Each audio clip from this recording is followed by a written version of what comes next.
Good evening, ladies and gentlemen. We're glad you are watching. Thank you so much for making time to join us on Mtembei TV. This is your favorite open forum political discussion show that comes to you to give you an opportunity to air what you think and feel about our latest political development in our great country. As you know, this is that year when we will have the historic elections where power must change hands and stakes are high.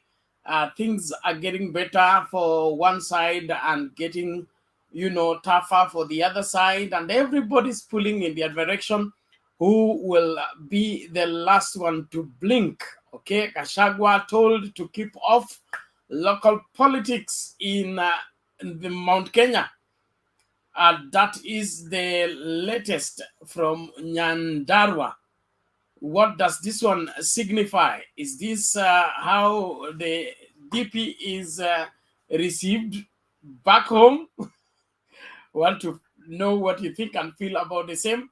Well, MADARAKA was in Tharaka Nithi, drumming up support for Azimio, and her bid as a running mate to one Raila Odinga. She has had some hostile encounters, but she pulled through with her passing message clearly to all her hearers. Let us look at it keenly. Is she the final stroke that will bring the mountain to Azimio, or there must be another way? Give us what you think and feel. Of course, Kenya Kwanza has treated us to a complaint and counter accusation that the handshake is what has caused the high cost of living. I want us to dive into that emotive subject right now. The cost of living is high, to the best of my knowledge, everywhere in the world. Is it the handshake that caused this, or somebody is taking advantage of a situation just to pull his side of the story? And of course, Madaraka Day is approaching. High gear preparations taking place. Are you set for the same? What will be this Madaraka to you? Welcome to the show, everybody. We salute you. And if you are able to get us, please invite somebody to join us into the discussion. The link to use to get in the studio is right now in the comment section. All you need to do is click on it, allow StreamYard to configure your camera as well as your audio, and you will be in this very space for us to talk. Thank you so much for making time to join us for the discussion tonight. We trust all is well with you wherever you are around the world. Let us gang up and talk freely. That's part and parcel of our constitutional right. And we have a right to do the same. Alexi, so thank you so much. Kuna Godfrey Mwashingadi. Hey, Mwashingadi, karibu sana. Alum mambo poa, asante sana. Abdirisak Zak Ibrahim, thank you so much. Mambo poa, tunashukuru sana. Nani Joseph Muchoki, karibu sana. Kuna Milton Mills, karibu kwa show. Nani huyu? Kuna Stancy X Ouma Lazaro, karibu kwa show. George Maganga, I to you, thank you so much. Margaret Cherus, karibu sana. Kuna Makaya Steve, asante sana. Welcome to the show. We have Innocent Alekuta DP 2044. You are locked in. Karibu kwa show. Salome Mbone, we salute you. Thank you so much. Eric Kilayon, asante sana. Kuna Billy M, GFHGG, asante. Hi to you. Favor Akita, you're welcome. Mike Njoroke, you're welcome. Alafu nani huyu? Kuna the Berean, anasema kama kaka. Hiyo ni kwame. Hiyo imenishinda, utaniambia mwenyewe. Nani huyu mwingine? Richie Charles Achiando, you're welcome. Gordon Oluoch, you're welcome. Well, thank you everybody. The link is right now in the comment section. You click on it, allow StreamYard to configure for you the camera and the audio. Utakuwa umefika hapa, tuanze kuongea mbichi na mbivu inayohusu siasa zetu na jinsi nchi inavyoelekea na masuala ya uchaguzi. Of course kumekuwa na ile mkutano ya nini ya security, na regional commissioner wa Rift Valley anasema ako ngangari, yuko tayari kukumbana na mtu yeyote ambaye atasumbua amani ya wananchi. Kwa hivyo mambo mengi yanaendelea, tunaomba tu kila mmoja apate nafasi ya kusema anavyoona na tuchambue haya mambo kwa kina, ili kusikwe na yeyote ambaye atafanya nini hata makinika kujua mbivu na mbichi na ukweli wa mambo. Ichabo August 9th, 2022, wakati tunachagua rais, tunachagua governor, tunachagua senator, tunachagua nani, tunachagua women rep, tunachagua MCA na tunachagua mbunge.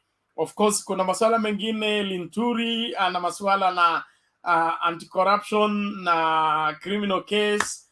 Sudi pia shule imemkataa alikosoma headmaster amesema yeye hakumuona shule. Sasa sijui nini kinaendelea katika nchi hii. Naomba tupate nafasi ya kuangalia kwa kina. Sudi anasema yeye alikuwa Highway Secondary School. Headmaster wa mwaka huo anasema hajaona mwanafunzi kama yeye, lakini Sudi ana certificate ya kutoka kwa hiyo shule. Nini kinachoendelea na wabunge wetu? Alafu Songo hivyo pia masuala ya kushikwa na kuwa grilled kwa sababu ya uchochezi na rapsha alizotoa kule Mombasa wakati baba alikuwepo.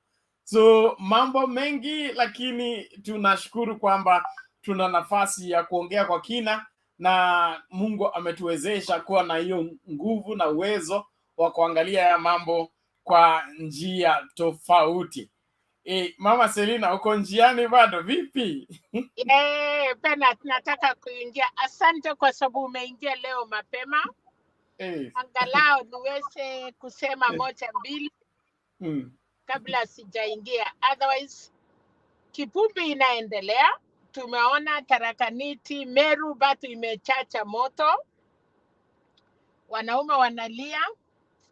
Gachagua anasema msituletee huyu mama, sijui analetewa wapi, sijui amepelekewa kwa nyumba yake. Haya mambo ni hayo. So Penat walikuwa Nakuru na mama amekaa Meru. Na hiyo mkutano ya Meru kutoka jana mpaka leo, ukweli isemwe, mkutano si ya kupeana t-shirt, si ya kununua watu. Na Mada amewambia kuja kwa mimi, hapana enda kwa wananchi. Come to me, kuja chukua microphone from me. Na vijana wakakuwa confront, vijana walikuwa na shout, wakaelezwa, wote wakarudi. Sasa mambo ni hayo. Ukweli ni kwamba tikiti ya Karua na baba mambo yameisha. Sasa tunangoja wakuje tu wateremuke. Wengine Penat sijui nasikia wanataka kumstaki Gachagua, nasikia inakuwa ni too late. Well, hakukuwa amepita nomination kwa sababu Kinduri alikuwa amechukua na wakaona imufai wakamtoa. So I don't know what is the cry, because hata wakijaribu kutoa yeye kuweka mwingine, it is too late. Mambo ya Mudavadi alipatiwa microphone Nyandarua, alishindwa hata kuongea. Pena they don't have even anything to say anymore. Balala anawaka moto. Sasa tulisema na bado narudia, tuliambiana by June mambo ndio inaanza. Siasa watu watafunga virako, wenye kurudi nyumbani watarudi, wenye kulia waanze kulia sahi. Safari ya Ikulu imeanza, ni baba na mama. Siku ile ilikuwa ni Baba Moi hakukuwa mama karibu. So nashukuru jana niliona Nyiva Mwendwa, Sibora Kitony, wale wa mama ya samani, na wamesema wanafurahi hata pipi asio ako alive kuona the presidential candidate ya mama akiingia. Watu wengi wamejaribu kutuambia kuna watu wamekuwa na presidential candidate wa mama, but wameambiwa this is a strong coalition, so haijaifanyika Kenya. Kalonzo naona mambo yake ni ngumu. Pena tuseme nini? Kiti ya Kalonzo acha aendeende, atakuta Mama Ngilu amekalia kwa sababu pia ni kiongozi, na mambo ya Mungu pena hatuwezi change. Pengine kuna vile Mungu anataka kufunza watu wa lesson. You know you are running from what you are given, na Mungu anataka kureplace bila kujua sababu. Mambo ya Songo hatuwezi ongea, hiyo ni mambo ya Kalonzo, ataenda na mambo yake. Well, Karua ticket na baba tosha, tunangojea kucelebrate. Sisi wengine tumejikuta tukiwa Kenya, hatuoni ikifika hiyo wakati. Otherwise also we are doing final touches huko kwetu, huku mahali mnatuona pena, tunakuja nyumbani. Tutakaa pamoja kwa hiyo Mtembei TV tukiwa Kenya sisi wote, na tukiongelesha wananchi ya Kenya tukufu. Otherwise baba najua anafanya vizuri Sudan, kasi inaendelea. Now I want to ask you one question, Penat. Hawa watu ya Kenya kwisha wanatembea sasa, kama umepata running mate, naona ya Kenya kwanza ni tofauti. Ni president mwenyewe anaalika deputy president. Sasa unaenda Nyandarua, unaenda Nakuru, huku ni kwa kina Gachagua, huko ni kwao, na wewe mwenyewe unasema mnajua huyu muungwana. Sasa nani anafaa kujua nani? Lakini nafikiri nimekosea juu Ruto ni kingpin ya Central, so anaweza onyeshana vifaranga zake in another way. So otherwise thank you so much, but I think kama umepata running mate, I don't think kuna vile Raila ataenda kwa mkutano kwa Central aanze kuuliza watu ya Central kama wanajua Martha Karua. Mambo ni hivi, inaanzwa na watu wadogo, alafu the deputy president will welcome the president. But hii ya Kenya kwanza ukweli ni sijui inaitwa nini, half bottom. Ya walikuwa natuambia bottom up, but now yeye anaanzia top ikienda chini. Thank you Pena. Na hiyo ni mambo yao, atakuwa anafanya kila kitu top. Mwisho kabla sijasahau, tumeambiwa coalition ni moja ya baba. Deputy president ameenda IPC kama kiongozi ya UDA. Now watu yako wale walinunuliwa na wengi wako wapi? Hakuna chama inaitwa Kenya Kwanza. Tumeambiwa ni moja tu ya baba na Martha Karua, ndiye tikiti iko kwa IPC. Somebody kuni correct, kwa sababu hivyo ndiye vile nimesikia. Ruto amepeleka kama UDA. So Kenya Kwanza sijui ni kwa I don't know. Thank you so much Bernard. Asante sana Mama Selile kwa utangulizi mzuri, tunashukuru sana. Tutazidi kuongea. Ni kweli kwamba Kenya Kwanza ni makubaliano ya kina baba vile watakavyofanya kazi, lakini it's not legally binding, it cannot be enforced by the law, and so iko tu kama vile NASA ilikuwa, vile code ilikuwa. Ile ambayo ni legal ni Azimio, kwa sababu iko fully registered na inaweza kujaza wagombezi directly kama Azimio ama on their different affiliate parties. It is true. Well, thank you everybody who are joining. We appreciate all of you. Please make sure that if you're able to get us, you invite 1, 2, 3, 4 people to watch the show. If you're able to get us, share this in your WhatsApp group, share it in your Facebook groups, invite people on your own profile individually. This is one great show that allows you to air what you think and feel about our current political situation. Tunashukuru wote ambao umeingia studio. Please, kama uko studio, keep your mic mute until is your turn to speak. If you put your mic on, it brings about feedback, and that feedback irritates the people who are listening, especially those with earphones. So please make sure that you observe that. And then ukifika hapa lazima ukue kwa kamera ndio uongezwe. Kama uko nyuma ya curtain, hiyo ilikuwa inafanya kazi kitambo, saa hii haifanyi kazi. Kwa hivyo we will not add you until we are able to see you on camera. Kuna watu wawili hapa, just before I bring in Mr. Guru. Kuna nani, Steven Onyango, your gadget is not well configured. Hatuwezi kuadd. Check how your audio and your video is configured. I would advise, if you're using phone, to restart your phone from the beginning. Restart the phone completely before you go to StreamYard and try to join. If you don't do that, you may not be able to be added because your gadget is not well connected. So if you're able to hear me, Steve, organize that. Then who is this? Oliver, what is it? Bernard, je, nataka kuondoka kidogo. Niongea alafu nipita watu wako mbele kidogo. Unataka kupita wale wako mbele? Kwa sababu mimi nakuanga ule mtu wa nyuma ya kamera. Wewe ni mtu wa nyuma ya kamera, unataka kuhepa. Tutakusaidia kuonja sheria leo. Haya, ongea kidogo. Umesema kidogo, sio? Kidogo tu. Sawa. Kidogo. Leo nilikuwa naangalia watu walikuwa Nyandarua na wale walikuwa Tharaka Nithi. Na juzi kulikuwa na mkutano kule Katundu. Ile Katundu mimi nilikuwa hapa Gasie. Watu walibebwa kutoka hapa Gasie wakapelekwa Katundu. Yeah. Watu walibebwa kutoka hapa Gasie wakapelekwa Katundu. Nilishuhudia. Si hadi kitu ya kuambiwa. So ukiona watu wamejaa kwa mkutano mahali, msiwe na wasiwasi. Gasie ground iko sawa. Gasie ni hapa Kiamba. Labda kuna watu labda hujui Gasie. Gasie ni hapa Kiamba.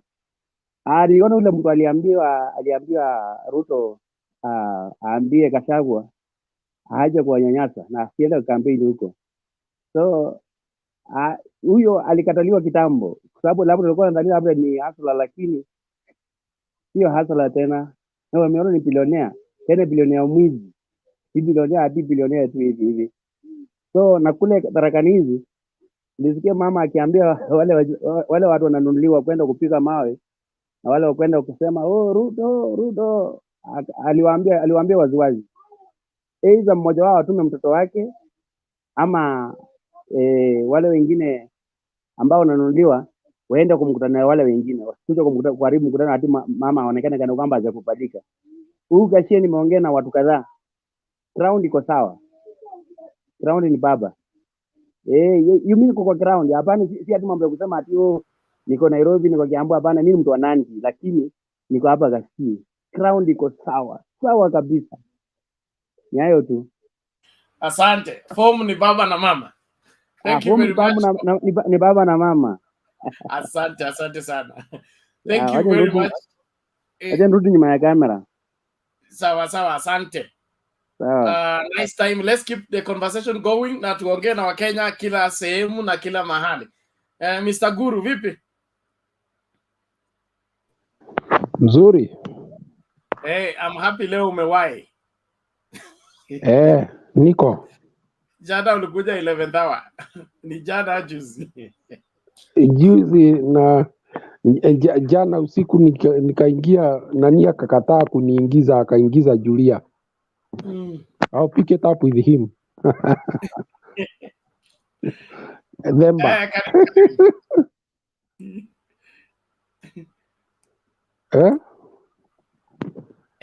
Endelea.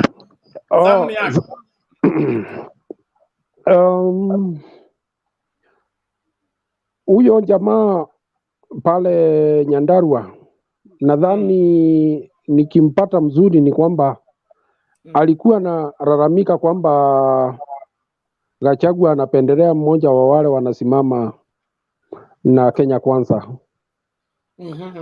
Chama moja ya zile zinasimama huko. Lakini wacha kwanza ni kukosoa kidogo. It is not true that parties that are signed up as coalition of parties with Kenya Kwanza are not protected legally. The agreements they have signed are agreement between parties. and it is legally binding. I heard you, like you said, that only parties that are contained within Azimio, because it's a coalition party. Even the others, as long as they have signed documents and agreements and deposited at the registrar of parties, whatever is agreed on and signed on is protected, and you can be taken to court if you violate the same. Wacha niseme kwamba Rigathi ni mtu very forceful, na imeanza kuonekana kwamba unakuta jamaa kama huyo alikuwa na makasiriko kiasi, na si hiyo peke yake. Unaweza kumbuka wakizika ndugu yake alisema kwamba kazi ya Wakikuyu itakuwa ni kwenda pale Sagana kukula mchere na soda kama wakati ya Moi. Alafu leo wamesema wameenda karibu na Hasla ili wakienda kwake State House wakikuta kitu imeanguka huko chini, wanachukua wanawaletea jamii. Sasa hii mambo inatokea vibaya sana. Sijui ile mafikira ya huyu mzee ni mafikira ingine huwezi elewa. Unaona kwamba kama sasa ni kama hanja realize kwamba is a candidate of a deputy president of a country. Yeye tu anaongea mambo ya Central Kenya, na hilhali yeye is a presumed deputy president for the Kenyan state, the nation. Kwa hivyo nadhani ni pale mafikira yake imefika, na inategemea vile he was oriented to the government. Yeye alikuwa nyapara wa serikali, alitumika wakati ule tulikuwa tunapigania multiparty, akawafinya wale walikuwa anaitisha multiparty, na iko record. Hata wale wanatetea hawa jamaa sana kwa hii platform, nadhani Truth and Justice Commission report is very very clear with very specifics of what this man did to his own people akitumiwa na serikali. Kwa hivyo hatuwezi kumchukua seriously. In fact, Bernard, nasikia saa hii wametetemeka kiasi kwamba wanafikiria wanaweza tumia njia ya ile kesi ambayo anayo ya uvisandi, ili waone kama wanaweza pata nafasi ingine ya pili ya kutafuta mtu mwingine, kwa sababu mlima imeanza kuteresa na sijui atauzwa namna gani pale. Wametafuta njia za kupiga mama, imekosekana. Anjaolewa. Sijui leo nimesikia mtu amesema haendi kanisa, she is an atheist. Sijui mwingine anaongea mambo ya an allegation ambayo ilifanywa wakati ule wa hapo nyumaye kwamba sijui kulikuwa na hii ya VAT na vitu kama hizo. Lakini ukweli wa mambo ni kwamba mlima imeanza kuteresa. Hata kule Embu ambayo ilikuwa ngumu zaidi, mama amepitia hapo jioni na makaripisho ilikuwa kabambe. Unajua hawa ni jirani pale Kirinyaga, kwa hivyo mapokezi ilikuwa kabambe. Ni kama watu wameelewa kwamba uongozi unakuja karibu nyumbani. Kwa hivyo tuseme namna hii, Ruto Samoei William miaka yake 4 na investment yake ya miaka 4 ni kama inaelekea kupotea, na sijui tuseme nini, kwa sababu imesemekana mara kadhaa kwamba huwezi nunua Mkikuyu, labda you hire for a period. Pili, Mkikuyu asemi bei ya bidhaa yake kabla ya siku ya soko. Kwa hivyo mambo tunaendelea kuangalia market itakuwa namna gani. So kwa hivyo I don't want to disappoint those who have put a lot of faith that mlima haitingiki. Mlima inatereza, ndugu zangu. Na ile siku ya kiama ile ya August ndio watu watashtuka. Na by the way, ile warning Secretary General wa koti alisema, nadhani hii nchi tusipojiadhari kutakuwa na suicide kadhaa, sababu vijana wengine ama watu wengine wamewekwa ile jathifa kwamba huyu mtu ashaelekea kushinda.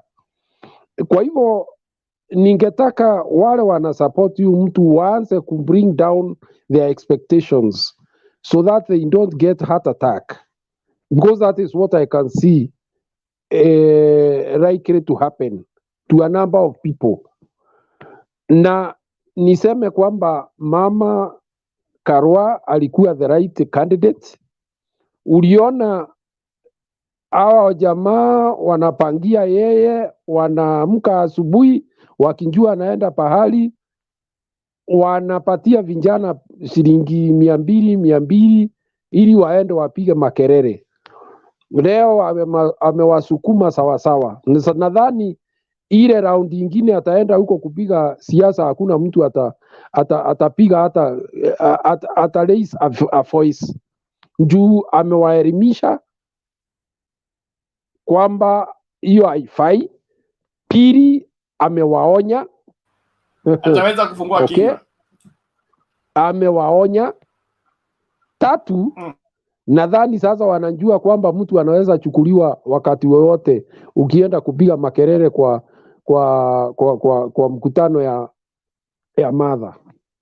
Na nikwambie hivi, mama alipatiwa security immediately kwao nyumbani. Hiyo siku jioni, wazazi wake walilala kwao, polisi wakiwa wamenjaa, ile inaitwa leke. Kwa hivyo mtu asifikiri ati huyu ni mtu hivi. Hapana, serikali imeanza kupangwa, na ni yule aingie kwa serikali ama akae nje. Hakuna pale mambo ya kupembeleza, hapana. Na hasa watu yetu ya mlima wameanza kuelewa. Hawa ni watu wanashika mambo haraka sana.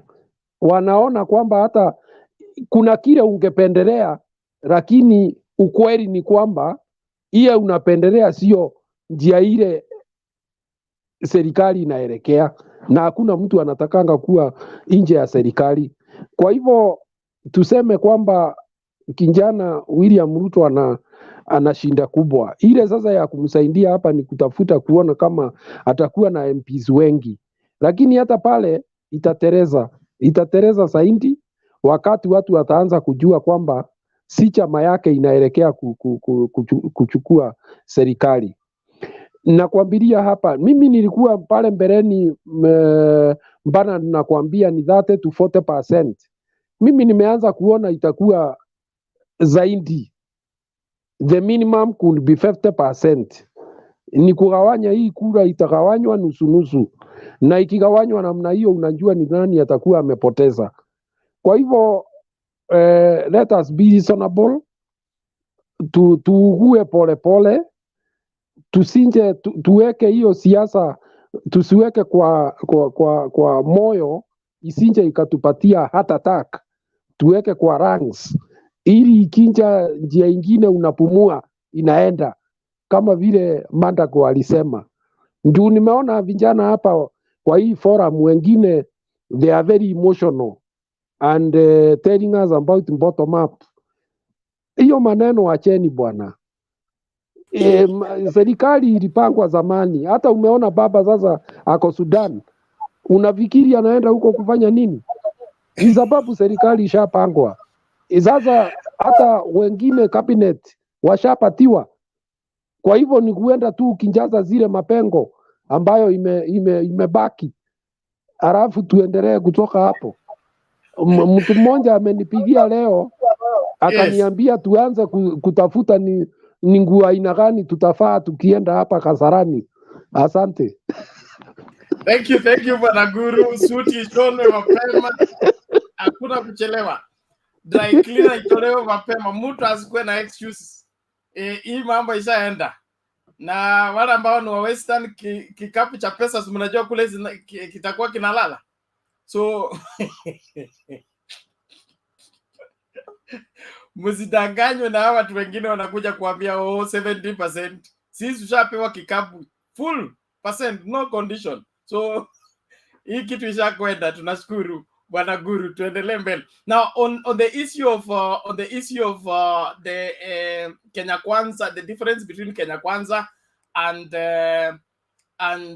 Azimio, I want to replay the video by Senior Counsel, how he explained the difference and the legality behind it, so that nobody's confused about the same. So just give me a moment, let me find the video so that kila moja aelewe. Although, yes, here is the video. More and the Kenya Kwanza Brigade, because they're in a bigger legal and political deceit game than even what Dan Mans and the others have been persuading Kalonzo Musyoka to go to. Because ultimately they have something they're calling an alliance, an agreement which is an alliance, which they claim to have deposited with the registered political parties. But it is one without foundation in law.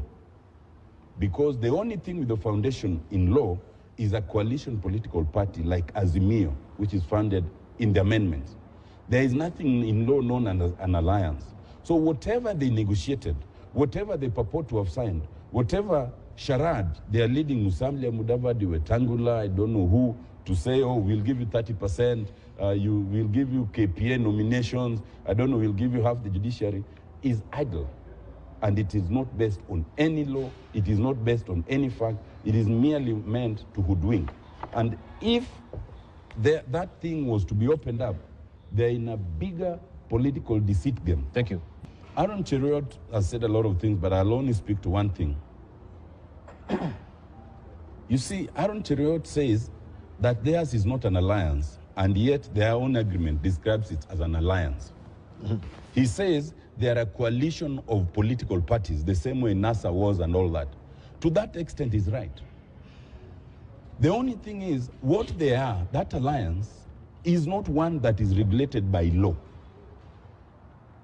The same way NASA was not regulated by law in 2017, the same way CORD was not regulated by law in 2013, or indeed the Rainbow Coalition in 2002.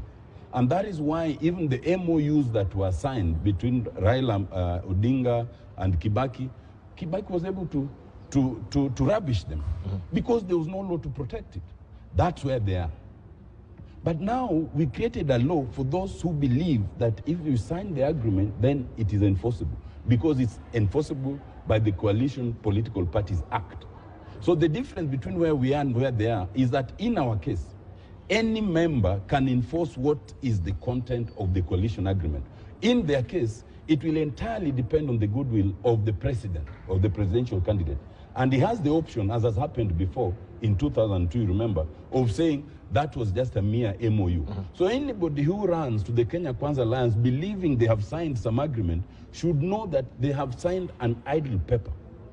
They will not have the protection of the law. So that is what you call the legally idle. Absolutely. Fantastic. Okay, I think that clears the air on the same. The difference between Kenya Kwanza and Azimio as far as legality is concerned and the agreement they signed.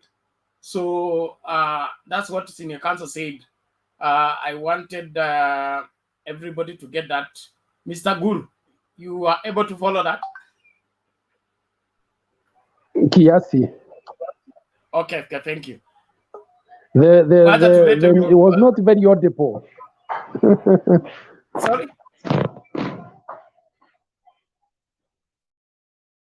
Wacha tulete huyu mtu wa hesabu atufanyie hesabu haraka. Unajua mathematics was not a double subject in our school. Mr. Wangira, namna gani? Mzuri Bernard, leo hakuna hesabu bwana. Wewe unakujanga na hesabu zingine. Mpaka niko karibu kuita Mr. Manyuru my mathematics teacher. Hakuna hesabu leo. Bernard. Yes. Today we are just relaxed. And you know the reason why we are relaxed is that Mother Karua is proving why she has been referred as the only man standing. You know she has always been referred as the only man standing. With only 30 meetings in 3 days.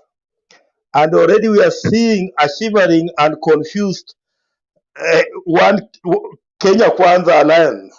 You saw the way they were confused when they were in Nyandarua today. And you know, Martha Karua is only leading what I call our infantry. You know, in the army we have what we call the infantry. Infantry ni wale askari wa mguu. We are yet to deploy what we call our mechanized battalion. We are yet to deploy what we call our air support. We are yet to deploy our tank battalion. We are yet to deploy our air force, Bernard. And you see the way Tanga guys are just shivering. I don't know when we'll decide to deploy our mechanized battalion, our air support, our tank battalion, and our air force, how they will behave, Bernard. Naona hawa watu wakikimbia. I don't see them even even campaigning, Bernard. Remember, Bernard, in Mount Kenya, we were only crying for 30%. Today, in only 30 meetings, Martha Karua has already given us like 60%. And the way things are going, we are heading towards 90%. Mpaka tumeanza kumwambia Martha, bwana, imetosha. Imetosha, Martha. We only wanted 30%, Martha. Na kuambia wakate miti, Bernard, wakate miti. Wakate miti, naona watu wakijinyonga, wakate miti kabisa hapa, wakate miti. Wewe bwana Wangira wewe. Bernard, wacha to show you that watu lazima wakate miti, Bernard, na miti lazima itakatwa, Bernard. I want to refer you to Malala, who is the ANC gubernatorial candidate in Kakamega, Bernard. You know, today he has told William Ruto not to interfere with the Kakamega politics. And you know, he says as much as they are ready to deliver the 70% they promised, but by William Ruto interfering in the Kakamega politics, you know, chances that they will deliver 70% are not there, Bernard. So look at the way now even Malala is crying. Analia huko kabisa na kuambia miti lazima ikatwe, Bernard. Analia. You know, things are not very good for Kenya Kwanza, Bernard. Only 1 week and, you know, we have disorganized them. And, you know, in the military, disorganizing your enemies is one of the strategies. And, you know, we have effected that strategy properly. And, you know, now where we are ni kucheka tu. Bernard, nilikwambia leo hatuna mengi kwa sababu tuna relax. I just want to refer to what Otiende Amolo was saying in that clip that you have just played, you know.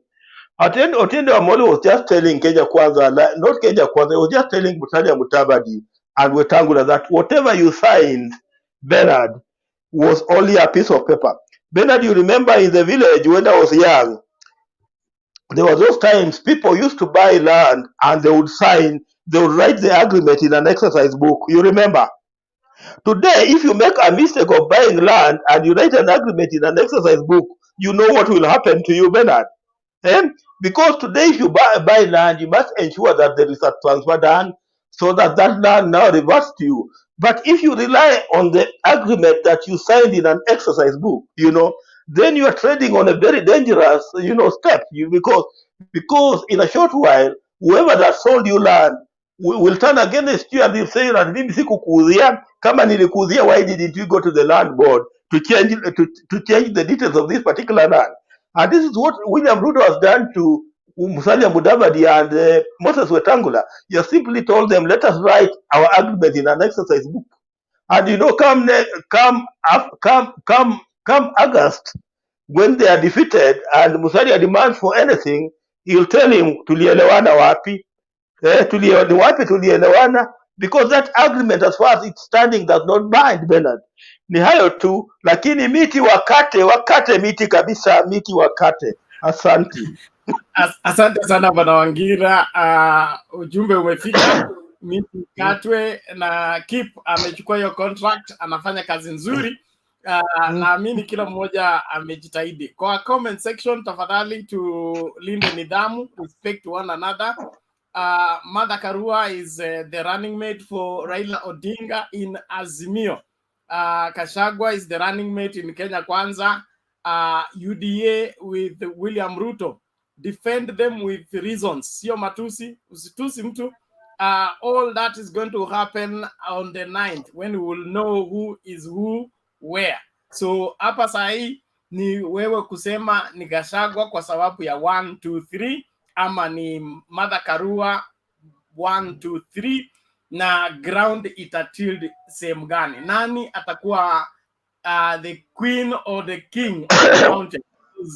As far as running mates are concerned, is between Martha Karua and Gachagua. Who can deliver the mountain to the ballot? That is what we need to be debating on. And I think that is the much that you need to bear in mind as you debate and you argue out. Sio kutusi mtu na kusema nani mjinga ama nani nini. And then this is Mtembei TV. It is not Azimio TV. There is Azimio TV on YouTube. Okay, if you are looking for Azimio TV, iko kwa YouTube, just Google, get on it, then you will find it and watch it. This is Mtembei TV and it's open to everybody. The only thing we don't tolerate here is propaganda. Ukikuja na propaganda, hiyo utanyongwa tu mapema, tena hata utapata the first 3 minutes. Hiyo ni ngoma kali sana. Kwa hivyo kama uko na propaganda, ungatuke tu mapema. And then uko kwa wherever comment section pia ni hivyo hivyo. We just want to be part of what is on making informed decision in the elections. Tuko hapa kuweka mbivu na mbichi, na uongo moja ambayo watu wa Kenya Kwanza wameeneza kila mahali ni kwamba handshake ndio imeleta cost of living kwenda juu. Okay? Nimeongea na watu wa diaspora, wanasema cost of living iko high huko. So nataka niambiwe hii handshake pia iko America na iko Canada ama ni nini kinaendelea, kwa sababu hatutaki uongo, tunataka ukweli. Asante. So tumsikilize Steve, tuende tu hivyo na mkururo, alafu tutasonga mbele. Steve, karibu. Steve. Yes, jambo. Sema Bernard, habari ya leo? Niko poa, namna gani? Safi, mimi niko Kilifi huku kibaridi kidogo jioni ya leo. Ya, sasa nilikuwa nataka nianze na hii kampeni ya Kenya Kwanza. I've been watching them today, you know. So it's clear that these people have no specific agenda. The hustler narrative has collapsed. Bottom up nayo iko kwa deathbed. So what they are doing now, they are just trying to confuse us because they have failed to convince us as Kenyans. They are trying very hard to confuse us. So hii argument ya kusema mama sijui mama nini, it shows mama amekuja na impact. It's very clear that huyo mama amechafua bahari yao kabisa. Hakuna kitu kingine naweza sema. Juu hata Waswahili huku kwetu wanasema mtu uko na matunda ndo unapiga mawe. Huwezi kusimama mahali hakuna matunda kwa mtu uanze kurusha mawe. So the efforts to try to discredit Martha Karua, it's clear that kuna kitu huyo mama wameona anaharibu ama anaongeza upande wa Azimio. So I think the progress is good. The progress is good, being the 5th day since the unveiling. Mimi naona siasa ndo imeanza sasa. Huku nyuma ilikuwa ni makelele. Sasa siasa ndo imeanza Kenya. Hii kelele naona wanasema wanataka kutoa Gachagua hapo kwa DP. Okay, keeping in mind that DP is a very skilled politician, anaweza kuwa alimfix tu jamaa hapo alafu wamfix tena upande huu wa koti aambiwe is unfit to hold that position. You know, this guy is so skilled, this guy is not so, yani yeye akifanya akipiga hesabu moja au amepiga zingine 3 mbele. So it's very encouraging to see how the woman Martha Karua single-handedly, without the battalion, as Wangira is saying, is just destroying, is just flattening the enemies. Hizo makombora wewe mama anarusha hizo ni nuclear bana. Huyo mama anarusha nuclear, si mchezo. Huyo mama anarusha nuclear. Ukiona kina Moses Kuria wameanza kurudi sasa, they are just coming back as tribal lords again. Vitu walikuwa wanaongea leo, surely they are just confused. They have been rattled to the highest order. Yani hiyo, I'm so happy to see what's happening now, because now it's politics that is happening, you know. Politics has just started. So let's keep up the momentum, tuendelee hivyo hivyo. About the cost of living, I was talking to a friend in Denmark today, and he was telling me, you know, you are saying Kenya, the cost of living is high, yet you are buying a liter of petrol at 150 to the most. Here we are buying a liter of petrol at 350 shillings, you see. So inflation and the cost of living all over the world is just skyrocketing. The war in Ukraine has really made things tough. We are still in the first 2 months, so it's going to be tougher as we go. Hata baba akiingia pale, bado it's going to be tougher, because there are some things beyond his control, you know. He can't talk to Putin to stop attacking Ukraine. Hiyo si yake. What we just pray is, let's manage what is manageable as a country, but the rest we can't really control what's happening all over the world. It's a really worldwide problem. Every country cost of living is going high. You see, fuel will continue going high, gas will continue going high, because Russia is the biggest provider of gas. You see, so maisha itaendelea kuwa juu, regardless of the election results. Life will continue going high. If this war in Ukraine is not going to end anytime soon, let's expect the rough times ahead. The good thing is, even COVID was there, but we made it out. So there's no situation that has no end. So for the cost of living, mtu akikaa akisema handshake nini, handshake ilikuwa, yes, but Raila is not in government, he's outside government. Those people saying handshake has brought the cost of living high, they're the same people who fuel their cars to go to campaigns with our taxpayers' money. So these people are just kings of double speak. It's so bad. Mtu anaongea cost of living iko juu, you don't work, you don't go to your office, you still draw allowances, you hold all your meetings in a government government house. So yeye anaafektika vipi na cost of living wakati kila kitu ni taxpayers money namfanyia? This hypocrisy is going to be this is the last time. That's why the ticket inaenda kurarua vitu kama hizi. Hizi ndo vitu zinatakikana iwe mwisho kusikika Kenya. Let people have one say. Ukisimama na neno lako, iwe ni ukweli iwe ni uongo, simama na hiyo mpaka mwisho.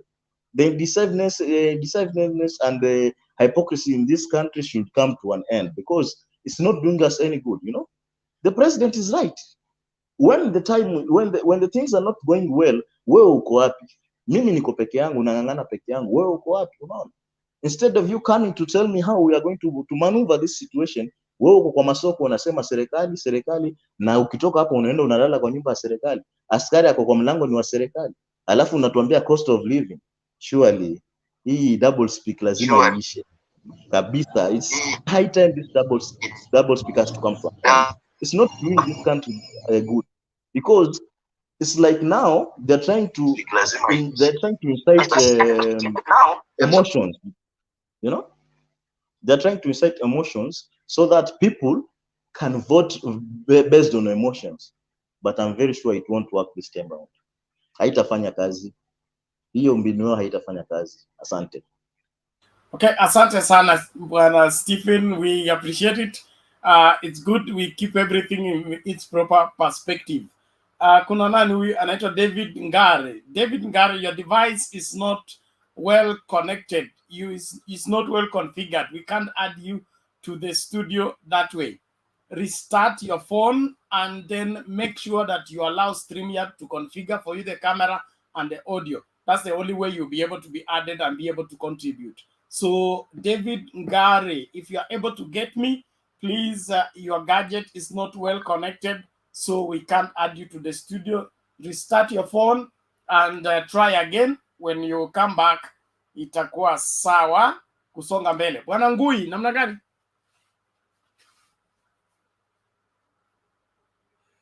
Ngui upo? Unmute. The mic is beside your name. Unmute. The mic is beside your name. Yes.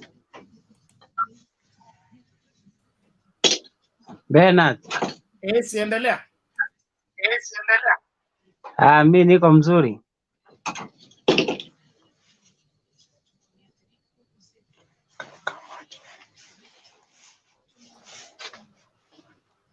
Hello. Bwana Ngui, toa mawili matatu tusonge mbele. Bwana Bernard, mi niko salama. Sasa nataka niongelee ninguse hiyo mambo ambayo ya cost of living. Kitu ya kwanza, watu wanashinda huku wakitanganya vile uchumi iko juu, vile kumeharibika, vile hii imekuja hii. Na watu hiyo wakati hiyo mambo yote ndio wanafaka kwa mbunge. Hakuna kitu wamefanya. Kazi yao tu ni mdomo, huku hiki kimekuwa hiki, na hiyo vitu yote imevitia kwa mikono yao. Kwa hivyo mimi naona ni mdomo kwa, hakuna kitu ambao wanatusaidia nayo. Kazi yao huku ni kubadilisha magari ya bei kali, wao wanakaa mzuri, sisi huku tukifinyika, na wakienda bunge kazi yao wanaongelea mambo ya halawa, jinsi ya kuongezewa mishahara. Yaani inakuwa ni kama tunashangua watu ambao ni wa kujipenda, lakini hakuna mahali wanatuangalia kabisa. Na wale wanafika hiyo mambo wenyewe wako ndani ya serikali, na hakuna kitu wameweza kufanya. Sasa wanaanza kuongea tu maneno, wanashinda wakiongea mambo, alafu president hakuna mahali anaenda kwa bunge kuvitu ama kufanya vitu. Wanampelekea vitu anasaini. Kitu kingine, upande ambao ni wa siasa, hii siasa yao naomba tu wafanye siasa ambao iko na imani na iko.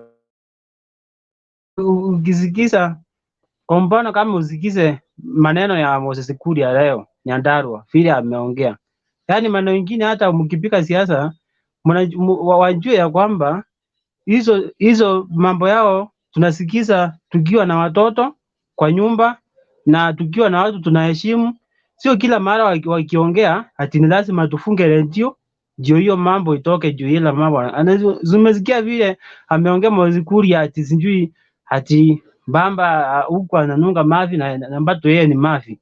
Sasa maneno kama hiyo unaona ni maneno ambayo hao watu hata kama huna mbaya na wao, hakuna kitu ya maana unaweza sikiza kutoka kwao, ama hakuna kitu ambayo unaweza saidika kutoka kwao. Juu kila mara huyu mtu akiongea matusi, huyu mwingine akiongea ni matusi.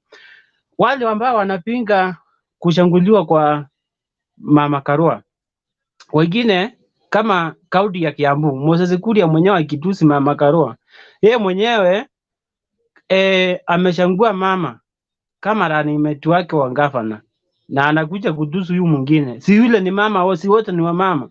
Sasa unakuja kutusi wengine pande hii na uko na yule mwingine ndani yako. Sasa hiyo mambo tunaomba tafadhali waweze kuwa na siasa ya heshima. Sasa sisi tunawangoja sana, kesho wako huko kwetu Nyeri, tunawangoja sana na tunaomba ikue siasa ya heshima, siasa ya sio kualimbiana, na mtu afikirie sana. Wakati unalipo shilingi ukaenda ukaharimbu mkutano wa mtu mwingine, ama ukatusiana ama ukarushe mawe, wewe ukishikwa, huyo mwanasiasa hakuna mahali mtapatana na yeye.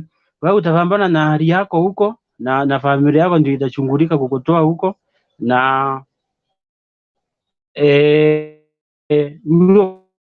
mwanasiasa hakuna mahali. Mtu anakupea shilingi 200, sasa mtu anilipe 200 mali na shinda kwa kazi yangu yangu kwa siku napata 800.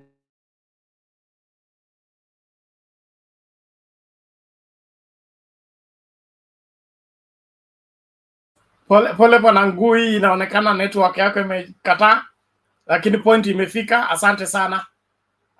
Tusonge mbele. Bantu Warriors, zamu yako. Asante sana bwana Bernard, nashukuru sana na wasalimia nyote huko pale mlipo. Yangu si mengi sana kwa sasa, na ndio naingia nyumbani. Kitu nataka kuongea ni hawa vijana, hawa youth. Mimi siku zote nalia habari yao na maisha yao. Wao wanalia shida, wanalia sijui pesa, wanalia masomo.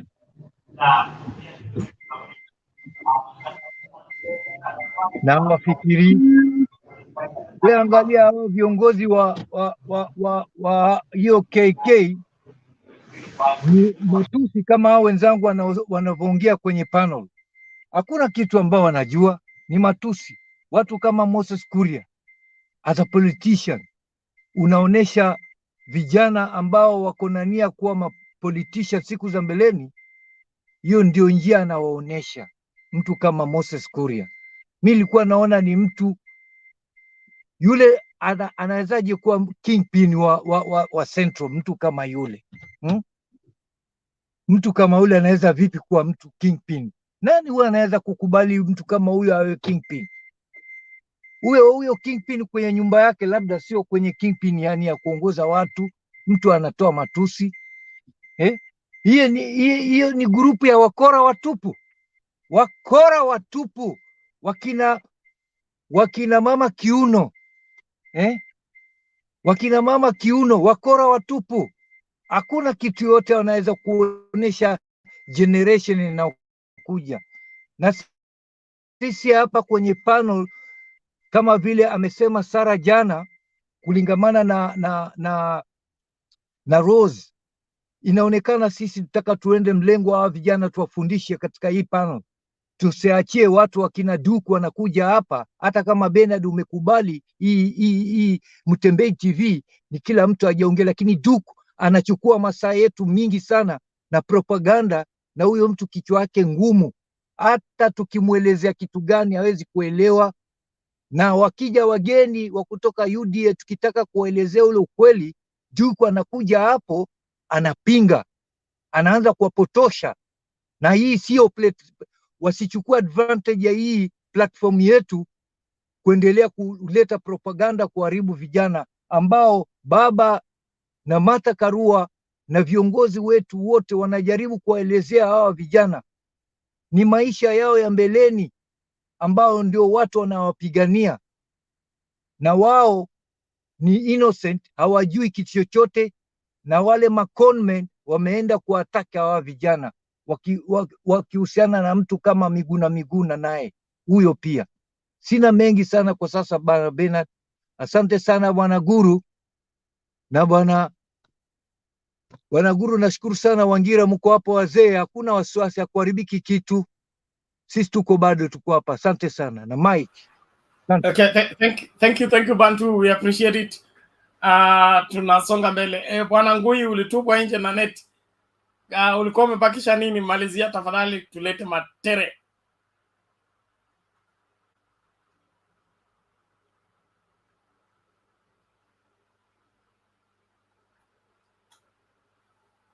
Bwana Ngui, bado upo?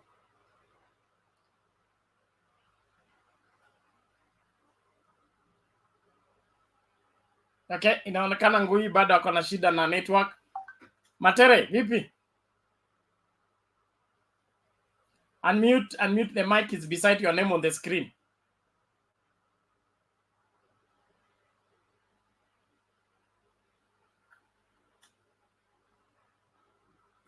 The mic is beside your name. Hapo kando ya jina yako, click hapo mara moja ndio sauti itoke. Wezi tu hata ukishauta tuwezi pata kama imezipa.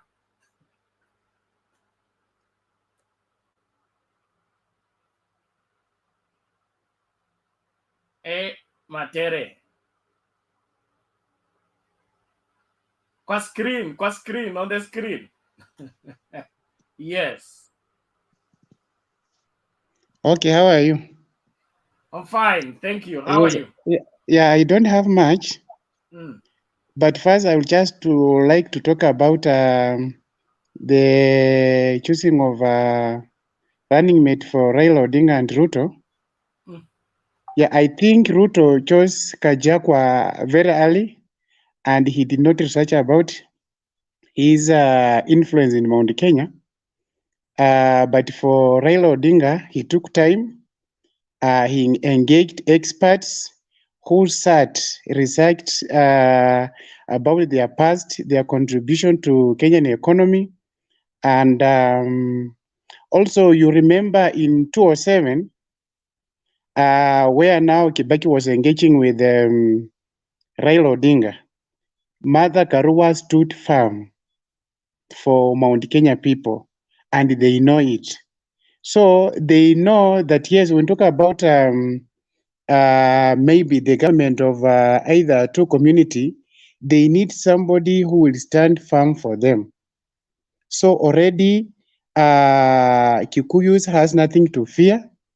Like for instance, they were talking about Raila Odinga fighting for historical injustices. So they know that regardless of what, Martha Karua will stand firm for their community. So Kikuyus are very happy for him. And me personally, I normally interact with people from Mount Kenya.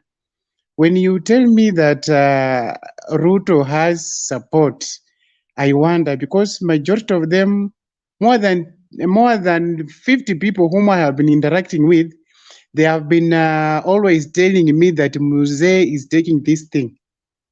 So I don't know. I'm seeing just people howling, Ruto appearing to have supporters, but I don't know where these people are coming from.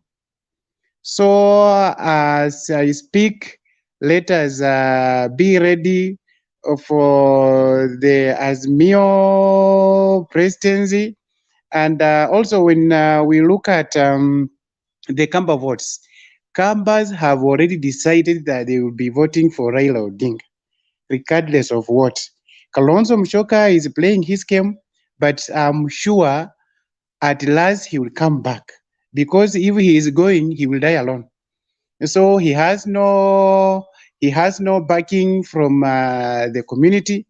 And currently, as we are speaking, the Kenya Kwanza team is confused, regardless of whether they may go back to the drawing board. Sasa hivi ndio tunaongea hivi, wamechanganyikiwa kabisa, hawana kitu cha kufanya. And when you see any member of Azimio being heckled, hiyo ni mpango imetoka kwa Kenya Kwanza. And for Kenya Kwanza, they don't plan for heckling. For them, they sell their policies. Like Martha Karua, she's appealing to people. She's appealing to Mount Kenya people to understand what is happening in the government of Kenya. So all indicators shows that the Azimio government is going to take. Why? Because when we look at the economy, wewe ukienda safari alafu nakuja mahindi wanashaka, watu wanakula ukali mingi, watu wanakula mikate mbili tatu, you have to balance. So that is what is happening in Kenya. So mnataka watu wakule kila kitu ishe, ndio tuseme sasa hiyo ndio mzuri. So the thing is, Baba came and he is helping Uhuru Kenyatta to balance the economy of our country. And the majority people who understand are happy. Why is it that economics, tycoons are happy with the candidate of Raila Odinga? If he is not doing well, they could not support him. So majority of tycoons are supporting him because they know that what he is doing is right. So I'm telling you, there is likelihood these Kenya Kwanza people will get 50% of votes which Raila Odinga will get. And that is it. Thank you very much. Okay, thank you Bwana Matere, we appreciate your observation perspectives. Naomba kama unaweza tupata, tafadhali karibisha mtu wawili watatu wa join into the viewership so that nobody is left out into sharing in the conversation. and we encourage engaging into credible communication, credible debate, tupeane sababu ya masuala yetu, kwa comments tuache matusi, and then I keep asking, why would only one community bearing the same name of that particular community be against this channel?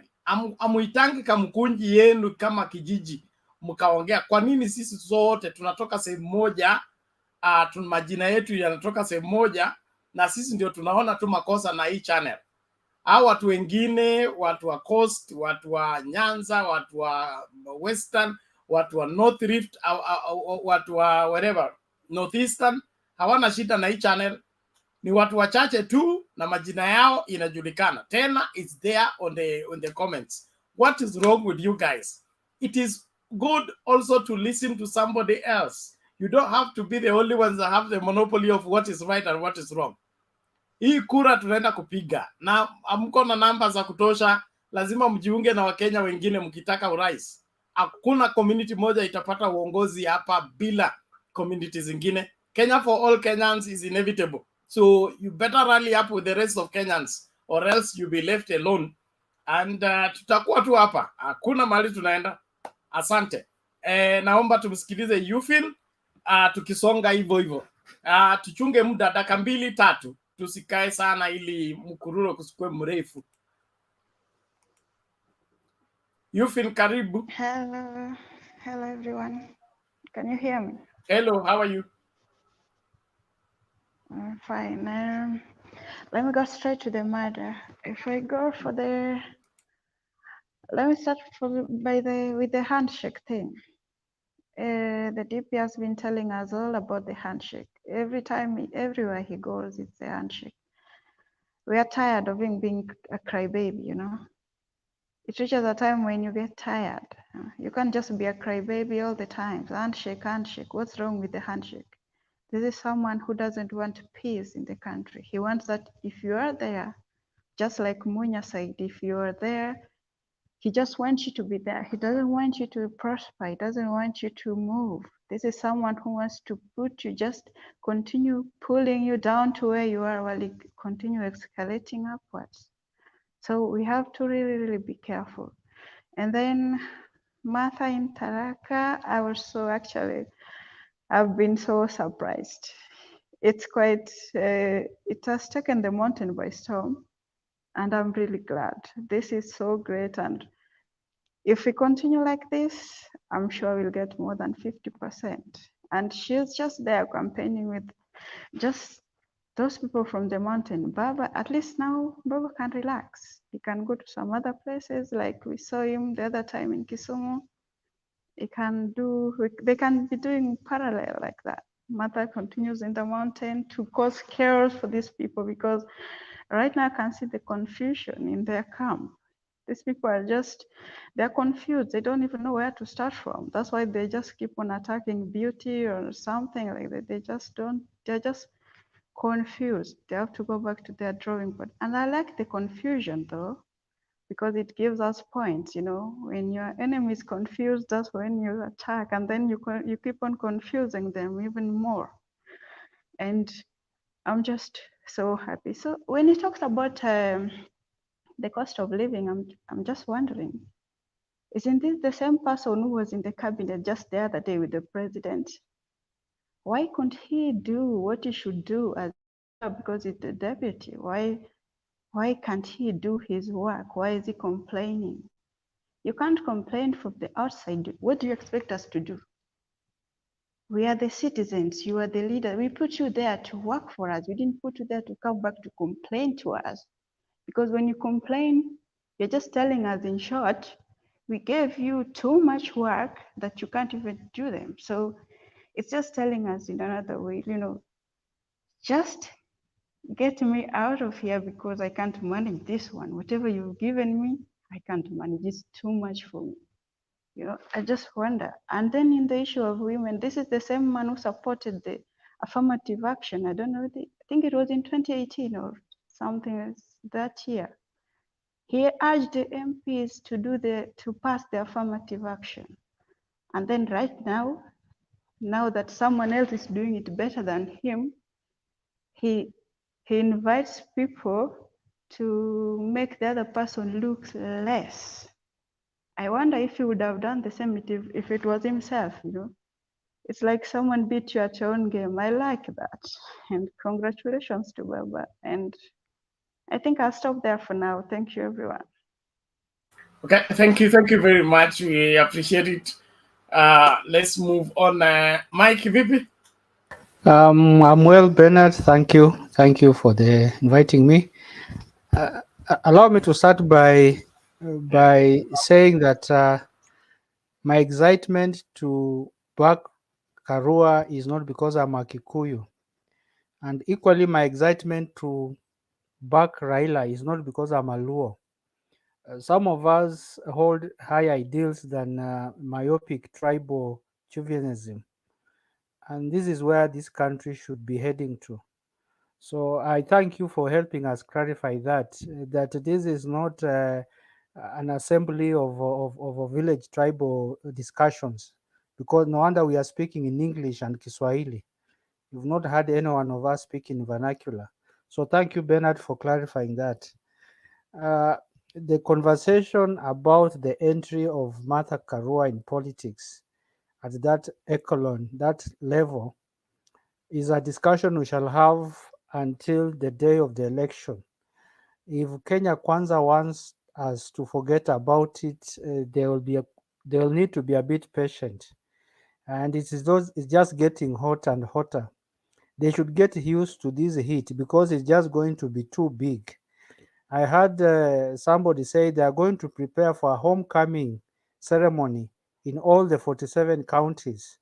So between now and the voting day, you can imagine 47 counties celebrating one Martha Karua, not as a woman, and not as a Kikuyu, but somebody who comes with an aspiration to bring hope that they will have justice, they'll have equitable resource distribution, they'll have democracy enhanced even further.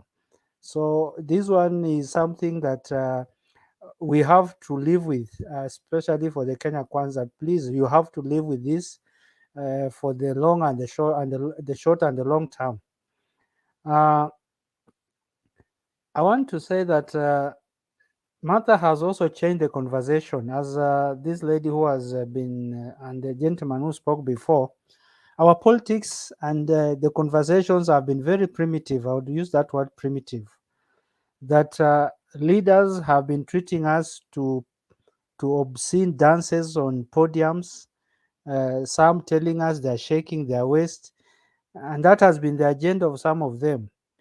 But Martha comes in and brings a very mature engagement with the public. But she even goes further. Those who don't agree with her, she gives them an opportunity to speak their mind. I saw that and I was very, very impressed. If you heckle Martha, she will not heckle you back. She will ask the security people to give you a microphone and explain why you don't agree with her. There was such a person in one of the meetings that when was given an opportunity, he ran. That just shows you that we are getting into the right type of political engagement. This is one of the best things that could have ever happened to us. That our politics has, within a span of 1 week, been changed from insults, from feminism, from provocative, obscene dance to discussing real issues. And Martha enumerates the agendas that she thinks Kenyans should listen to. She's talking of justice. She's talking of equal distribution of resources. She's talking of the development that was already started way before even Jubilee came into power. The bypasses, she was reminding people in Mount Kenya that the drawings of the bypass was done by Raila. Something, of course, very few Jubilee people would want to acknowledge and even confess publicly because it brings out Raila in good light. So we shall be seeing a lot of more mature conversations going forward. And for me, I would want to leave it at that, because I don't think there's anything more exciting than seeing Martha engage alone. And I'm happy that Uhuru has also not come in. We have been begging for Uhuru to come and reinforce the campaign, but the way it is now, Martha is managing it so well that I would ask Uhuru to just give counsel to the team, but not engage himself publicly. The distribution of Azimio team to campaign regionally has also thrown these people in confusion.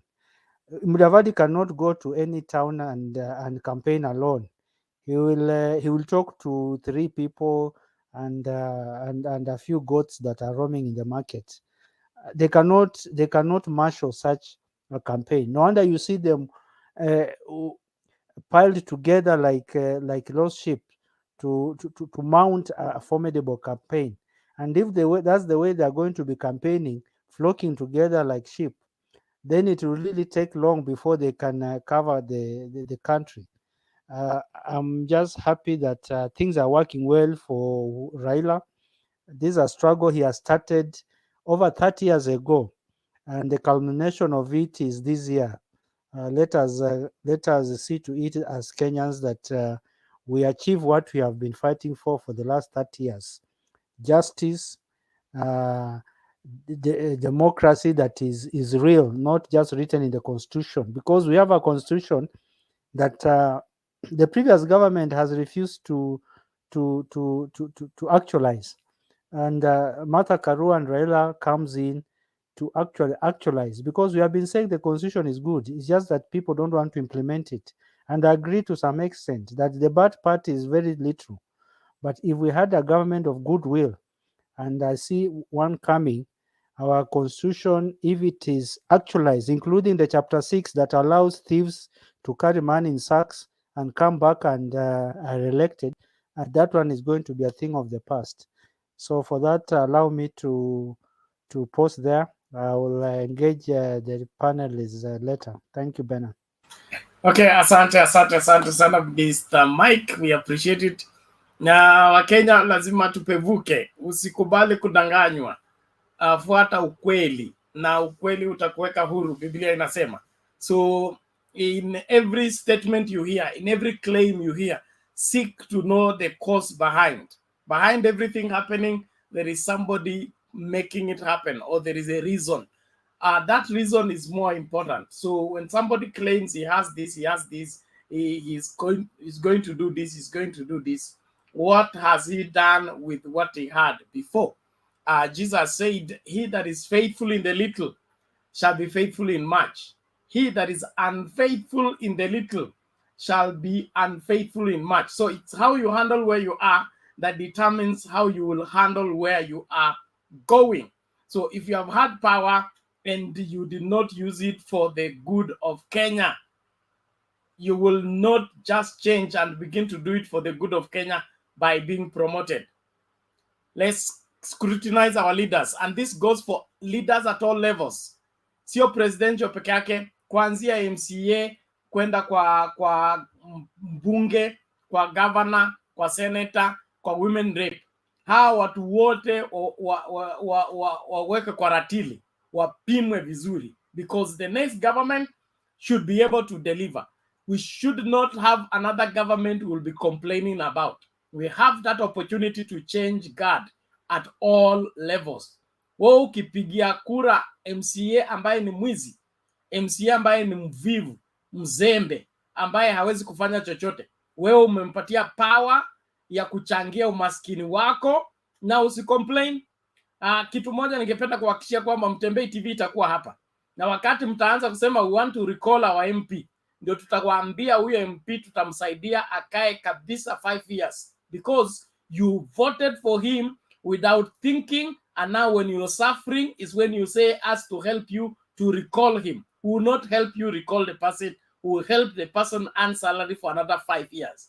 So watch out, make sure that you watch everybody, scrutinize at the local level. The local level, stoke tu at hii area ni ya ODM 6 piece. Hapana, kila kitu.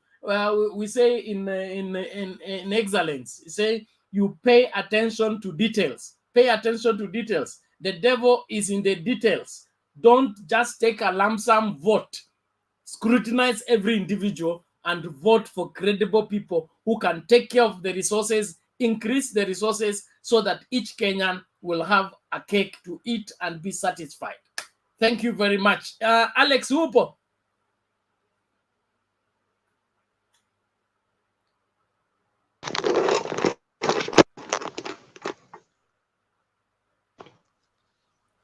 Nipo Bernard. Karibu vipi? Poa sana, nashukuru. Yangu yatakuwa machache. Nilimsikia Moses Kuria akijaribu kukimbia kutoka matamshi yake ya hapo awali. Unaposikiza huyu jamaa, especially after he came from Dubai, inakaa kule hakukuwa na pombe. Kwa hiyo miezi yote alikuwa kule, na pombe haikuwa inaongea. He was speaking the honest truth before his homecoming in Kiambu. But prior to that, you could see him speak honestly. In that video, he talks about Martha Karua. I totally believed him from the day I saw that video. That was a couple of months ago. I believed everything he said because he was totally sober. And because they had sold a lot of fear to the people of Central, he ended up by concluding the only de-risking factor we have in all these presidential candidates is Martha Karua. And you know, Baba likes taking opportunities. And he said, she's the only woman, she's the only man we have in a political field right now. And then she said, she's the only safe hands that we have, and she has no corruption, affiliation, or scandal of any nature. Out of frustration of what he said, and it's been played over and over and over, he tried to twist it today. And I think the gods who are against corruption will not forgive Moses Kuria. I'm here in this channel to thank Moses Kuria for his utterances and reaffirm that God even uses evil men to bless people who are not evil. If we can continue putting that clip of what he said that was about 6 minutes on why Martha Karua will eventually take over, because earlier on he had said, Sisi wa Kikuyu, we don't have a vacuum of leadership. The moment Kibaki came into power, we started grooming another person. So I think his prophecy has come to fruition. And I think it's hurting and hunting all the people within Kenya Kwanza. So we don't have to use any other thing to criticize the Kenya Kwanza. We only have to do one thing, to say that Martha is the only de-risking factor the Kikuyus have. And secondly, Martha is the only person who is able to take leadership from the one man, Uhuru Kenyatta. Now, if we do so every day, I don't think these people will have any agenda.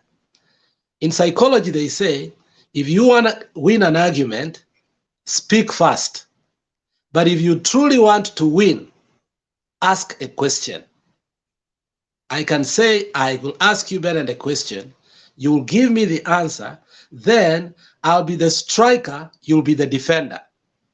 Because I only ask one question and you will take 30 minutes to explain. Because when in politics, you are the defender, you are on a losing game. We must now search a narrative to counter, because looks like Kalonzo should go. We don't want to fight with Kalonzo. If we groom Martha Karua very well, the way I'm seeing the reception, so far up to today, and I watched every rally she's been since she was unveiled to us, I believe that Martha Karua will bring even 60%, and that is not an over-exaggeration. So I think we have something to hang on now. You can leave Kalonzo alone, and you can start protecting Mama, because what is happening with Mama, what I have seen, she has not spoken anything for herself. She is going out to sell the agenda of Raila Amolo Odinga. And what you see so far, it's not yet a week. We have seen 3 people come here and say, Gachagua was a wrong choice. And I one said I'm confused, the other one say he's depressed, and the young lady yesterday said she's not happy. So I think we must take opportunity of that. Instead of talking so much about Gachagua, we must talk about Martha Karua only, because we don't need to give Gachagua any air, because he does not befit that. He can't debate Martha Karua. And what we need, as Malala told us, we have the base. We just need a few votes from Mount Kenya. So this talking of Gachagua and other people, we will be wasting our time. Let us be the strikers, let them be the defender, because so far where we are, they're only defending. We are throwing the salvos to them. Thank you very much, Bernard.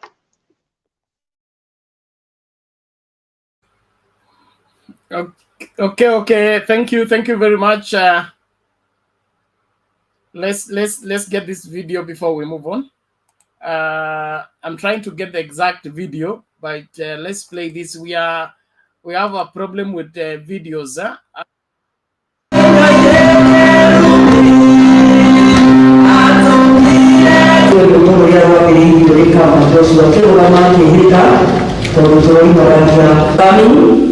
I'm Grace Muturi. I love the Lord Jesus Christ. He's my personal savior. I am the vicar for this parish Mukoi, and also I'm just a nominal member of Jubilee. I've read Jubilee. I'm the party leader of Chama Chakazi. I did that knowing that there could be repercussions, and I'm ready for it. Yeah. So, in all likelihood, it is unlikely that Mount Kenya region is going to produce the next president of this country. At the same time, given our voting numbers, we are entitled to produce the next deputy president of this country. And in my own individual capacity, as a member of parliament for Atondo South, I want to endorse the Honorable Martha Karua for the position of deputy president. She has the integrity, she has the stamina, she has a record, she has a clear starting record as a crusader for both multipartyism and for human rights, for defense of the constitution, unflinching. In fact, they used to say the only man among the women, even during Kibaki's time, that is a kind of character who does not know the spelling or the meaning of the word corruption, full of integrity, and any candidate who is dreaming of getting Mount Kenya votes need to start talking to Martha Karua as the next deputy president of the Republic of Kenya. Thank you. It's a positive move. Reason that those of us who are in Jubilee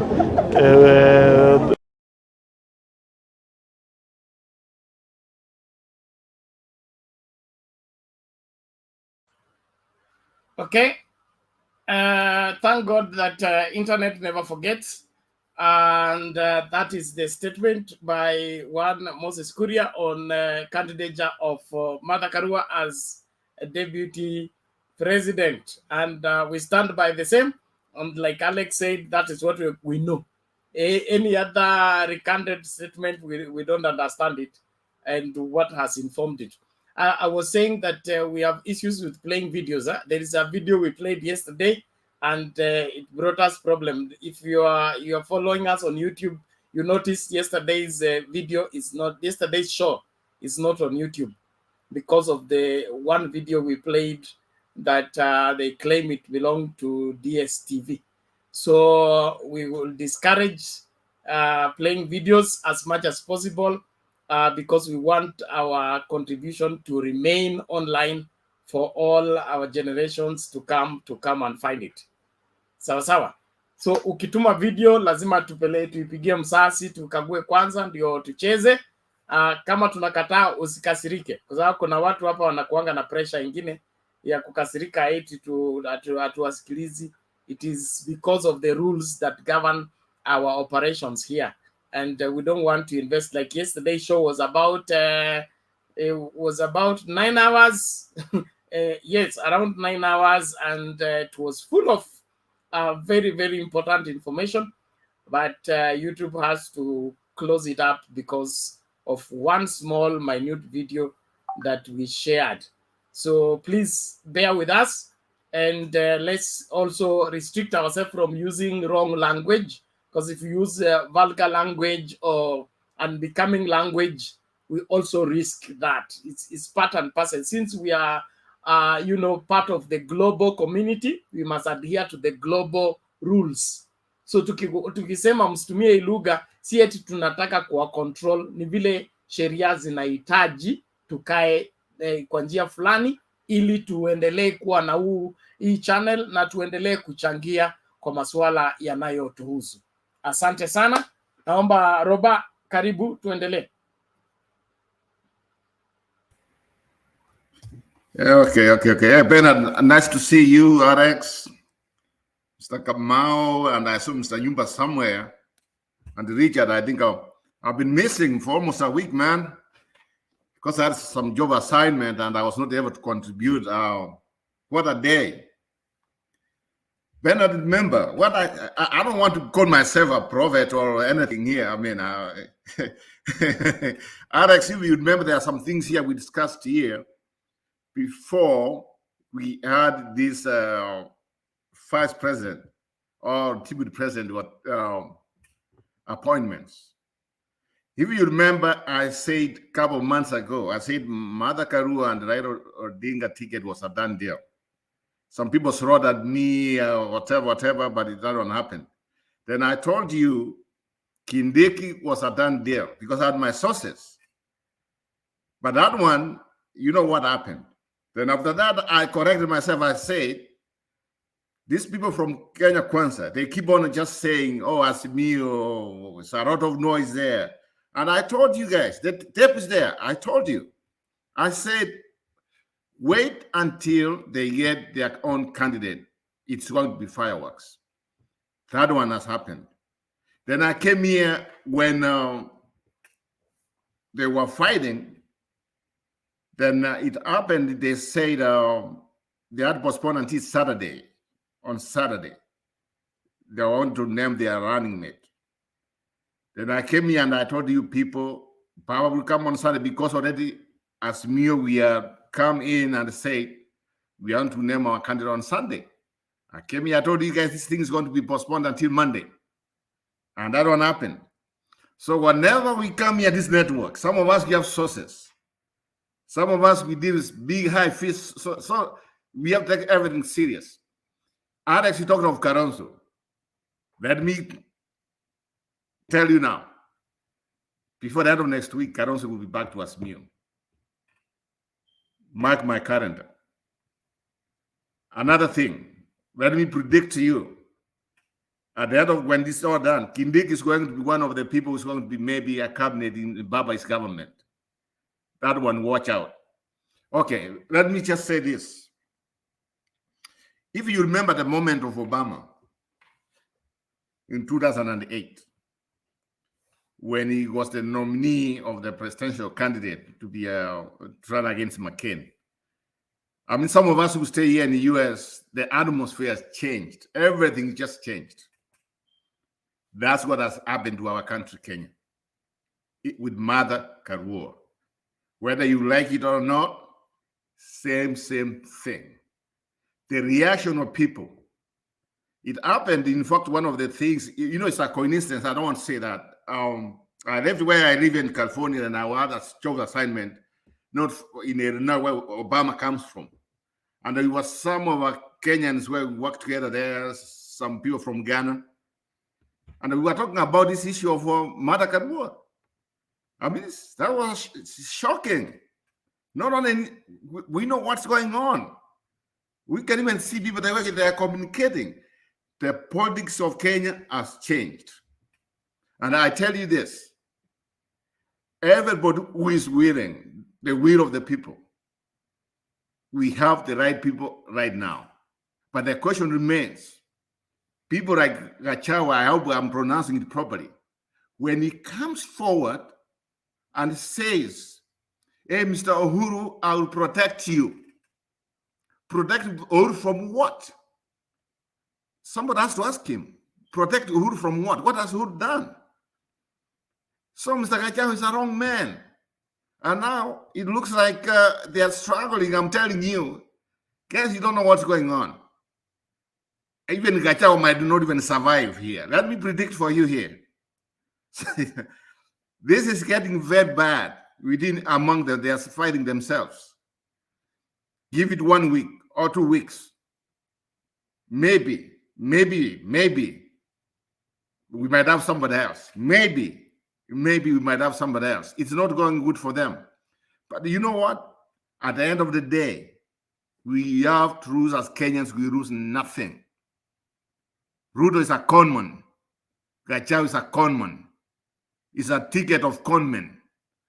These people should not even be allowed to run for president and vice president if it was a country of rules and law. But it's Kenya. Gachagua himself, all these cases he has in court.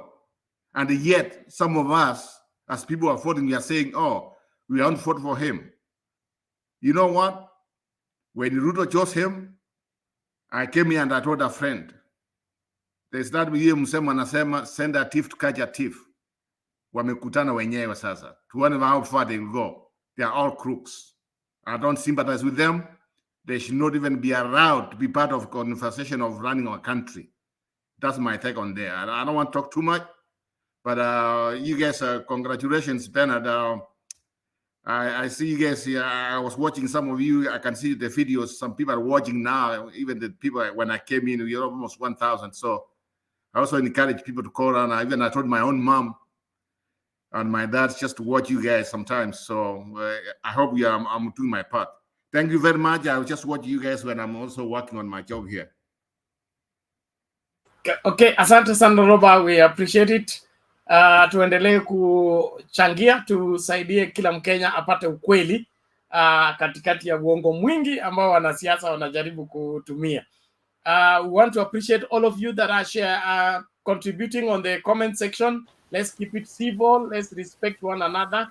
Ukiona debate inakulemea ama inakukasirisha na uwezi kujizuia, unajingatua. Yenye Kiswahili sanifu.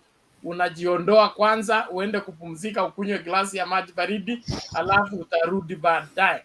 Lakini una ruhusa ya ku-insult mtu yeyote ama kuchukia mtu yeyote kwa sababu ya siasa. Ni lazima tutengeneze nchi yetu na lazima tuongee kuhusu masuala yanayotuhusu. Thank you very much. Naomba sasa tuende kwa Raphael mbio tuokoe muda. We are already on the we are finishing the second hour and we have people who have not said anything. Ben, thank you so much. Leo sina la kusema mimi, nasikiza mjadala. Asante. Okay, asante. Karibu Jared, vipi?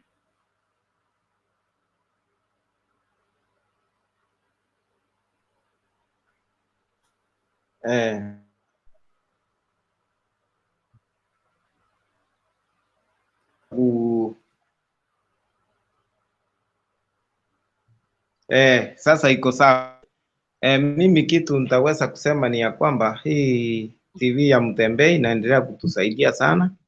Tunaendelea kuelewa tunaelekea wapi. Na vile nimeweza kuona ni kwamba Kenya Kwanza imeanza kuwa kama wakati mnara wa Babeli ulipokuwa ukijengwa. Kwa sababu ukiona mahali wamefikia, mwanzo tulimuona Gachagua wakati ambapo alianza kuongea mambo ya Azimio. Tulipokuja kidogo tukaona mwingine akaongea. Sasa tulipoona Kipchumba mwenyewe alisema tupigie Azimio kura. Juzi hata wiki ijaisha.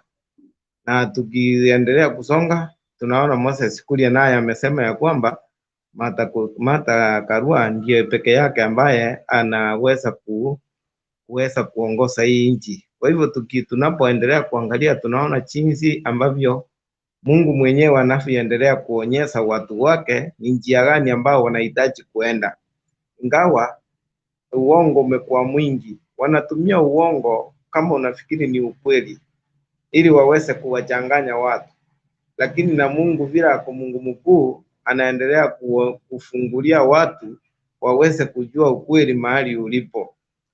Mimi vile nimeweza kuangalia Martha Karua anapoendelea kufanya campaign Central Kenya, ninaona ni mama ambaye anajua kuongea, si mama anaongea na sauti, si mama anawarasimiza. Yeye anaenda anawaomba kwa upole, anawaambia ya kwamba hiyo kura ambayo ninawaomba ni yenu, na anawaambia yeye hawezi kuitoa kwa mfuko, lakini yeye atawaelezea agenda za Azimio. Wao wakikubali wataweza kutoa kura yao waweze kupigia Azimio. Na tunaona ya kwamba jinsi ambavyo anawaonya vijana wasiweze kutumiwa ili kuweza kuanza kupiga kurusa mawe au kuharibu mikutano ya watu wengine. Na tumeweza kuona ya kwamba jinsi ambavyo anavyosema ya kwamba ukiwa na watoto wote ni wako, lakini kuna mtoto ambaye huwezi kumtuma kwa duka, kwa sababu ukimtuma kwa duka ataweza fika akirudi akwambie pesa ilipotea. Kwa hivyo hao watoto wote ni wetu, lakini kuna watoto hatuwezi kutuma kwa duka na kuna watoto tutaweza kutuma kwa duka.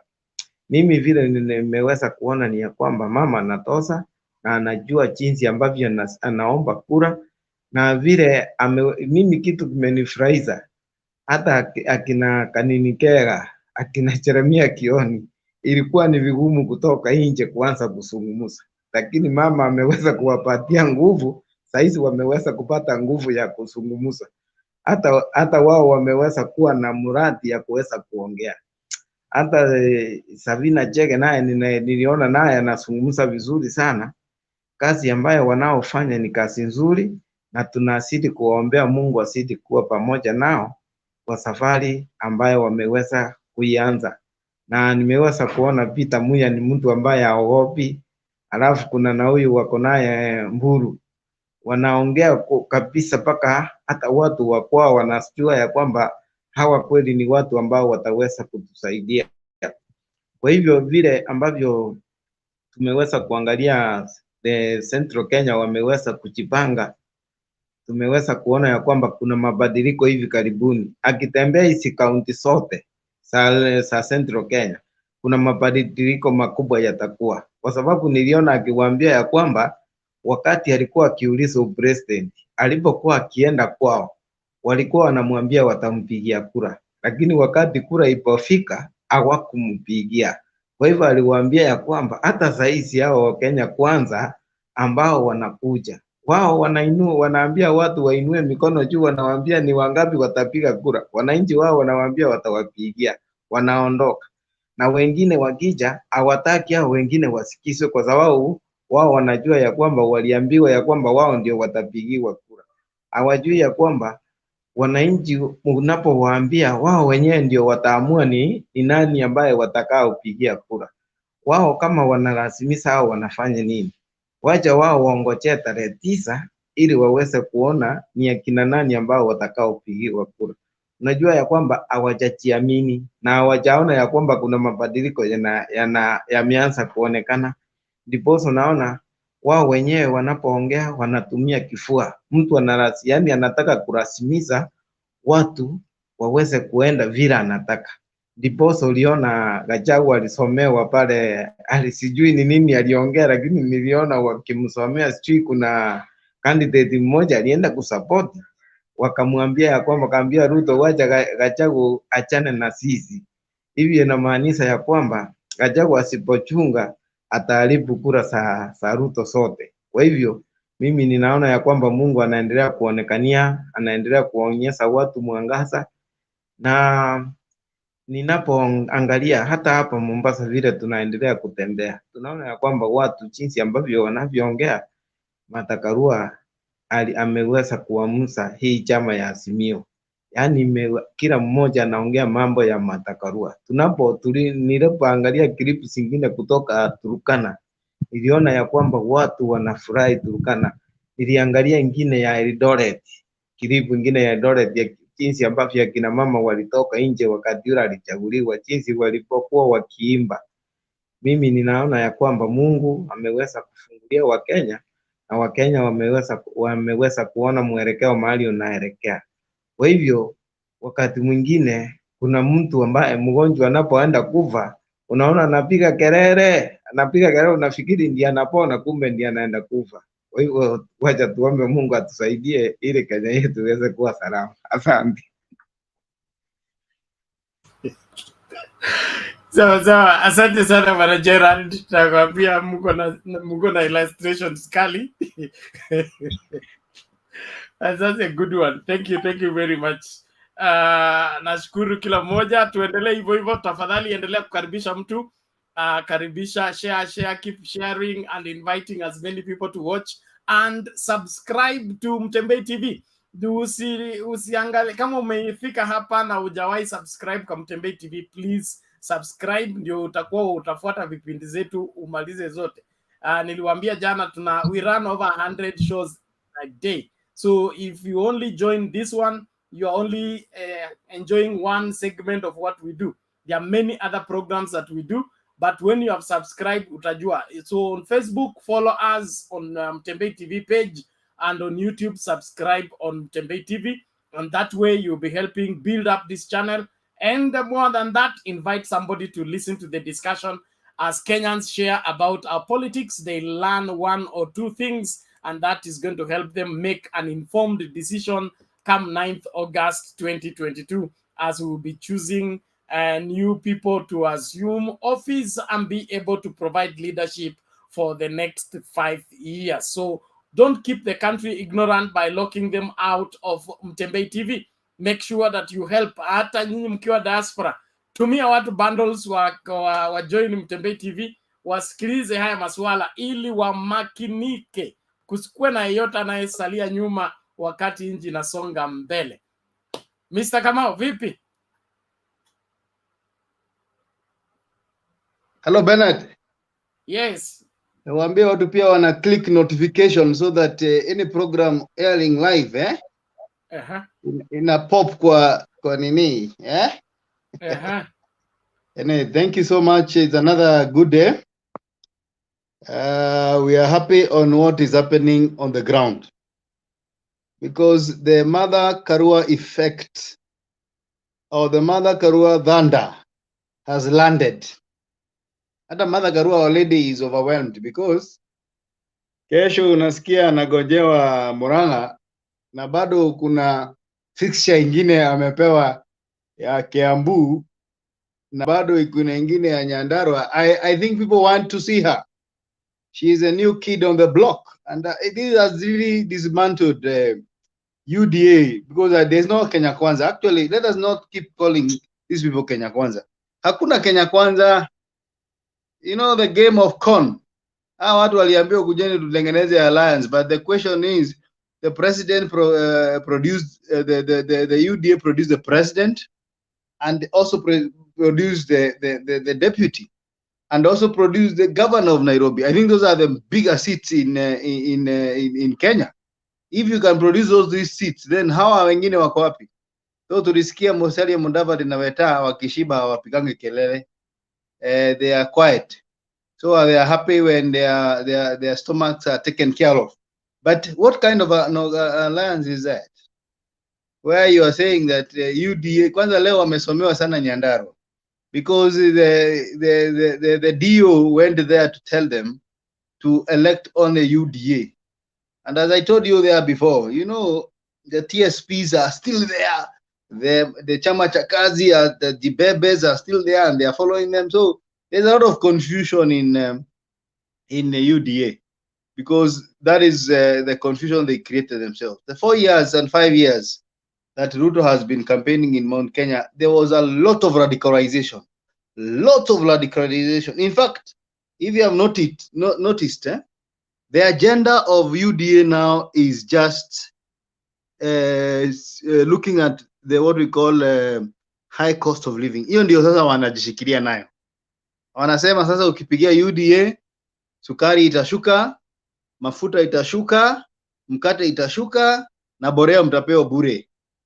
So ukiangalia sasa imeanza kushift so that sasa iangalie ni kama unajua wachawi, those things, those sorcerers, they are called sorcerers, I don't know, lakini naonanga majina mingi sana huku. Daktari daktari kutoka Tanzania anaitangwa maybe Omari, daktari mwingine anaitwa sijui majina funny, but hao madaktari they are very cunning, kwa sababu ukiangalia anakuambia uko na shida ya kukosa usingizi, normal things. Uko na shida ya kuamka mapema, uko na shida ya kutokuta na appetite, the things that are affecting almost everybody. So uko na shida ya kukosa kazi. Si wanaume nao wanaambiwa uko na shida ya nini, unaenda round ngapi? You know, we are mature here, we can talk. So unapewa those stories ambazo they are common with men and common with women. Those are the stories now UDA is using. Wamekuta kurealize, hata jana walikuwa nasema ati gender is not the agenda, lakini leo wameambiwa gender is also an agenda. In Kenya, we also want the gender to be an agenda. So that is why they are confused now. They are realizing that what mother has brought on the table is actually dismantling their story. It is dismantling their lies. Yeah, and therefore we are happy as Mount Kenya now. We are happy because now people can make right choices without being told this is the way and the only highway. We don't mean that people will all vote for Azimio, but what we know is that now it is not. You know, we had actually, I thought we'll give Baba 25% because that was enough for him to go to State House. But now with the mother, now I think we're going to get 65 because the other problem UDA has, it's because they're organizing small drunkards and jobless people and people of Boda to heckle. You know, that is also a strategy for them, but I think it's a very poor strategy because what is happening after they have taken the alcohol, kama leo Martha Karua alipitia Embu before enda Tharaka Nithi, akakuwa heckled, so the guys were paid. So wakati Martha anarudi sasa, unajua lazima arudie barabara, they are drunk, so hakuna mtu wa kuheko. Everybody now comes in and listens and say, hey, afadhali mama na baba. Mama na baba is the ending, is what is selling now, and even campaigns hazijaanza, but we are going to make sure that UDA is sandwiched in this country until they learn a lesson. Because I can tell you, even as Baba was doing presidential jobs, anakutana na maraisi duniani kama Museveni, wakina Salva Kiir, Martha Karua was doing his business. Ngiru was doing his business. And I can tell you, these people cannot marshal campaign individually. In fact, I'm waiting for Gachagua to move along with the wakina Dende Nyoro, wakina Omanga, achukua Omanga waende nae Busia, you know, waende wapige campaign Busia, we want there will be nothing because the only impact ni kutumia hiyo limousine za serikali na kelele na uongo ya Ruto ndio waweze at least ku attract fanatics, but on a normal day these people cannot go independently. Mtu kama Mudavadi ni kama sasa lazima afuate hiyo gari. Wetangula, they are not able to move alone, but Azimio team, and even before the campaign starts, they are able to marshal big numbers. Martha Karua is marshalling big numbers in Mount Kenya, just like the deputy president. So I think that is that level. In fact, if Joho comes in now and wakina Aladwa in a lobby, I think this thing will be done. I don't even think, in my own opinion, that there will be any contest here. Hakuna contest. Hata nimeanza kushuku maybe Gachagua tu alituma huko kuharibu, na ameharibu ya kutosha, sababu yeye anasema anataka Wakikuyu wao wanaenda huko State House, wanapewa mchele na sukari na maji, ama hata ati wanarudi nyumbani. Sasa hiyo ni agenda gani bana? How do you start talking like that and you're the deputy president designate?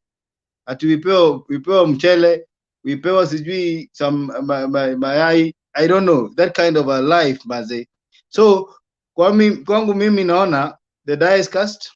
Baba is the 5th president, and I am so sure beyond any reasonable doubt that this time there will be equity in government, because hata Sisi, I can tell you the truth, it is not that Kikuyu don't want change. They have always wanted change, but they are that kasumba that was created through the generations, that this, you should not talk to these people. But I think now it has come out, it's coming out to tell us that surely we cannot live in this country alone, and if we are together as a country, we'll reach far much, we'll do much better than individuals, than tribes. Because some of the things that you see in the US, the reason why US is US today, you know, US is US today because they have harnessed all the strengths from every part of the world. The Jews are there, the Africans are there, the Chinese are there, everybody is there. So they have come together on one agenda. And that is why they say America first. And they fight for that word. See why Kenya kwanza ya uongo. America first is a serious thing. That whatever happens to an American outside America, every American is concerned. So that is where we want to reach as Kenyans. Whatever happens to a Kenyan outside Kenya, every Kenyan should be concerned. Thank you, Bernard. Thank you, Mr. Kamau. We appreciate it. Let's keep the conversation going. Thank you, those of you that are inviting more people to view and learn from what is happening here. Please, let's keep it up. And like Mr. Kamau reminded us, when you subscribe, please make sure you hit that notification bell so that you get notified every time we come live everywhere. Soon we'll be coming live from anywhere, anytime. So this is, we are getting into the higher season where we'll need to bring you whatever you need to see and hear as it happens there and then. So this is the place to be. Please make sure that you may subscribe na ume invite mtu ana watch pia na yeye ana subscribe, kwa sababu hapa hatuchuchi habari, tunakuletea vile ilivyo ili uelewe mbivu na mbichi. Tunataka Wakenya wajue ukweli wa mambo, sio ile uongo ambao umefanywa nini Kiswahili kinapotea, umepambwa na uongo ambao umepambwa na ukweli. Wanachukua uongo alafu wanapamba ukweli around it, and then it looks like it's a truth, but it's not the truth. We must get to the bottom line of everything. Before Kevin comes in, let's watch these 2 quick videos, and then we move on.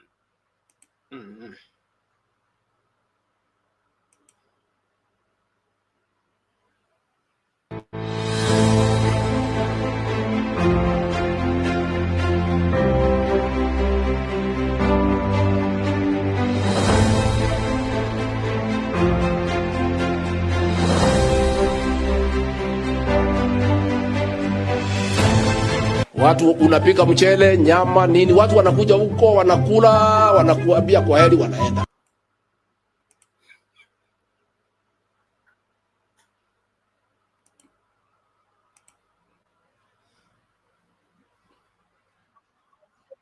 Unga mkono, tunasema heko. Akina mama kwa mara ya kwanza wametambuliwa, na ni nyakati zao kujua ya kwamba baada ya Wangare, basi ni kusema ya kwamba hata miaka ingine 10-20 ijayo, basi nchi inaweza kuwa na tukilinganisha Wangare na Ligathe ni kama kulinganisha usiku na mchana, ni kama kulinganisha mbingu na dunia, ni kama kulinganisha kifo na uhai. Tunataka kushukuru sana ile jambo mzee amechukua.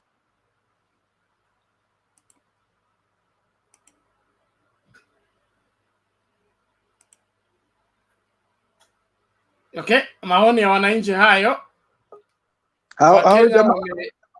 Hao jamaa walikuwa wanasikiza kweli?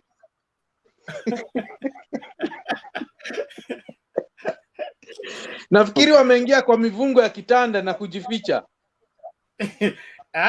Watatokezea, usijali. Kwetu wanasema anayeficha mgonjwa siku huyo mgonjwa anakufa, kilio kitatambua kwamba kulikuwa na mgonjwa hapa. So it doesn't matter how long you hide it, it will eventually come out. Kevin Juma, how are you? Fine, thank you Bernard. You're welcome. Na wengine asante sana. Mi leo nasikiza tu, naomba nitachangia baadaye. Asante. Okay, nashukuru kwa kusikiliza tu, lakini sasa hapo kuna makosa kiasi. Kosa la kwanza ni kwamba umechukua nafasi ya mtu ambaye anapaswa kuchangia. Hawezi kuingia kwa sababu studio imejaa. Ukitaka kusikiliza unasikiliza from the other channel, the other outside channel, hiyo ni ya kusikiza tu. But there we need somebody to come and contribute to the debate. So until you get a point to come and share, ndio una click, unaingia kwa studio, you share and then go. But tukikaa hapa 10 peke yake tunazuia 100 huko nje ambao wanataka kuingia watoe mchango wao. So I will request all of you that have made their submission and you think you will share maybe later on, you give space. Like Mr. Wangira ameenda, atarudi saa 5 ameniambia. So it's good that way, so that everybody will get an opportunity to come and share, and we hear from different Kenyans even as we proceed. So tukirudi kwa Mr. Guru. Mr. Guru upo? Yes, Alex.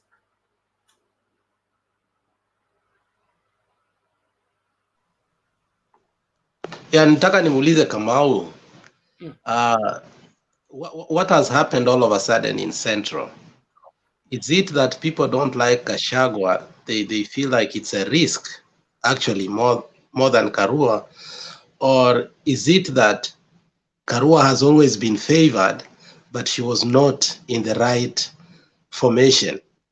And whatever answer you give, do you think we can get from Central the votes that Kalonzo is denying us? All right, that's a beautiful question. Can I proceed and answer, Bernard? I think it is a rather obvious that the president has to retire, and he has started retiring. You know, in any case, Uhuru Kenyatta has never been so much a fan of a presidency or kingmanship, and so the Central Kenya is now prime or ready or ripe for somebody to inherit that region.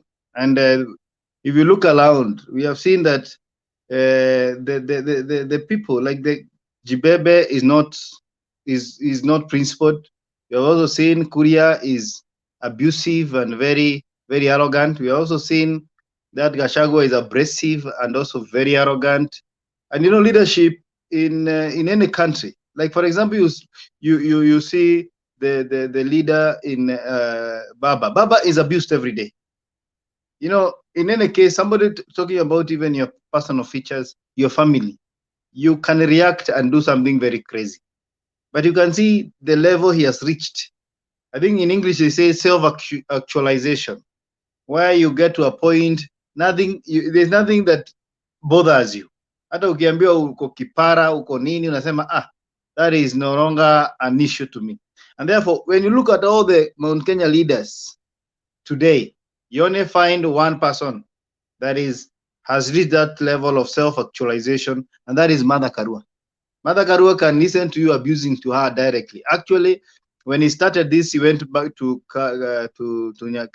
Kirinyaga, and there was a formation that was there to abuse her, that she is old, she is this and this, and she was listening to them. She was telling them, if you don't want to listen to my meeting, then wait for your meeting to come.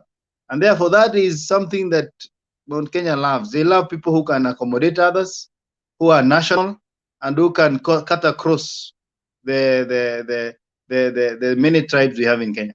The other question of Kalonzo, if Mount Kenya can give only 25%, and I'm telling you the truth, if the Mount Kenya can only give 25%, it has already covered Kalonzo's numbers and even given a top up. And if Mount Kenya gives even 40, now that is even bigger and better because it will have sorted many other numbers that could have been lost. But having said that, I also know that Kambas today, even Kambas, not all of them can follow Kalonzo. So we are so sure that the numbers that Kalonzo had blocked has already been achieved and is already been achieved. Now it is in the process of top up. In fact, somebody was joking today on the internet, telling Kalua, no, we wanted you to just give Baba 30%, not 65. 65 itakuwa mingi sana. But now you can see what is happening in Mount Kenya. There is now, if we are like as I tell you, because me, I'm now there and I've been moving around because I'm on leave. It is 50-50. And the mother is not stopping there. In fact, he started with the hard to sell counties because where UDA was having fanatic following was in Kirinyaga, Embu, Tharaka Nithi, and a bit of Meru. But where these other counties were also 50, they were not so much infatuated by UDA. Nyandarua was not infatuated. Kiambu was not infatuated. Even Murang'a itself was not infatuated. There was now wave there. But now Karua has started with where the infatuation was. Has started where people were radicalized. But now he is now coming up now to the other Mount Kenya areas where Baba has always had support, just because President said he's on his side. I hope I've answered you, Bwana Alex. Yeah, thank you very much. So I have a question, please, Kamau. Who Biria, Yeah. were you next when you spoke? Hello. Yeah, who's Allow me to speaking? have a question, Alex. Go ahead, Mike. Yeah, a quick question. Any panelists can help me, but this was Go brought ahead. up by Roba. Roba said the indications that the backlash that Ruto is getting from his choice of DP might force him to go back to the drawing board. What I wanted to ask is, based on the timelines of IBC, is there room for such a reconsideration of maybe changing the deputy nominee? If not, then I'm very happy. We shall then be stuck with the Gachagua. Then it is as good as done. Thank you. I think there was a deadline. The reason there was a deadline to search was because I believe that politics has a timetable. So I think that timetable, unless I think an emergency like death or medically, and I think there's a provision to that. But as of now, I don't think there is any. But in eventuality of death, I'm talking now in the US, if your running mate dies while you're still campaigning, you can still nominate somebody. But I don't think that's the case for Kenya. Let me answer that thing. Bernard, nataka kusema kitu kidogo hapo. Okay, go ahead, Baya. Okay, order. Kila mtu atapata nafasi ya kusema kitu It hapo. was addressed to me. Okay. Yes, Roba. Yeah. Let me just put it this way. What's happening is, in fact, there's some belief that Gachagua might be, in fact, because of the corruption, even from the courts, he might be stopped. If you heard what I was saying about the corruption. So he might be stopped. So if he's stopped from court, so the court, from there, obviously, because I think soon they will start feding them. Because, Gachagua cannot even travel, by the way, because of his passport. He cannot travel. He posts his passport to one of the courts in Kenya, from what I know. Remember when Ruto came to US, he wanted to come, but because he has this thing in court and his passport is there, he can't travel. So the thing is this: what happens if, for instance, now they say he has been arrested or is going to trial and get convicted before the, I mean, like now they were saying the other day, he had a case to answer, like I think on Monday, but he had to send his brother to go there to represent him when he was battling I mean, he had to send somebody else from a family member. So there are some possibilities that they coming up. It's just like they might fight him from court, because most people from Kwanzaa, they didn't like him anyway. They didn't like him, most of them. They didn't like him being the nominee. So they are seeing, what I was talking about is court. If the court decides that he might not be qualified, then now it gives them an opening. That's what I meant. Okay. Thank you. Yes, Raphael? Nilikuwa nataka kusema hivi. Katika kitendo cha kuchagua mtu ambaye ana makesi mengi kuwa makamu wa rais, hiyo ni dalili moja ya kwamba huyu mtu anaweza kuwa na serikali mbaya sana. Jambo lingine ni kwamba hata wafanye nini, wachague mtu mwingine, meli imeng'oa nanga tayari, na watu wanapatiwa ujumbe ule sahihi kuhusu Kenya, pahali iko na wapi tunaelekea, na ni dereva gani ni mzuri sana ambaye anaweza akaendesha meli hiyo, na nani anaweza kumsaidia hapo. Kwa hivyo mimi sioni kutakuwa na tofauti yoyote hata kama watabadilisha deputy, kwa sababu tayari huyu ambaye ni awe dereva ana historia yake inajulikana Kenya nzima. Alafu katika uamuzi wake nao una shida, na ndio maana hata amekatalia kiti. Hakuwa na mfano kama Kibaki aliyeamua kutoka kwa serikali, au Martha Karua. Jambo hilo linasababisha kwamba watu wana maswali naye sana. Alikuwa kipenzi changu mimi huyo, lakini sasa baada ya kwamba amekatalia serikalini na anaona kuna makosa, kwa nini hakutoka basi? Kwa hivyo sioni kutakuwa na tofauti hata wakibadilisha makamu wa rais, wapate makamu rais wa mwingine. Asanteni sana. Okay, thank you. Let me, Mike's question is a legal question, and the response needs to be, I think we'll need some legal interpretation, because I think we're having the same scenario in Siaya, Alex. The submitted deputy governor for Siaya has been recalled for Kumbo. Is it called Gumo or Gumbo? No, Owino, Charles Owino is the former police spokesperson. Yes. His resignation was refuted, and he has been called back to work. So he wrote to Gumbo and told him, "I'm no longer contesting with you." Yeah. But he had been submitted as the running mate for Gumbo. Yes, that was submitted, yes. And then the deadline for the submission had passed. So exactly. What happens? What happens to Gumbo's case? Does the whole ticket be cancelled, or Gumbo will be given an opportunity to nominate somebody else? That is the situation that we need to have an interpretation, because we cannot just brush it off.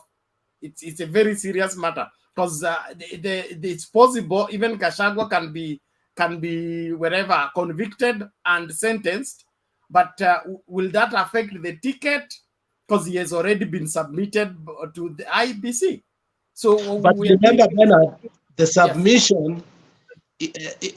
To clarify that, I think I may say one thing: the The IEBC itself has not issued your running certificate.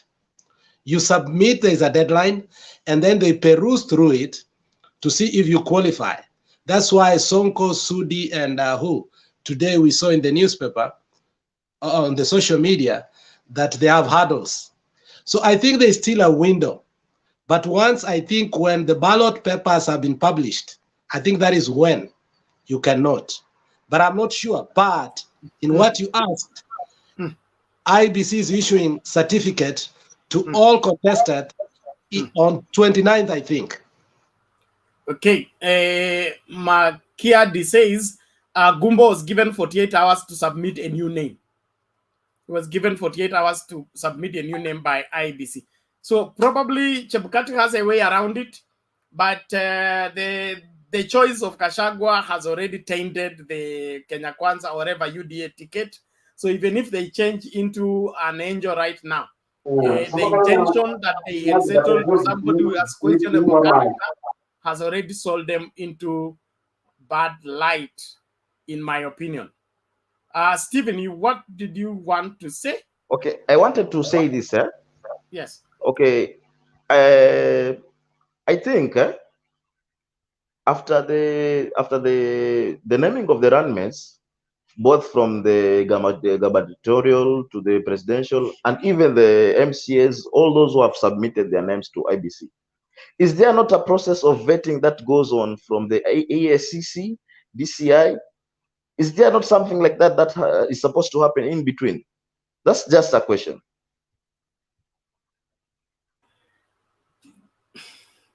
Hey, we are going back to the legal class. Okay. Being nominated doesn't mean you're it's final. Okay, it's not final. That's what I'm saying. Yeah. So, okay, go ahead. Order, everybody. Don't unmute until it's your turn to speak, please. Let's not turn this one into a marketplace. Sawa sawa. Sheria ni ile ile, unanyanyua mkono, utachaguliwa, alafu utaongea. Sawa sawa. Tusisahau sheria mapema hivi. We are only on the 3rd hour. Sawa sawa. Tusichoke tena. So, what Stephen is asking is, after you've been submitted, like now Sudi and Sonko have issues, they can be barred from contesting. The academic papers are in question. Leo headmaster wa highway amekuja akasema hakuona mwanafunzi huyo shule, hajawahi fanya mtihani highway, lakini akona certificate ya highway. So ifanyime nini? Uchunguzi. Alisoma saa ngapi? Alikuwa anaingia usiku wakati headmaster ameenda na anatoka kabla headmaster afika asubuhi. Okay, let me add to something, Bernard. Yeah, yes. Okay, this is what is happening. If you have gone through the tweet by Mutai Ngunyi today on Twitter, I just went through that tweet. I also went through a tweet by Makau Mutua and another one by Edwin Sifuna. These are people who are so conversant with the law. Okay, so this is the catch. Ruto did what he did to pick Gachagua because he knows with the scandals around him, he's going to fail the integrity test. That's the catch, okay? So what's happening? You see how Kindiki has responded. So-called, I'm not going to pick an elective post. I'm still going to be in Kenya Kwanza. After all that, what happened? He got 118 votes against 8 votes. You see? That's a big majority. You can't just push that away, okay? So my thinking is Ruto succumbed to the pressure from Gachagua, but intentionally picked him because he knows in between now and when the certificates are given, this guy is going to fail the integrity test and the vetting from EACC, DCI, and the rest of those integrity bodies. What do you think, Bernard?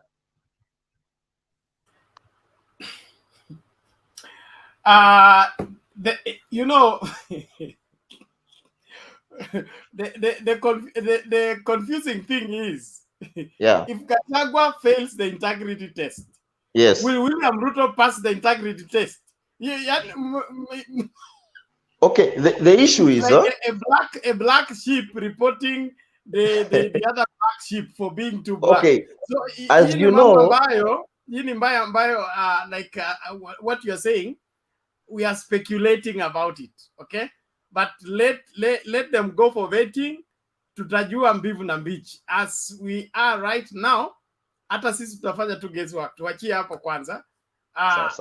Things will unfold. Things will unfold because the moment you begin to say Gachagua is corrupt, okay, you will not fail to talk about Ruto's corruption. And so hii ni ticket ambayo ni nzuri sana. In fact, we had offered them a better one, okay? Waiguru was a better running mate for Ruto than Gachagua. But now that he chose Gachagua, it's still okay. We will play with that ticket and see how far they can go. But thank you. Aliuliza hapa niliposema wachague malaika. So akauliza malaika ni nani kwa Kenya Kwanza? Ni Waiguru. So whichever the case, let's just look at it and wait for things to unfold. Tusifuatilie sana nini speculations ama guesswork ya maanalysts ingine huwa wanaturusha nje kabisa by their conclusive on matters when those matters are still yet to be looked into keenly. Yes, Bwana Kamau. I wanted to tell Stephen that in Kenya, even the people who are supposed to look after the integrity test, the integrity test is also in question. So inakuanga ngumu sana because you live in Kenya, you know, for example, you go to the DCI themselves, you find characters there that can even give you good conduct even without checking. Wakina Magarian, they came here, they were given PIN numbers, they were given good conduct. So even the people trying to help you have integrity also have integrity issues. So inakuwa ngumu sana, hata inafika mahali unakuta kama sasa Matiang'i alikuwa anasema over 40% of Washua's people watakuwa kwa ballot na wanaweza shinda. Why? Because they have their way. They have their way of manipulation. So in Kenya you have big problems, and I hope in one day in our lifetime we'll have a very clean country. Sawa. Thank you very much, Mr. Kamau. I want us to listen to Richard. Richard was here, dropped out, came back, dropped out. Richard, vipi? Salama. Labda yenu hapo. Haraka tuokoe muda. Sister Raquel is here, she needs to unajua we are now in the women world. Okay, thank you. I'll not talk much because I can see everything is under control. I just continue to congratulate Mother Karua because we have been saying now this time we want gender balance, and I can see the campaign she's making is very strong. About Kenya Kwanza, I've seen how they are talking on their rallies, especially today. They don't have an agenda which they are telling people. They are just talking about Musea Kitandawili, they are talking about Huyu Mama. Those are insults. But eventually, I see that God is doing something on us and we are going to win. I talked briefly on Kalonzo. In fact, we needed Kalonzo, but the way he's behaving, let us forget about him. Otherwise, the votes we wanted from Mount Kenya, they are in, so they can cover those ones which Papa needed so that he can win. Another thing, I wanted to talk about Mount Kenya themselves. I'm addressing them. I normally like them because in Kenya, they are like our firstborn in the country because they are men. They are the people who fought for independence, and they are the first people to produce the president, the first president of Kenya. Please, and they are the people who produce a lot of cash crops in the country. They are farmers. They are good people for business. Please, Mount Kenya people, this is your turn again to break the record of producing the first vice president woman in Kenya. Among the vice president women in the world, one vice president in Kenya should come from you, the central people. And this one, Papa has done it. He has shown you the way. He has directed the person who is having the integrity of promoting his government, especially at the side of corruption. So please, Mount Kenya, especially the women of Mount Kenya. I saw I don't know Waruguru Chui, I don't know, talking that women gender balance. This is not the time gender balance can be done. You see, if you are a woman, you can't support your fellow woman. How can you support men? You see, this is the time women should gang up and support them. They are one of them, so that even men can see, yes, if women have come together, let us support them. So me, I'm very happy because I can see we are managing, and God willing, on 9th August, we are going to be the winners, and the corruption should be started to be fought immediately. I think, Mother, with the Papa, everything will go well. Thank you, Bana. Okay, asante sana. Thank you so much. Let's keep the conversation going. PK, iko nini? Asante kwa hii nafasi. Nilikuwa nataka kumjibu Richard kidogo. Richard anasema we don't need Kalonzo. And I think that is it's not very fair to say that we don't need Kalonzo, because we have numbers. The numbers we needed are already there. I think you have observed that as much as Kalonzo has been misbehaving, he has been handled with very carefully, with kid gloves. People are not washing him away. People who know what is happening are not ready to kick him out.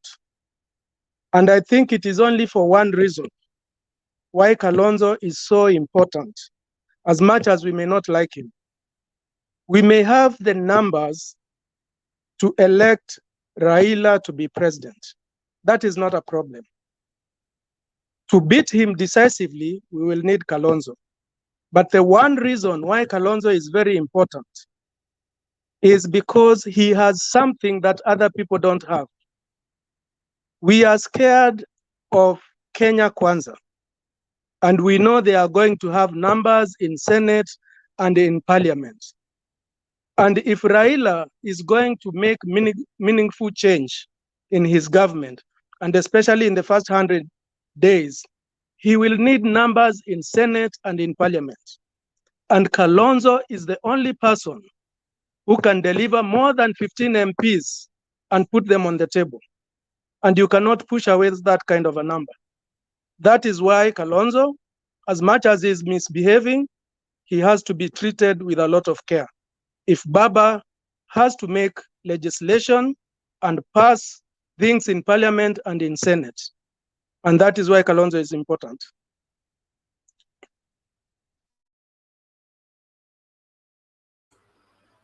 Okay. Yes, Richard. Let me clarify what is he saying. I've not said that we do away with Kalonzo.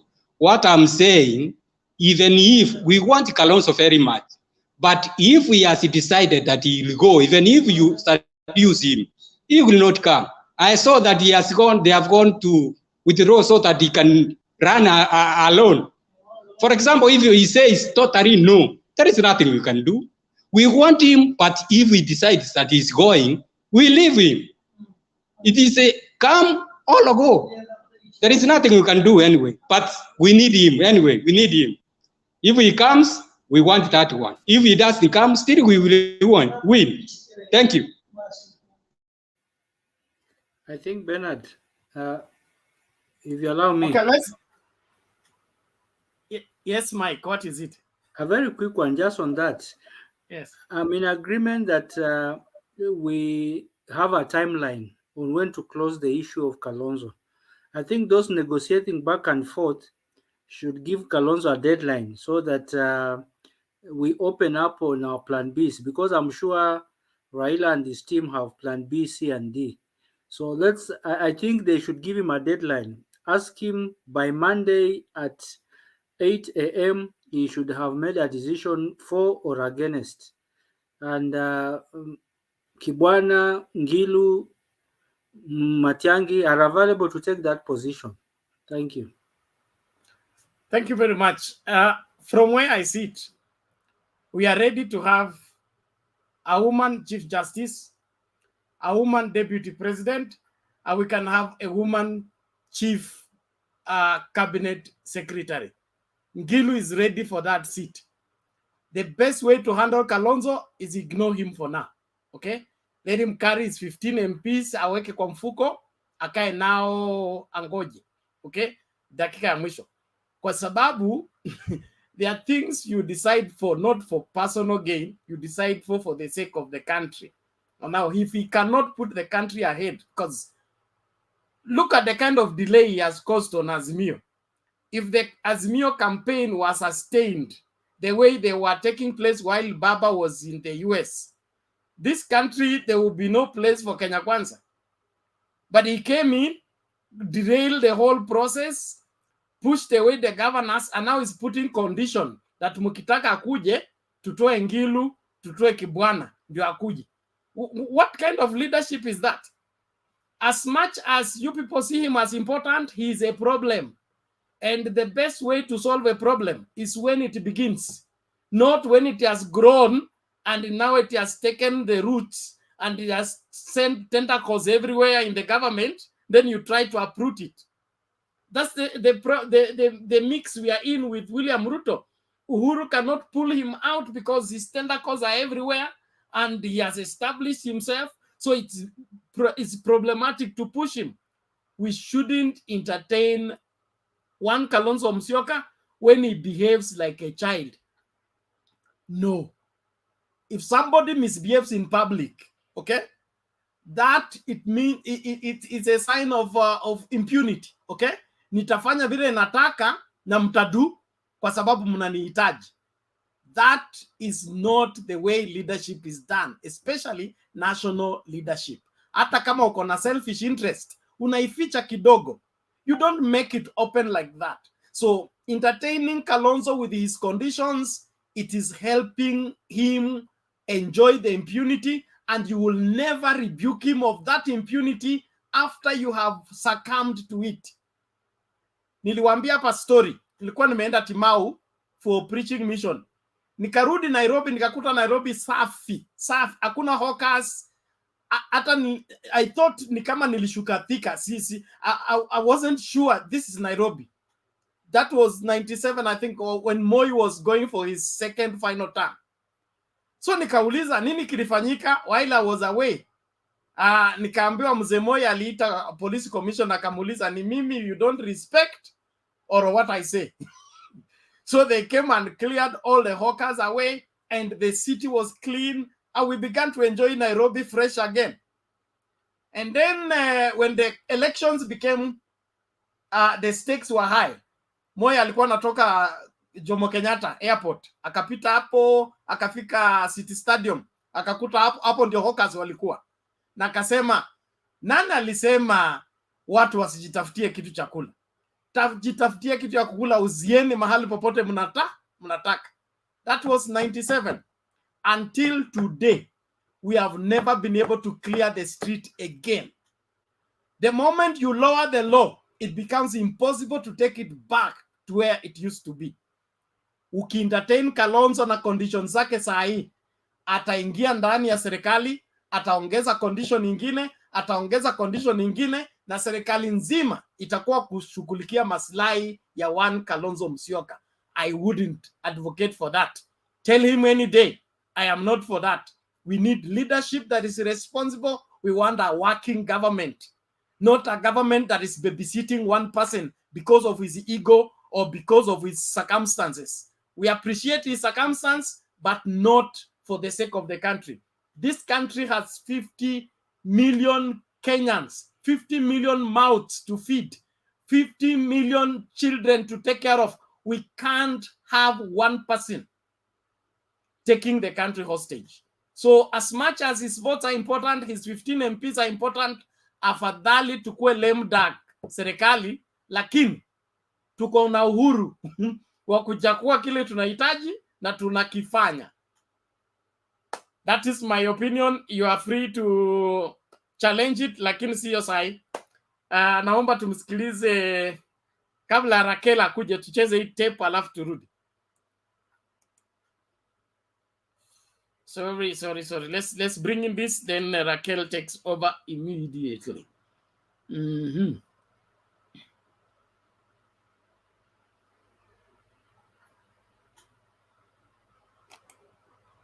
Yes.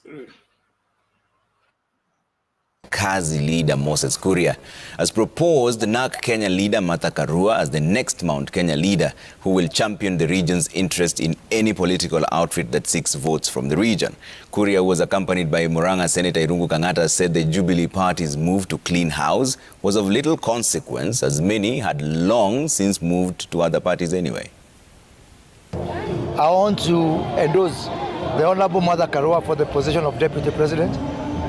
She has the integrity, she has the stamina, she has a record, she has a clear starting record as a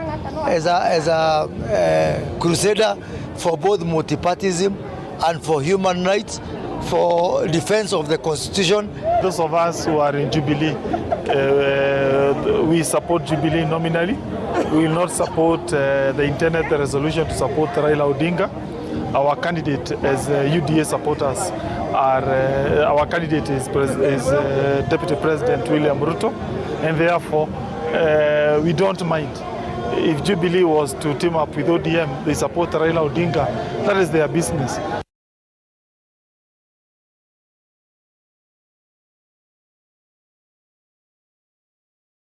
Okay, that is lest you forget, lest somebody changes the story and he becomes something else. It's good we hold them to account. Raquel, Karim. Okay, hello everybody. I trust you're well today. I've missed this space. I've been in the background. And just to mention something, you know that in the UAE recently we lost our president. And what is interesting, I know it's a different system, but something struck me because I come to this space. The transition was so smooth, we didn't even feel it, you know? It's like, you know, we're running up and down. And then I thought, wait a minute. Oh, there's been a change. It's like it was just smooth. No change, nothing completely. And I know we know these systems exist, but to be in a country where there is a whole regime change and you don't even feel it, yani kwa biashara hakuna tofauti, that really inspired me, and I'd really like to encourage particularly this space that these are some of the aspirations in whatever system we have, whereby even when things are happening up there politically, that should not disrupt our lives. Just wanted to make a few comments on the very interesting and engaging discussions. And just a quick one on that issue of the possibility of changing, switching or replacing the DP on the side of Kenya Kwanza. Do you remember this deadline was extended? Do you remember? There was first a deadline. Then they said they agreed, the two parties agreed. And Mr. Chebukati graciously accepted and gave them up to the 16th. Surely, guys, you're not saying again that Kenya Kwanza is going to go again and ask for an extension, because now that is going to be extremely unfair for all of us. Because as Bernard was saying, you know, you've got to have boundaries. We've got to have at least, because they were already given us an extension. So what is this about? Every time you're uncomfortable and unhappy with the decision you make, you decide to make an extension. And I'm sure there are many other aspirants for different positions who are regretting some decisions they made. I'm sure they wouldn't mind also being given an extension. And that's the whole purpose and principle behind deadlines. So what is the point of deadlines if anytime you make a decision and you're just personally not comfortable with it, you can shift? So we are hoping that the courts will not accept that, And this should actually become a precedent. Otherwise, it is going to open a can of worms. And I mean, anybody else can go to court and say, actually, even me, huyu mtu nilikuwa nimechagua ama, so I think that point should be addressed. And then just a quick note on now that it seems the BBI model is being has already been adopted, of course, unofficially, because even Kenya Kwanza are actually adopting it. They are not saying it, but the way they are talking, I wonder what the position of the courts now is. If you remember the very sort of strong position about the process, and they were very, very keen on the fact that, this had not followed process. And then guess what? Within a few months, the same system that was being seen as very destructive is actually being adopted by everyone, and we are all keeping quiet. So these are some of the things I'm hoping, if we had a strong civil society, these are things that should be addressed. Then I just want to make a comment on the women leaders in Azimio, very objectively, and to say I think Azimio has a super team. And again, I'm very proud of Martha Karua, Charity Ngilu, Sabina Chege, particularly Martha Karua and Charity Ngilu, because they are a good model. They represented women well. One, loyal. These are loyal leaders. These women have taught men what leadership means. You become loyal and consistent. And you know how Charity all along, she's been with Baba through thick and thin, and I'm sure there were a lot of goodies out there, but she's been very consistent, a very important quality. And what I really admired about Martha, remember she was on the extreme. And one thing about Martha, which is like two-edged, when she believes in something, she goes to the end. And remember, I was just watching a video, maybe Bernard, you should play it at some point, because now it just sits differently. The day she walked out, and she's got this stride, yani and a swing, she's got the body language, like, this is a president. She walked out, and you know what, this is on record, but this was her way of expressing her this sentiment and saying, I don't believe what you're saying or what you're doing, so I'm leaving. Now that is a very, very positive quality.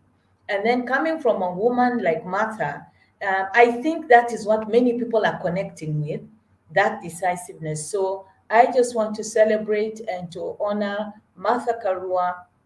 Charity Ngilu, by the way, is one woman leader who actually helps other women. I know for a fact she mentored Cecily Mbarire. She's the one who brought her out of a youth organization those days called Youth Agenda, because Cecily was just those young youth activists, unajua wale wa NGO, but Charity is that woman leader. Unajua vile watu wanasema tu wanawake wasaidiani, no. Charity is a leader who helps other women. That's one thing we've always known. She actually handpicked and used her connections. Najua hii maneno ya wanaume ni cartel. Wanaume wote wanakuwa na cartel. But now, women like Charity, they go there and hack your cartel. She's quite smart and aggressive. So she's like being the trailblazer, akahack huko, akaingiza this girl, and she got her nominated. It's not easy because the men take all the slots. So it's important that we know that this is a good presentation of women leaders, because often sometimes women are seen as twerking. Nijua yani unaonekana tu yani kazi yako ni kuonesha how you can shake your bottom and all. So it's a very good model now for young girls and the young women to look up and see Martha, apart from now the twerking, because now if it was twerking, now all the young girls would want to be twerking their way to the top. Now they are realizing, it's not just about shaking your body and trying to appear. The sexual content has been so strong with women leaders. You have to appear. There's got to be this content of attracting men in another way, so that you get elected. Martha has killed that now. With her firm look and her straightforwardness, she has now proven to our children and your daughters and our sisters, younger sisters, that you can be a straight woman and make it. And another thing is Martha's vote. Remember how people are saying, Hannah votes. In fact, people are still saying that. I even saw Karen Nyamu even saying Martha has no votes. And I thought, listen, Martha's vote is no longer the tribal vote. She supersedes that. And she's now resonating. Martha's vote is for people who hate corruption.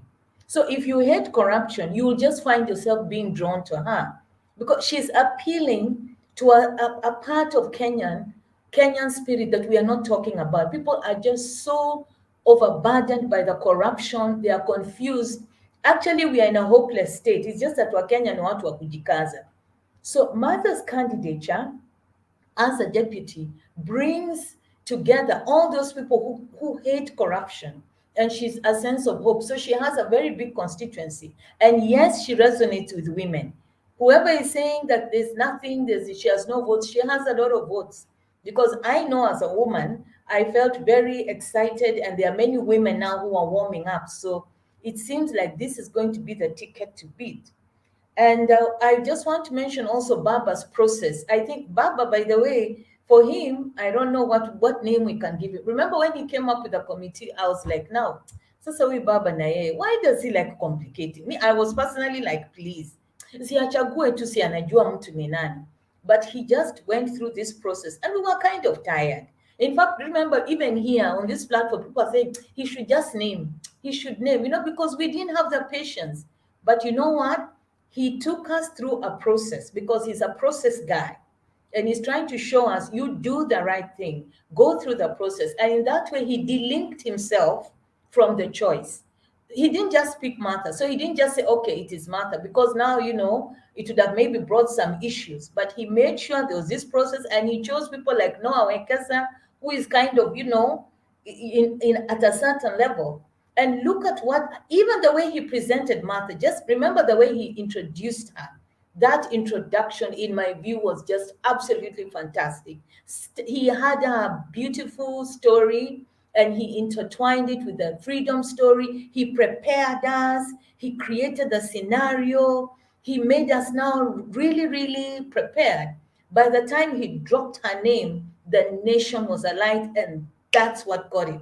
So he didn't just get up like, our opponents and give a few remarks here and there and say, this is the guy who's going, this is my deputy. He created a whole process first and then made sure the whole scenario was set up. And I think that is a good leadership quality we should appreciate in Baba, because he understands that for such a sensitive position, and by the way, we were really scared. We didn't know whether it was Sabina. He took us through all that. He even made us start talking and, giving suggestions. Maybe it was Kalonzo after all. And remember how he even made Kalonzo first of all, Kalonzo was not even appearing. Then he appeared. So he's just been through this process. And that's a good thing for him. And finally, just on Kalonzo, sorry, we just have to see how to close this. Kalonzo, yes, has his 15 MPs. And yes, he has his following. And I must say, Azimio has done its part. It's now time to let go, because Kalonzo is slippery. That's how he has presented himself. No matter how much they've shown the love to him, in fact, in my view, Azimio has gone beyond board. They've been nice to him. He was in NASA, he left with a lot of insults. He doesn't go quietly. He left throwing many, many words. Anatupa maneno huko. Baba still accepted him back. So he went to that other outfit, it collapsed. Nobody's talking about how come when he went on his own, it collapsed, which means there's an issue with him. So anyway, finally, the point is, this is a scenario where when he was given now the opportunity to now get this very, in my view, prestigious position of prime minister, he still decided to walk away. I think at this point, Baba needs to draw the line, because there are very loyal lieutenants who can take over. And the fear, personally, that's my opinion I have with Kalonzo, is I don't trust him. He could go in and start impeaching Baba. I'm not saying he will, but you see, this is a problem. When you're inconsistent and you're too ambitious, and he has one day hinted that it was his idea. He gave me that idea, and I felt scared. So you cannot trust someone who has even had the thought of impeaching you. And then we have a very bad precedent with the present leadership. So Kalonzo has known a deputy can give you hell the 5 years. And he has shown it. Even he's going back and forth, back and forth. So I think Azimio should just call it a day and just work on what is there. Because no matter how much they try to hang on to Kalonzo, I don't think he is ready. We would we love to have him? Of course. You know, he's a brother, he's born again, he's handsome, he's kind, he's been there for many years. But you know what? Sometimes you have to do what you have to do. Forget about the looks, forget about the charm, and we just have to draw the line and tell him, brother, we love you with the love of God. We can fellowship together. But when it comes to the presidency, walk your path. And unfortunately, if he at this point is still like dilly-dallying, Baba should move in now and fill that position. Only then will Kalonzo and his 15 MPs realize, I am convinced that with Martha, it is possible to recover the ground that Baba has left. So those are my comments, and I'm very happy to be here back on the platform. Yeah, thank you very much. Thank you very much. That is clear. Roba, what is it? Let me just she just said about Kalonzo. I agree with you, but let me just assure you, even Kalonzo has realized that he might be depressed very soon. And I just, if you heard me before, I said just by next week you will see Kalonzo among us, on Asmio, back to Asmio. By the way, if you didn't realize, the IBC are discussing whether Kalonzo is legal transfer president from his party. I think it's not going to be allowed. So that's one thing also you have to take note on that. Another thing, in fact, you just said, and I want to recommend you, is just like the people of Mount Kenya. Since that last Monday, when Raila Amolo Odinga opened his mouth that have chosen Martha Karua as his running mate, Martha Karua became a national figure in our country. People should realize that. The people of Central Kenya should realize that. They will have another opportunity, like Mr. Okemwa said, to give us the vice president, a female. Other than that, the demand, I'm telling you from what I'm hearing, every count wants to see Martha Karua now. Every politician wants Martha Karua right now. So, the talk of the town has changed, and it's only a few days before election. And even, you know what, even let me tell you what, from what I know, from even the inside, even Kalonzo Musyoka knew everything has changed. And that's why it's just like cutting his horses and trying to come back. Thank you. Thank you very much, Roba. We appreciate it. Raquel, there is a question from Simba Omar said, Bernard muulize Raquel kama bado anafanya zile biashara atupatie namba. They need your contact. So you could Simba uko na namba yangu, nitafute kwa WhatsApp alafu taona vile utakupatia email ya Raquel. Kama uko na namba yangu nitafute kwa WhatsApp, inbox, alafu nitakuforwardia email ya Raquel. Mtaongea masuala ya biashara. Asante. Yes, I want us to get to what? Almost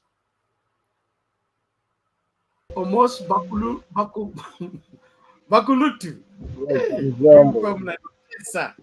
Hiyo ndio lipi hilo? Jambo lakini. Si jambo, namna gani? Nashukuru kwa fursa. Wanaenjoy kila mara mkoaimiza tu. You know, time has come to change.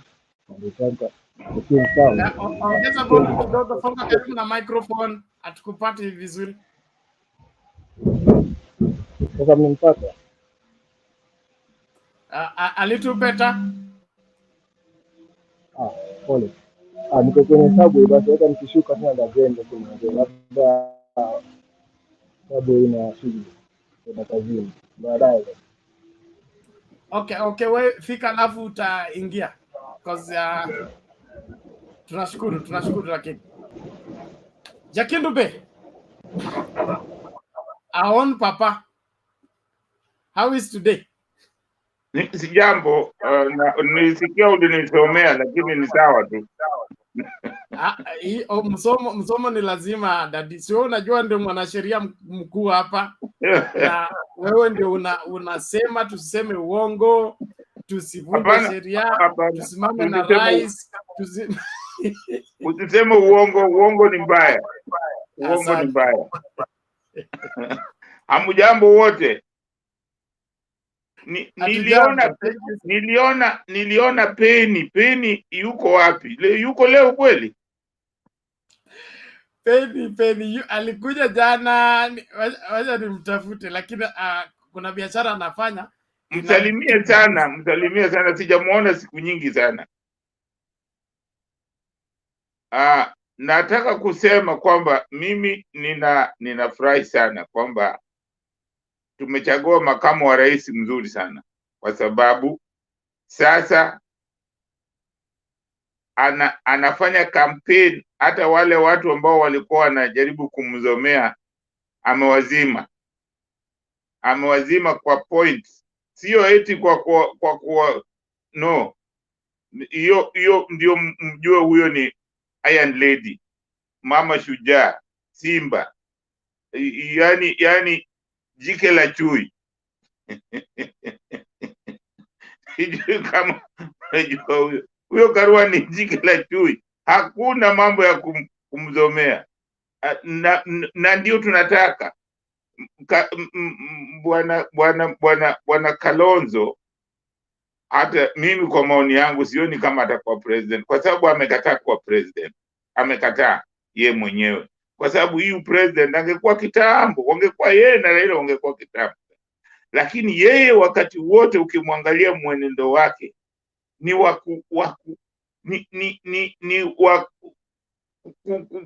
kule kukaa nyuma ya mwenzako, kumtapeli, yani mambo yote ni yeye. Hakuna kitu anachosema ati amesacrifice. Mimi nataka watu wajue mambo namna ya kusema sacrifice. Amesacrifice nini? Amefanyia Wakenya nini ya kusema sasa amesacrifice kwa niaba ya Wakenya nini? Kusema ati sitagombania upresident, hiyo umesacrifice nini? Hiyo hakuna kitu umesacrifice, hakuna. Kwa hiyo watu wasichukulie hii mambo ya kusema eti sacrifice, kwa sababu yeye hata tukimpima tu na Martha Karua hafikia hata nusu. Huyu ni mtu alikuwa kwa KANU, ametoka KANU, za ile nyumba inabomoka ndiye anaambiwa toka, hii nyumba hii inabomoka. Hakuna kitu alifanya, hakuna. Hizi vitu zote zimefanywa, katiba mpya, hata hii juzi ya nani, building bridges, akuparticipate. Ni watu tu wanadandia tu, watu wanakuta imeshatengenezwa, wanadandia vile inatengenezwa, hawajui. Hawa ndio na maana nawaambia Wakenya tuangalie viongozi ambao tunawachagua. Sasa nakuja kwa pointi, sijui kama mimi ndio niliona ama kama nilisikia neno ambayo niliona kwamba UDA imeandika barua, sijui kwa IBC kutaka kubadilisha mgombea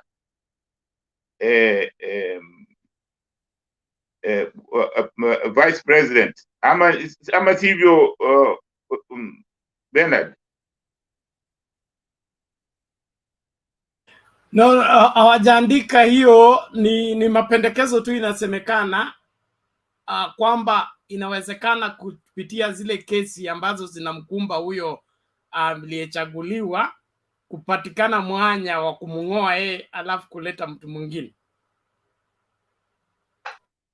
Sasa hiyo mimi niliona nimeona labda ile ni propaganda, lakini kama ingelikuwa ni kwamba eti wameandika barua eti wanataka withdraw, sioni, labda ni propaganda tu. Lakini kusema eti wambadilishe, hiyo itakuwa ni pigo kubwa kwao, na naweza kusema kwamba Wakenya wakizidi kuchagua hao watu ambao wako na kesi kama hiyo, ati hao ndio mnataka watuongoze, ni jambo itakuwa jambo la kusikitisha sana.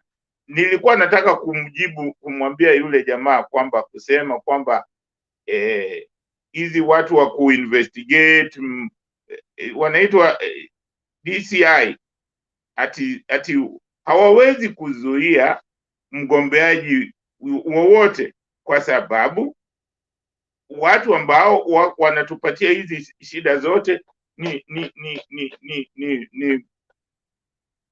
nani zetu, ni koti zetu. Koti zetu ndio zimeleta hii, kwa sababu wakati wa 2013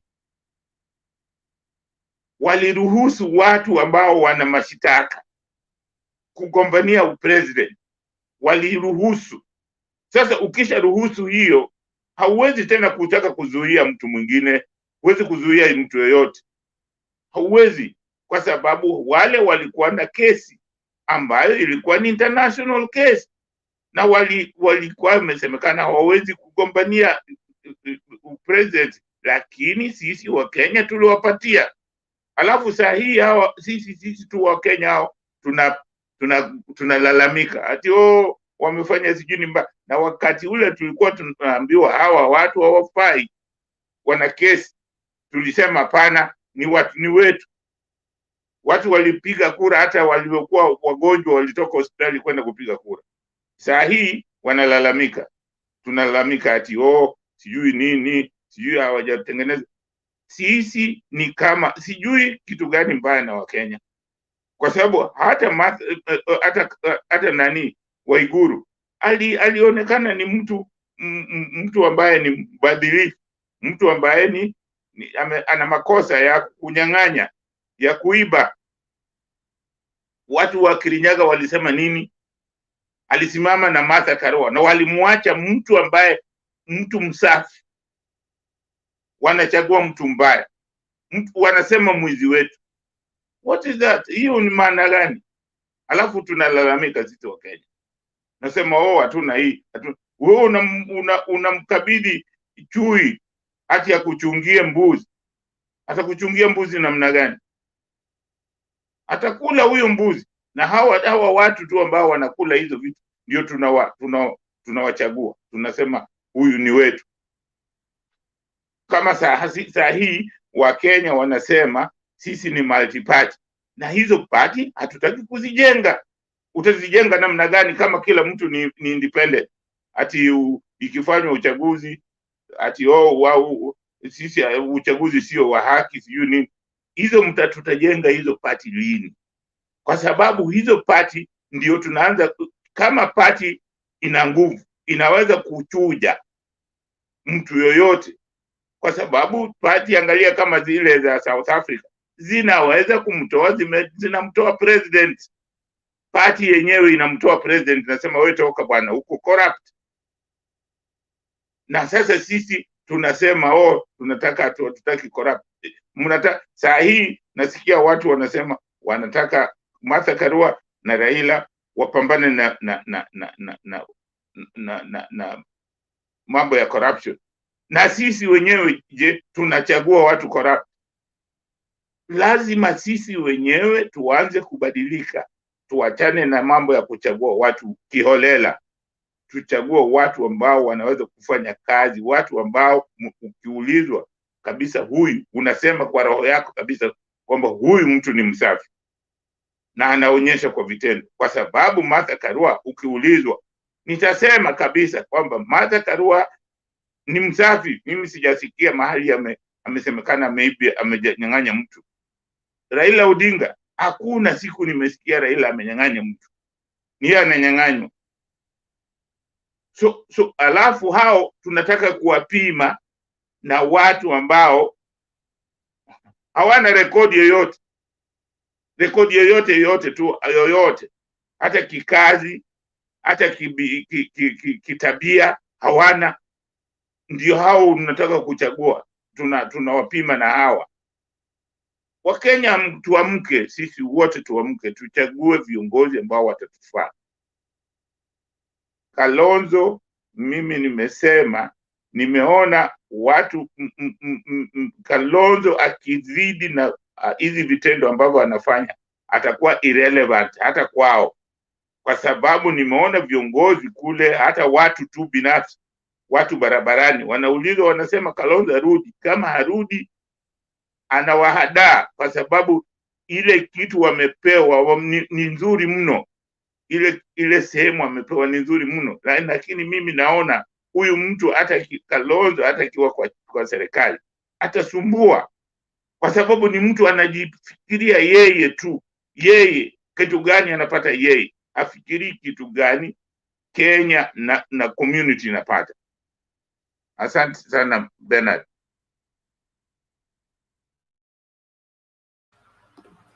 Okay, asante Jakindu Bey, tunashukuru kwa maoni yako, maonyo yako na mwelekeo ambao unatupatia. Kabla ni respond kwa Roba, nani huyu Danis Omosa, uko nyuma ya curtain. Ukiwa nyuma ya curtain hatukuongezi kwa screen. We are keeping the good quality for the video because of the viewers, so we no longer allow people to address us behind the curtain. So if you can't put your camera on, we will not have you on the screen. You can participate on the comment section. Maoni yako inaweza changiwa huko until you are able to put on the camera. Yes, Roba. Yeah, Jakindu Bey, unasema ya watu hawana record yoyote. Wako na record ya wizi. Hiyo ni record yao. Hiyo ni record, don't forget about it. Wako na record ya wizi. Na kitu ambayo ulikosea kusema, ama not ulikosea, lakini there's something you say there which I want to nifafanue kidogo. Maybe if you remember when Azimio they came up with a committee to interview all these candidates. Si watu wengine walikuwa wanacheka. Wanasema angalia ati mtu aende huko kufanyia interview. Sasa kama wao wenyewe kama if they could have had the same people, they got the same process. Maybe that was the time to eliminate hiyo Gachagua sasa na wasumbua. You know what? I don't sympathize with them. Let them take their own medicine or they go and commit suicide if they can.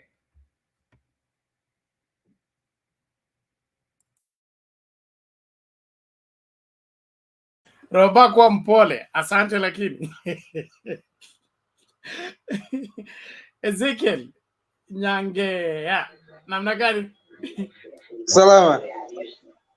I'm so fine. Yeah. I have something to say about the DP and the ICT man. He's saying filing a case for an ICT man to resign. He should be the first person to resign, the DP himself. He should be the one to resign, to show by example. Tia anaambia watu wengine wa resign na yeye amekataa. He should show by example. I resign, then others will follow suit. Lakini bila hiyo si mtu tu ataendelea kukaa kwa kazi. Hata kama atafanya hiyo siasa afanye, because hata imeharibika. It is rotten. And something else is about Kalonzo. Kalonzo, I don't know what kind of politician, but I think the future is dark. The future is dark for him. For Mother Karua, I give that lady credit.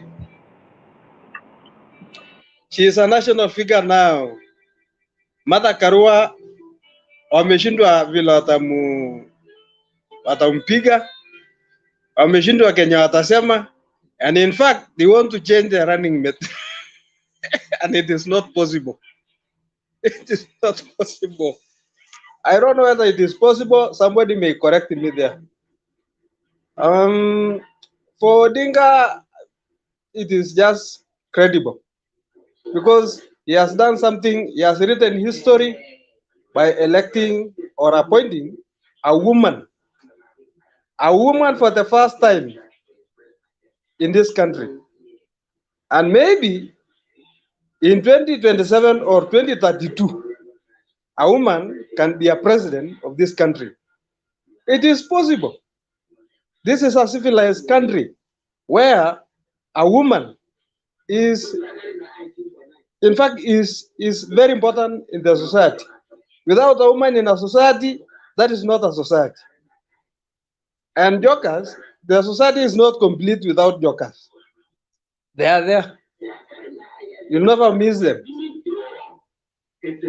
So me, I can say whatever Azimio team have done, it is very much good because it has shown light. In fact, those people are at the top. Raila Odinga and Mr. and Mother Karua. I think in the face of the world, I think they have that they are good. And in fact, if they form a government, I think this country will be in another level. I think so. Thank you. Asante sana Ezekiel, we appreciate it. Tutasonga mbele, ngoja hivi kuja, alafu Bernard, can I go ahead? Omosa. Bernard. We, inawezekana, subiri kwanza. Unipatie tu dakika moja. Uko njiani? Yeah, and I'm about to head home. Sawa. Haya, dakika mbili. My brothers and sisters, habari zenu. It's been a while. Few times back I used to sing kazi ni kazi, lakini siku hizi Azimio damu inawezekana. Well, what I read in our Kenyan politics today, the mamambogas and border borders, they do not need loans from the government. They need accessibility of good roads. They need more youth to get employed so that their businesses can boom. Unaona? So you can't tell me that a mamamboga will be depending on government for money, for loans, for their business to go ahead, or the pikipiki guys. What if? Because umejua pesa pia huwa inaharibu watu. Unaona? So Azimio has a structure. They have a structure to address unemployment, which we have not been told by the Kenya Kwanza. Kenya Kwanza hasn't even told us how they are going to curb the unemployment crisis we are having in Kenya. Every day they sing about bottom up. They sing about there's a time, Bernard, you asked me like, hey, explain to us how this bottom up works. You know, I was stranded because I didn't understand it. You know, nobody really understands this thing. Even regard himself, the criminals themselves in Kenya Kwanza, they do not understand it. You know, and my brothers and sisters, we love Kenya so much. And to my brothers from the mountain, you know, they talk about the mountain people rejecting Raila and Karua because they are angry about Uhuru Kenyatta. That is false.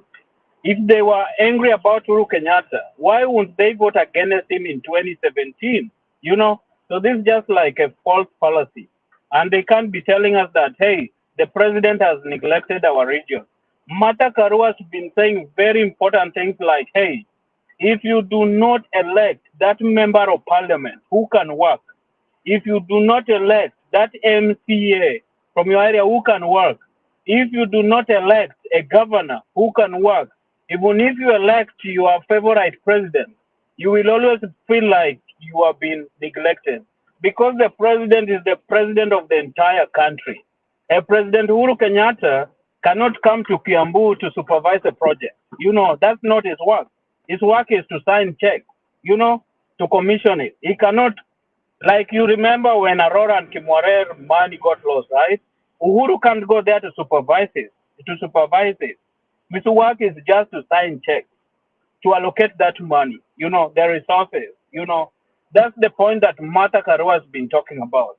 And also, if you learn about this lady, his politics is based on development oriented. It's not about Matusi. The Kenya Kwanza brigades are already insulting her. They're already abusing her. But that's really good for her. When I met that lady here in the US, the lady was very calm and She sounded like she has better plan for our country, and she's the future for our women and the future for our sisters. You know, I have sisters in Kenya, and with Martha Karua, I know they are very much inspired. And for women out there who are still singing regarding Gachagua, please do not be against any other woman's progress. Support each other. Usiseme ati you guys were not given a chance to elevate yourself to the next level. You know, like we love our country. We want the best for our country. Ruto, let's not do things that we will come later and regret.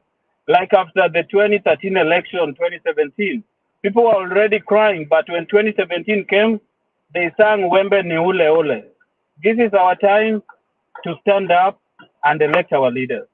Let us not be swayed by false fallacies, like the wheelbarrow. How are you going to give a Form 4 graduate a wheelbarrow? How are you going to give a graduate, a PhD student from University of Nairobi with a wheelbarrow? How is that going to help them get jobs? It is time to... Raila Odinga and Martha Karua, they talk about 10 very important points that are really good for Kenya. 10 points. And their economic recovery program is very inclusive in our country. They don't talk about Mama Mboga. They don't talk about the piki guys because they want to include everybody. Whenever they talk about that, they include the nurses, they include the teachers, they include all the civil servants. You know, it's not just about the Mama Mboga or the piki guys. And with that, I rest my point and I'll keep contributing.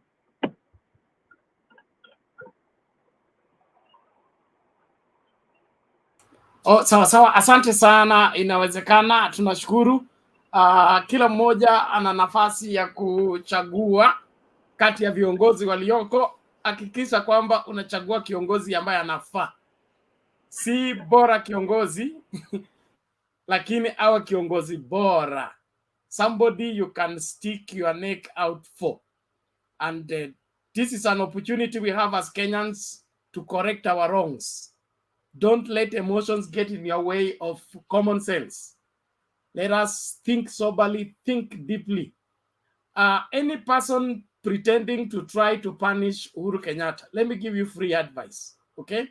As at now, when Uhuru Kenyatta walks out of office, until the day he dies, the government will take care of him. So if you punish him now, and can I add one thing? That punishment is ending up at your doorstep, and it will never leave your doorstep to Uhuru's doorstep.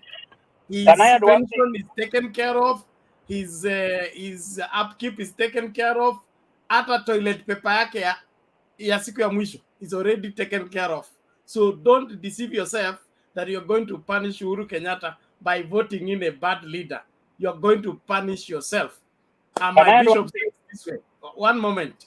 My bishop says this way. He says, even mad people, okay, don't walk into prison. When a mad person passes near committee, he looks at the gate and says, this gate is not ordinary. He does not knock on the gate. He runs away from that gate. He goes away from somewhere. So kama wewe uko sober na uko sawa na unataka ku vote in somebody who is going to imprison you, mad people are better than you. Okay, one thing. Yes. Okay. Another one thing. You know, Mount Kenya, there's things going around, people talking about Raila Odinga being Uhuru's project.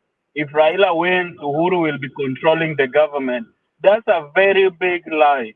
In the US, last general election, they talked about Biden being President Obama's project. They talked about, like, if Biden wins, President Obama will be controlling this country. Is that happening? No. Biden won, and Biden is the president of the United States, sitting in the White House, controlling this country. President Obama has not even gone there or anything, you know. So that's a very, very huge lie. Even in Tanzania, when Magufuli won, they talk about Magufuli being a project, or was it President Mkapa? They talked about Kikwete, right? They said that Kikwete will be controlling the government of Tanzania if Magufuli won. That's a very big lie. And the thing that is going around now, that Raila is Uhuru's project, that's a very big lie. They are just trying to scare you people. And then the gas prices. They've been talking about too that the gas prices are benefiting like the two families. That's the Kenyatta family and the Odinga family. That the level of life is too high because of these families. My friend, here in the US, the gas prices are very high. The prices of commodities are very high. Maziwa yenye nilikuanga nanunua like $2 a can. Today is $8. $8. Rice, a packet of rice I used to buy for $3. Today is $7 freaking dollars. So life is not only expensive in Kenya, it is all over the world.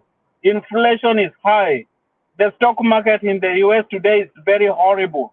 Everything has been shredding down. It is not only in Kenya. Ruto himself, they talk about these things and they don't know how economy work of other countries.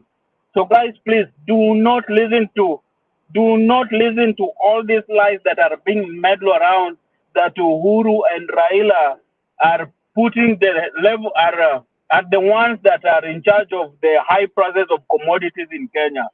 All countries are going through the same thing. And the guys today, even my car, I used to fill my tank with $30. Today I fill my tank with $65. $65. And then in Kenya, wakiongeza kidogo, they're like, oh, Uhuru and Raila, because of this. This thing is all over the world, my friend. And even here in the US, it's very worse. It's worse. Kenya is much better. With that, I rest my point. Okay, thank you very much. Thank you so much for helping us with that information.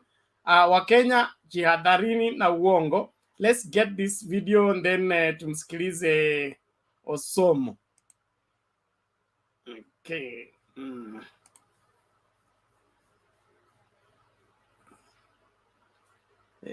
Okay, where are we?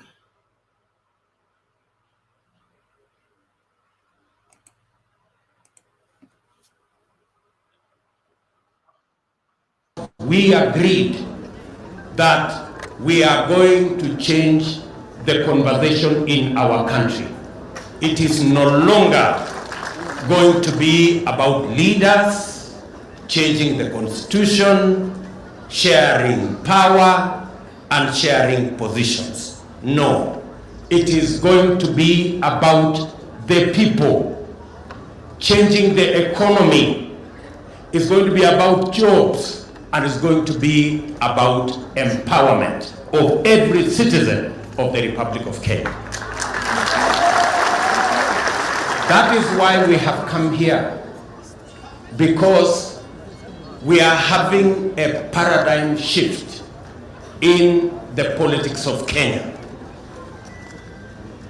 Our competitors and us are as different as day is from night. Our competitors have told us theirs is about changing the constitution. That is why their running mate will be spearheading changing the constitution. On our side, we have said our running mate, Rigathi Gachagua, will spearhead the changing of the economy of the Republic of Kenya. Theirs is about the Mandela moment. Ours is about the Mama Mboga moment.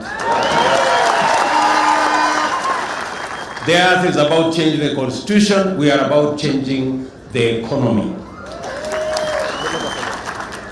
Theirs is about sharing power. We are about the empowerment of every citizen of the Republic.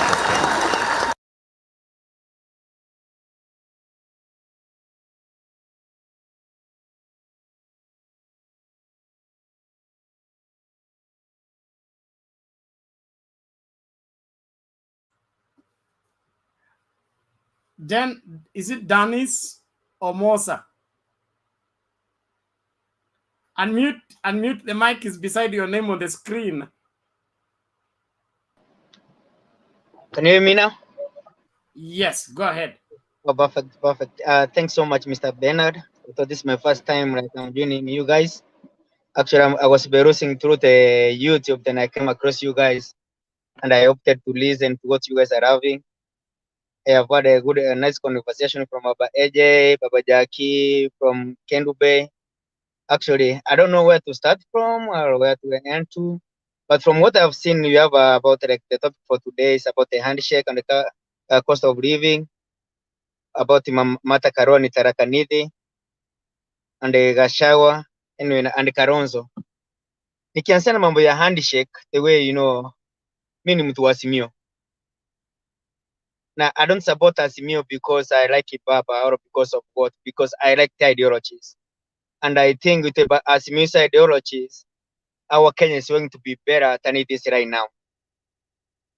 When you listen to the rallies, the points, what they have for the country, and the way they articulate their points, honestly, for an educated person can honestly agree with them.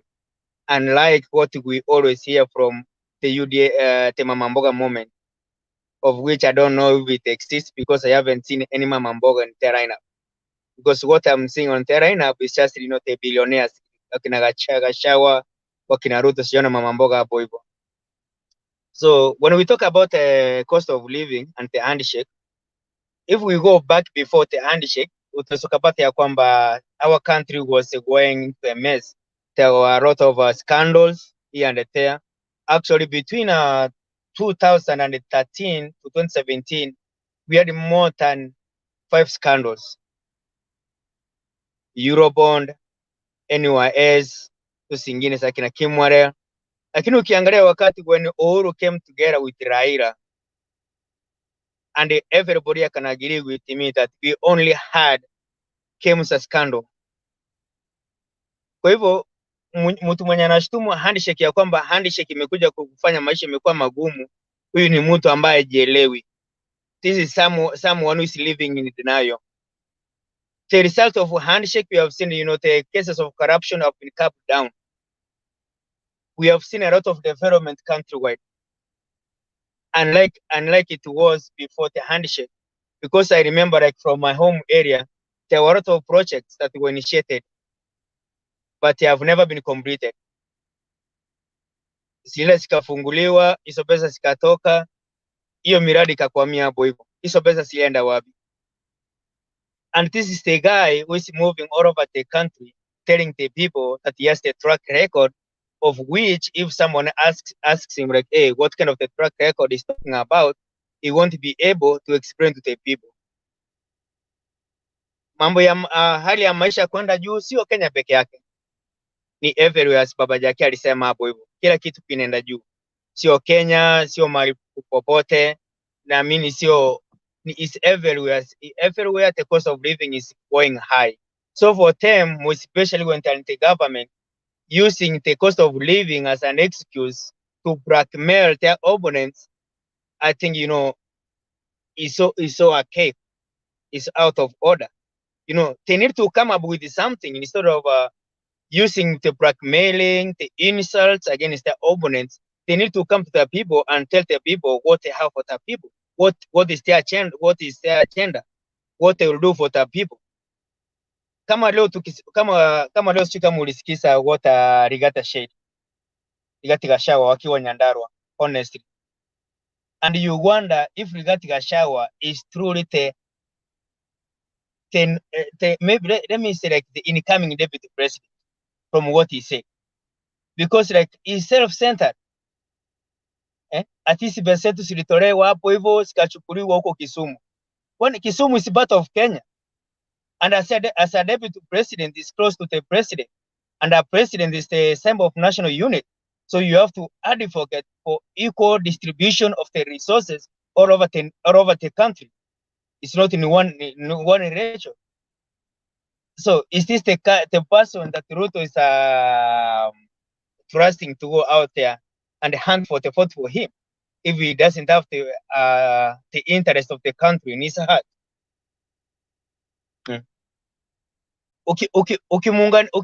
ukisikiza nini hotuba zake nyingi na Martha Karua, actually I've been listening to Martha Karua since yesterday. Actually you can applaud, utampigia makofi. Ni mtu mwenye anajua chenye anafanya, ni mtu mwenye wakichukua uongozi tunaona ya kwamba Kenya itaenda mbali. Hana matusi, sasa yake imefanya nini? Imekomaa, imekomaa. Tukienda kwa ikigusia about mambo ya Kalonzo Musyoka, Kalonzo Musyoka, like him or hate him, Kalonzo Musyoka ni wetu.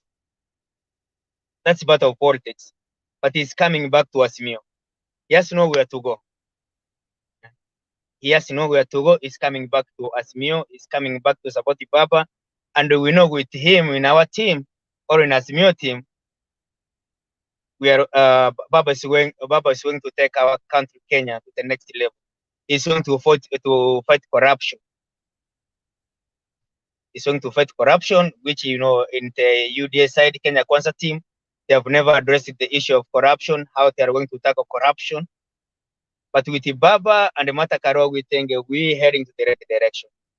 Sitaki nichukue muda mwingi, kuna watu wengi wanataka kuongea, hao niwape nafasi. Okay, asante sana, tunashukuru, tunaamini kwamba tunasonga vizuri. Penny, before you come in, let's listen to this and then we move on. Okay, kana.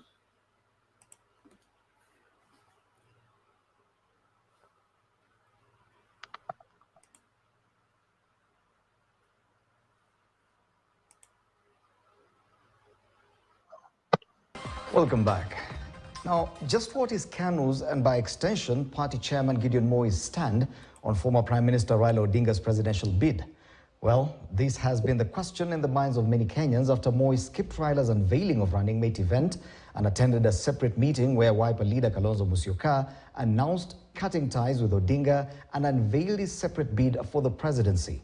Tonight, Murimi Mwangi reports on Moi's backroom Raila-Kalonzo mediation role and explains why key strategists in the coalition want Kalonzo to make his final decision known.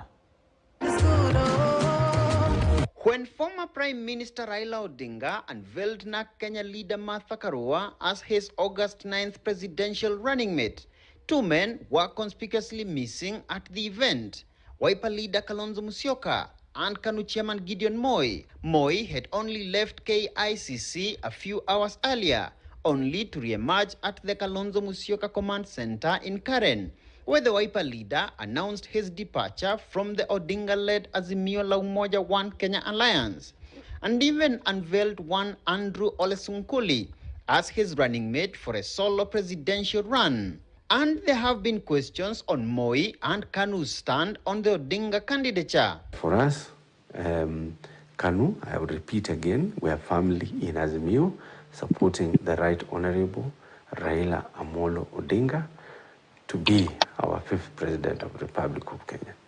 That is our position. Moi had played a significant role propping up the former One Kenya Alliance that previously also comprised Kalonzo alongside ANC leader Musalia Mudavadi and Moses Wetangula. Kalonzo and Moi would, however, spectacularly part ways with Wetangula and Mudavadi on Sunday, the 23rd of January, after Mudavadi invited the rival Deputy President William Ruto to the ANC National Delegates Conference without notice to his Oka allies. So what is Moi really up to with Kalonzo? He's played a Kofi Annan in this coalition. He's held because we tried to hold on to Mudavadi and Weta, it didn't work. So the only one which was part of the bigger picture and still with us is Kalonzo, and which is also looking very slippery. But turns out more backroom power play has been in the cards in the quest to get Kalonzo back to the Odinga fold. Although the chief cabinet secretary post that Odinga offered Kalonzo is still intact, insiders say the Wiper leader has been demanding for clarity of the portfolio he would hold besides coordinating cabinet operations. The BBI was creating the Jubilee Party Vice Chair David Murathe, who also sits in the Azimio Coalition Party National Executive Council, now says an offer to serve as the National Assembly Speaker had also been made for Kalonzo. This one in both coalitions you have seen has not been filled. The Azimio have not proposed anybody for the Speaker of the National Assembly. And even Kenya Kwisha have not proposed anybody for Speaker of the National Assembly. That is the most powerful arm of. In fact, Parliament is supreme. You can't sit and wait and say you will make a decision at the end of the day, hoping that you will going to lock people inside the coalition political party, because that will not happen. Sisi kama wanachama wa Wiper hatutafungiwa mahali, tutakataa. He has been deputy president. He has been vice president. It was like he cannot go lower than that. But that is different from reality. The reality obtaining right now is that that one is available. The deputy president is not. It has been offered to somebody else. I don't think we would encourage chairman to continue wooing him if he's not really up to building the coalition. And if he continues to play hard to get, I think he should come back and focus on building Kanu. Kalonzo had announced a 10 days break from the limelight on Monday to reflect on his next political course, and with the dominant Ruto Raila camps affirming their grip on the presidential duel. No doubt vicious political intrigues loom as the August 9th polls beckon. Muremi Mwangi, KTN News. A former principal of Highway Secondary School has today told a court that Kapseret Member of Parliament Oscar Sudi did not sit for his KCSE exam.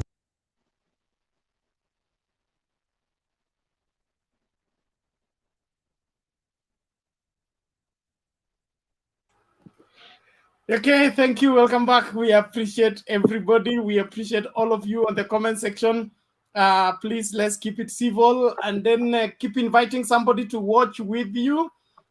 Subscribe to Mtembei TV. Don't just be there. Participate into the debate by wherever encouraging the participants joining. Right now, we have a slot for about 5 people who can join. Usingoje station ina nini studio inajaa ndio unaenda kuteta, nilikuwa nataka kuja, nimefungiwa, tafadhali ukiona link to use it, kuja useme yele ulionayo, lakini usitafute excuse. Thank you very much. Penny, karibu. Thank you so much. Yeah, from the clips you have been playing, we can clearly see that Ruto is, he has mastered the art of propaganda, you know. He's such a propagandist. His politics are not issue-based. In fact, you can't compare his politics with the politics of the Azimio team. Martha seems to be very, for the 1 week she has been going around, in fact, for the few days she has been going around campaigning, you can actually see that she is persuasive, you know. Atumi kifua kama Ruto. You know, it is in the same spirit of kutumia kifua that Ruto went ahead and rigged out Kithure Kindiki and forcefully put Rigathi, who everyone had rejected. And I think that can clearly show what kind of a character he is. He's such a dictator.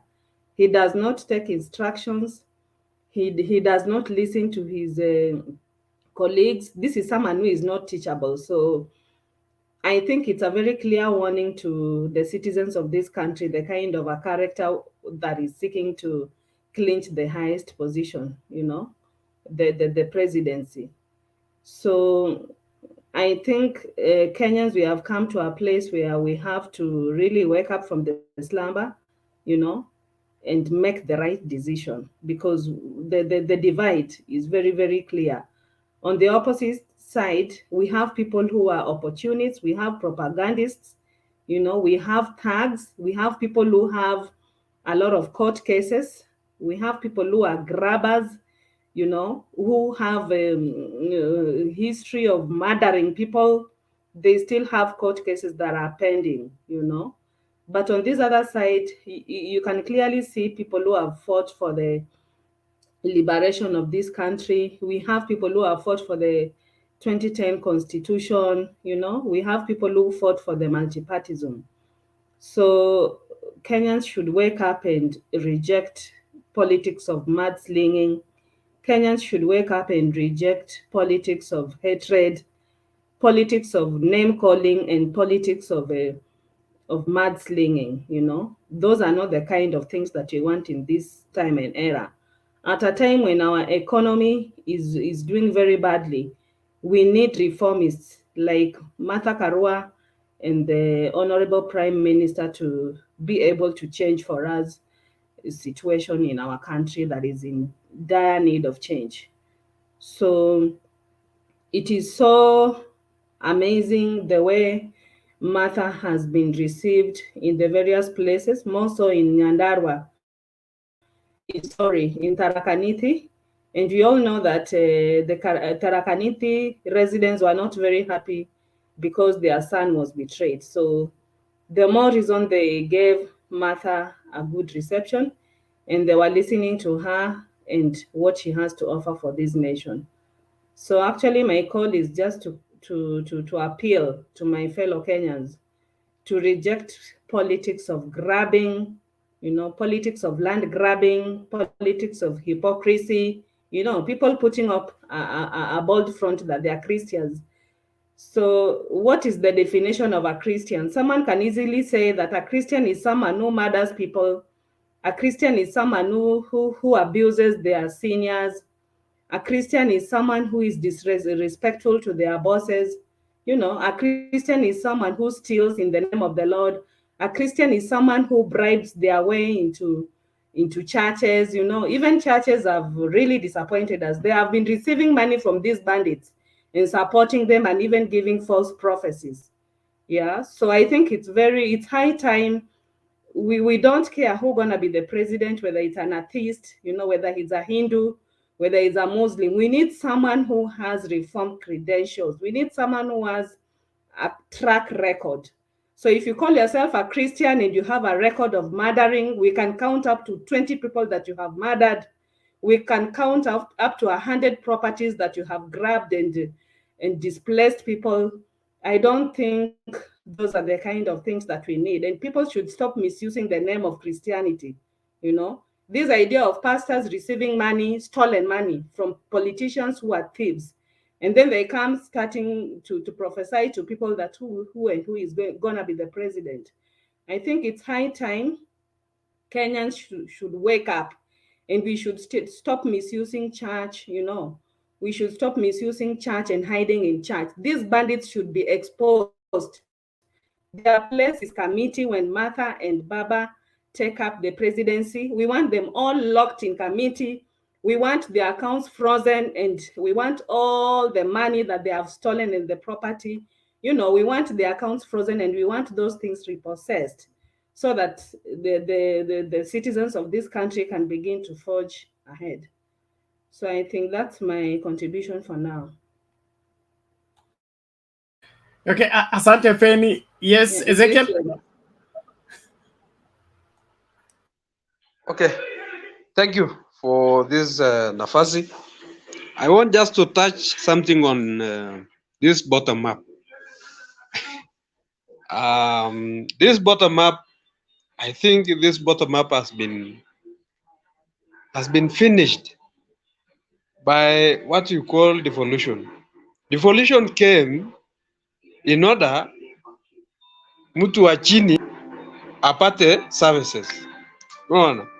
So if somebody come with something like bottom up, this mean huyu mtu ni kama unavalia nguo. Kuna saa zingine ukinunua nguo, kuna nguo utasafalia kwa ndani na ufalie kwa nje. Unaona? Utasaipendua, uifae, na tena pengine ikuwa chafu, then unaibadilisha iangalie ndani nje tena. So hii kitu ni ku blackmail the innocent. Because ukiambia watu ati bottom up saa ngapi? Na huko juu, you are just there watching watu wakiumia. It means these people doesn't know the importance of devolution. Yule mtu aliunda constitution, mtu yule anajua hii maana hii constitution ni Raila Amolo Odinga na Martha Karua, because they are the one walipigania hii kitu ipite. Now I see it is just the reformists versus the jokers. That is, I can use those terms, the reformists and the jokers, because if you have devolution whereby we have the governor, we have maybe the MCA who is at the ground there. Ezekiel Zima Yes? cartoon, eh? Wow, cartoon.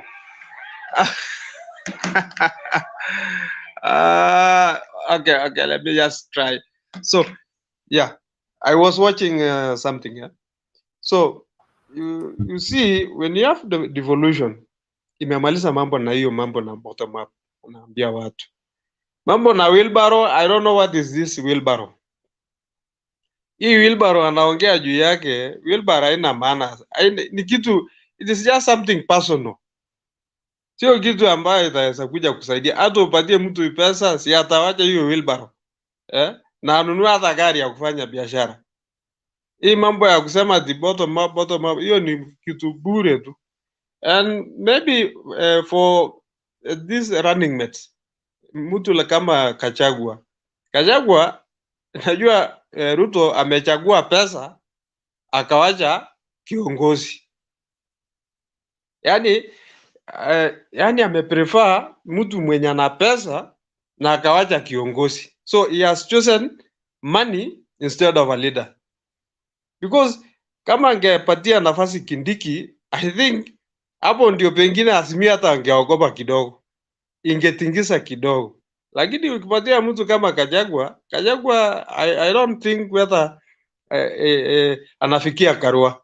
It doesn't have afiki Karua, because Karua mambo yake ni farm. Yani ataweza kuongea na amaanishe. But these others, no, I don't think that is that's something. I don't think whether they are serious. Yeah. Okay. Thank you Bwana Ezekiel. Naomba hivi ni nafasi ya Samuel. Roba iko nini? Yeah, Ezekiel brought up the thing of bottom up. I want to remind you guys where this thing came from. So what you didn't realize, what Ruto was trying to do, go and watch Obama's politics, Joe Biden's politics. So they were saying they want to start the economy from going bottom up. We have argued here that thing cannot work in Kenya because people don't have jobs. They were trying to do the same thing. In fact, that's a bottom up, which they wanted to sell on the Kenyan people. So it came from Obama and Biden. That's a democratic kind of way of doing things, where some of us are here in the US. So it's not something new, something we know bottom up. So Republicans, they say they want to build the economy going down. Democrats, they say bottom up. So Ruto wanted to steal the same thing, but it's backfiring on him from what I'm saying. Thank you. Okay. Thank you. Everybody mute your mic. Ngoja kwanza. One thing, this done what light on the comment section. Anaitwa Deno Light. Anasema heri kuwa mwizi kuliko kuwa mganga. Una habari kwamba wezi wanaenda kwa mganga kupewa dawa ya kwenda kuiba ili wasishikwe. So kama uko kwa hiyo group, bas muko pamoja. There is none that is better than the other. One is supportive of the other. So hakuna haja ya kujichanganya. Umewekewa tiketi safi, tiketi chafu. Ukichagua chafu, shauri yako. Ni kwa sababu umechagua, si eti umefanywa ukachagua. There is nothing to defend there. Let's listen to this kabla Wafula akuje. Wafula ndo atupatia interpretation ya hii. anaenda wapi? It's just a break, eh? Shukuru na ile 70% yenye deputy president amesema sisi kama Waluya tunaenda kutafuta. Asante. Wasi ko Mudavadi. Mwenye sene ndeta abune nawe sana, Omanye wewe ese kuicha mu UDA nechera ho mukongo kuo. So amborole kama kwa 70% cannot kalabawo towers. Kali samwene kuwenja chikura cha sekhinani. Ewe wanyo chikura cha 1300. Marabali wemile president Kenya mu. So anyola 70% ho kucha kwa miwa. Mudavadi mokachi moni was. Moka was. Manye nje se linda itas. Nona kulamia wa. Ikhalane kuelesele wewe.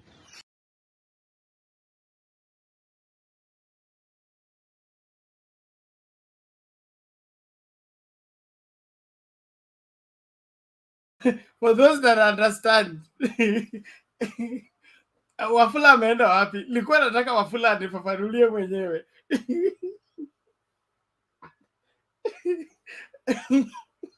Better deal the hate speech. Which hate speech? That is the reality. Some TV.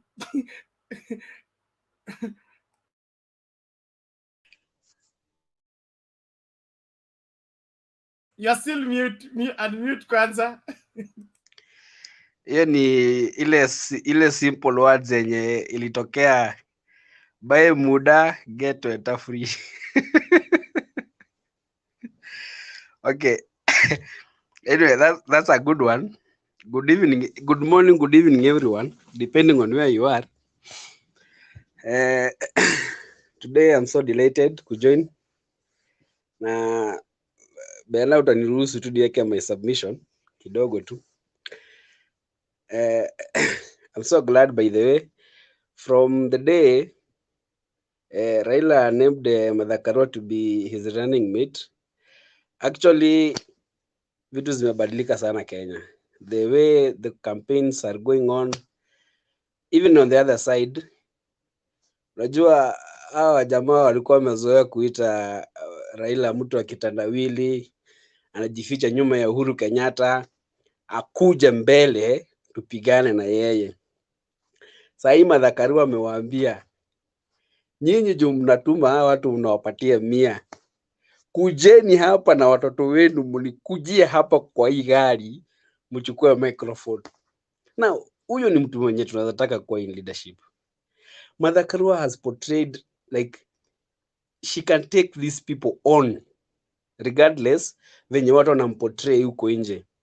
For 3 days Madhakarwa ameenda Mount Kenya, even though kuna mahecals zenye watu wanalipwa waenda wafanye hizo vitu, but at least you can see a big difference. There's a big difference yenye Madhakarwa at least ametuletea, ameleta kwa Azimio on the table. Hadi naona the other side, sooner or later there's a tweet nani alituma leo asubuhi, Sifuna, venye kulikuwa na hiyo ruma ya ati wao wanataka kubadilisha nani Gachagua. And then there was this tweet yenye Sifuna alituma akasema ati ile timeline ya IBC yenye walikuwa wamepeana set ni necessarily ati deadline imeisha, but bado they can vet, and if the candidate is not well valid unaweza badilisha. So today or tomorrow nilikuwa na watch hii news gang, and they had a very candid conversation about the two sides, Azimio and Kenya Kwanza. And for every person who is an intellectual, now this is where we divide men from boys, the silly from the brave. We have 2 tickets, and these 2 tickets is not about what you believe in or what you've been told or what you think, but it's what you see. kenye mtu anaona saa hii about the two. And there's this question ya the youths. Youths wengi saizi ndio wanapiga kura, hivyo ndio inasemekana. And then bado kuna hii issue ya youths they don't vote. Hawa vijana wanashinanga TikTok, they don't vote. Hao kazi yao tu ni kupiga kelele mtandao TikTok, but they cannot wake up early in the morning to go and queue kupiga kura. So there's this something that is going on that youths they prefer the Kenya Kwanza team because of what is being talked at the moment, like hii mambo na economy. Na there's a lot of misinformation yenye imeenda sana across the country about the economy. Economy, nimeona huyu jamaa wa US actually amesema vitu zimepanda not only in Kenya but it's all over the world.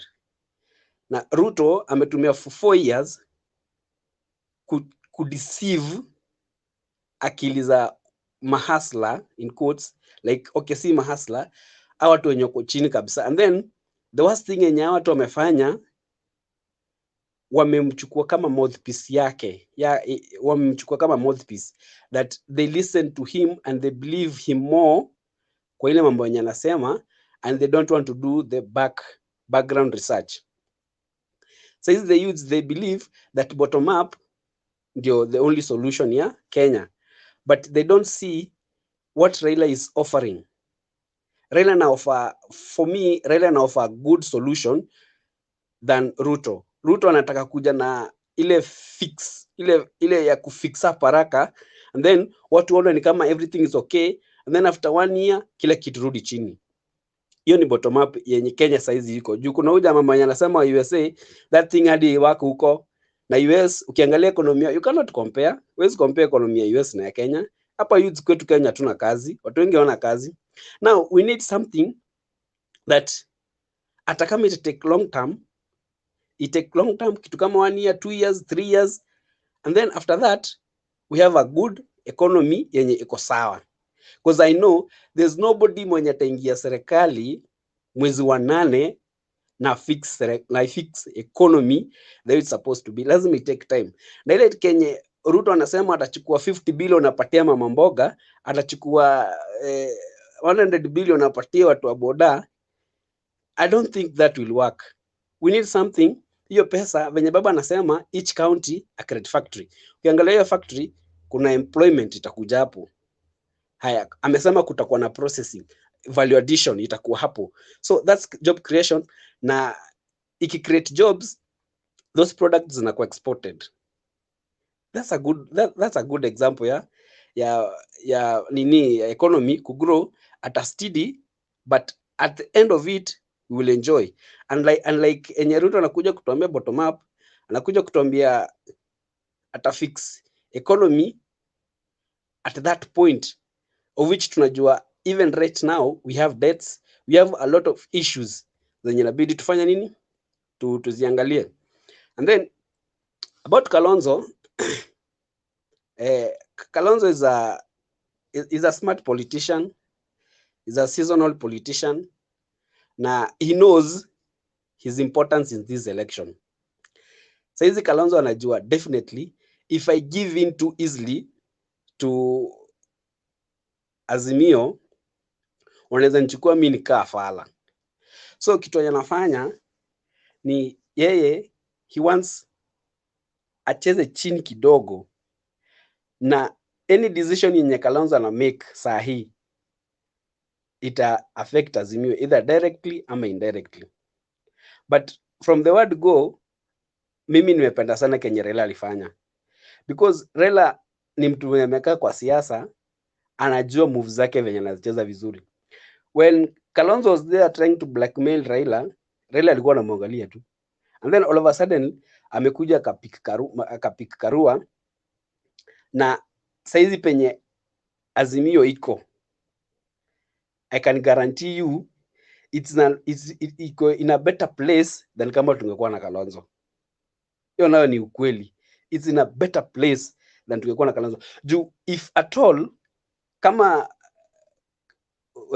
baba angechukua Kalonzo, the only message yenye Ruto angepeleka Mount Kenya Ni si unaona ule jamaa, si ni ile tu timu ya 2013 tuliishinda, ni ile timu ya 2017 tuliishinda. Kwani ni nini saizi wako nayo mingi yenye wataofa yenye hatuwezi washinda? Si wale tumewamaliza saa moja. Saizi baba amekuja na something yenye imeleta yani even tension ndani ya Kenya Kwanza, because that Karua factor, Kenya Kwanza cannot attack Mother Karua. One of the reasons why they cannot attack that Mother Karua is because, one, she's clean. She's very clean. Second, Mother Karua is a woman. She's a respected woman. In Kenya, right now, we are in 2022. In Kenya, if you dare attack a woman, that's the end of you. That's the end of you. Na hiyo ndio kitu yenye baba alipiga hesabu akaona hapa, as much as nitaweka Karua, advantage yake kuwa Mount Kenya, kutoka Mount Kenya inakuja na other advantages zenye zinaweza mfavor. I was talking to somebody akaniambia ati bro, remember this election is not about Gachagua and Mother Karua, it's about Baba and Ruto. And I told him, yeah, it's about Baba and Ruto, but there are many women who believes in Karua, and there are Kikuyu women or any other woman out there who believes that it's their time, but he does not maybe believe in Baba. But when he goes to that ballot paper and sees a picture of Karua, because it will be there, hakutakuwa na turning point, ataweka hapo tick. That's an added advantage. So that's my submission today, Bernard. Thank you, and I'm here just to listen. Okay, asante sana, asante. Prince, ni swali ama? You unmute, the mic is beside your name on the screen. Thanks. Let me pick from where Sam has stopped. No, that is no, I want to ask a question. No, I want to comment. Only comment, and then I leave. I'm just commenting. No submission. Make it very brief. Ni time ya Wafula, please. Thanks. Sam, nilitaka kumconfirmia Kalonzo is not smart. Number two, Kalonzo does not make any impact, whether positive or negative, on Azimio side. The only thing Kalonzo is doing is playing a total-ish game, and there's no space in Azimio, whether positive or negative. Thanks. I hope you give me time to contribute. Haya, utatupatia sababu zake baadaye, tunakuja kwako after Wafula. Wafula. Yes. Unmute Wafula kwanza.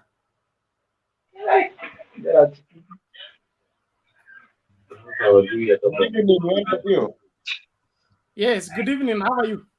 I'm fine. Am I being heard by all members? Yes, we can hear you, and we'll hear you better if you move closer to the microphone. Okay, thank you so much for this opportunity. It's a very good day. I've had so much contributions from all members.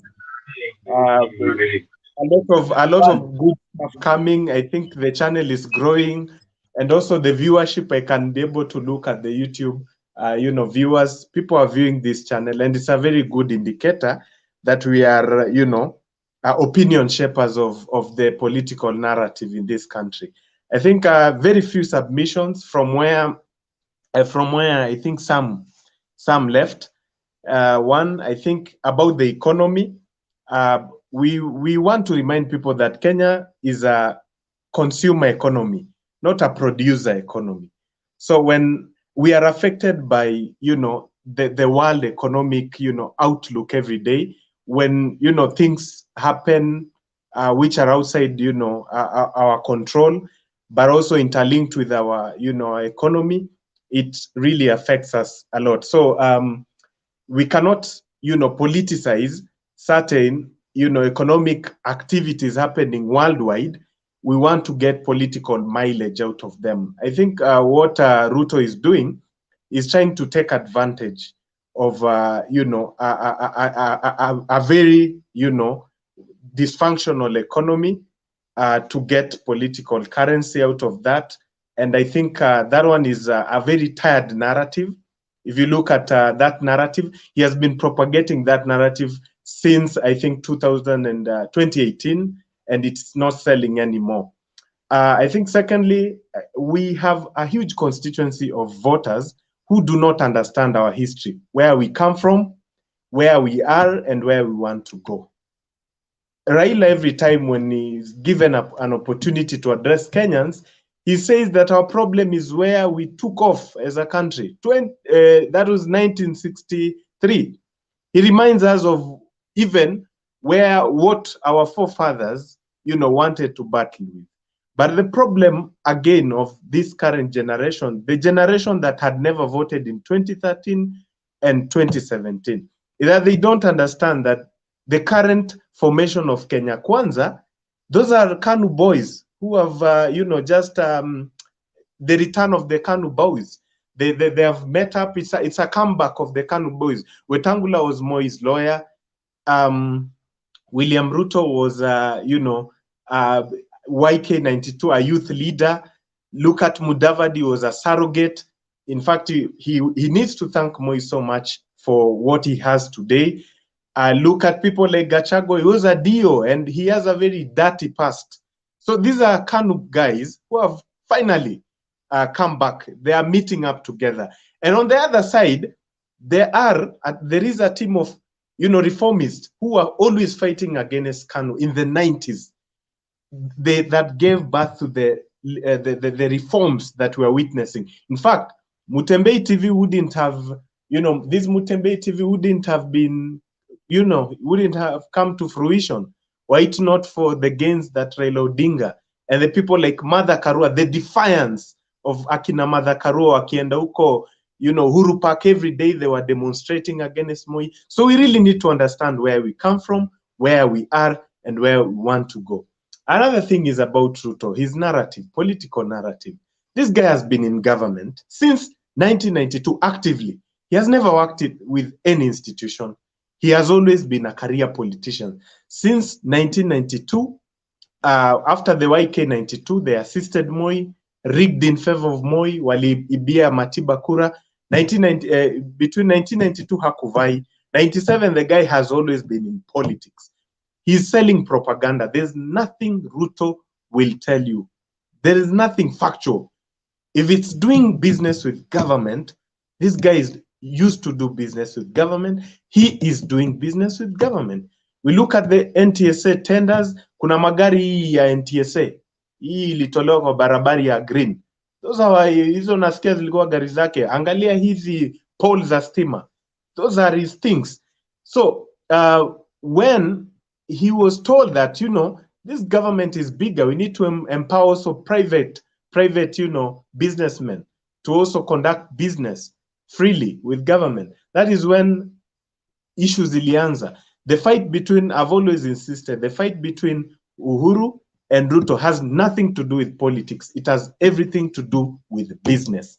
That is why every time anasema metufukuza. Hawa nani wamefukuzwa? Wananchi wagani wamefukuzwa? Toka tuanze serikali ya Uhuru na Ruto. Hakuna wananchi, ni hawa wawili pekee. They know what is behind the scenes, the economic power fights that they are bringing on the table. So my appeal today, as I finish, is we really need to address the pertinent issue. We cannot allow such a guy to be in State House. Vile tunakaa hivi, you need to think about the future generations. There is nothing. Ruto is promising you goodies. Where is the money? Economically, kama we ni mtu unasoma budget, if you understand the health of this economy, if you understand, the economic outlook, the geopolitics, the world economic, climate, hii pesa yenye Ruto anasema tutatenga, tutafanya, tutaweka, where is this money coming from? But Raila is being pragmatic. Raila is promising you within what is available. Ruto is telling you that I'm going to pump billions and billions of money. Where are these billions coming from? Whereas hawajui ya kuwa devolved government is very expensive to run. Devolution is very expensive. We have a very ballooning wage bill. The recurrent expenditure government is so ballooning. We have a lot of, kitu inaitwa debt servicing. We have serious debt servicing. Some of the debts we are, the commercial loans, we are about to service concessional loans. Some of them, they've reached maturity. So where will this, monies come from? What Raila is telling people, we need to cure the issue of politics, bad politics. Let's be united. We want a Kenya whereby even a Somali one day, tutakuwa tunamdiscuss Somali versus Masai, that they are the two horses in this country, without Luyas, Jaluos, or Kikuyus kulalamika. We want two horses in future, between a Kalenjin and another Kalenjin. It can be even between two tribes. Even you remember, even in 2002, the politics of 2002. We need to borrow from that. We had two Kikuyus, but Kenyans had no problem two Kikuyus being front runners because we wanted change in this country. So we need to cure first our politics, and that is where the Azimio politics is born from, and that is where we really need to look. Thank you for that, Bernard. I need to allow other guys to just weigh in. Thank you. Okay. Can I add Thank you, Samuel. We appreciate it. Mr. Kama, what is it? I just wanted to emphasize on what just one thing that Samuel has said that somebody is taking advantage of economic predicament, and the funny thing is that he is in that government.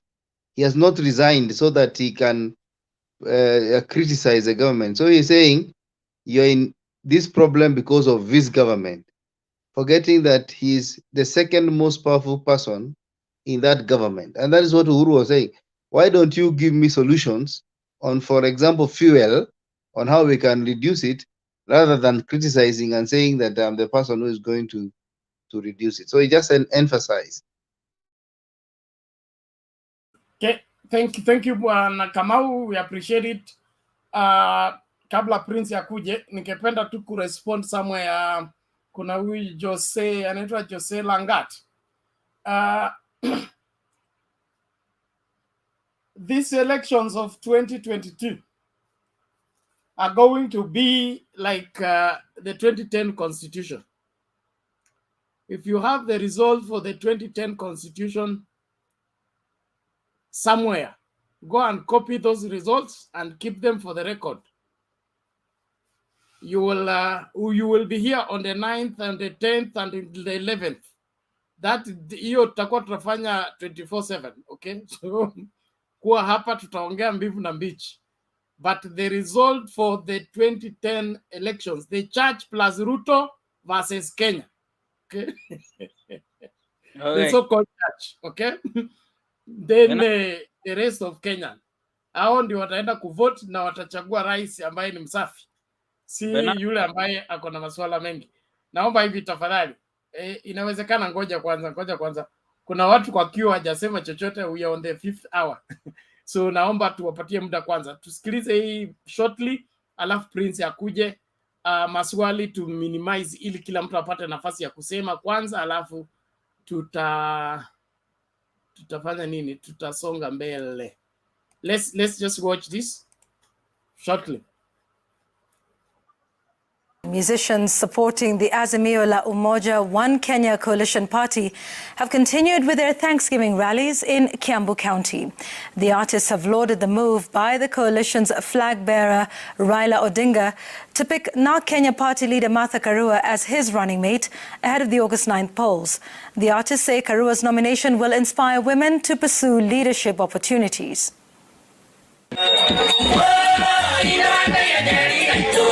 The Azimio la Umoja One Kenya artist caravan made its way to Ruiru for their first stopover. Musicians Ben Githai, Sir James Samido, Joyce Wamama,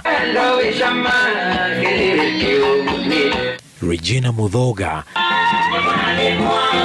Jose Gatutura, Kigia wa Esther, Wakabera among other top Mount Kenya artists, belting their best tunes in celebration of the decision taken by the Azimio la Umoja flag bearer Raila Odinga to pick NARC Kenya party leader Martha Karua as his running mate. Residents turned out in large numbers to join the celebration. Tunaona wafuasi venye tumetokea tukigojea msafara ya baba, na tunashukuru sana venye aliamua kuchukua Martha Karua akiwa deputy wake. Na watu wamefurahia kwa sababu ya kuona kwamba sisi wasanii tumeamua kwamba uongozi bora utapatikana kwa baba na Martha Wangari Karua. Kwa hivyo stop zote ambazo tumetembea leo, tumefanya mziki, tumezungumza na wananchi, hata waliokuwa na misimamo mingine wameona ni vyema wachague baba na Martha, kwa sababu kama tunavyosema sisi tunaona mikononi mwa baba na Martha tuko safe. The caravan traversed Ruiru, Juja, Gatundu, Kamwangi, Manu, Gatukuyu and Waitethie areas, where they urged residents to support the Raila Karua ticket, which presents hope for the country as it empowers women to be on the decision-making table. Tena tumeona Kenya hata inaweza ongozwa na mama. Karua amejiprove sasa. Hiyo ni asset kubwa sana kwa East Africa hadi. Huyo mama akisimama hivyo, asimame hivyo kabisa. Hadi wa mama atakuwa mbele. The celebration caravan will Friday continue to traverse Kiambu County with a message of peace and unity ahead of the August 9th poll.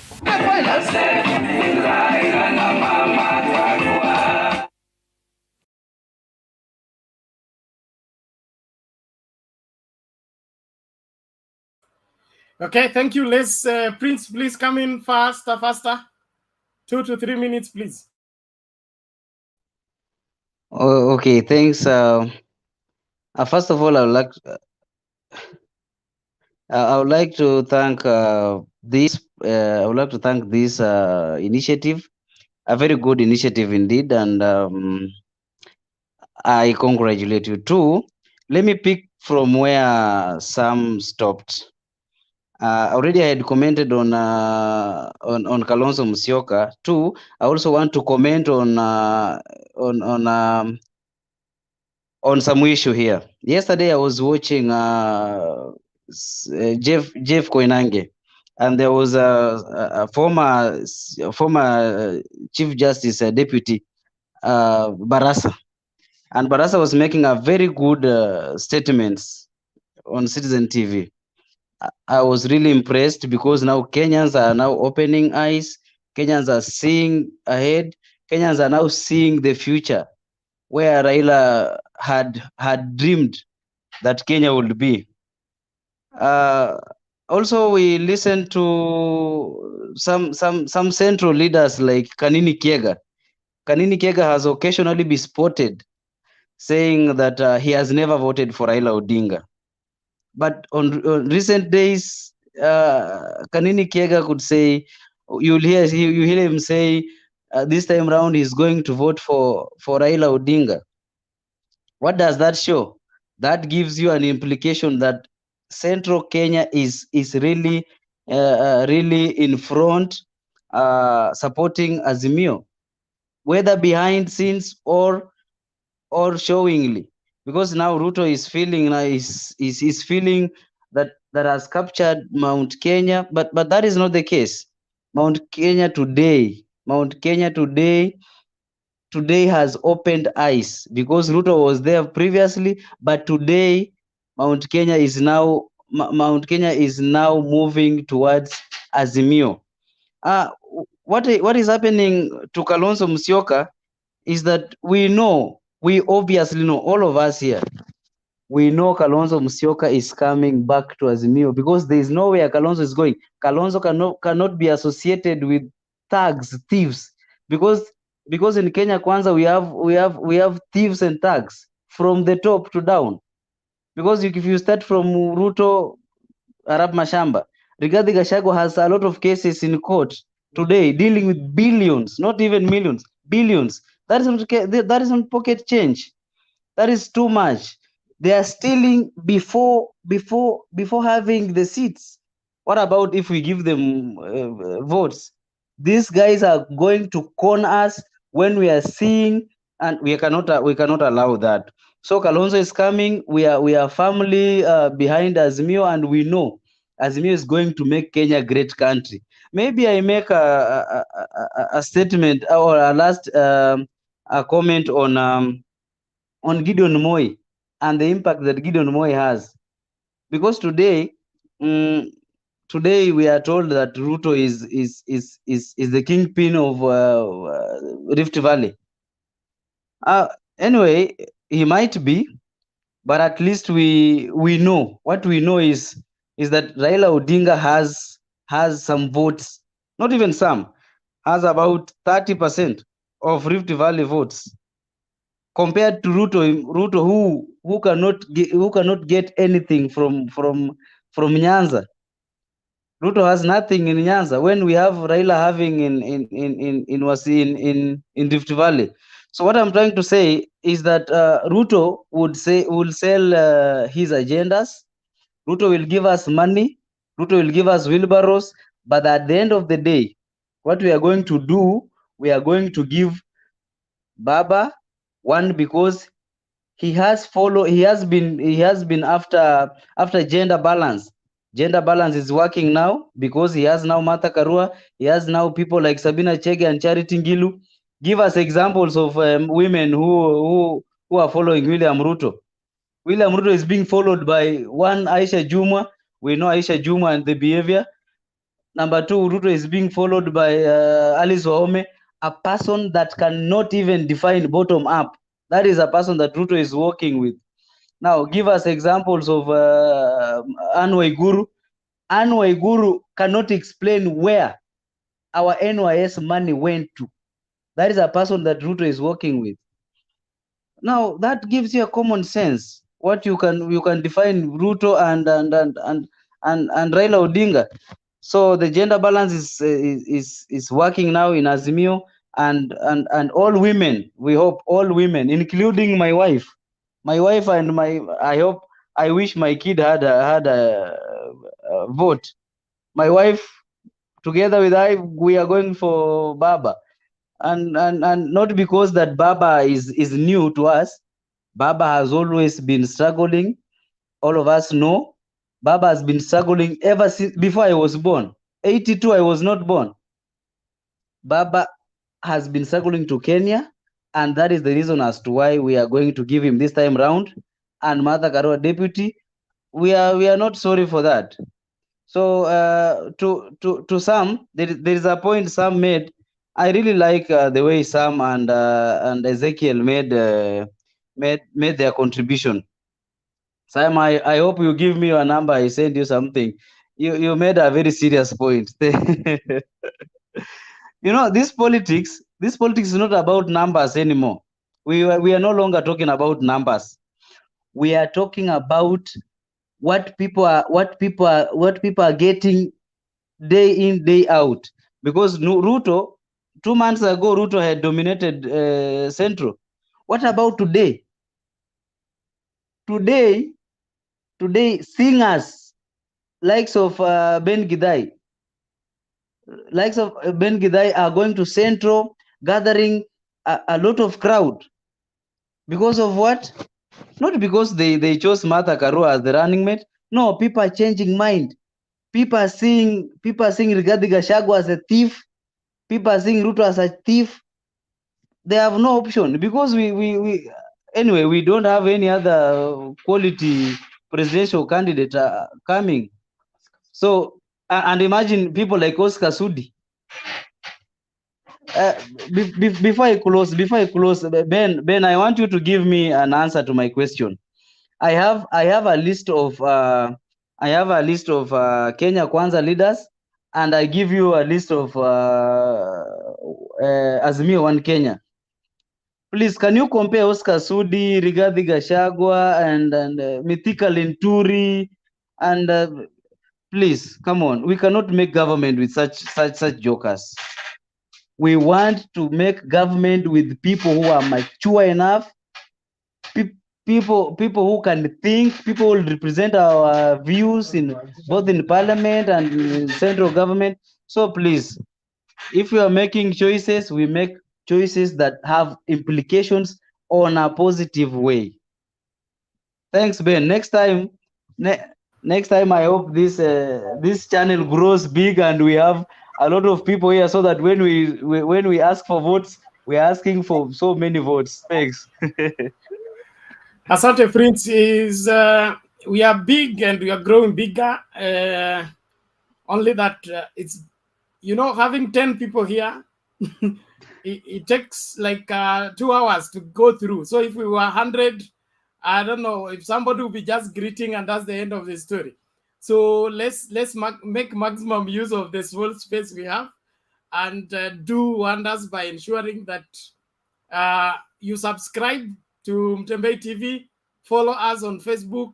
When we come live, utakuwa unapata notification and then tutafuata tu. Si tuko hapa, hatuendi kokote. Tumeshambuliwa sana, lakini tumeamua tunakuwa hapa kila siku until further notice. And even after the elections, we'll be here to keep our new government on toes. They must deliver. That's why tunataka watu ambao ni jokers wawekwe kando kabisa mapema. Hatutaki mtu aende achukue ofisi alafu akae ndani ya ofisi akianza kudimandi hiki na kile. Mara aheshimiwe, mara hajasalimiwa vizuri, mara kwa nini hajapigiwa simu. Sisi hatutaki vitu kama hivyo. Tunataka serikali ambayo ya Martha Karua. First day you are declared running mate, and the following day you go on the front line, on the battlefront delivering votes. Hiyo ndio tunataka. Hawa watu wengine wawekwe pamoja kwa gunia. Okay, tutawashughulikia baadaye. Serikali ya baba iko na nini? It has scattered for everybody, even the jobless, wale ambao ni vulnerable, wale ni single mothers, wala everybody is covered. So the only place we don't want you is in a leadership position if you are not performing. Naomba nani? What is the question? Ngoja kwanza nitaangalia hilo swali nijibu. Kabla Kenywa akuje. Kenywa ndio anakuja next. Kenywa alafu Charo alafu Abuya. Hiyo hesabu nimehesabu vizuri, nimeshikilia. Nataka tuwatch hii video kwanza tuone kama ni hii ndio serikali tunataka ama ni nini. Where is it? Give me a moment, I find it. Okay. Where is it?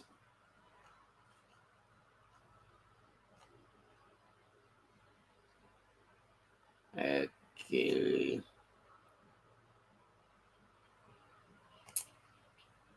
One moment. I don't know if that's the video, but just hold on. Chini ni shilingi 500. Kwa hivyo wakati tunaongea kuhusu economy, nasikia mimi kama mwananchi, kama inawezekana tunaweza kukufanya rais leo, kwa sababu unayo suluhisho la mahasolas, nikiwa mmoja wao. Kwa hivyo nakushukuru na kupigia sarut. Kura yangu ni yako na nitafanya kila juhudi kuhakikisha utapata kula.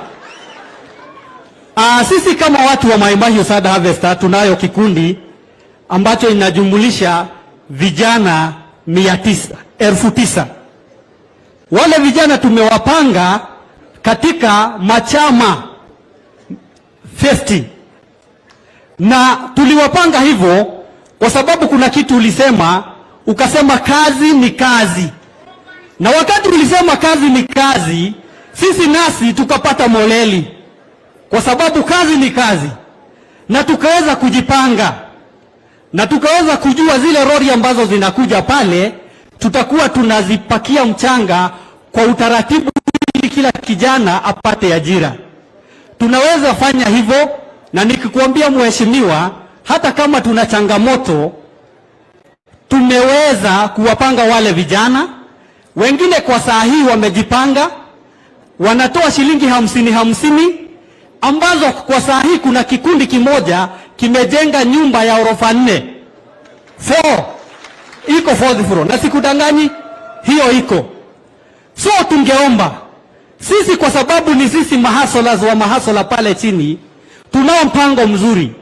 Tunataka kwa sababu tunasimama kwa barabara, kama ingewezekana, tunajaribu kuchangana pesa, tununue at least eka 10 karibu na barabara, ili tuweze jenga petrol station zetu, tuweze kuwa na base yetu, tuweze leta makanika wetu pale, ili hata sisi tuendelee. Na kwa sababu serikali yako ni ya bottom up, kuinua huyu mtu wa chini kuja juu, najua utatusaidia. Na gavana wetu hapa tunamuita Marisafi kwa sababu anayo akili nzuri na tunajua atafanya. Jambo lingine ambalo tunaomba, unajua pale kuna dry port na inajengwa. Wale vijana ni wengi sana, hawana ajira. Kwa hivyo ile dry port wakati inajengwa, tafadhali leta investors pale, ili wale vijana at least baadhi yao wachukulie kazi zile company. Na kwa sababu saa hii hautaleta investor alafu wafukuzwe wapelekwe Uganda, mimi najua utakuwa na nguvu sasa. Unajua kuna mmoja ulileta akafukuzwa akapelekwa Uganda na akaitwa majina, lakini kwa sasa kwa sababu utakuwa rais, najua investors watakuja pale na tutafaidika. So God bless you so much. Najua sisi kama vijana hadhi yetu itapanda kwa sababu unayo makusudi mazuri kuinua uchumi wa Kenya. God bless you.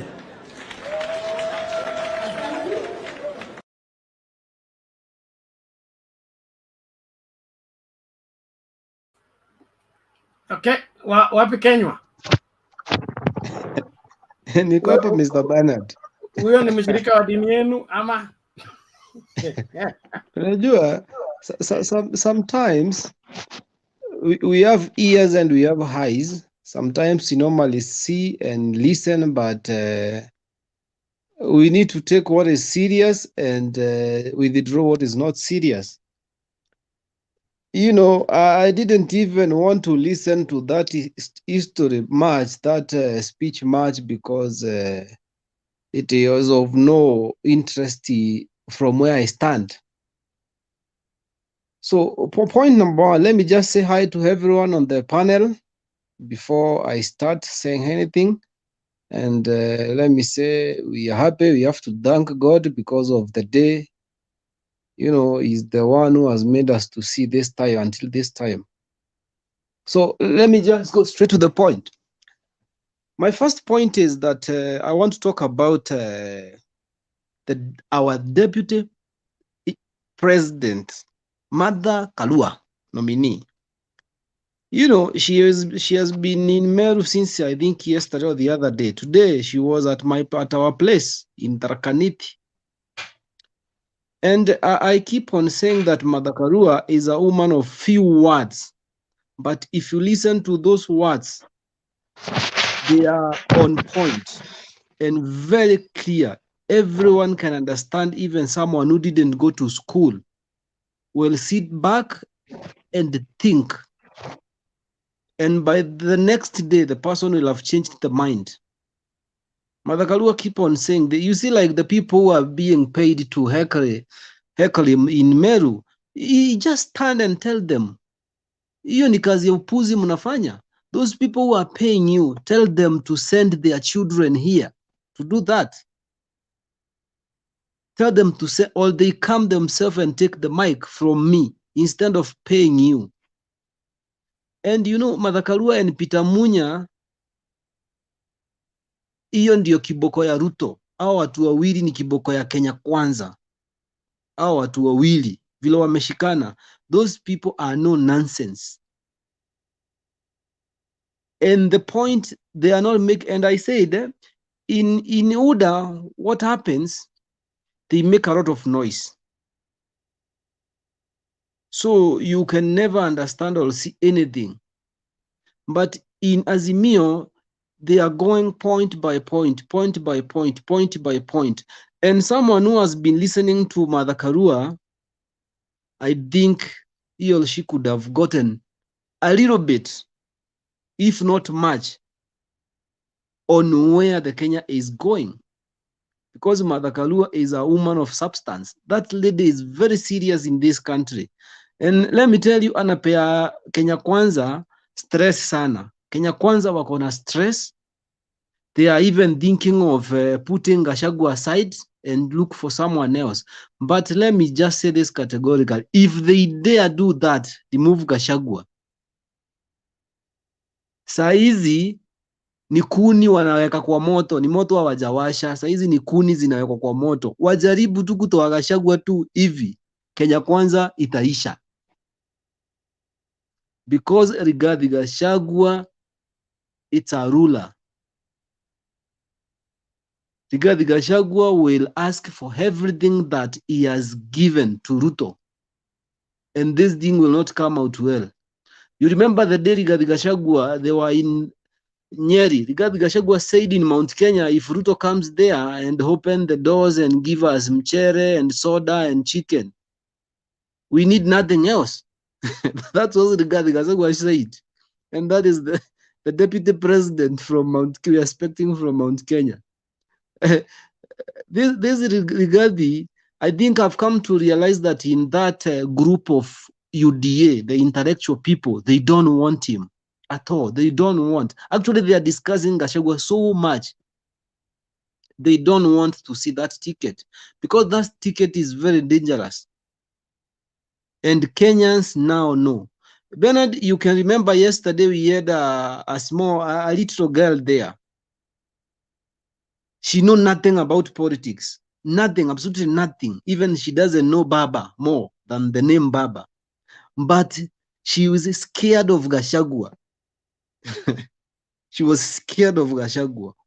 And she knew nothing about politics. How? To get Gachagua, we are expecting him to be a deputy president.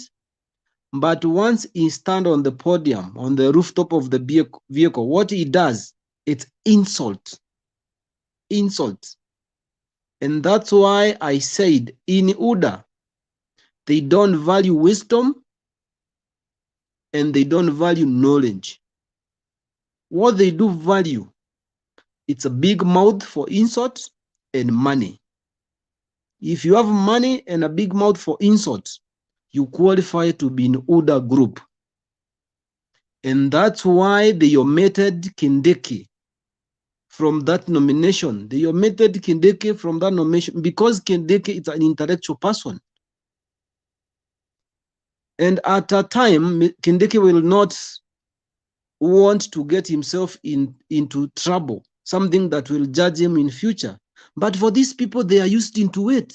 Kindiki doesn't have any bad thing, any result, anything. But for these people, Rigathi Gachagua, since the time he was a Dio, so ni mtu amezoea hiyo maneno. So yeye haoni kama ni kitu. Someone who stand and talk the way you want, insult the president and say, if you want to arrest me, come and arrest me. You know, that is someone who, if we put him on that higher seat, my friend, this Kenya, tutaona moto sana. Itakuwa ni yes sir. Akisema left, left. Akisema right, right. Akisema jump, jump. Nothing more, nothing less. So we Kenyans, we are supposed to be very careful for the leaders we are choosing. And I'll keep on emphasizing on this. Baba didn't nominate Martha Karua because of the numbers. First thing, Baba looked at integrity. Baba needs someone who has good integrity. Someone who understands the constitution. The people who are going around messing up everything, they are the people who oppose the constitution they are enjoying right now. Baba was looking for someone who will help him deliver. Not someone who just because of numbers. You might bring me numbers, but the government will be miserable. Why? You see, so Baba needed someone who has a good integrity, who knows every, and someone who is very serious when it's time to work, not a thief. And most of the people in UDA, they want to run for these positions to secure themselves from the hook of EACC. They want to secure them from that hook. And very soon that hook will come for them. They are going nowhere. The hook will come for them and they are going to regret. So let us try and educate the people with time. As Mother Karua said, leo ni siku ya kupanda, kesho ni kupalilia, siku ingine kunyunyuzia maji, then the other day tunakuja kuvuna. That's the motion, and that's the topic that we are talking about now. We don't want about once you go to podium is just the insult. I think Namunya aliambia watu wa Chuka akawaambia, huyo mtu akikuja kupea 100, unafikiria atakupea kazi? Hata kupea kazi, mumemalizana. The moment I give you that 100 shillings that day, you make noise to someone meeting. Tumemalizana. Hiyo ni kazi nimekupea hiyo siku. So kazi ni kazi. Hiyo tumemalizana, nimekupea job and it's done. So you want to betray yourself for 5 years with the 200 Kenya shillings, and that will be a stupidity of a high order if you want to do that. So, Mr. Bernard, I don't think I have much to talk about the handshake and cost of living. Let these people stop talking about handshake. Handshake didn't mess anything to do with the living here. What handshake meant, it brought peace and tranquility. Nothing else. We needed that peace to drive in our business. Before, I couldn't go to Kisumu, to Mombasa, to where to do my business. But right now, I can go anywhere. Everybody can go anywhere. Baba can go to Mount Kenya. Uhuru can go to Kisumu. Everybody can do that. So for handshake, I've never thought of saying that handshake was a bad intention. It's only bad to the other side, but not to the positive side. So thank you very much, Mr. Bernard. I think let that be my submission. Okay, asante Bwana Kenywa, tunashukuru sana kwa mchango wako. Watu wa comments, there are people who are determined to make one person the problem of Kenya, and that agenda is not taking shape. So just give up. It's important that you look at Kenya holistically. I said that Kenya is only safe with every Kenyan taken care of, not some Kenyans. And so let the debate be about which team will make Kenya a better place. Balancing corruption is not the purpose of these elections. Fighting corruption is the really reason that will determine these elections, for your information. So any person saying everybody's corrupt, all these leaders are corrupt, or these are the scandals that Raila Odinga has had. Raila Odinga has been in confrontation with 3 different governments. If he had anything corrupt, he should have rotten inside jail. But because you want to have your way by peddling propaganda, shauri yako. Naomba tucheze 2 quick videos alafu tulete Charo. Quickly, some of them it's just for us to reflect and think. Julia amenisomea hapa, anasema nikicheza video za kina Ruto na mchafua roho. Please, lazima tusikilize tujue wanasema nini, ndio tuelewe what are we dealing with, and especially the people's minds, because if somebody thinks that the economy can be recovered by handouts, now you know that's a very deceived person altogether, because hakuna loan ambayo inafanya mtu tajiri. Kukosa pesa sio umaskini. Kukosa njia ya uzalishaji, that is what generates to poverty. And so let us be aware that we are doing the right thing by teaching the right thing. So let's listen to this quickly. I think 2 or 3 videos consecutively. They are very short. Kikuyu kuliko sisi wa Kalenjin. Yes sir. Tuko na shida kubwa zaidi. Sawa sawa? Yes sir. Lakini ikifika mahali unatofautisha maneno, unaweka maneno ya tofauti za kijamii kando, unatafuta serikali kwanza, kwa sababu ile serikali itakusaidia kutatua matatizo ulio nayo. Yes sir.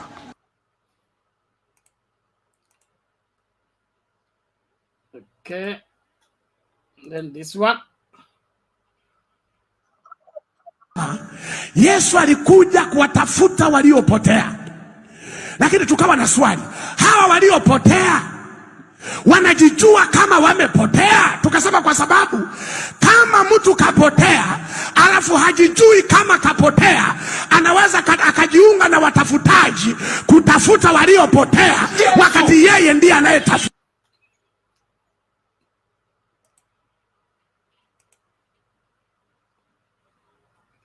Bernard. Yes. Let me just for 1 second.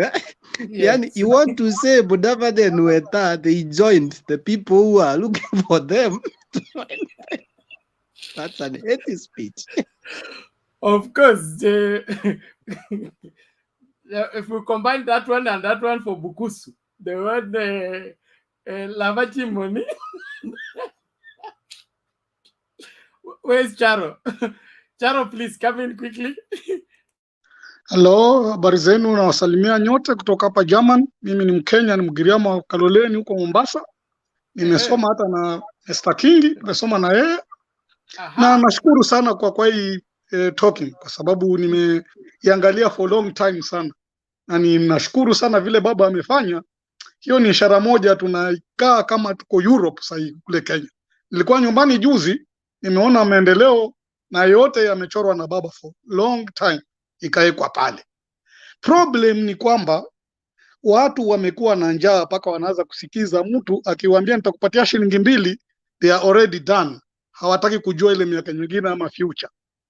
So tungeomba tuelimishane sana, na bwana nani unafanya vizuri sana kuelimisha watu wajue tofauti ya kupawa shilingi 2 na kupiga kura mtu akae more than 10 years pale na hakuna chenye atafanya.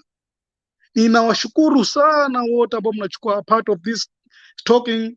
Nimetoka kazini saa hii, na saa hii huku ni saa 7 usiku na bado sijalala na kesho. Lakini I'm very very happy with you guys. Sana sana. Tujue kujifunza kuelewa wanasiasa. They are always there for cheating. Hata akiwa ni rafiki yako vipi. Kuna huyu Mr. Kingi wa Kilifi, we used to stay in one house, sleep in one mkeka, akienda university. Saa hii hata nikimpigia simu ashiki. So please you Kenyans, tafadhali nawaomba, msikubali kabisa kudanganywa na shilingi 2. Hati mtu anakuja huko anakuambia pesa nitaweka kwa mifuko, sijui nitajenga ma stadium. Sipendi sana kuongea kuhusu mtu mwingine, tutampatia nguvu zaidi, but we have to think twice. Mimi nimeshukuru sana kuona Martha Karua pale. Yule mama ni mtu ambaye amekuwa akitetea wa Kenya. Nimetoka Kenya more than 30 years now, lakini vile nimeona safari hii nilipokuja juzi, wonderful. Watu wanajaribu, they try very much, lakini tusikubali, hasa vijana. Na hawa vijana wa mabodaboda wengi wanadanganywa sana, kwa sababu hata ndio wale hata vitambulisho hawana. Nimetry 2 3 Mombasa, namwambia ni bebe, alafu namuuliza driving license yako iko wapi? Hana. Namwambia bwana niache. So please and please, sina mengi ya kusema kwa leo, lakini bado nawafuatilia vizuri na nawafuatilia kwa undani sana. I'm very very happy to be with you guys. Na kuna mtu hata ameniuliza bei ya mayai hapa na bei ya mafuta ya maziwa. Hakuna vile Mr. Ruto anaweza kusema Kenyan government peke yake ndio ina Kenyatta ama Raila handshake ndio imefanya vitu vinakuwa ghali pale. Hiyo ni uongo. Sasa hii hapa tulipo hapa German tunalia. Kuna vita Ukraine, hata leo nimepata bili ya lights, mataa zimeongezwa bei, gas imeongezwa bei, kila kitu. Tena kimepigwa kama double. Nikienda ile kitu nilikuwa nanunua kwa euro 1, sasa hii imewekwa euro 3. Hata I wonder Kenya wanalia. Gari yangu uacha nyingine saa nyingine nje hapa, nikaenda na bus kwa sababu mafuta lita moja is almost 2-3 euros, ambapo 2-3 euros ni over 300 Kenya shillings. Alafu nasikia mtu hapo anauziwa 150 analia. Na kitu ingine pia ni vijana wengi wamezoea kukaa mitaani kama kule Mombasa. Mimi tongea bara Mombasa, Nairobi hata sijawahi fika. Kukaa mitaani unasema unangoja kitu itengenezwe ndio wewe uende. Hapo utakuwa umefanya makosa. Ukifikia kwa huo mama kiuno huko kwetu, ni Mgiriama mwenzangu, hakuna kitu. Jana nimepigia simu mamangu wakasema hawataki kusikia. Watu wanasikia saa hii ni Martha Karua na Raila Odinga. Ukitaja mambo ya Gachagua, hata watu wengine, jana nilikuwa na rafiki yangu mwingine wa kutoka kwa kina Gachagua anasema mimi sijamsikia huyo mtu, hata hatujawahi msikia. Sasa ni watu wameingizana, wale ambao wana mafungwa wote, wana madeni, makesi, wote wamechanganyana, wanakuja pamoja, ndio ile serikali ikichukua wale wasevu kabisa. Lakini I wonder Kenya ama Afrika, huu watu wapenda kupiga ngoma, wale waizi wakubwa wanakusanyana. Juzi nimeona hapa kwa TV, mimi huangalia TV ya Kenya hapa, mama ameiba sijui M-Pesa kwa line ya simu nini na nini, amevurugwa pale. Lakini kuna watu wanabeba pesa na magunia ya wizi, ndio tunaenda kuwapigia ngoma, tuna dance with these people, we cheer them up, we eat with them the 300 shillings they give us for a day. Sasa mimi hiyo ndio kitu huwa nikikaa hapa German huwa inanishangaza, because I don't understand why is it.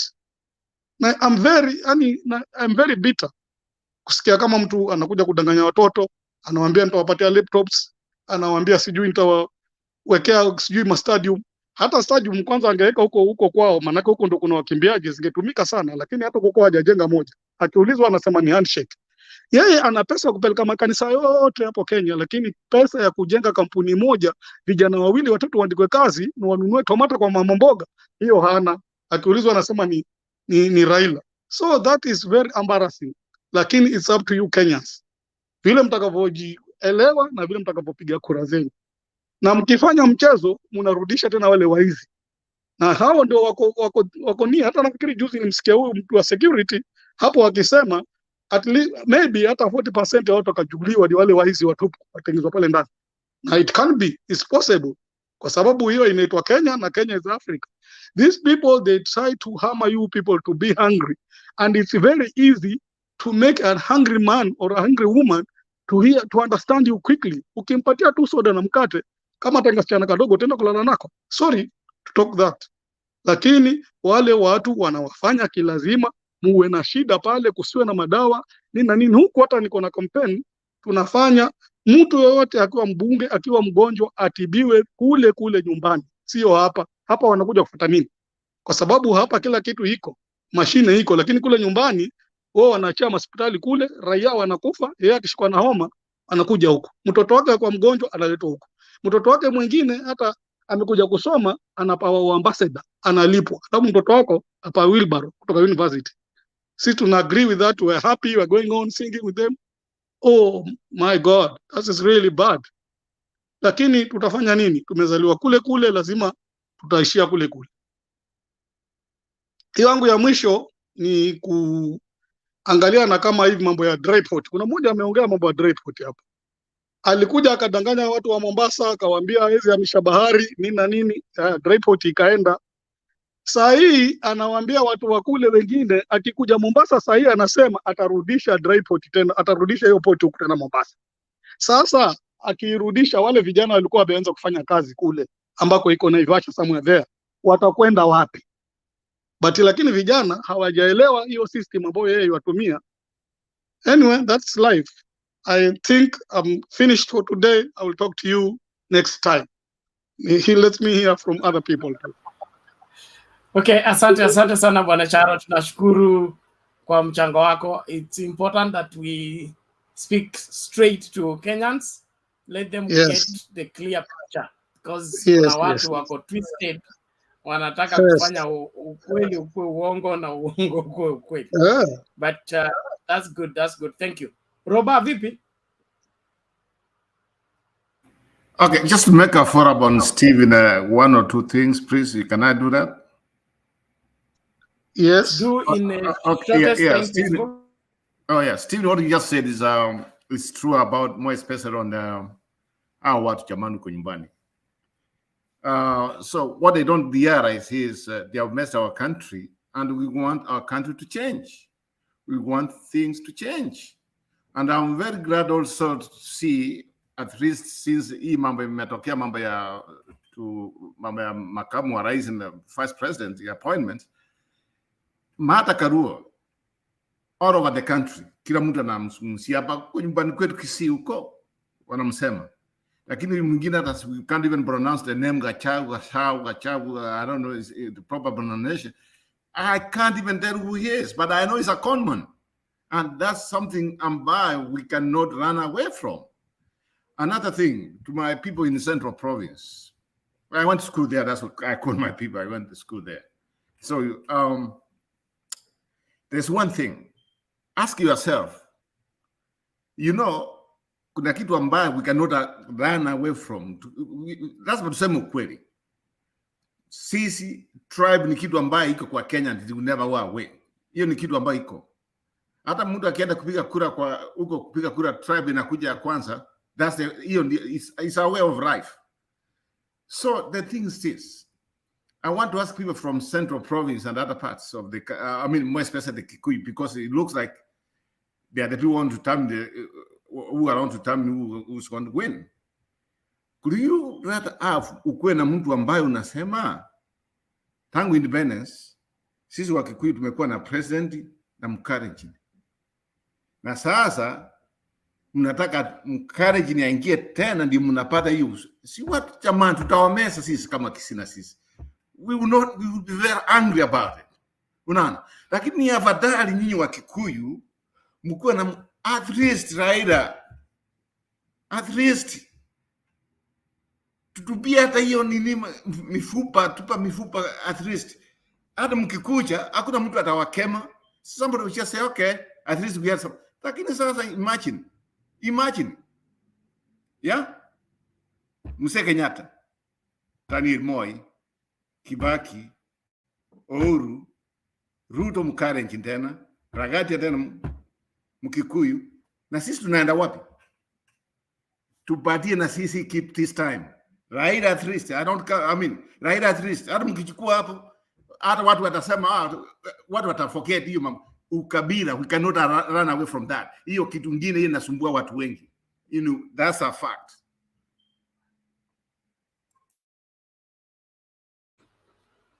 Okay, sawa. It wasn't a question, so I don't think it needs a response. But it's Abuya's time. Before Abuya, one quick video, please. Where is the video?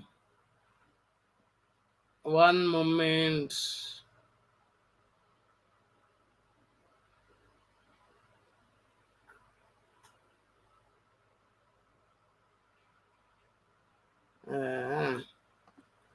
Okay, shortly. Yeah, it is.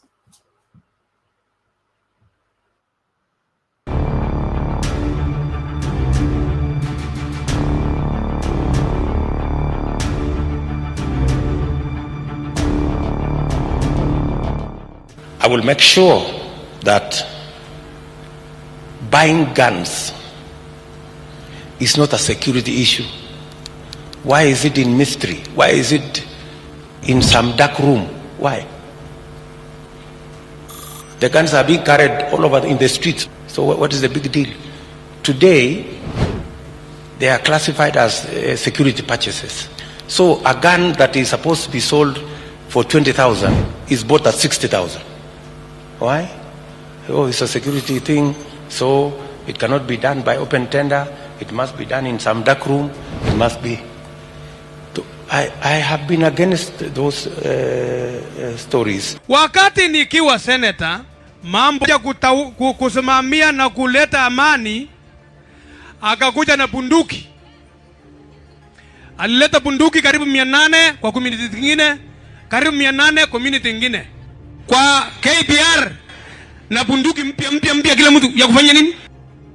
Shida Your Excellency, ambayo imetuletea hii shida tuko hapa nayo ni hiyo chemichemi. Tulipouliza kwa nini deputy mzima anakuja kuhakisha na kupeana bunduki, saa hii kuna kifo kati ya Tiaty na kule Laikipia kwa sababu ya hiyo loose guns. Watu walizoea. Bunduki hapa iko mingi, iko 240 yenye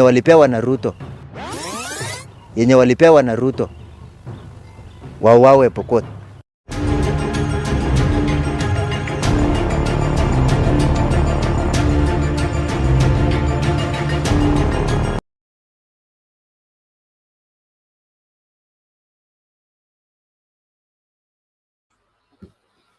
Abuya. Good evening, good afternoon, good morning, everyone. Thank you very much. First, I wanted to go straight to the topics of the day, but I'm inclined to comment on the video you've just played.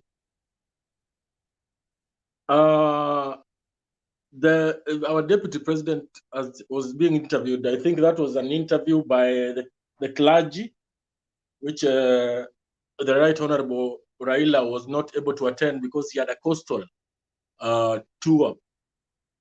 Now you realize that he's talking about guns and making it something that should be done in the open. And recently we had this mystery of gun deal that ended up costing the life of one of our police officers who attached to his office. This is the kind of hypocrisy that we do not want. I know his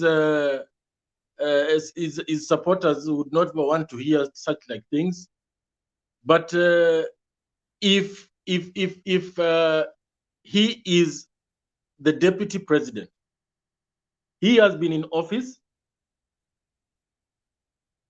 he definitely knows these tenders when they're awarded. He can demand to scrutinize the cost of those tenders. He cannot come to tell Kenyans like me and you, some layman, that a gun is bought at 60,000. He definitely knows these tricks. This is what we call conmanship, because you see, he is trying to behave like a layman and telling us about guns costing this while they should be costing that, and he's seated right opposite Harambee House, where he can cross and go to Matiang'i and ask him, I want details of ABCD. This hypocrisy we should stop.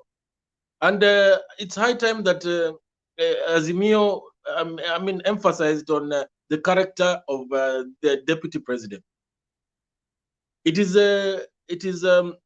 quite pleasing today that the image that he has portrayed of the Kenya Kwanza Alliance and how democratic, how their operations are seamless, that a gentleman who in Nyandarua had to come out and tell him, please tell Gachagua to stop interfering with our politics. Because this kind of the politics that they're practicing, every corner of the country, they want to make sure that they have yes men. People they can blackmail, people that once they get to parliament, if you don't toe the line, they will chase you away so easily. So this kind of hypocrisy he should be called out for it totally. He should not be spared. And to add on that, Martha Karua and Tharaka Nithi and all over Mount Kenya up there, she is a wonderful lady. She's a lady that even if you are annoyed with, you will have to agree with her at the end of the day. She's persuasive. She's playing real politics, mature politics. For those ones who are trying to boo, she would turn them around and they start cheering her simply by explaining the basics, totally basics. You don't need to also hire goons to combat goons. Sometimes the voice of reason that the mothers bring, even in a family, I mean, it shows how important the women are in our society. Because if those hecklers were to be confronted by a male candidate, the result would be different. But you can see what Martha has done. The touch of ile touch ya mama, she's doing extremely well on that front, and we wish her well.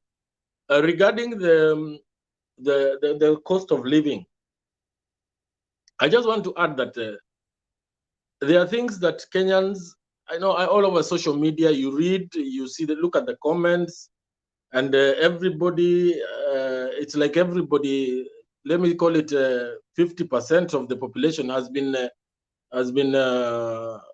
indoctrinated by Ruto and team, that the cause of your problems is Uhuru Kenyatta and Raila Odinga. You know, when you have that kind of narrative, you rub it in against people that are struggling in the sense of putting food on the table, taking kids to school. They are inclined to believe that that is true, while the same family every evening at 7 o'clock, every evening at 9 o'clock, put on the TV. They listen to the news, but they forget that the cause of the rising standards of living is one, Kimani Ichung'wah as the head of budget in parliament. Another one was Duale, who was the leader of a majority in parliament. And these are the people who were fully supportive of the VAT. We all know that any single shilling you add to fuel has an effect on any other thing that you do, because the minute you leave your house in the morning and you are going to work, you will have to use fuel. You come back in the evening, you want to cook, you need the oil there. There's taxation in that. So why we don't need to cheat ourselves. The people we need to also inculcate that narrative of telling the people why the cost of living is like that. While I mean on our campaign trail, because these people have got have made it a very bad habit of lying that Raila. It's you know, when you hear somebody like Malala telling the Luhya community that Raila was given 200 billion and he took it to Nyanza, and now in Nyanza, in Kisumu, there ikuna barabara za magorofa. That is hogwash. You know, should not entertain this kind of leaders. It is it's saddening. Lastly, it is so interesting that the likes of Kenya Kwanza, the grouping of thieves, are extremely scared of Martha Karua. That is without a doubt, because they have all focused. In fact, they have forgotten that Raila exists anymore. They have all focused on huyo mama ameletwa kwa mlima. In addition to that, we have now seen somebody like Mutua claiming that Martha Karua is an atheist, hana dini, na Kenya ni inchi ya Wakristo. You know that bringing in religious discrimination is even a crime. That is hate speech. Secondly, the likes of Mutua has a CEC in his government who cannot explain where he got 600 million in the last just 5 years. 600 million in his account. These are the people who are definitely scared of Martha Karua ascending to power. Because some of these people, I'm pretty sure it will not last a year and a half before they find themselves in some cold place. Because all it will take is that the government of the day is to meet the Chief Justice and create special courts that can run on a daily basis, morning to evening. And within 3-4 months, we should be jailing these people. We need to set an example. And I can see these are the people who are really scared about this lady, because I don't think she will be able to compromise. And if even if Raila was to try and intervene, I can assure you that Martha will even resign. And I don't think Raila will even try to side with anybody. So let these boys continue enjoying their airtime, continue insulting, but we need to spread the word, tell the people what kind of people they are, so that we, Azimio, ascends to power. Then only we can also hold them to account and ensure that we have a better Kenya. Thank you for now, and let me allow other panelists to contribute. Thank you. Okay, asante sana Buya. We appreciate that. Thank you very much. Ezekiel, iko nini?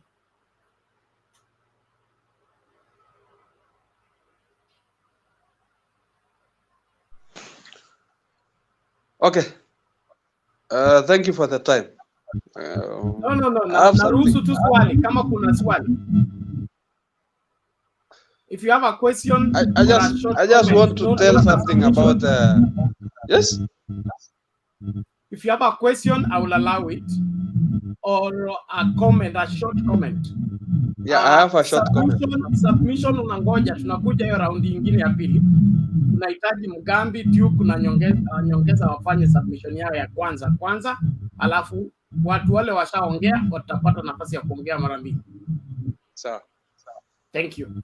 Let's be lenient. Secondly, as you all know, I'm a pastor. Okay, so I will state this from the Christian point of view. We don't have a religious state. Kenya is not a Christian state, it's not a Muslim state, and we are not looking for a Christian president or a Muslim president. We are a civilian state, and so anybody can occupy that leadership. UDA would win Kenyans by telling them that they need somebody who is born again. Oh, they need somebody who can conduct prayer. We do prayer in our churches. We have more pastors than churches in Nairobi, okay? Nairobi only. If prayers is what you want, a total deliverance is every day, Msila's place is every day, and any other place. Any person can go there and conduct prayers. Let nobody deceive you. We are not a Christian state. We are not a Muslim state. We are a civilian state. So whether MADARAKA is a Christian or not, that is immaterial. And this business of making UDA or God a member of UDA, God is not a member of UDA. God is not a member of Azimio. God is not a member of KANU. God is not in Fort Kenya. God is not in NC. God is God, okay? He lives in heaven. He's our Father who art in heaven.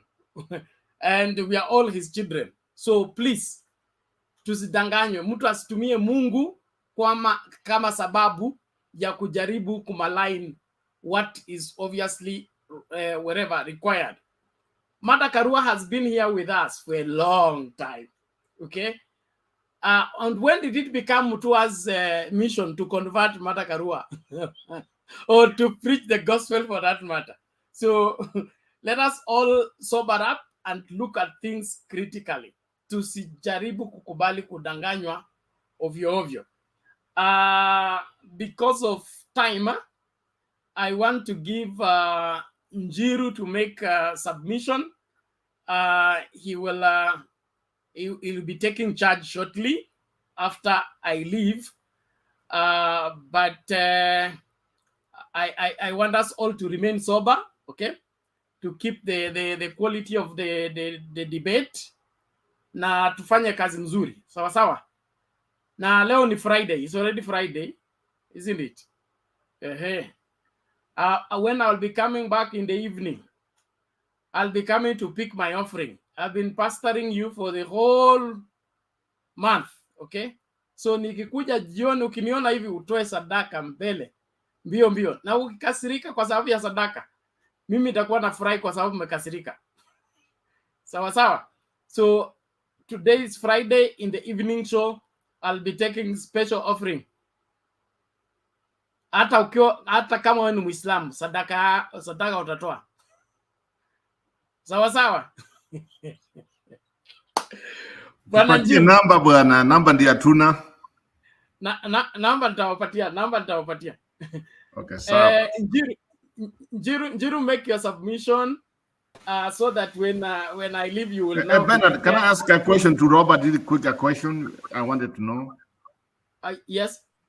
Yeah. Yes. Hey, Robert, you talked of Raila being given a lot of money to Kisumu, but my question is, from what do you know, Kisumu, it helps Waruya, Wakisi, na kila mtu. In fact, most of the, I mean, kuna Waruya huko, kuna Wakisi, kuna everybody, sivyo? Yes, of course. Of course, that is the airport where we land when we are going Ingo. Exactly. And forget Malala. Malala has already been finished. He was cast by Atwoli. He's not going anywhere. Nobody should take him serious. He's finished completely, and if he does not run quickly and go to Apisi Wazee, his political career is finished. Hata apate kurangapi, he's not making any comeback. And the politics of inciting people against others has also refused to work. And that is what Kenya Kwanza are trying so hard to make Kenyans angry so that they do a protest vote. You know, somebody was analyzing that they want to do something like 2007 when people were very angry with Kibaki, and so they voted overwhelmingly for Raila because they were tired of Kibaki and what was happening at that time. So they are trying so hard to incite Kenyans to get angry with Uhuru and then mix Raila with it so that Kenyans can overwhelmingly vote out the so-called bad governance. But who's the vice president, Bernard? Bernard, who's the vice president of Kenya? The deputy president of Kenya is William Ruto. He wants the government to be voted out, but him to remain. All the same, let's leave it there. And Njiru, make your submission, please. Okay, thank you very much to everyone who is here. Na wasalimu wote, Bernard, and all the people in this platform. Naona tuko na pia mwanadada Madam Rachel hapo na msalimu. Yeah, I'm just very happy for you people sababu ya kukuja hapa. Let me begin na hiyo story ya everything. I'm a bit frustrated sababu unajua mimi ile level nimefika sasa, mimi hata tunaongeleshana vibaya na mapasta. Sorry to say this. We have to understand that in Kenya, 50% or so, I don't know, of our people who are practicing religion, some of them, they don't know how they are practicing that religion. And what I would like to say here is that I don't think you can declare somebody to be an atheist if he doesn't declare himself. Unajua mimi tuko na jamaa kama Benjamin Mumia who is an atheist, and we know he is an atheist because he declared himself. So na tuko na watu wengine hata they are even traditional practices which in their own terms is good. So ikifika level somebody like Mutua, who to me I don't know, mtu ambaye hata ameshindwa na kuweka bibi, sorry to say this, I have to be a bit personal kwake. Let me tell you, this idea ya watu kufikiria sini ni kategori moja. Hata history ya mipango ya kando mingi is also a sin.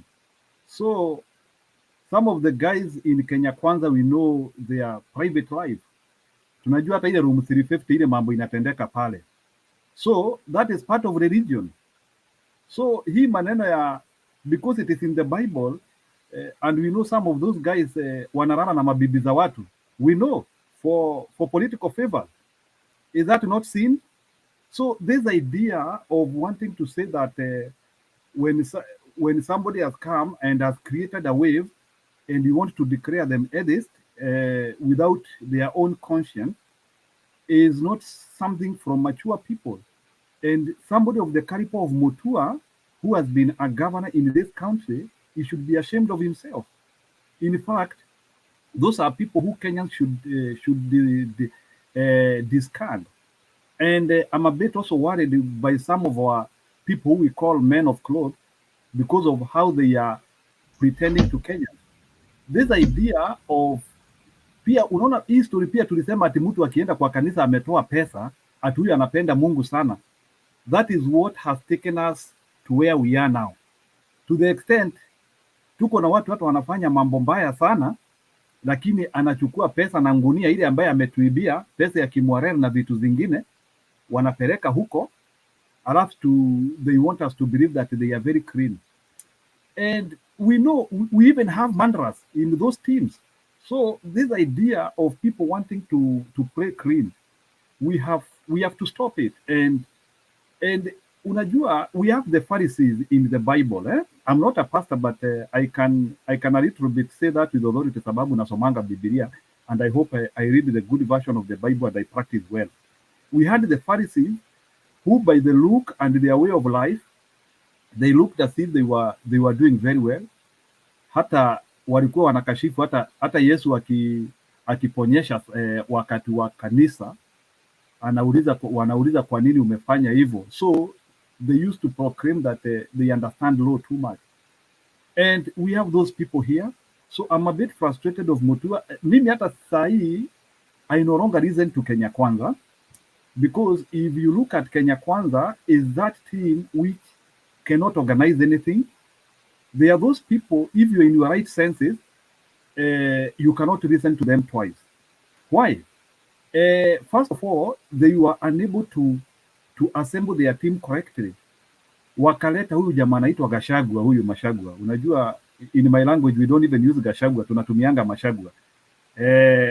Mashagua in my language ni hile matawi ya mahindi imetolewa mahindi na ikaisha. Hiyo ndio Mashagua sasa. So imekongolewa. Unaona hiyo kitu imekongolewa mahindi hiyo, alafu umetoa mahindi na hiyo ndio Mashagua sasa. So huyo ni Mashagua, huyo wachana na yeye.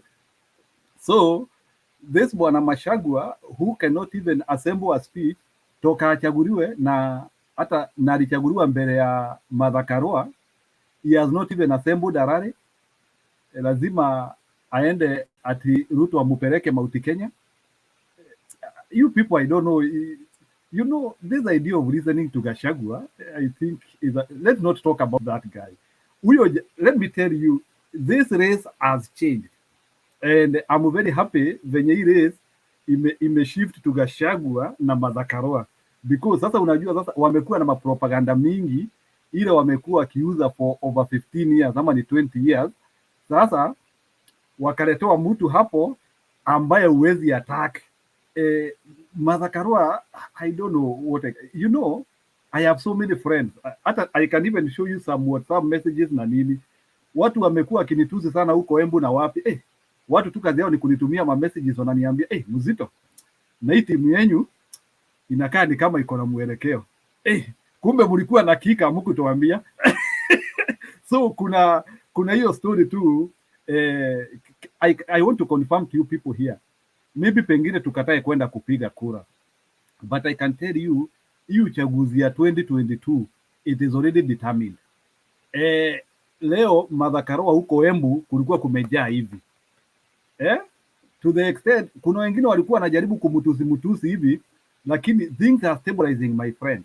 MADARAKA is showing a lot of authority and she is showing credibility, and that is what our team needed. Sasa sisi tumepata kitu, unajua ni ile kupata gold.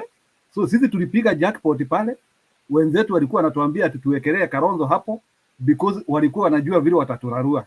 Sasa sisi tumeleta kitu ambayo ile pande ingine tu kazi yao tu ni kubreed tu. Walikuwa wanajua Central and Mount Kenya. Unajua this is the impact ya Martha Karua. Martha Karua is a package. Unaona ni package. Sio mtu ambaye unamlocalize na Mount Kenya peke yake.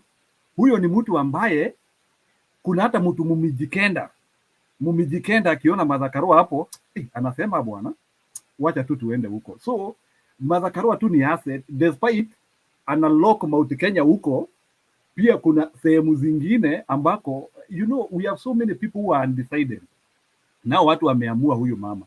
So ile kitu najaribu kuambia, unaona hii story ya Martha Karua hii, vile Atori alisema tukate miti, my friends, we prepare, and I can tell you without fear, Raila Odinga cannot lose this election. 2013, 2017 nilikuwa na doubt, nilikuwa na doubt because of the way the wave was looking, hata kama nilikuwa na support Raila Odinga. But I have never seen the confidence which I'm seeing now. And there is no way in which Raila will get over 30% in Central, that is Mount Kenya, and some other places with very competitive leaders. And some of us vile tunapenda corruption sana, ni vile hatujaipata alternative. Sasa we have an alternative, we have an example. Mtu alikuwa kwa serikali miaka ya kitambo, hiyo wakati watu walikuwa naiba sana na hakuna scandal na ako hapo. So we are voting for Raila Odinga and Martha Karua. Wale watu ambao hawajafanya uamuzi, that is the thing, and let's not use religion to divide people. Wacha mahubiri yaendelee kukua mahubiri. This idea of people saying that kanisa hatuwezi fanya hivi, we know and we all worship.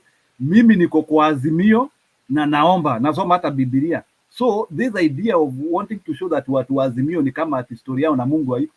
I'm a Christian and I worship. So this idea of wanting to divide, you cannot tell me that over 50% of those people who are in Azimio, their religion values are ziko na ndosari. Hiyo ni kudivide watu. So wacha nimalizie hapo. I'm very happy. Let's continue practicing genuine politics. Na tusilete story ya Mungu hapa in the wrong direction. Mungu ako Nyanza, Mungu ako kwa Masai, Mungu ako Central. So let's not divide God. God is full in Kenya. Thank you. Thank you, Njiru. We appreciate it, and let's keep the conversation going. So ni time ya Mugambi. Mugambi upo? Nipo kabisa bwana Banant. Ujambo? Haya basi, mawili matatu. After that bwana Njiru, it is Duke, then Nyongesa, then unafungua floor. You start with Raquel, and Themba will be joining you later on. Mimi nikingatuka, tuonane hiyo jioni, na kila mtu afike na sadaka.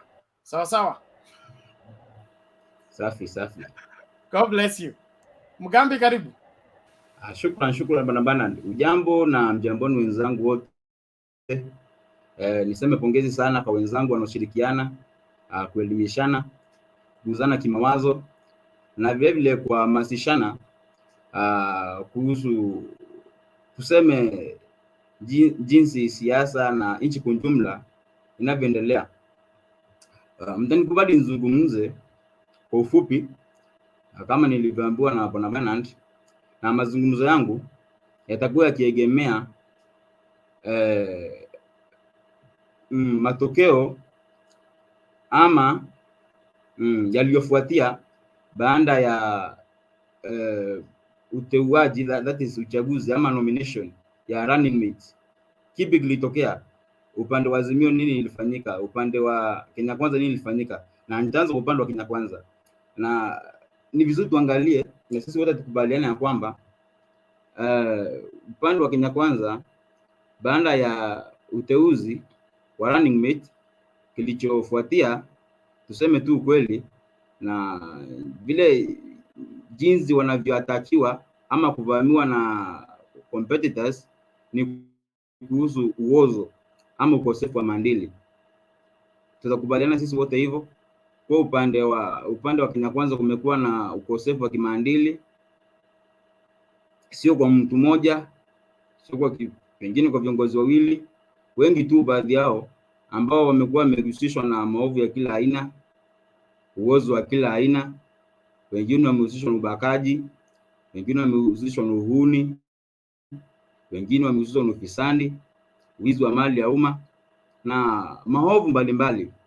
Na ukiangalia hizo skando zote ama hayo makosa yote pengine wanahusishwa nayo, kuyatibu sio jambo rahisi, ni jambo gumu sana.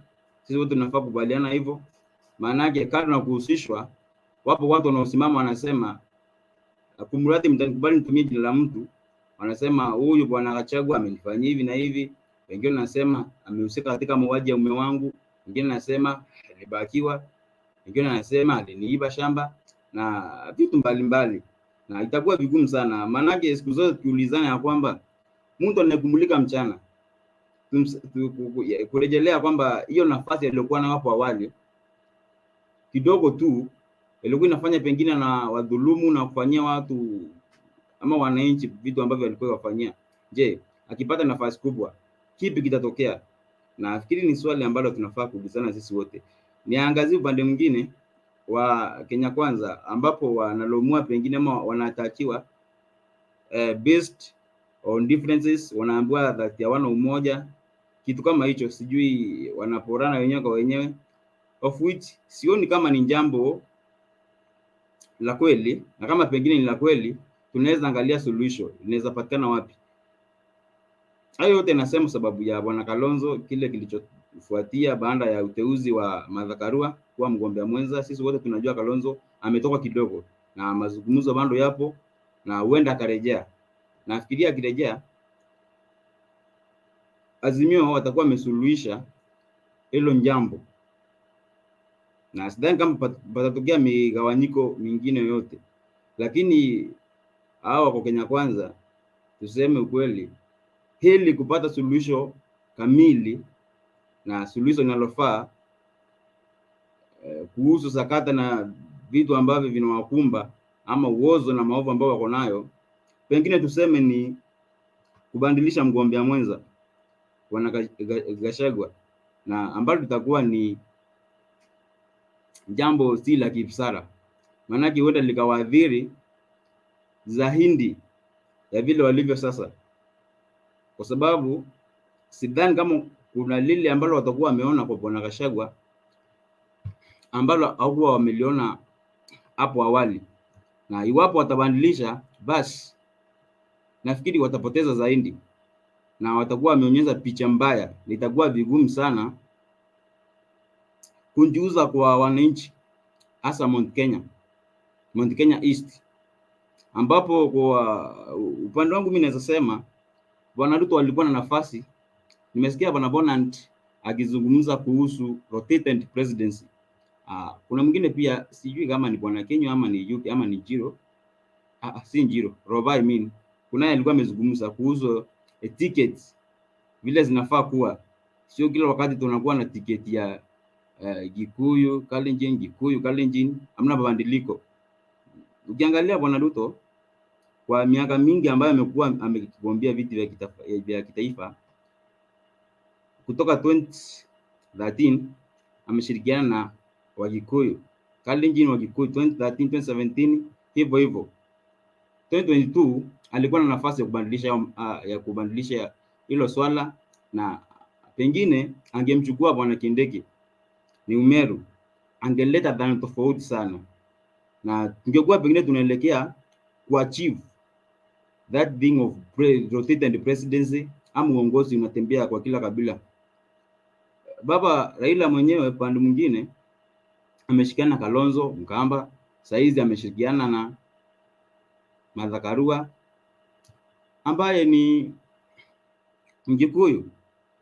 Kifupi tu, kama nilivyokuwa nimewaondokeza hapo awali, nia yangu ilikuwa kuzungumza matokeo ama madhara ambayo yametokana na uteuzi wa mgombea mwenza. Upande wa Kenya Kwanza kwangu wamepoteza zaidi, na mnaweza nisaidia pengine ama mkanijibu based on what they have said, ni upande hupi pengine ambao uko na uwezo wa kutatua the challenges now zenye zina face pande zote mbili. Naam. Bwana Njiro kwako.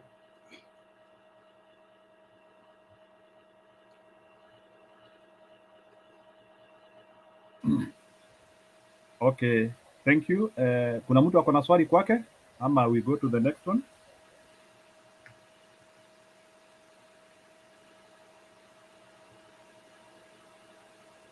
Sawa. Bwana Duke, unaweza chukua.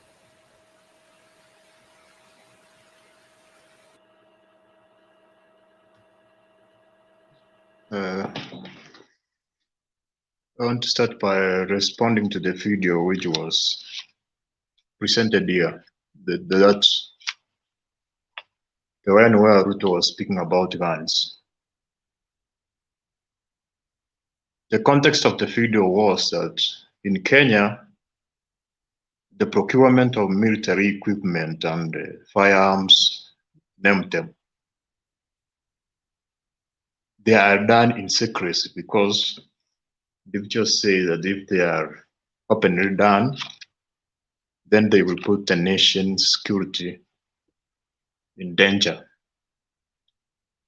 But because it is done under secrecy, you find individuals inflating figures of how much equipment costs. For instance, you find a firearm which is 15,000, people buy it at this 6,000, 100,000. So he was trying to say that process can be open. Other nations do procurement openly. Sometimes even Saudi Arabia buys weapons from the US, they patch it. This is going to buy weapons. So that process can be open.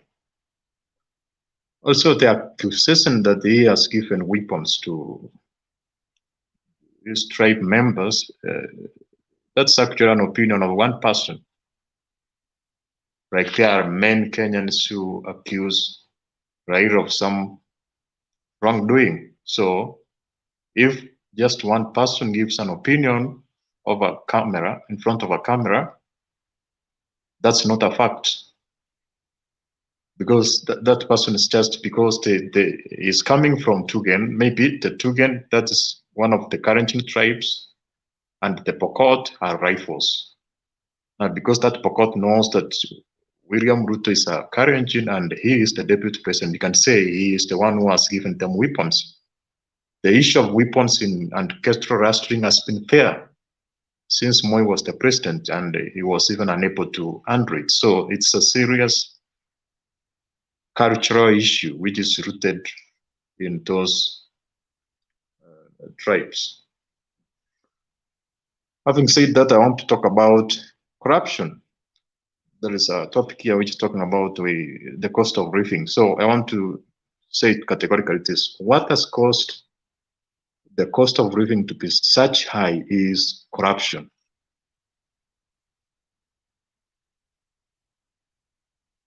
Because we have borrowed a lot of money.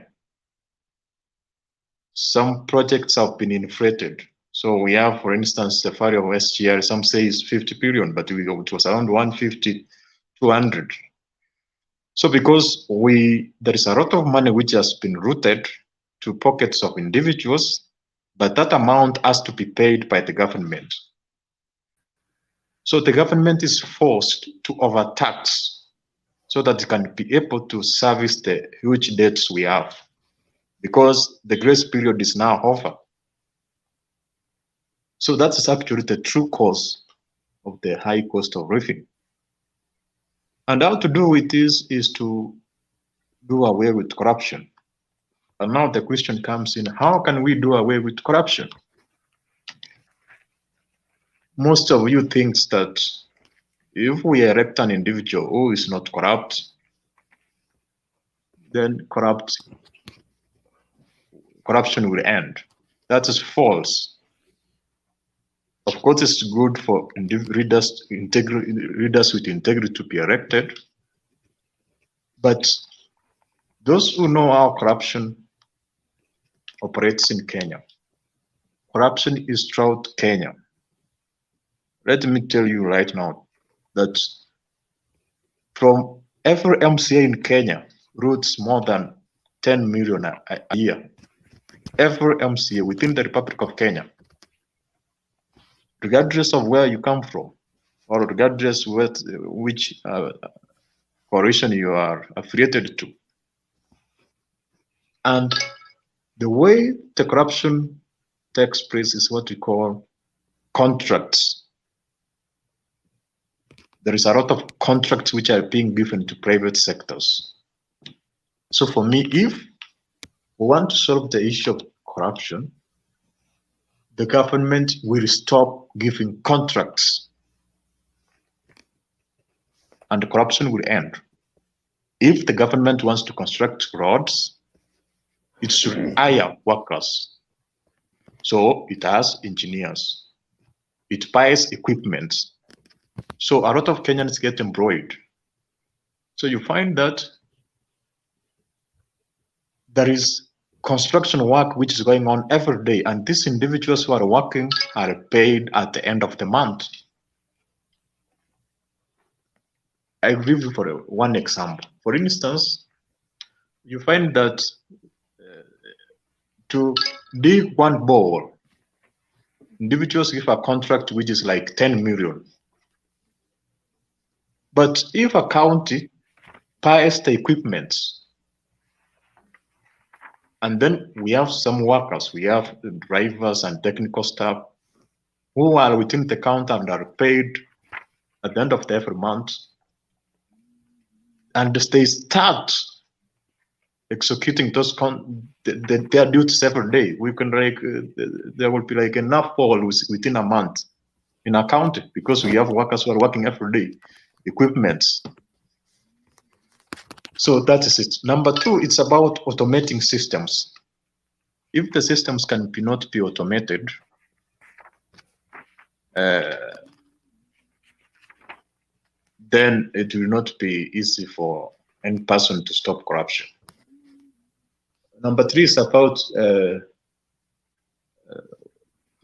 having tough rules which govern the financial institutions.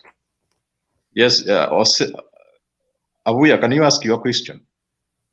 Yeah, I want to interject because I think you are now misleading us, because there is no way the government, in the past, the governments have tried giving even our local company these contracts, and we have seen what has happened. Substandard roads, long durations being taken to complete the projects, and that has not worked. That is why world over, most governments are going for privatization, where we have somebody being given the contract, the job, and there is an appraisal. You know, we just cannot go that way. What you are trying to bring is not going to work in Kenya. So I don't want you to mislead us that the government should buy equipment. The same government that is going to buy, just let me finish. The same government that you're saying should buy this equipment will be inflating those prices. So even before that equipment comes here, we'll be paying double for that. So that route, we have tried it before, and we know what was happening during Moi's time.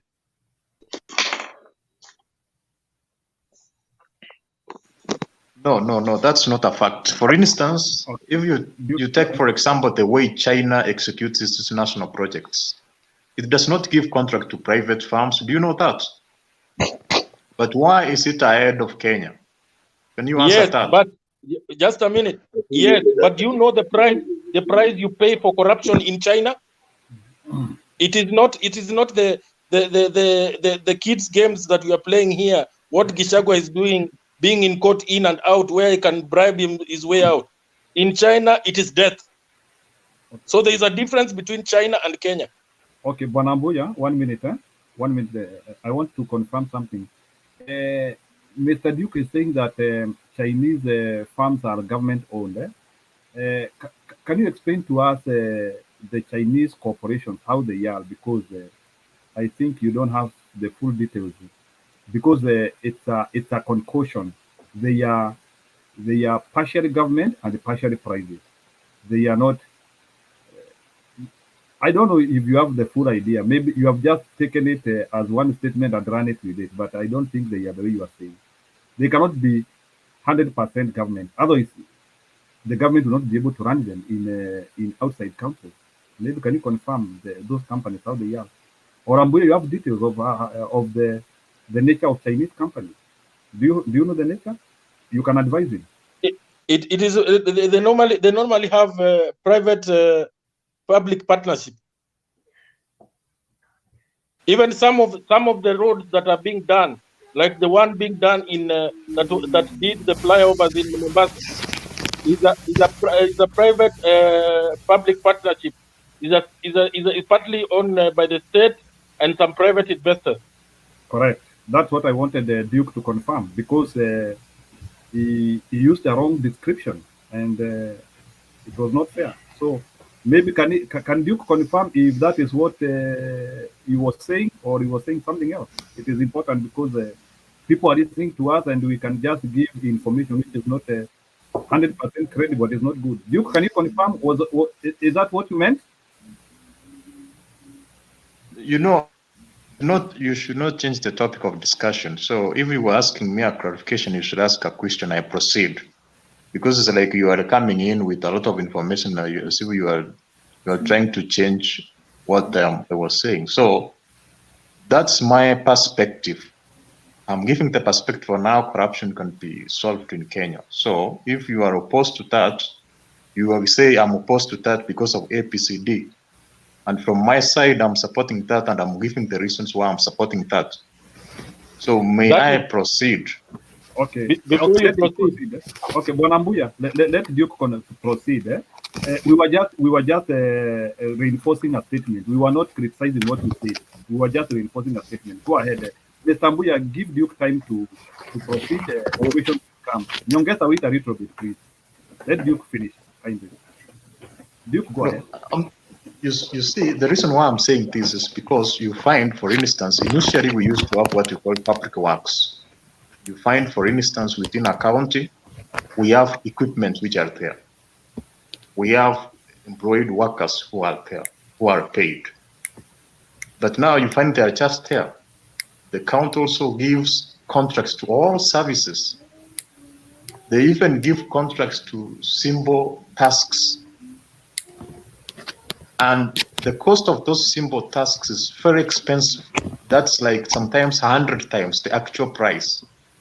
So what I was proposing is that if we have workers who are employed, enough workers across the counties, across the national government, and the function of these workers to execute specific duties every day, that's their function, so that they are paid at the end of the month, so that we don't find a scenario whereby a lot of contracts are created which are actually aimed, they are not aimed at doing specific tasks, they are aimed at looting money from the government. So that's what I was trying to say. And I can end my submission there unless you did not get exactly what I was saying. Okay, Nyongesa, you can ask your question. Hello, can you hear me? Yeah, so for me, I agree with Mr. Duke about the procurement of contracts, because I happen to be in Qatar, whereby we are trying to prepare for World Cup, and I see how we've been building the stadiums. There's an organization called Supreme Committee for Delivery and Legacy. It is in charge of all the stadiums and all the ports being built from scratch.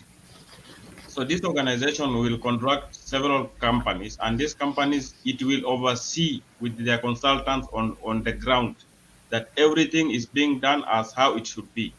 So I think with him, he has spoken very well of what should be done in Kenya. But on the side of that, he messed in one way. Let me correct him.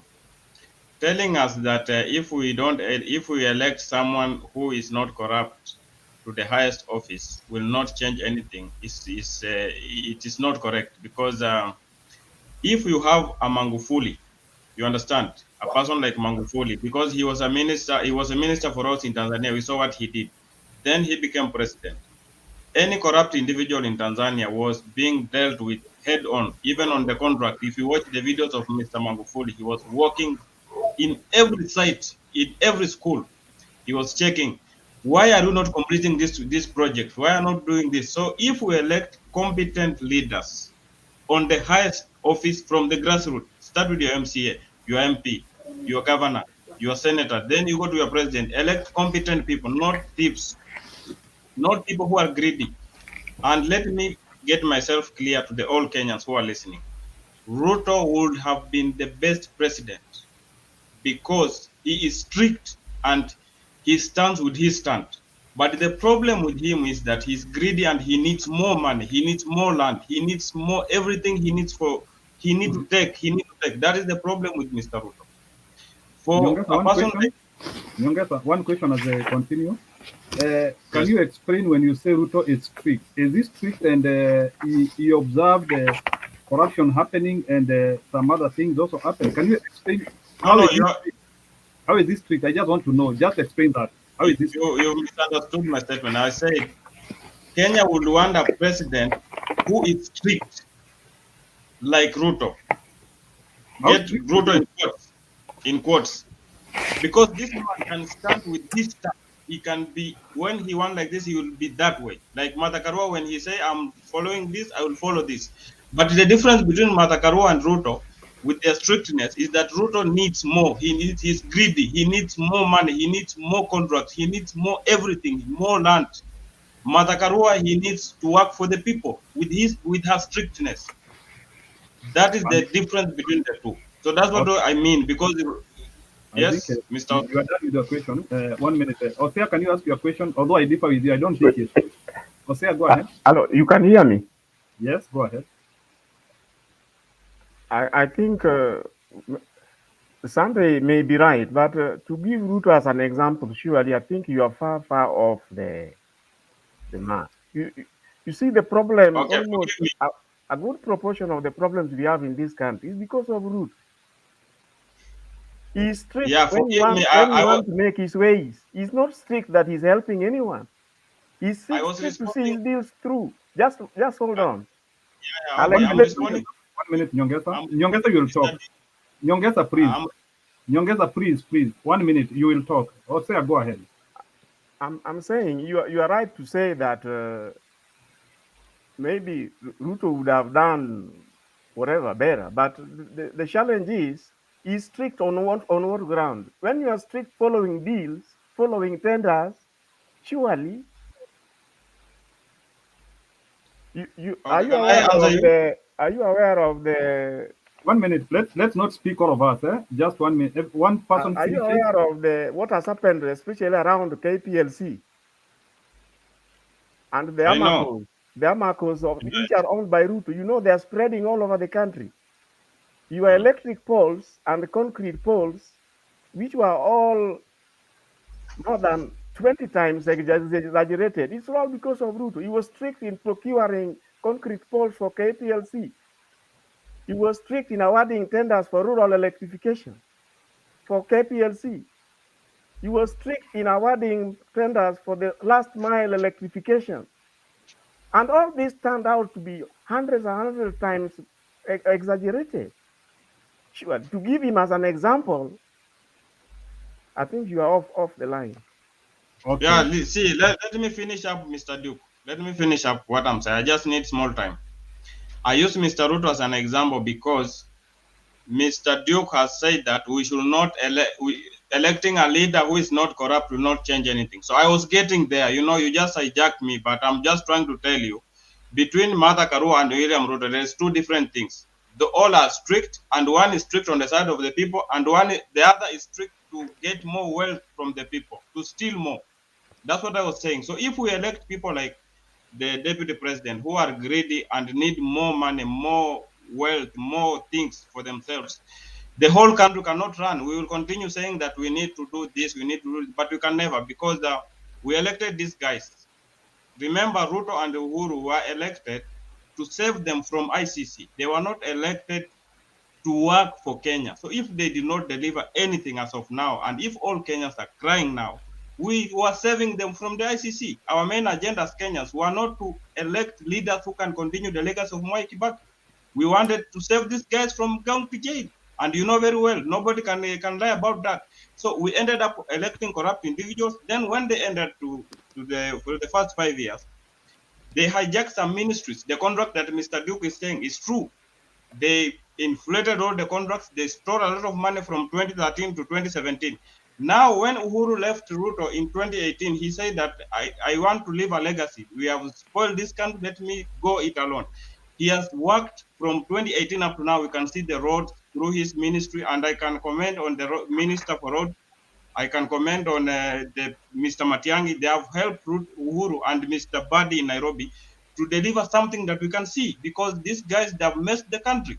So I was just responding to Mr. Duke using an example that Ruto, he is corrupt. We elected corrupt individuals. So if you tell me that if we elect someone like Martha Karua, it will not change anything, it will change very big things, because this lady is an iron lady. We need to elect competent leaders. The responsibility I agree starts on with that. I agree on that. 1 minute, eh? someone like Mr. Ruto, then it means that we don't know what we need as a nation. We don't need the future generations to continue to live. We just want to distract the whole country, and then we should not. It means that all Kenyans Your should point stop. is home. Your point is home, kindly. Your point Yeah. is home. Maybe even as those who are coming to ask the question, I also want to ask the question, if Ruto, we elected Ruto, and who simply because they were having a case, I want somebody to answer to me, because Nyongesa, you are the person who has brought that thing. If Ruto was elected because of cases, why does he still want to be given an opportunity in 2022, and it's still, if he has not done the best? So that's a question which people should answer. So, Bwana Wangira, you can ask your question if you have any question. Otherwise, your time of presentation will still come. I've seen you a new entrant. So I don't know, is it a question or you want to present? Let me know. It's a question. It's a question. Go ahead. You know, there's something that I've picked. You know, I was not there when Duke said it, but I picked it from the contributor who says that Duke claims that by electing a leader who is not corrupt, it will not change anything. You know, it's shocking that it's shocking that that can come from the mouth of somebody who is knowledgeable like Duke. Because you know the greatest problem in this country is how we manage our resources, Duke including our financial resources as a country. And even if you look at the corruption as the corruption index that is always released by the corruption index, you discover that countries that are less corrupt are more developed. And a good example is a country like Rwanda. You know, as much as President Kagame is a dictator, but when it comes to the management of their national resources, especially their financial resources, you will see that there is prudent management. And that's why we are seeing growth in Rwanda as we remain stagnant here. So it's shocking that a person like Duke can claim that by electing a leader who is not corrupt, it will not change anything, when we know that if we elect a leader who is not corrupt, that will become the panacea for all our problems here. That's all that I just wanted to say.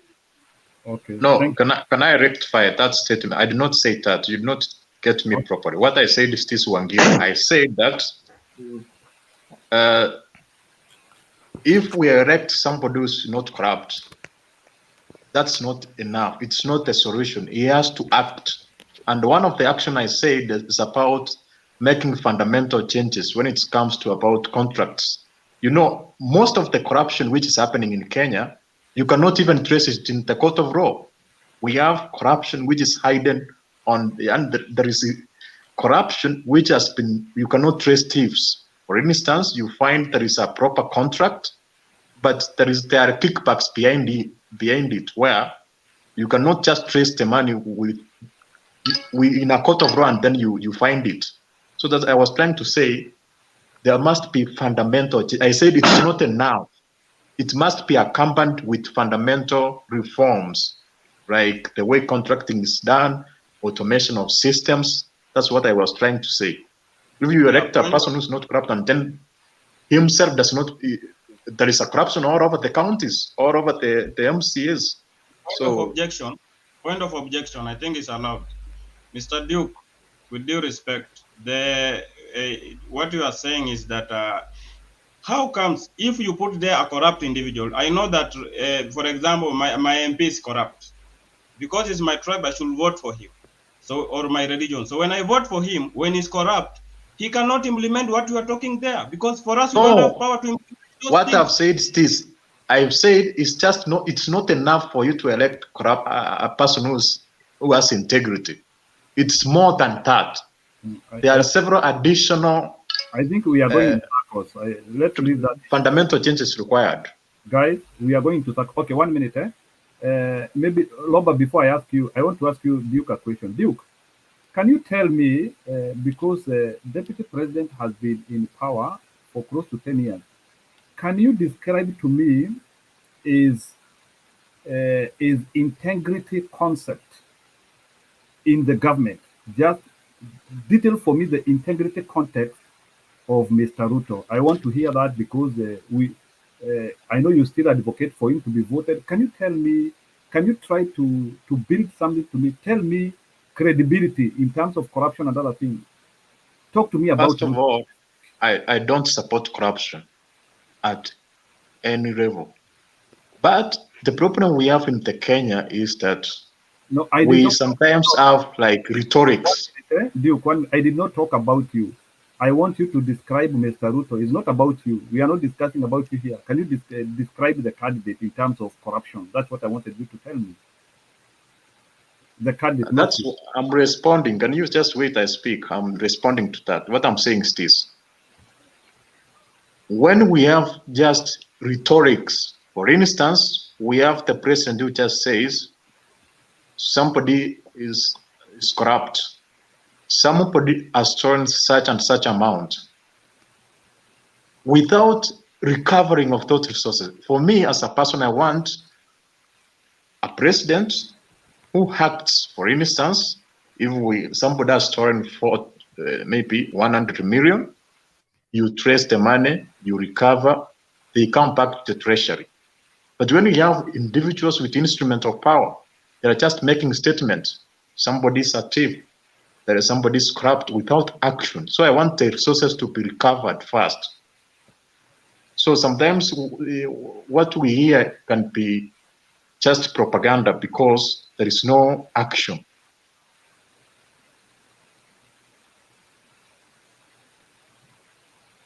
Okay. You finish? Robert, then Rachel will ask the question. So Robert, you can ask your question. Then Rachel will come. 1 minute. You finish? Yeah, Duke, it's not propaganda. I agree with you, your points. But to say the people are being... What's that? Yeah, Duke, it's not propaganda. I agree with you. I'm getting a voice from myself. Okay, I was just saying, Duke, I agree with your points. Our president by himself staying in the office is not enough. We need institutions to fight corruption. And that's for real. We need on the county government, county level, national level, we need people to fight corruption. I agree with you. But it comes to Ruto, Ruto's corrupt. Let's be sincere on that. Even though, okay, you have a question, where's a case on him? Or whatever it is. To tell the truth, if it was another country, he should not even run for president. And the worst of it, you get somebody who's being accused in court of law, and now you are running it. Those people, they be wrong to jail. I'll chair them if I had the powers tomorrow. Okay. Rachel, ask your question. Rachel, ask your question. Duke, I want to ask you this question. You say that there seems to be no action taken. I think, is that what you're saying? I think we all agree that very often, especially when we had some major scandals, anytime there was an attempt to go for them, there's always a communal, outcry. Oh, you're targeting our people. You are, you're going after our guys. So I think let's be real to the fact that there is that sensitivity.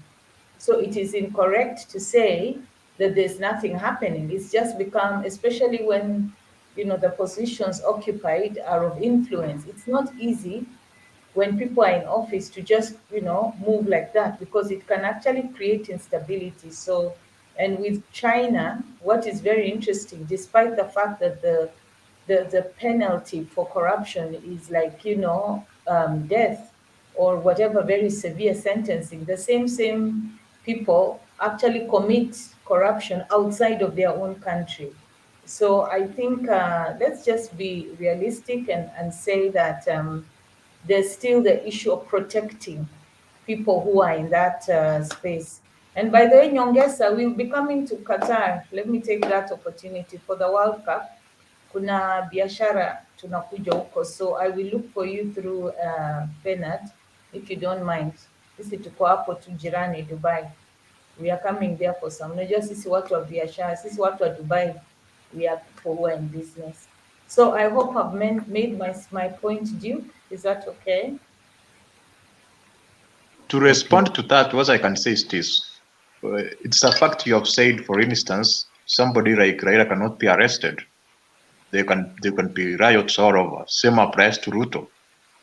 But there is what we call about tracing and recovering resources. For instance, if the president finds that maybe there is say 1 trillion is being diverted from the treasury to an account of an individual, and he enjoys the intelligence information, the DCR, that can be stopped and that amount can be recovered. Then we can have the news that such and such amount has been recovered from somebody who was trying to.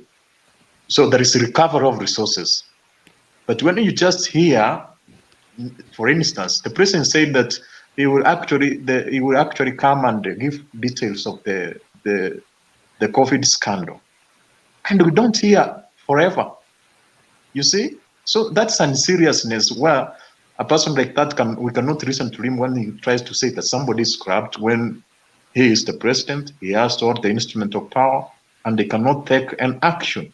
And he enjoys a lot of intelligent information. For instance, the DCI can have all information about the transaction. They can trace the money from one account to another, from one company to another. So without just recovering those resources, it's like we cannot trust you, you are saying. So you want us just to hear that somebody is corrupt. But what we are interested in is those resources to come back to the treasury to assist Kenyans. For instance, if I take money, say I take 1 million from a government, and the government just says, you are corrupt, and it's over. I can pay up, I can go and enjoy my millions. So it's about recovering the resources, not even arresting those individuals. Resources have to be recovered. So that's what can be done. Okay, Duke, okay. Okay, one more question. Nyongesa, your time of presentation is coming. So Maggie, you can ask your question, or do a clarification if you want. Maggie, go ahead.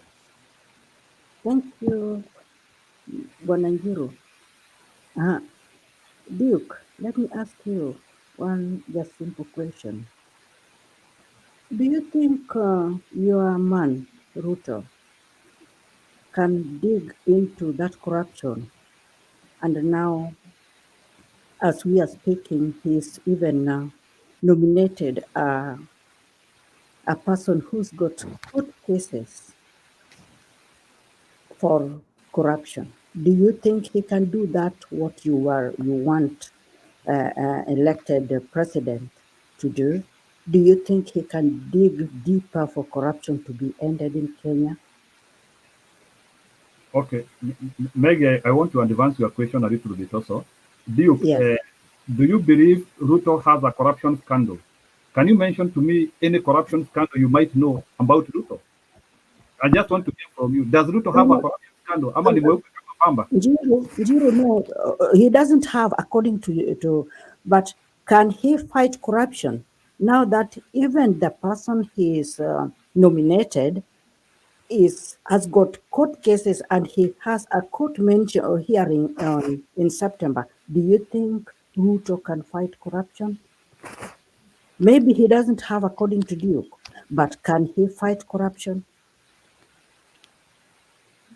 My answer to you is this. First of all, yes, there is a lot of scandals which are linked to him. The problem is we only hear those scandals on the media. Agree. Most of them. No. Do you want to tell me that you don't believe with the media? What the media is doing is useless according to you? No. Because the media can't just cook something out of the air and bring it, and then somebody here that is has got court cases.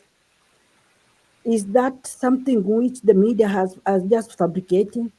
It's not the truth that those people are even visiting those court cases, the DCIs and all the rest. Okay, Maggie, I agree what you are saying. I also want to advance something here. Also, I want to ask you something. Why is the media so biased that they are saying Ruto has scandals and they are not talking of any other cabinet secretary? Exactly. And even this case, this Gachagua case, which she was visiting she was being questioned. How come? So does it mean get mentioned in a corruption scandal? There are a lot of scandals to every person. For instance, there is a scandal of some ran for Matiang'i. You know, the Ruto's Uhuru Kenyatta's sister was accused of the COVID billions. You see, what I'm trying to say is this: the government is not serious, it's not swift, it's not strict, it's not genuine, so that we cannot even find which information is right because they don't take action. We hear like scandals. 1 minute. Do you have even one person who has ever been successfully imprisoned? 1 minute. Kenya? 1 minute. And we have a working government. 1 minute. 1 minute, please. I want you, when we are talking of corruption scandals, I know we have so many, but let's narrow to the candidates. This idea, when we are talking of corruption and we do circles to other people, is not very fair. Let's narrow to the candidates. The candidates here are 4. We are having Ruto and Gachagua. We are having Raila and MADARAKA. Let's circle on corruption on those people. So let's not move outside the box, because I can see you are trying to deflect a little bit. Is it possible for you to work on those 4 individuals? Because those are the people who want our votes. Okay, let me work on the 4 individuals. For instance, we hear that there is we hear about molasses, that Raila grabbed molasses. Have you ever heard of that? I think you are Do you hear that? It's over the media. I think you are out of your mind, because no. Raila never grabbed any molasses. Where did he grab? From who? Whom has complained about Raila grabbing molasses? Please excuse us. So can the same question applies to Ruto? Can you give the specifics? For instance, if you are talking about the Western Hotel, who gave him that job complaint, comma rare, that one, that I please give us a break. Okay, let me assist. One, Duke, I want you to go and get a copy. If you want a PDF on the TJRC report, I can get it for you. Then you will now read about all those things, molasses, even that gentleman Gachagua is mentioned in that TJRC report. All the atrocities that he did in Molo, they are all mentioned there. So if you are asking for anything to do with molasses, iko kwa TJRC report. Muteshi land case, until that guy died, he never gave that man his land back. Please. That Muteshi case, Ruto was taken to court, and he was found guilty. Back. Yes, and he was told to compensate that gentleman up to 2019. By the time Muteshi was dying, he had not paid that cash. In fact, the fellow actually died. Reason for that gentleman dying is that he lacked proper medical attention because of lack of funds. Okay, Bwanambuya, 1 minute. Can Duke comment about Muteshi? Duke, can you comment about Muteshi? And can you? Okay, let me. I know the case. First of all, let me talk about. Yes, Ruto was actually told to pay a fine, and the land was returned to Muteshi. But what was the underlying transaction? Is that good The character? underlying transaction is that Ruto paid for land. There is as a transaction is transferred money to purchase that land. The fact is that that land was unfairly taken from Mutesi, but Ruto was like, he was found in possession of what you call a stolen property. Duke, you are talking too much. Which can happen to any Kenyan. Duke, you are always being paid to come here and argue like a stupid thing. Why don't you just tell that Ruto not to be giving you money to come and argue here like a fool? Peggy, 1 minute. What I want is when we tell people to, don't describe Muteshi case. That case is known. So when you want to give us more details about Muteshi case, he was charged and it is known. So I will not give you time to explain about Muteshi case. So let's have the other person. Nyongesa, but you asked me a question. You asked me a question about that. And why are you saying you cannot give me time? You are the one who has asked that question. No, I for didn't me to comment. 1 minute, Duke. I didn't ask you to describe Muteshi case. I asked you, can you comment about credibility of Ruto based on the outcome of that case? I didn't want you to describe to me because this is not a court where we want to scrutinize that case. He was charged and it was illegal. He did the wrong thing. So don't describe to us the case. We know it. He had stolen a land. So don't try to justify something which he has already. He grabbed that land after the clashes. Please. He grabbed the land after the clashes. What's wrong with you? We can talk about that again. Nyongesa, go ahead. Yeah. Nyongesa, go ahead, please. Okay, thank you for giving me this time to speak. Yeah, for me, I'm very happy that the Azimio team is going to win, and the people who can defend corrupt individuals can tell us that if you elect leaders who are not corrupt, will not change anything. We saw that Tanzanians elected Magufuli, and Magufuli was going from every corner of the country inspecting all projects.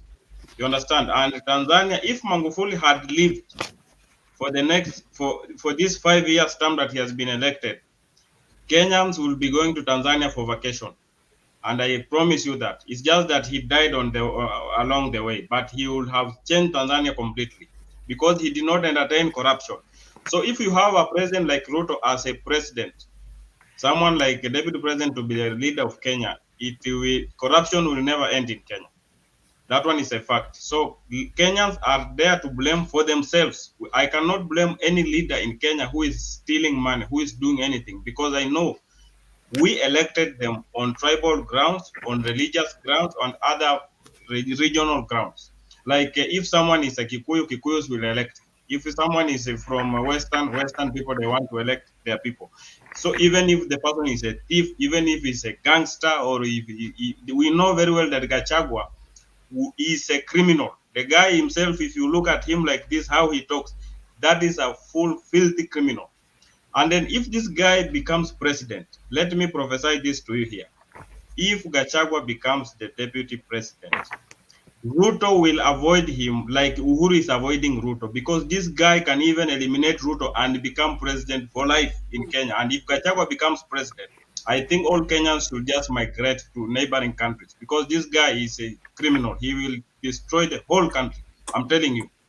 And on the other hand, someone like MADARAKA, if she becomes even president, Raila is confident that he will have left Kenya in correct hands, because this lady is a no-nonsense lady and she will not entertain any corruption, any minister or any rotich, any keter that is there in the ministry. They will be flushed out like nothing else. That's why no one wants this lady to be president.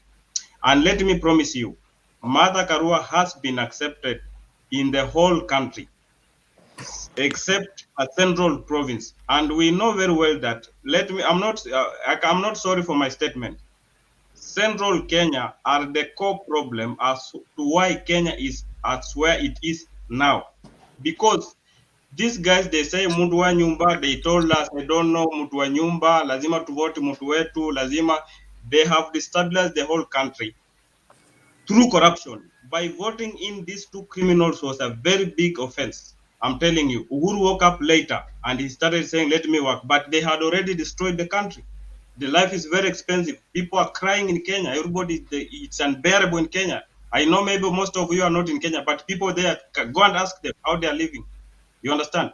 Because two tribes stood by their own two criminals who are facing charges, and they voted for them 3 times. So you cannot come here and tell us that we want to fight corruption, countries.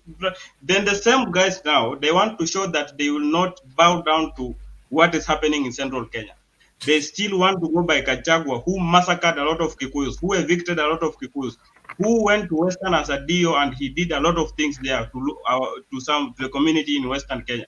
We know very well that this community, when they wake up their mind, because I'm sorry, let me just speak the truth. The people from central Kenya, if they will wake up from their tribal ways, from their mentality of thinking like they don't know anything, they are being swayed by politicians to hate that this tribe is Akihi, this guy is Muguruki, this word.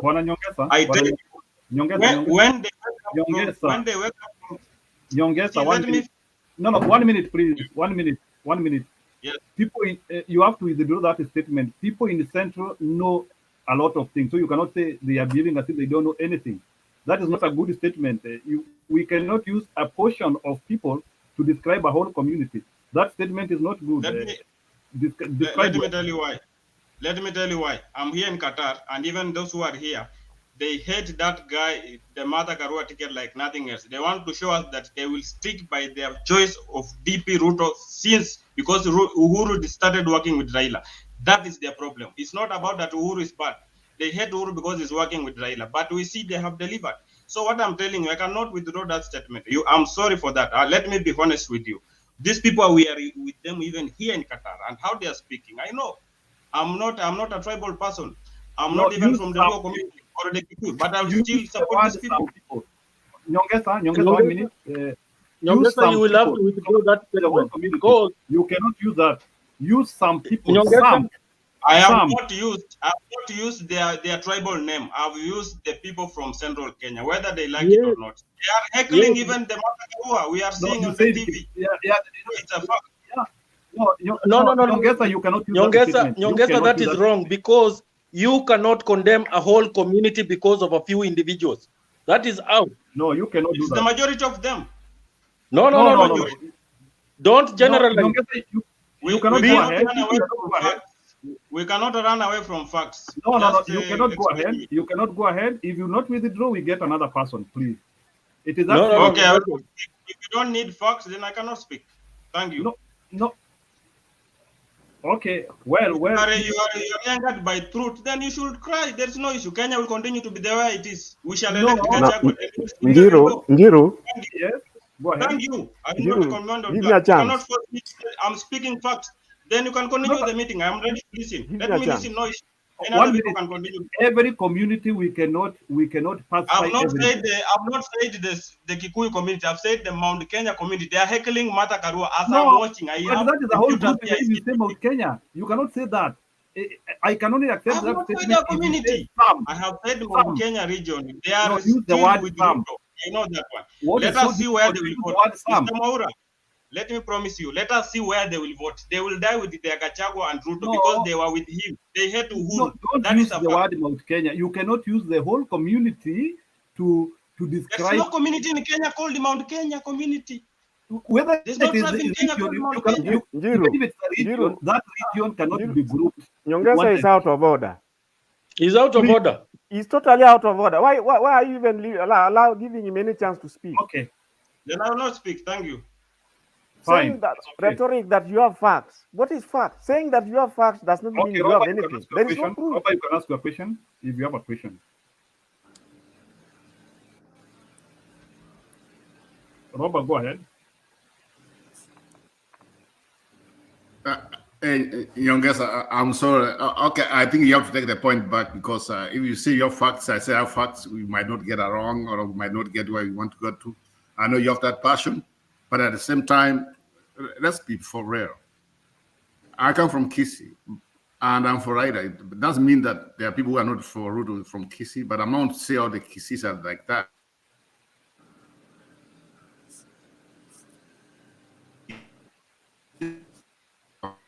No, he needs to apologize. On that. Let's be cautious. If you apologize on that, you need to apologize, or you should never come back here. Please. we are mature people, and I don't think it is so hard even to do an apology or to say I withdraw that statement. It's not a sign of weakness. Apology is not a sign of weakness, my brother. Apology is not a sign of weakness. So don't think by... Let him table the documentation. Okay. That's the only way to get out of it. The problem I also is, agree. I have seen these people heckle the Madagarua there. I know they still have a problem. They No, still Nyongesa, you are wrong, because we have seen members Even of Raila Mount. was heckled in Ukambani. Nyongesa, you are wrong. We have seen people in Mount Kenya embracing Raila, even if there are few, but we have seen people there embracing Raila. So there's no need for you to condemn an entire community because of your biases, Nyongesa. The fellow is totally biased. Okay. Even nobody, I have not heard a single person condemn the Kalenjin community on this forum, despite the fact that they are very, very radical when it comes to supporting William Ruto. Everybody has respected their choice, and we cannot condemn them. It is their right. So Wakesa, that one, Nyongesa, that one is out of order totally. You need to withdraw that statement. Okay, I withdraw the statement. And apologize. And I apologize. So what I can tell you is... Thank you. Thank you for that. Go ahead. Yeah, what I can say, let me correct something. For the way I used the statement, maybe it was bad, but I can tell you that when the central Kenya people will get things right, Kenya will be great. That's what I wanted to make my point. Because I know we are where we are because they voted. Even Maraga tried to remove this. They voted. They went and did the same thing. They see this guy say we will destroy the country, but they saw it's our own person. Let us vote him because we have the numbers. So when they have those numbers, all other Kenyans will continue to suffer under these people, because even now, if they will be ready to elect this duo that is coming, the criminal duo, then we will never get where we want to get. All countries will continue to progress. So my main problem is, I come from Western Kenya, and we don't vote because someone is our son or someone comes from our region. We vote someone who is competent. We will vote for Uhuru if he is competent. We can vote for Raila if he is competent. We will still support Madagarua if she is competent. We don't vote because he's our son or he comes from our region or he comes. So that region I used as an example because they have showed us that they will die with their own. Whoever is this thief or who is what. We saw they elect Waiguru, they elect Uhuruto. They know very well that these people did not perform for the first 5 years. They still elected them and we nullify and they elect again. So that is my point. That is the problem in Kenya. The problem in Kenya, when our people in central Kenya get facts right, Kenya will move in the straight manner and we will progress. The whole Africa will be amazed. We have a problem. Our people in central Kenya should wake up and think which is the right leadership for us. That is my main point. I'm sorry, I did not use even their name. I just used the region. You got me wrong, but I know the facts. I live with these people. I know how they think. So I'm sorry if I have annoyed anybody. But for me, I always stand with the truth. We should vote competent people, not tribal and thinking about how to punish Uhuru. When our central people say they want to punish Uhuru, Uhuru will never suffer. We will be the one to suffer in our lives. Our children will suffer. Uhuru has everything. He will never suffer in his life until he dies. You should know that. If you punish Uhuru because he told you to send Raila to Bondo and he started working again with Uhuru, so you want to punish Uhuru as a central person, you will be punishing yourself and your children. That's what I'm telling my central people to listen to me. Do not heckle anybody. Just let anybody walk in your region very well. Do not show us that you are still with Ragadi or with Ruto or with whoever. Let everybody vote wherever you want to vote. We will see. Then if the Ruto win, we don't care. If Raila wins, for us in Western Kenya, we don't give a damn because we have never been in the government. We don't give a damn about that. Let them who want to be leaders, let them do it. We are there. We just follow. We don't care. It's not about my what. I don't care about that one. Okay, Bwana Nyongeza is okay, but I will disagree with you a little bit. We care. We care. We care who will become the president. So we cannot just say that we don't care. We care who will rule us. Point of objection. Just give me 30 seconds. For me, Okay. I'm saying that because For us, we will vote. I'm telling you, from Western, we usually choose. I don't know, Western, we have many tribes there. It's not only Luya, but we choose a leader that we see. If we see Uhuru can perform, we can do. But Central Kenya has shown us that they will die for their own. Now, if they want to punish Uhuru, they will die with Rigathi, even if they know he will massacre his own people. He massacred them in Imolo. That's why they don't want us to teach history. So they will still vote him to show that Uhuru that he's a stupid person. And that is what they were determined to do. Your presentation is done. Okay. So I don't want us to go into that circle unless if somebody has a new question. I don't want us to return to that discussion. So, Bwana Roba, maybe 30 seconds you can ask your question. Then I want to... Yeah, it's just a question, a comment real quick. You know, he might have a point. Let's be sincere. Kenya is based on tribal. He might have a point. And I know there are some people, even where I come from, Kisi, by the way, Nyongesa, I come from Kisi. We choose people, not parties. I mean, that's why you see every time they go to Kisi. They go to Kisi because we are suing. We're suing like Western Kenya. And I wish everybody was voting like Kisi, Kenya would be a straight line. But there's one thing I want to bring up here, Nyongesa just said, and I think it's there. There's some hatred which comes like because Raila comes from the rake, maybe because of their tradition, should not be a president. And that one, I've seen it. But my question is, the same people were embracing Obama when some of us, we voted him here. Obama's dad comes from the rake. But they forget that. Yeah? So, if you can vote for Obama, I mean, not voting, but you can embrace and dance and do what? Obama's become president of the United States and what? Then it comes to Raila, oh, no. Raila's the right person right now to run our country. 5 years, then from there we see where we go from there. That's my take on that.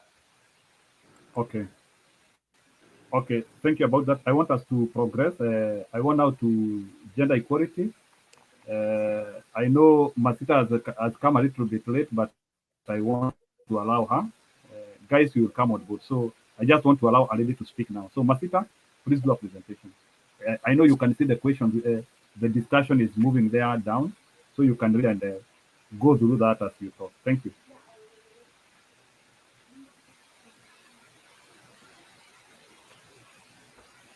You are mute. You are mute. You are mute. You are mute. Sorry. Hey, you hear me now? Yeah. Oh, okay. Yeah. So I've been watching you guys. It's not that I just came in. I've been watching you, trying to see where the discussions are going, and it's apparent. We all agree that Kenya is where it is right now because of corruption. I just came back from Kenya like a week and a half ago. I go to Kenya like at least once a year or so.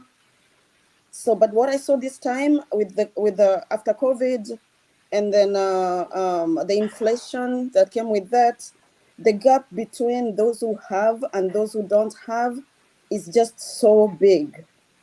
I mean, my friends, people that I know who could afford things for their kids, it's so difficult now. And then to imagine that someone stole 12 billion from the public coffers is just unimaginable. It's just so wrong. And then to see that the person that people want to elect to like the second highest seat in the country, it just beats logic. I don't stand for that. And well, I listened to Duke yesterday and today. He brings out points, but I think I'm not gonna say he doesn't know how to express himself. Maybe the way his points come out, they come out wrong, and that's why people keep on attacking him. Maybe Duke, do some research, come with facts, and then people will agree with you. And then for Martha Karua, that ticket is what we need right now.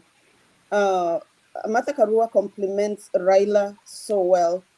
And we've never had a woman president or a woman deputy president in Kenya. Let's see where this new dimension is going to take us. Let's see if it's going to take a woman to bring change in Kenya.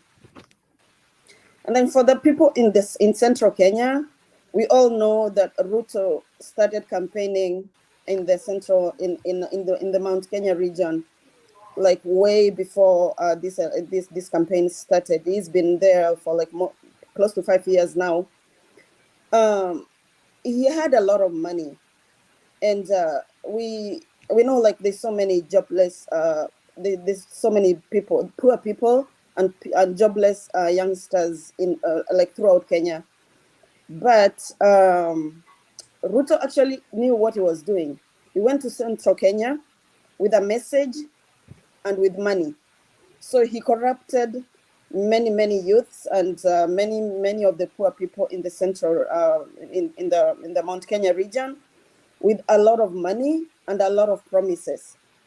For a lot of money, people will take money. I mean, I'm poor. You give me 500 shillings, I'll take it. But I think what he did, he brainwashed them against their own beliefs. So it's going to take a long time for someone that is brainwashed to change their mind about anything. So some of the people, where's Nyongesa? I echo what you're saying, but some of the people, I don't know if you understand what being brainwashed is.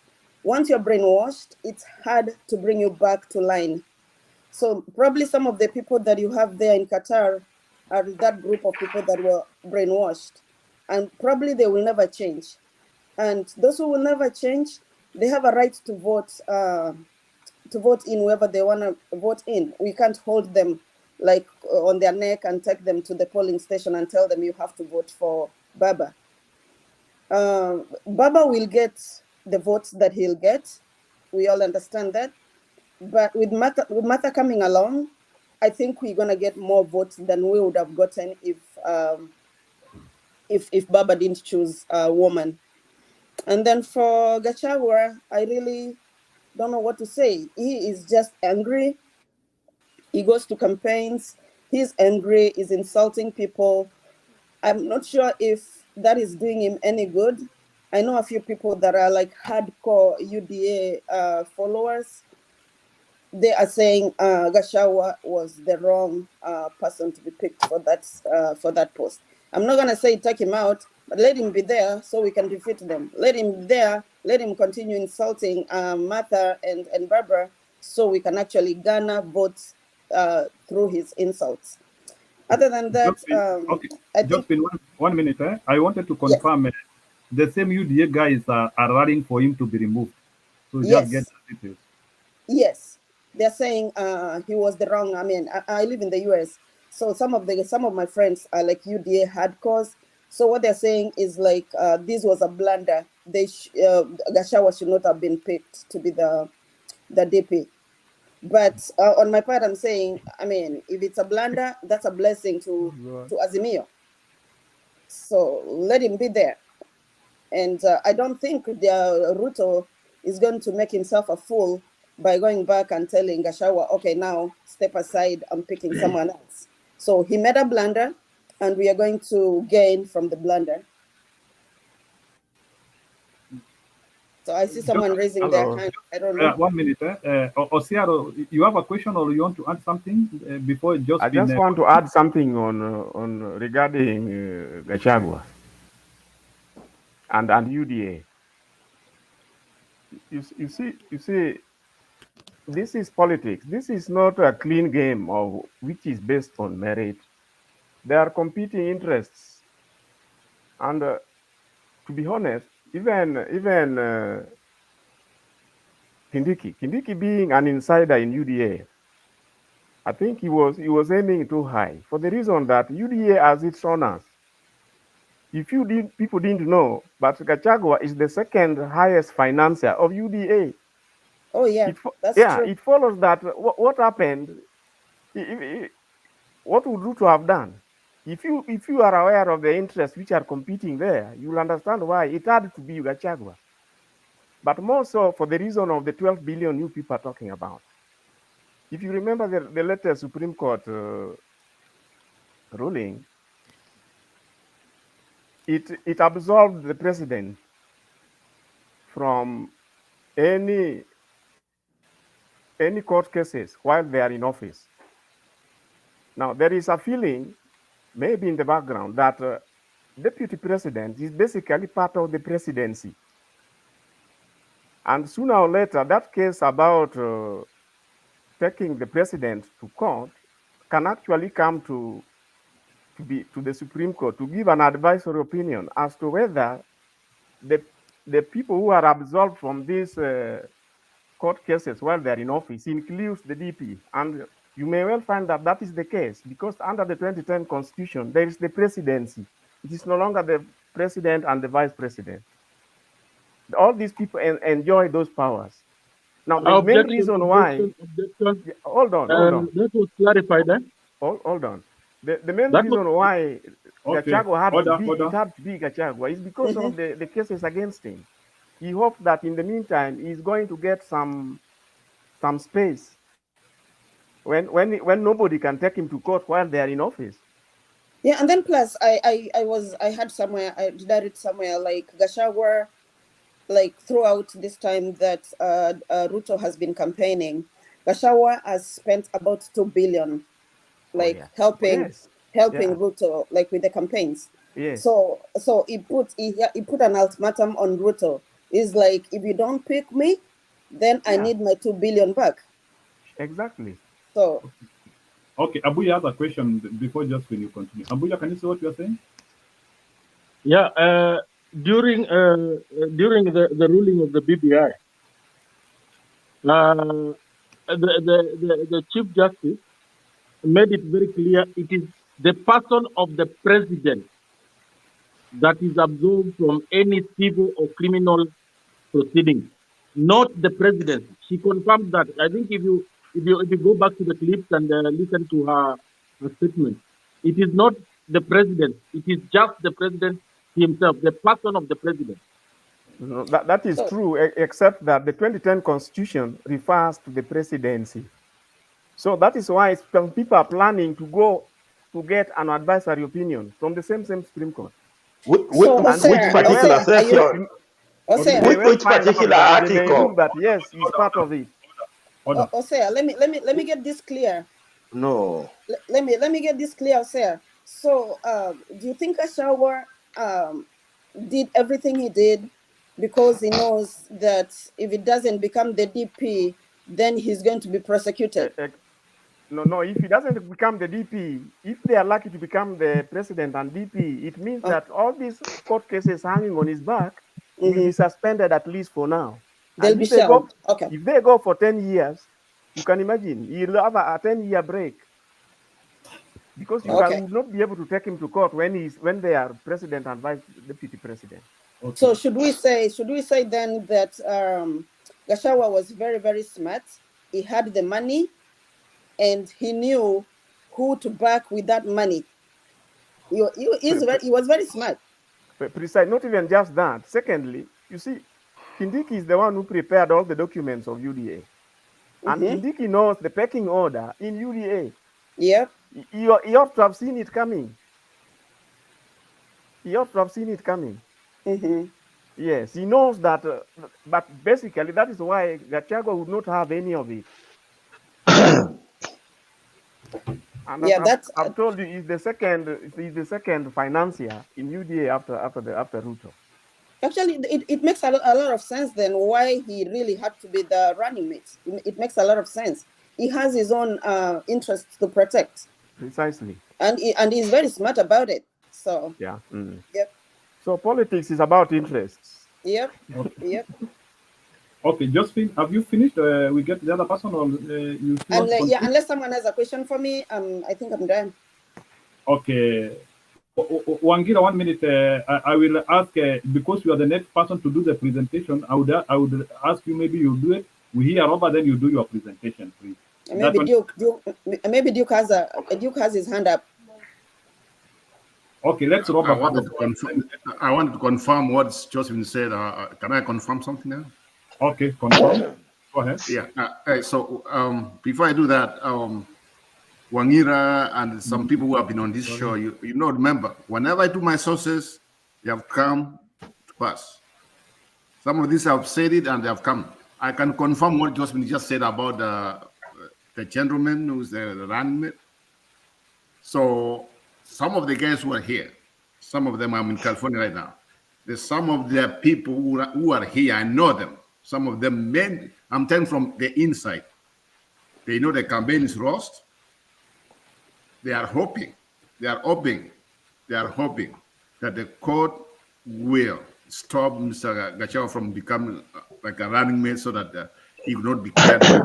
The IBC, they will not be cleared so that they can get somebody else. But if they go the way they are going, they just say they are going to lose real bad. And that's something which is confirmed. And it's inside information. You can take it or you don't take it. So the DP then should go ahead and pick someone else if he wants to win. There's something which you say, and that's a fact, and that's true. Mm-hmm. As Mio, I mean not as Mio, but I'm talking about UTA. So they are not even Kenya Kwanza. Let's be sincere. I mean, it's UDA. UDA. Yes. Gachagua is the hair. That's the breathing hair of them in terms of finances, other than Ruto. So that's why, it's just like without them they cannot breathe. He's using that money. He's using that money that it's claimed that he stole. That's the money he's using. Yes, but remember, at this point, as we speak, he cannot travel outside the country because he surrendered his passport. How can somebody whose passport has been surrendered and it's the people who want to force him to be a vice president of the country? We are doomed if we do that. We are lost. Honestly, we are lost. Okay. Yeah. Thank you. Thank you guys for listening to me. I will hang in here and listen to people. Oh. Okay. Maybe Duke has a question. Okay, Duke. 30 seconds. No, I have a brief counter argument. First of all, whenever we speak here as those who are affiliated to Kenya Kwanza, the other people always compare that to give evidence. But what Josephine has said and supported by ourselves, they are saying that Gachagua was elected because he funded, like, they are even quoting figures.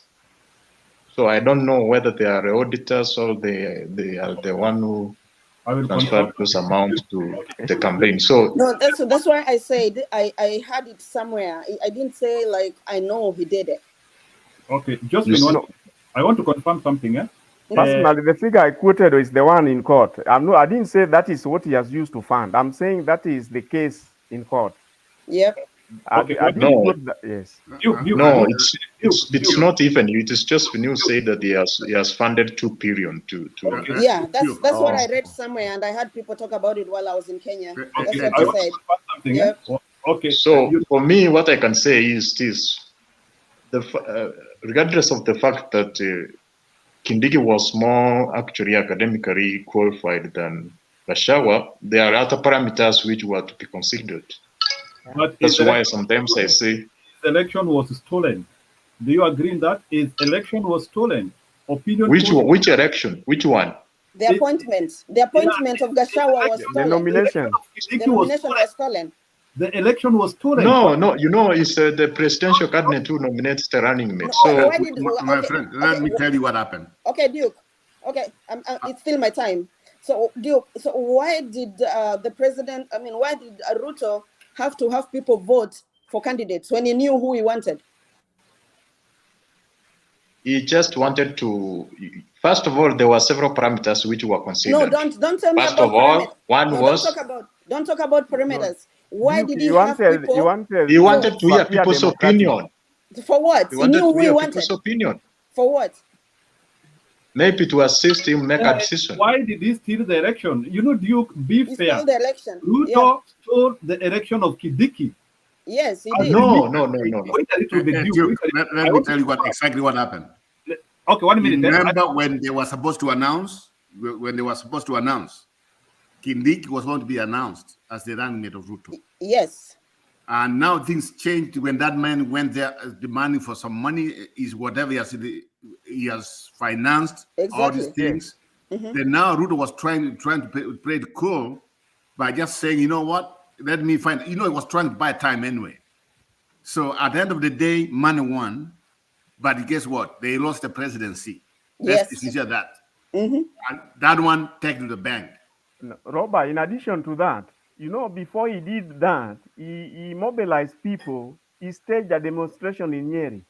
That demonstration in Nyeri was by people who are stage managed, so that to put pressure on Ruto.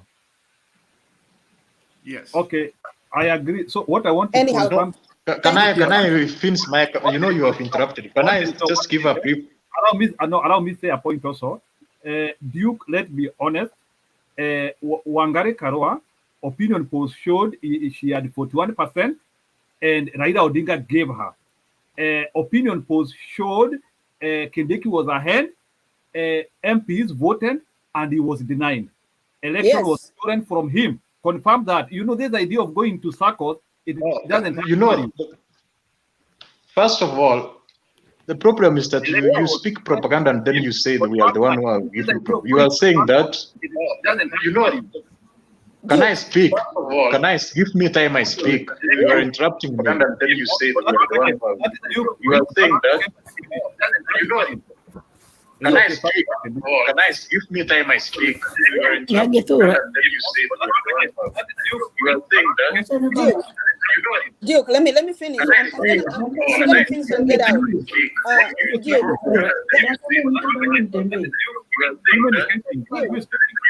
Duke, let me finish.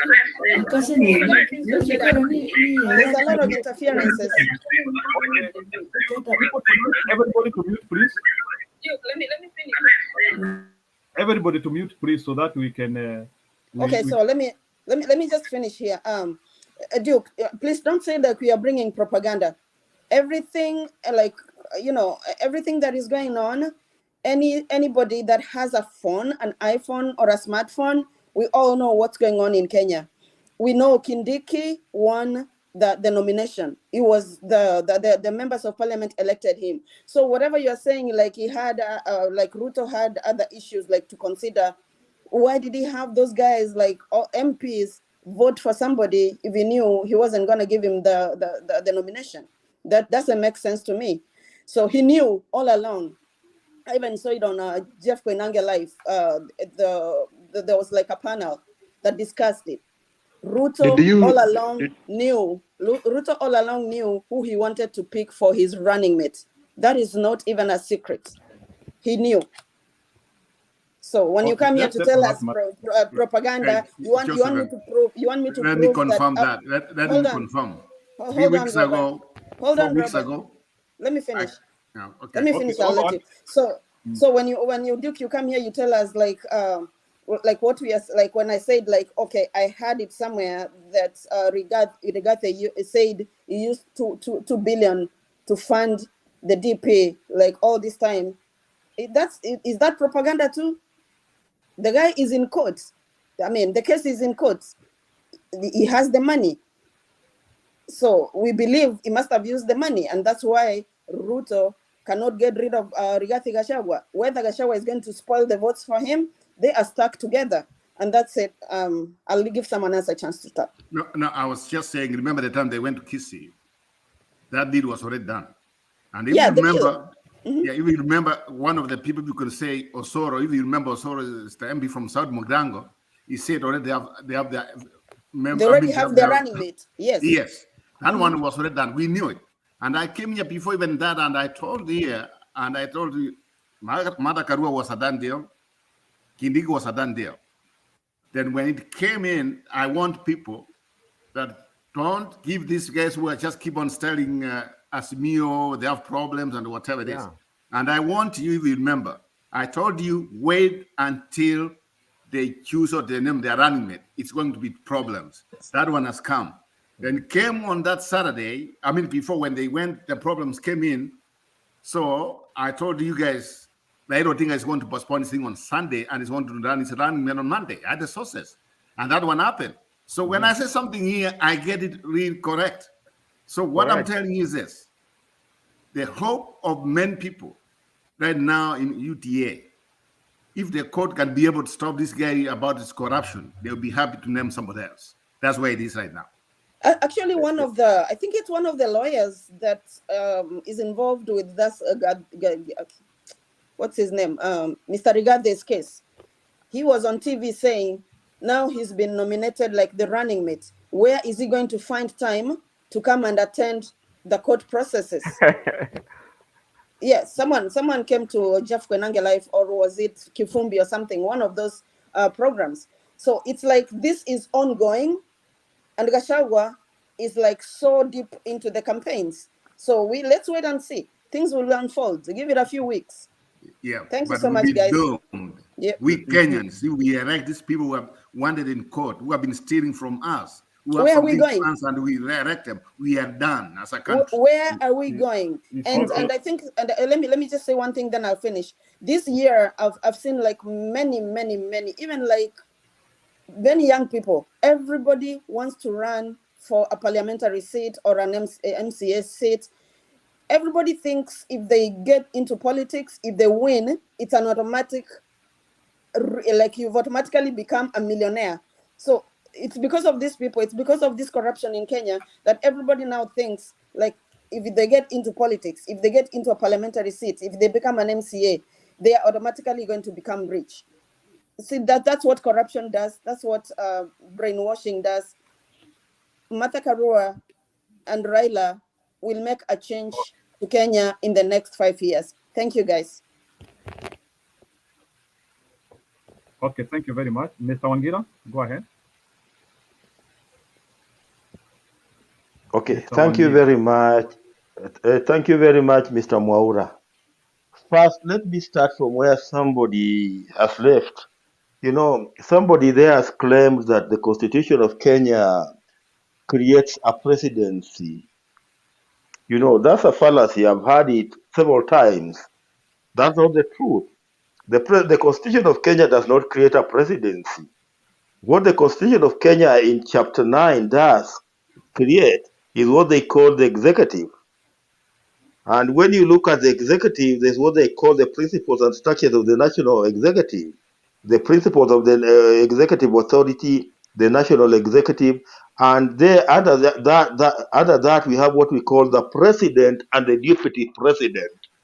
We have the president and the deputy president. There's nothing like the presidency. You know, it's very distinct that we have a president in Kenya and a deputy president. We don't have the presidency. And that's why if you go to Article 143 of the Kenyan 2010 Constitution, it's very clear on who is protecting from legal proceedings. The Constitution protects the president, the person of the president, from legal proceedings. This does not cover the deputy president. So this issue of every time people saying that the Constitution creates a presidency is a fallacy. It's not true. Now back to my contribution. You know, so long as we are not going to tackle corruption in this country, so long as we not tackle corruption in this country, we are done. Because the biggest problem in this country is nothing else but corruption. For example, yesterday, Ruto was in Nakuru, and he was promising people that he was going to create 40,000 jobs in Nakuru County, 40,000 jobs. He has been all over promising to give every constituency in the country around 10 billion, 100 billion shillings per each constituency. Then you ask yourself, you know, these are very good ideas. You know, if you are promising young people, for example, in Nakuru, that you'll create 40,000 jobs for them, you know, that's a very fantastic promise. If you are saying that you are going to give 100 million shillings per each constituency in a year, that's fantastic promise. But how will you realize this? I remember Mahatma Gandhi saying that there's enough for everybody's need, but not for everybody's greed. But unfortunately, what we are seeing in this country is the greed of every person who wants to amass. For those who read newspapers, there's this story that was in yesterday's newspaper of a Sisi. Sisi are what we call the county executive committee members, who are equivalent to the members of the cabinet at the county level, who was a poor man the other day, but today he owns an estate worth 600 million shillings. Ask yourself, why is it that in this country, only those people who serve in public service end up becoming billionaire and not any other person? You know, either entrepreneurs or people who serve in public service are the only people who are known to be rich people, not the real serious business persons. Why is it so? It is because of corruption. So we must be in a position to tackle corruption.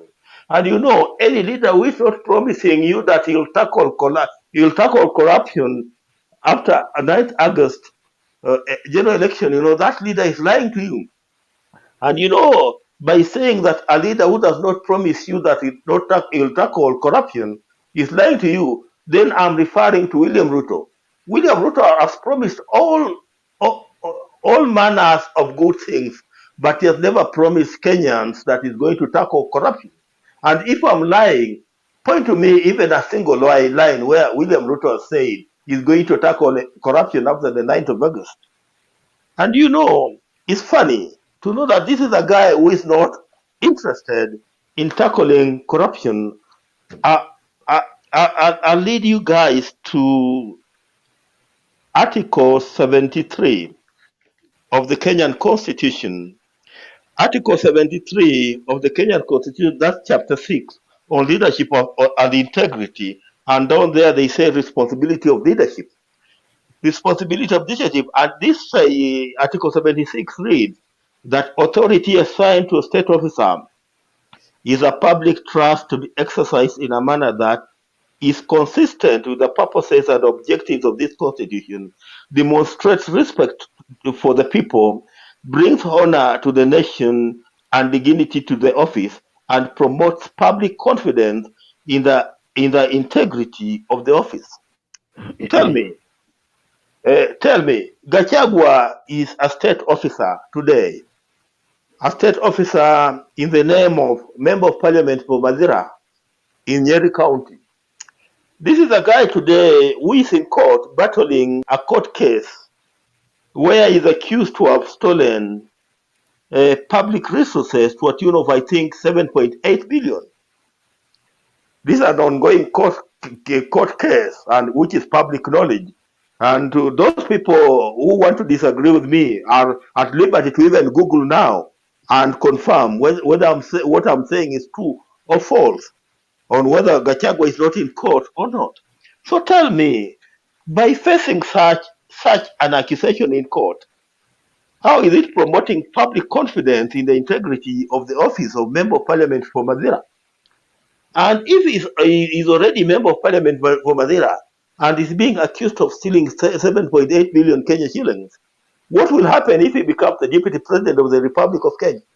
You know, these are questions that we must ask, because, you know, this is a guy who has been fronted by William Ruto. And if William Ruto by bad luck gets elected to become president on 9th of August, this will be our Deputy President. So if this is a guy who is likely to be our Deputy President, ask yourself, how will he promote public confidence in the integrity of the office of the Deputy President of the Republic of Kenya? If this is the guy that is already being accused of stealing 7.8 billion Kenya shillings, imagine. You know, I was looking at the word declaration of this lady called Martha Karua. When Martha Karua was running in 2013, you know, her assets were only worth 88 million shillings. They were worth only 88 million shillings. That was the worthiness of Martha Karua in 2013. I don't know how much she has improved, whether she has improved or gone down, but she was only worth 88 million shillings, contesting against a person who is being accused of taking our public resources to a tune of 7.8 billion shillings. Imagine. So we must agree that corruption is a real problem in this country, and that takes me to my brother Duke. Is he still there or he's gone? I'm seeing he's still there. Duke said that by electing a leader who is not corrupt, that's not enough. Let me tell you, by just electing a leader in this country who is not corrupt, that is enough. That by just electing a leader who is not corrupt, I tell you that one is enough. Let me tell you, if Martha Karua, who only owns assets worth 88 million shillings today, ends up becoming our deputy president, let me tell you that one is just enough.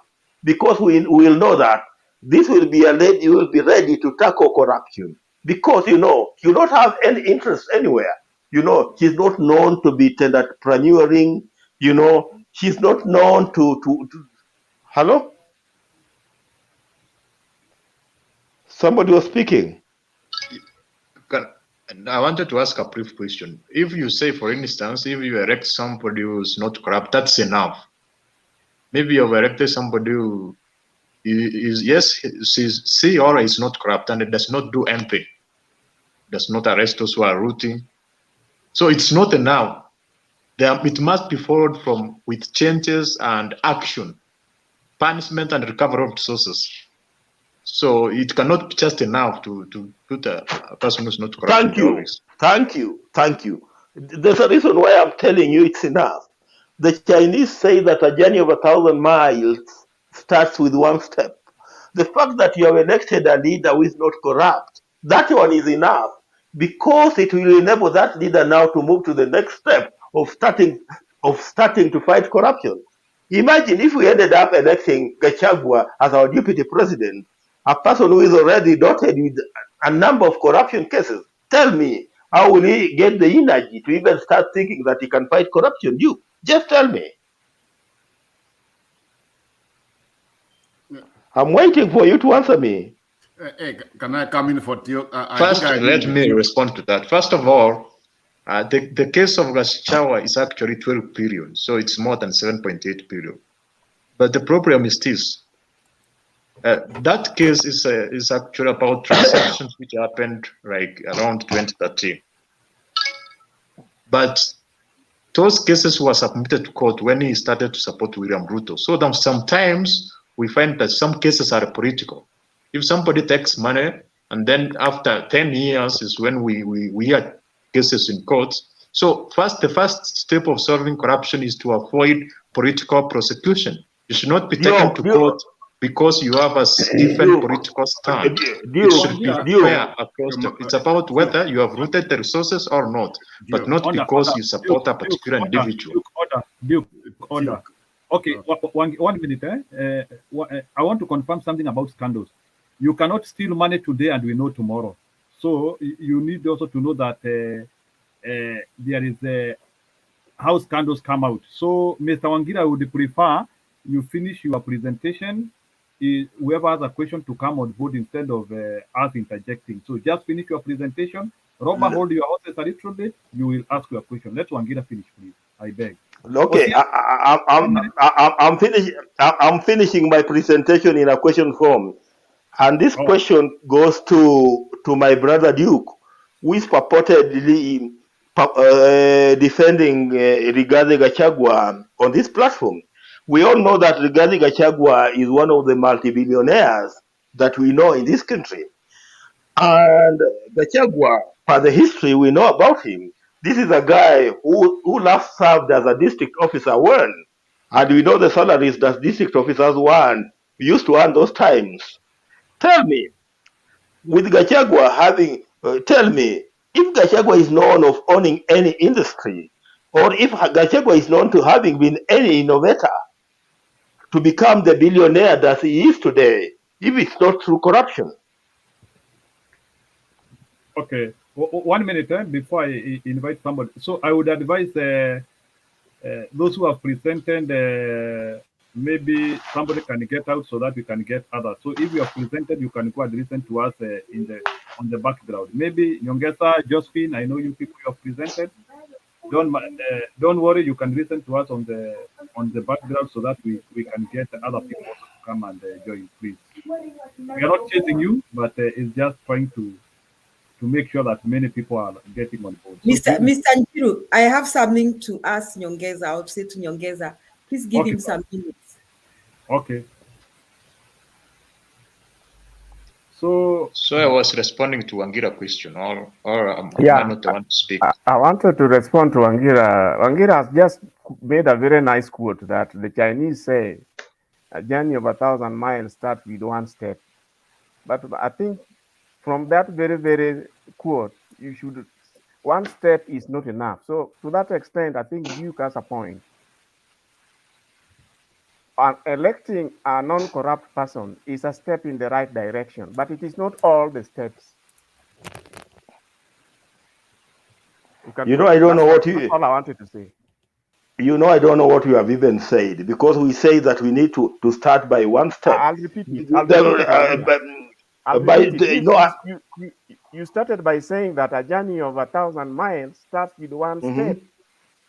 Now, take it that electing a non-corrupt person is that one step. It's not all the steps that you need, the 1,000 steps that you need. So to that extent, Duke has a point. Which point is it? Having the non-corrupt, you need other things, like in this case, you need, for example, the judiciary. You need the investigators. Very many other things, which they will not just do with having the non-corrupt person. You need much more than that. Can I come in also, please? Very quick.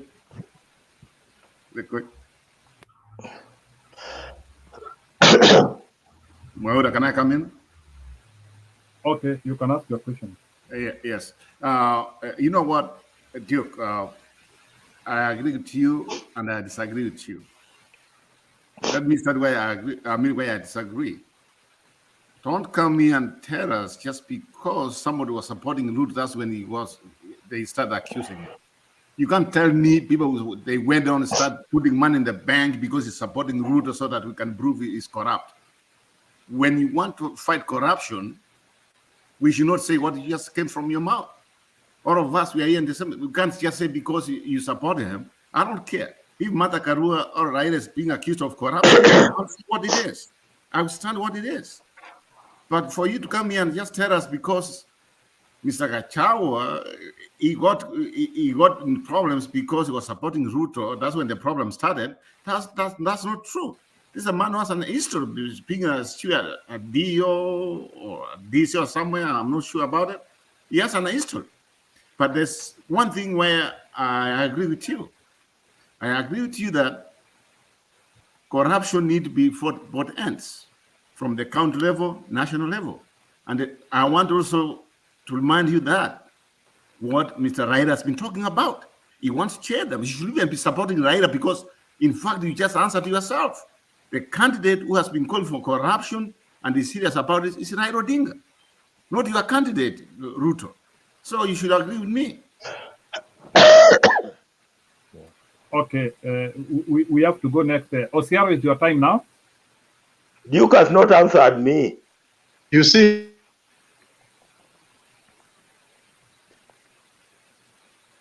okay, Duke, you are mute. You are mute. You are mute.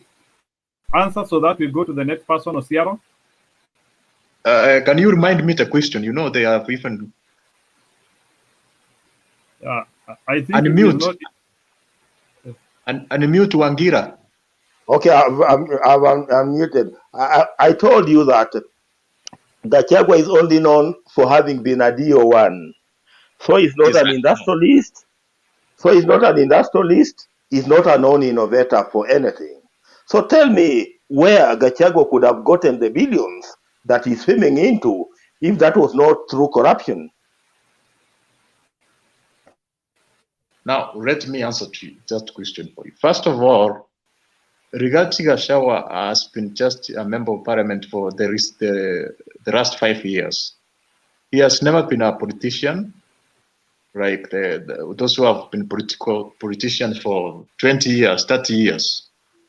So, provided the fact that he managed to be a billionaire without occupying the political office, all the high office of others. So it means maybe that person was able to do business, to come up with industries the same way. For instance, Raila is a billionaire.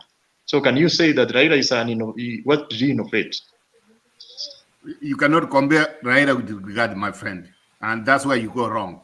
Okay? You cannot compare Raila. I'm comparing in terms of finances, not in terms of political capabilities or what. Yeah, so but we you know have to Raila, get me right. we know At that. least we Just know hold on. that Raila makes. We know Raila makes Hold on. cylinders. At least we know Raila makes cylinders. What does Gachagua make? Raila makes cylinders. What does Gachagua make? He has a lot of companies, Okay. including Let's insurance go to the next companies. person. You don't know Let's go that? to the next person, please. Actually, when did he become a billionaire? Long time ago. Okay, 1 minute. I don't think we will be we will be here to try to talk about people's wealth, and I feel some of us don't have enough information. You can go to Google and verify that. So I don't want us to talk about wealth. We know one of them has been a civil servant throughout his life.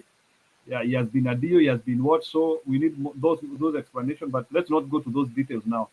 Osiaro, just take on board. Osiaro, Thanks a lot, but I think since I've done a lot of injections, I think give my chance to Julia to start. Then Julia or Maggie. Then I come after they are done. Julia, you can take the chance. Okay, Asante Ngiru, because you wanted to read Mr. Nyongeza. I just want to put a polite request to the panelists here that we be sensitive to the issue of tribes, regions. As much as you feel like people have been very tribal in this country, I found it rather hypocritical for Mr. Nyongeza to pin down Mount Kenya region for voting on tribal basis. I think since independence, elections have really basically been tribal. And Mr. Nyongeza, you can ask yourself why everybody wants a running mate from Mount Kenya, because it has to do with numbers. Everyone is trying to play with numbers. So we cannot run away from the issue of tribe and numbers and all that. So it was very wrong for you to say, you brought in a picture that Mount Kenya region people have not been thinking by the way they have voted in the last elections. And you cited the Uhuru Ruto ticket. I thought that was not warranted. And I think in future we should not go that direction, because it creates a very bad taste on the other regions. For instance, I want to give an example of the Kalonzo factor and Azimio. We really don't like the way Kalonzo is behaving. And we have been here trying to say we don't like what he said, what he's doing, and what is that. But we cannot go ahead and say that we don't think that the Kamba nation is thinking by supporting Kalonzo. Especially the people from Azimio, we have to be very careful. Every small thing you say here will scatter votes for Baba. Remember, Mount Kenya region is trying to overcome that tribal thing now. And when you are saying that and you said you are in Dubai and you are talking to people in Dubai, I think people in diaspora sometimes we are a bit ignorant, because I do not think that people from Western Kenya and Nyanza are the ones campaigning for Baba in Mount Kenya right now. I think it's the same people in Mount Kenya region campaigning for Baba. So that disapproves what you are saying here. And I think you should not say it again ever on national TV. That is why many people ask you to apologize. Because the more you said it, the more you are scattering Baba's votes in Mount Kenya region. Don't forget that Baba has many sympathizers now in Mount Kenya region for many reasons. One reason could be some of them are backing their son Uhuru Kenyatta. Others don't like the issue of corruption in Ruto. You know, others are disappointed by many things. Others just love Baba. So when you come here and try to imply that Mount Kenya region people are not thinking, that was a very bad thing, Mr. Nyongeza. Don't say it again in national TV, even if you think about it, because many people think about things, but they may not be right, and we should not say, just like we cannot say that the Kalenjin people are not thinking by supporting Ruto. It is their right to support Ruto. It is the right of every Kenyan to support the person they want. And we cannot stand here in national TV and say that this tribe is not thinking, or this region. In fact, we said Mount Kenya region. And some of us here in this TV support Baba, and we come from Mount Kenya region. And for your information, I have never voted for Baba, but this time I think he's the right guy for many reasons known to me. And one of the reasons that I do not support corrupt people that do not agree with the Ruto ticket. That is one of the reasons. The other reason that I really believe that Baba is the right person for this country. So I would like to say that whether you come from KKA or from Azmio, we are trying to overcome the tribal thing. And it's for the first time now, I think, since 2002, we are going to vote not on tribal. I mean, like, I think the people who are going to vote for Baba in Mount Kenya region are not going to feel tribe. They are going to try to do the right thing. So we should not come here and destroy the little gain we have made on that. We should build on it, encourage Kenyans to do the right thing. So I wanted to point out that, Mr. Nyongeza, I think maybe you're trying to drive a point. Maybe you did not have any bad intentions. I want to believe that. And I really believe that you are trying to drive a point that people should get out of this tribal thing. But the way you said this, you balkanized the community, you made them feel foolish, like they're not thinking, and I think it should not happen again, neither to the Mount Kenya region, not even to the Nyanza region, or even whatever region of this country. I think going forward, let us talk about candidates. Let us say what we don't like about them, but let's not talk about the people who support them. Let us accept that it's a democratic right to support those people. Now, going forward, there was a lot of debate about corruption and all that. Can I respond before I go to sleep? Because it's not here. Okay, may I finish, then you can Only respond. 1 minute. I will just go because I don't know. Okay, So for me, I'm sorry. I have already apologized. I think when you are here, you are listening to me. I said the reason why I use that as an example, because Kenya is for the past 10 years, we are where we are because it's not about regionalism or tribe or whatever. We know what happened, how the duo were elected, and they came in 2013 up to now 2022.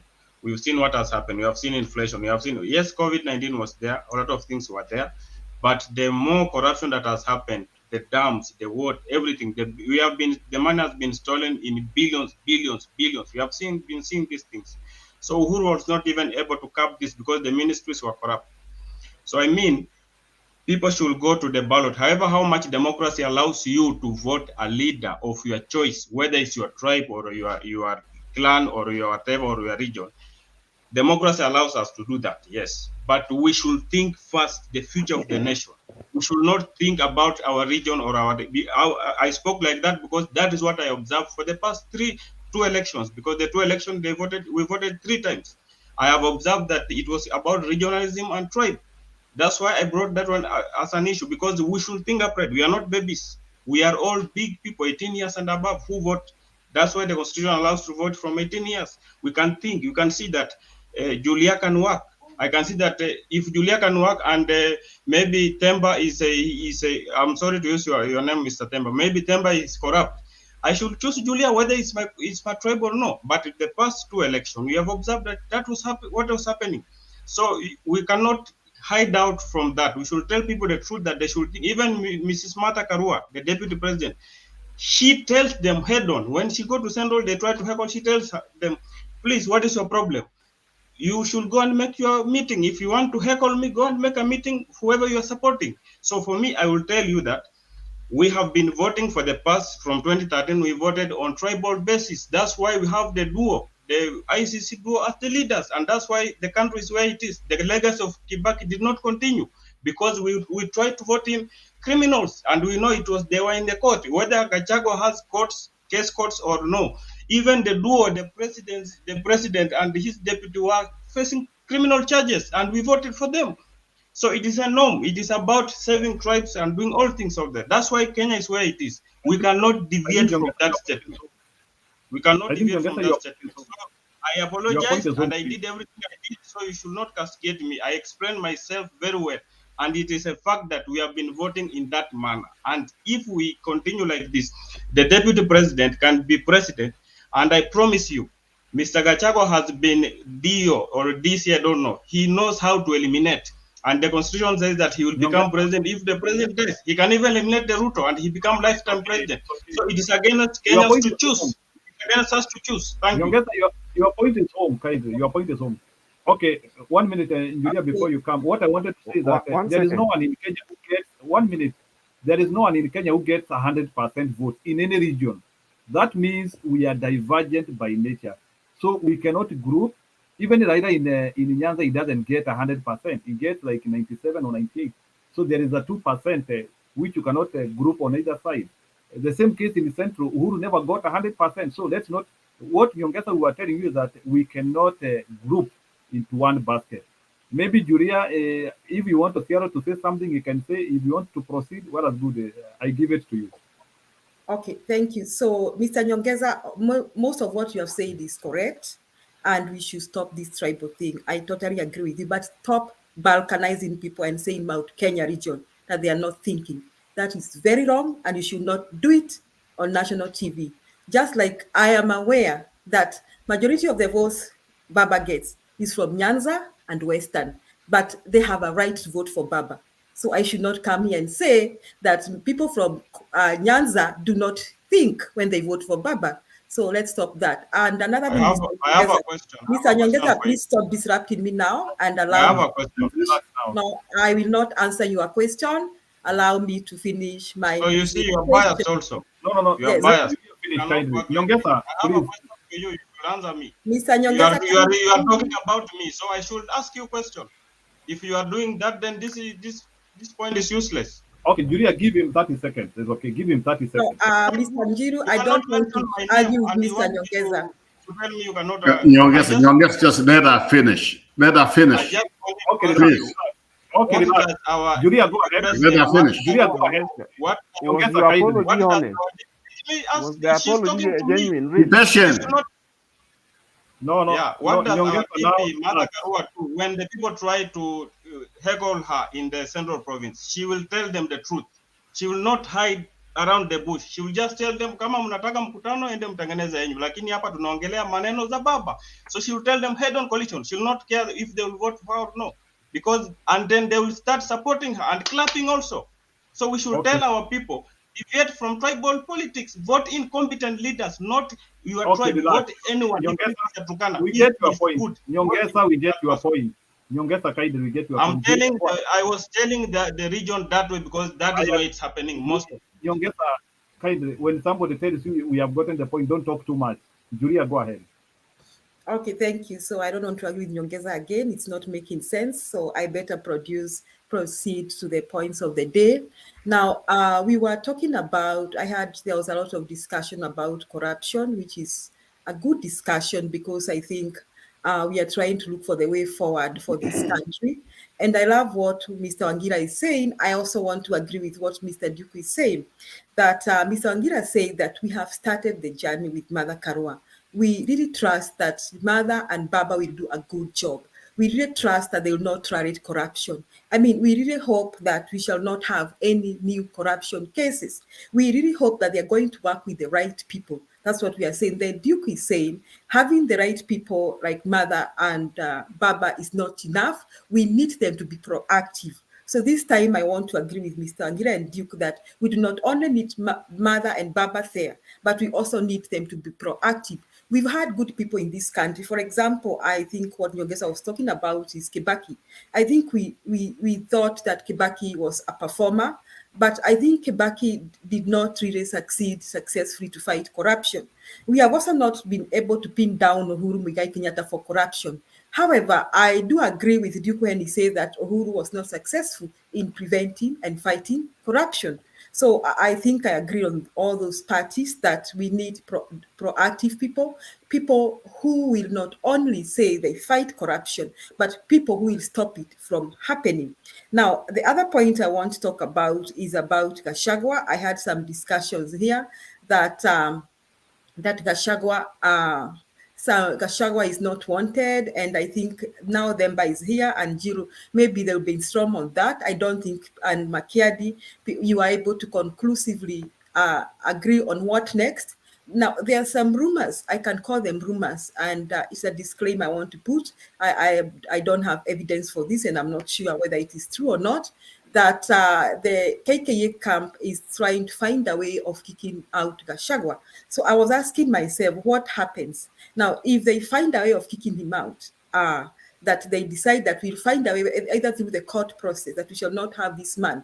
So what happens the Ruto presidency? I would like to ask the members of the panel this question: what happens the Ruto presidency? There are even claims that some people are trying to revive the court cases against Gachagua so that they kick him out. Now, I also had some allegations here, and I think I watched some video clips that you people, you are talking about money that was given to people to vote Gachagua out. There are people saying, I'm not sure of these are allegations, I can use the word allegations, that Ruto himself is the one who gave out this money to the MPs to make sure Gachagua is not voted. So Ruto did not want Gachagua. So if he did not want Gachagua, and Gachagua forced himself down his throat, now if he succeeds in preventing him from becoming his running mate, what next for Ruto? What does the constitution say? I mean, didn't the IEBC set a deadline for nominating running mates? So what next for KKA? I think that's an interesting discussion. So I want to stop there, Mr. Njiru. Maybe the members can discuss that. Okay. Osiaro, I would prefer you ask what you are saying and maybe you give your presentation. I'll just give a small hint, insight on what Julius just said. You see, what happened is that for true, Ruto did not want Gachagua. But Gachagua has come to where he is because of what happened to UDA. There are chances that there were serious discussions between Gachagua himself and Mudama and the UDA in the early days. Now, that means that in the formation of UDA, Gachagua was actually a serious principle. Now, when the Mudavadis went over to UDA, that was actually intended to help dilute matters, to dilute Gachagua, so that he would naturally give way to either Mudavadi or somebody else. But the fact that Ruto did not want him started long time ago. That is why even during the early days, when Ruto was in the US, actually there was a very hot conversation on phone with Gachagua. You remember when Gachagua went to one of the stations and proclaimed that that position Mudavadi better forget about it. It is those days that Ruto managed to cool up and say that the matter will be discussed when he comes back. But all along, Ruto for true has never wanted Gachagua to be the one. And it may well be true that he sponsored people to have him voted out. Because as somebody earlier said you realize that appointment of the running mate was actually Ruto's affair. But he was at a fix how to edge out Gachagua. Now, what happened is that he convinced the other MPs to vote him out so that Gachagua, if he was respecting a vote, would have been eased out. But he said, no, he has invested so much in this. There is no way he's going to let it go. He's like basically the same owner of UDA, the same way Ruto is. And that is where the so-called fallout was. And you remember after the meeting, Mudavadi came out, was actually told to come and lay out fears that there was a total split. There was a split. And that is why some people walked out of that meeting. Okay. I would prefer, Wanwangira, please, I would prefer we continue the discussion. Okay, 30 seconds already, 30 seconds. Okay. Thank you, Maura. I've listened to my sister Julia saying that Uhuru Kenyatta did not succeed in the fight against corruption. That's true. And one reason why Uhuru Kenyatta did not succeed in the fight against corruption was because Uhuru and Ruto were not compatible. And having not been incompatible, they never spoke in one language. And that's why when you discover, that's when you discover when there was this fight against corruption, when it started, the Ruto side started singing that there are people who are being targeted. And that's the reason why we need people who are compatible in the name of Raila Odinga and Martha Karua. Because if we bring in people who are compatible in the name of Raila Odinga and Martha Karua, then it will bring that political goodwill to fight corruption. But so long as we have people who are not compatible, these songs of our people are being targeted, will continue being sung. And so long as those songs are continuing being sung, you know, the war against corruption will never be won. That's all that I just wanted to say. Okay. Mm. Robert, 30 seconds, then we get Levi, prepare for your presentation, please. Robert, 30 seconds, if you have any clarification. Yeah, I think Mr. Wangira and others, you guys, you are getting this thing wrong. If you think the president is the one who wants to fight corruption, then we are dead. Corruption should be fought with institutions and systems we put on place. So if somebody's going there from the State House, no. Let us go and focus on the systems and institutions so that when we fight for corruption, even if the president is out, the fight of corruption will go on. And you see, that's what Mahfoud did. Mahfoud came, he was fighting corruption without no institutions. When he left and when he died, the corruption is back. So let us not be like the president. The president is just like it's the goodwill. But we should have institutions and our systems to fight corruption. That's the only way we can win it. Fine. Our discussion today is not much on corruption. Duke, unless if you are not talking about corruption. Today we are not talking about corruption. The topic is clear there. Are you talking about corruption? I'm just responding to Ropa, but the corruption has came in because there is a topic about the cost of living. That individuals talking the main cause is corruption. So that's why corruption is coming in. My question to Ropa is this: he's trying to say that institutions are the one to fight corruption. So that he's trying to say that the president has like a limited role in fighting corruption. Then that should be, you are contradicting yourself, because you are trying to say if we fought Raila in, he will come and they will fight corruption. At the same time, you are saying there must be institutions. Yeah, what I'm saying is. So what are you trying to say? That's what I'm saying is, we have somebody who has guts to say that as a president, this war is not being, we are not fighting it, and he has to allow some of these things to go on press. So if you want to tell me this, if the president is going to dictate what happens, then we are wrong. But if we, like now, remember some few weeks ago or a few months ago, I suggested every county, the way I just said, every county, we should be allowed to choose or to elect a prosecutor. The prosecutor who is going to do checks and balances on every county. So if we have DCS just in Nairobi seated there, you are not want to fight corruption from Nairobi, but the whole country. And the president, we give him the power, they can abuse it. But we want also checks and balances, even the president himself too. And that's why the executive and the judiciary should be at different board. I mean, it should be independent. But right now, it's not. The president is somebody who's going to be there, the will, who's willing to give that thing to happen. Like Raila has been saying, the corrupt people belongs there, they're supporting. But Ruto, you cannot send you can send a thief to catch a thief. And that's what I want to say. Okay. That discussion of corruption, let's not handle it today. People are free to say what they want to say, but I would like us, let's advance the discussion. Bwana Levi, make your presentation. Thank you so much. Nimekuwa nikipiga miayo hapa bwana, nione kama Njiro atanionea huruma, lakini finally nimefikiwa. First I'll talk about I'll speak about that guy. Was it Nyongesa or somebody who talked about voting in tribal lines? This is Kenya. We have about 42 tribes, and it's so evident that whenever it comes to politics and elections, we tend to vote in tribal lines. And since independence, it has happened so, and it will not be any different in any near future, the near future. And that is why you see people are very mad about Mount Kenya.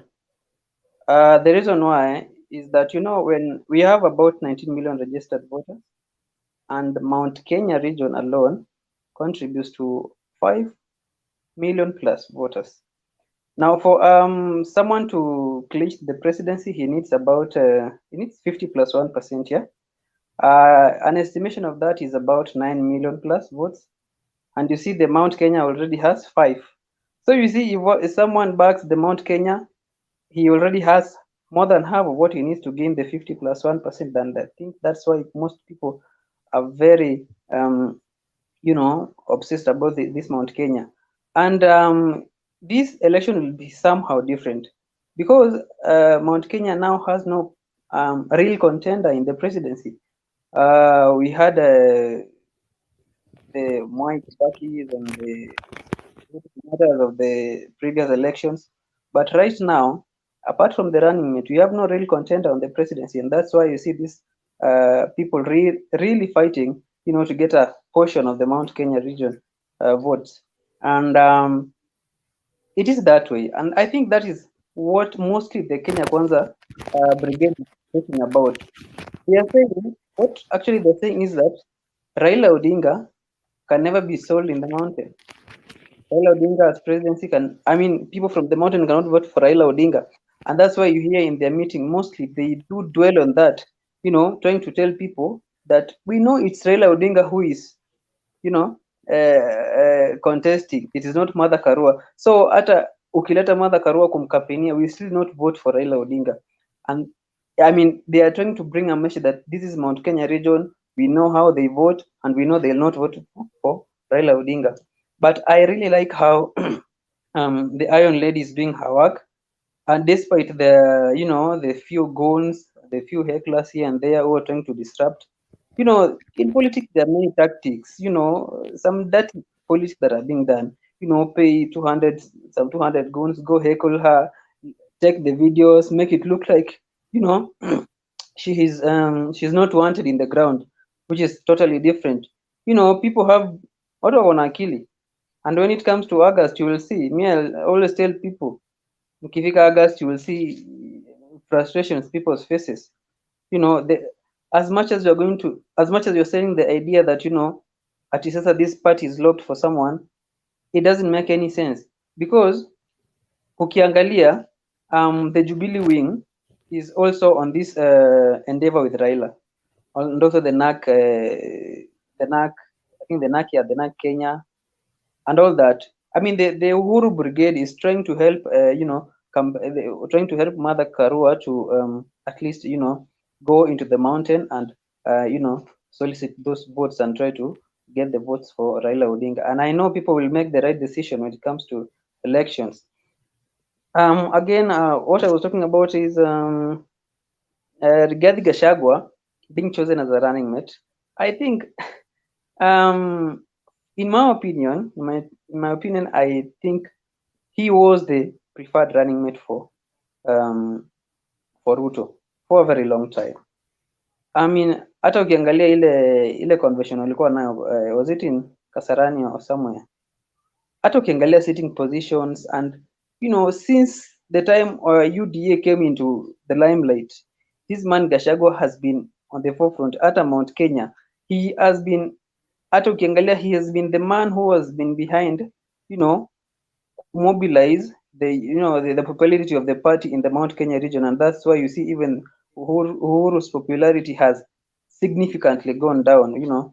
He is the force behind it, and as I said earlier, it is about the Mount Kenya votes, and that's why even Ruto has started a 5-day tour in all the Mount Kenya regions, because you see kuna watu wameingia huko, akina Karua wameingia huko tafuta votes, so he knows that anything can happen, the ground can shift anytime, and that's why we are seeing that amerudi huko kujaribu ku strengthen his backyard, which has now been his backyard, and I like to say that even that meeting that was held in his current home, the 17-hour stalemate, you remember, I think Ruto was adamant on Gachagua as his running mate, despite maybe his MPs and all those advisors telling him that he's not a right choice.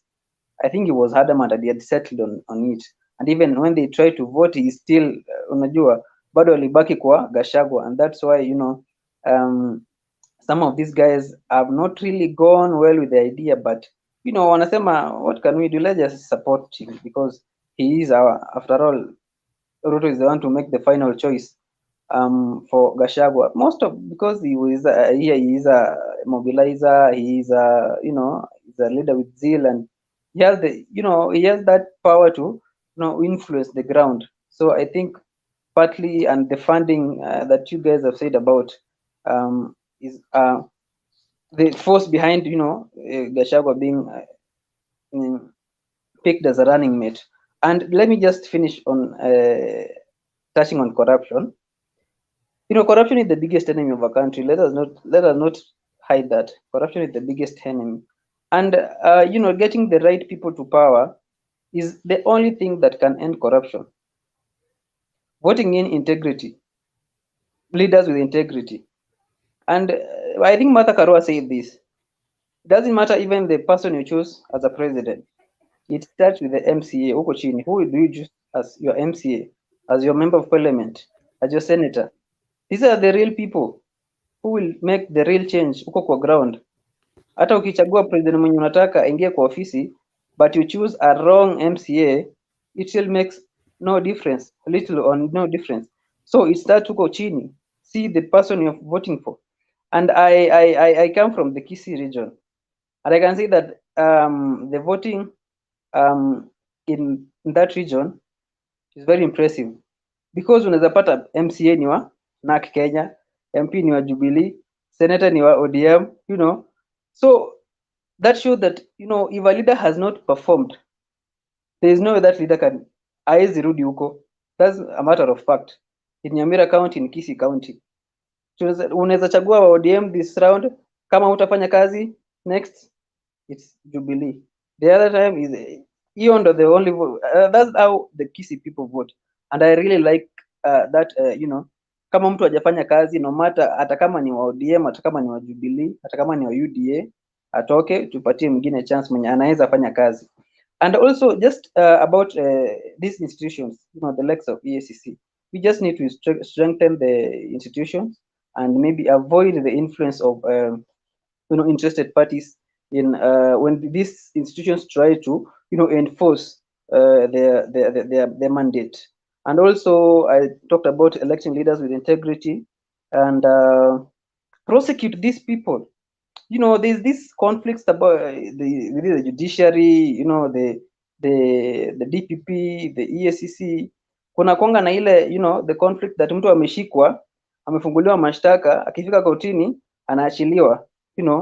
We should be real about this thing of corruption. Kama kuna evidence, mtu hafai kuachiliwa aende hivyo. Mtu afunguliwe mashtaka, if there is enough evidence afungwe, aende committee, as Baba say, these people should be go to committee and shimo latewa, hata kama yeye ni nani, the Magufuli style. If you are not doing work, if you are associated with corruption, you get fired and you go home. And also let us bar politicians from vying from elective posts. And this is what I think the DPP, the Director of Public Prosecutions, are saying. Bar these people from vying for elective position. And the Sonko thing came into the limelight. This guy was impeached, but still, contesting for the governorship in Mombasa County, which is really brings the question about who we allow to contest for these elective seats. Lastly, I just want to finish by partly quoting PLO Lumumba, that there is nothing wrong with the country, that the agenda is wrong because our leaders long lost the script and they ought to be described for who they are, our misleaders. And also we are the co-authors of our own misfortunes. Whenever we are given an opportunity to elect our leaders, we are given a blank check. And when you are given a blank check, and PLO Lumumba analogized it, that when you're given a blank check and you are told to buy a Mercedes Benz, what we do is that we buy a tuk-tuk from India and expect it to behave like a Mercedes Benz.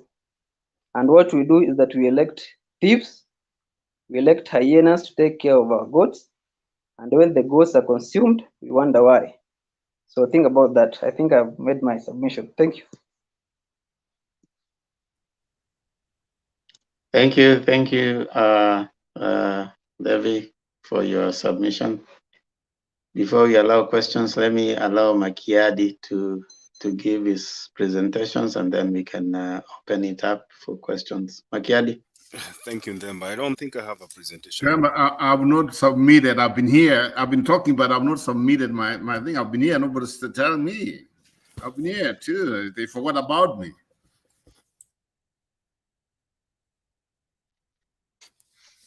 Let's mute. Let's mute until we are allowed. Roba is interjecting. Roba was interjecting too much mpaka tumedhani alishafanya submissions. Yeah, let's mute. Makiadi, tafadhali. Okay, thank you, Ndemba. I just want to say here that I do not have a submission as per se, but first of all, let me say hi to all of you. I was listening to the debate the whole day, and I guess I only have a few comments to make. Number one was the guy that just left, Nyongesa. I think Nyongesa was a bit passionate with the way he was making his statements, and most people just came down upon him, not giving him an opportunity to explain what he meant. I think there was a time I also made a statement to the statement that was directed to that angle, but then Julia, this also will be an answer to what you asked. You know, there's something I was in the military for some time, and there's something called collective punishment. So during training, if you make a mistake, whoever trains you does not punish you as an individual. You are punished as a whole. If you're in a platoon, you are punished as a whole. So what Nyongesa was trying to say here is this: the big tribes of Kenya, the big regions of Kenya, have been voting as blocks. And in these voting as blocks, they have made mistakes. They have made mistakes that have made all Kenyans suffer. What happened in 2013 was balkanization, was two communities Makiadi, coming. hold on. Levi, you are not supposed to put your curtain when you are up here. So you want to put your curtain to Nakutoa. So you can't put your curtain when you're here, okay? Okay. So what happened in 2013 was whipping of emotions. Two people were supposed to go to the ICC. They used that opportunity to whip emotions of their communities. They got the backing. Their aim was to make sure that they use every means possible to get themselves out of the ICC. They did that. The economy came to where it is right now because they also use another opportunity to whip the emotions of their communities to get the presidency. And now all the other regions are suffering. So when we come down on Nyongesa because of the way he's trying to explain his thing, I think as a country, as Kenyans, most, you know, the small communities, the Mijikendas, the let's say the Digos or something, people have suffered because of the mistakes of others. If you come from a small tribe, probably when you vote as a bloc, your numbers will not propel a person that you want to elect as a president anywhere. And so the big communities will always have a say in Kenyan politics. Sometimes they use this say to make mistakes and they end up punishing everybody. So Nyongesa was right, but I think the wording was a bit off track, and that is why I guess everybody came down. He has a point. He has a point, because most of the small communities have never had a say politically in the Republic of Kenya. Now, the next thing I want to talk about is the issue of replacement of DP as Gachagua. People are asking if it's possible to replace Gachagua as a running mate. I think I did a bit of research on that, and I think it's possible to replace Gachagua. Now, how do you replace Gachagua as a deputy presidential candidate? Number one, he can be spoken to and withdraw voluntarily. So he can decide, you know what, I don't think I want to go on in this race. They can talk to him and he can decide, you know what, I think I'm a toxic element in this race. And so because I don't want my party to lose, I do hereby withdraw my name, my candidature from this ticket. That's number one. Number two, when you present your candidates to the IEBC, there is a bit of background check that goes on. So if the IEBC goes on and vets using their tools, vets Gachagua, and they find that he's ineligible to run as a DP to William Ruto, then they will disqualify him. But William Ruto is not going to run alone. They'll give him an opportunity to elect or to select somebody else that he thinks is fit to be his deputy. I want to correlate that with what happened to Nicholas Gumbo. When Charles Owino went back to the police service, the IEBC gave Nicholas Gumbo 48 hours to come up with a new name. And right now he has a new running mate for his bid for Siaya governor. Now, finally, I just want to speak about the Martha Karua issue. Today's nation is about the heading is about Rigathi versus Karua. That's on the top page of the nation. I think UDA and the KK at large have panicked. It is so amazing how I was looking at Twitter just 1 hour ago, and I think it's very late in Kenya right now. And Itumbi tweeted and said that this election is about William Samoei Ruto, backed by the hustler, versus Raila Odinga, backed by the dynasties. And it is not an election between Rigathi Gachagua and Martha Karua. So it looks like these people have really panicked. They have tried to do everything possible, including digging dirt from newspapers and articles to try and smear Martha Karua, but it looks like there's nothing. You're trying to hold on to something that you can't find. And you can listen to the campaign they had in Nyandarua today, listening to what Moses Kuria said. I think all of you heard what Moses Kuria said about Raila Odinga. It was petty, it was childish, and it just shows you how low these people have gone in trying to sell an agenda that is not resonating with Kenyans. I think this was a master blow. It was a big blow to Kenya Kwanza Alliance for Raila Odinga to mention or to name Martha Karua as his running mate. I don't know how it will go. I don't know if they'll try to replace Gachagua so that they at least gain track in their campaigns. But so far, looking at the way things are going, Martha Karua is giving them a run for their money in Mount Kenya. Thank you. Okay, thank you. Abuya, what was it? You are raising your hand. Something I wanted to mention on corruption. Briefly, with regard to a Duke who was defending the DP, and I wanted to point out a few details. Today there was in the news there was a 5.1 billion debt default by the country, and this was money which was had been allocated to the Aror and Kimorel Dam, Aror, Itare, and Kimorel Dam. This is from the audit report of 2020-2021, the Auditor General report on public debt.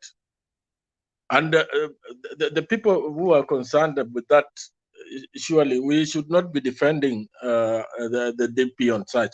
Right now we are defaulting, we can't even pay, but I'm sure Duke, as usual, will defend him. Now, come to secondly on in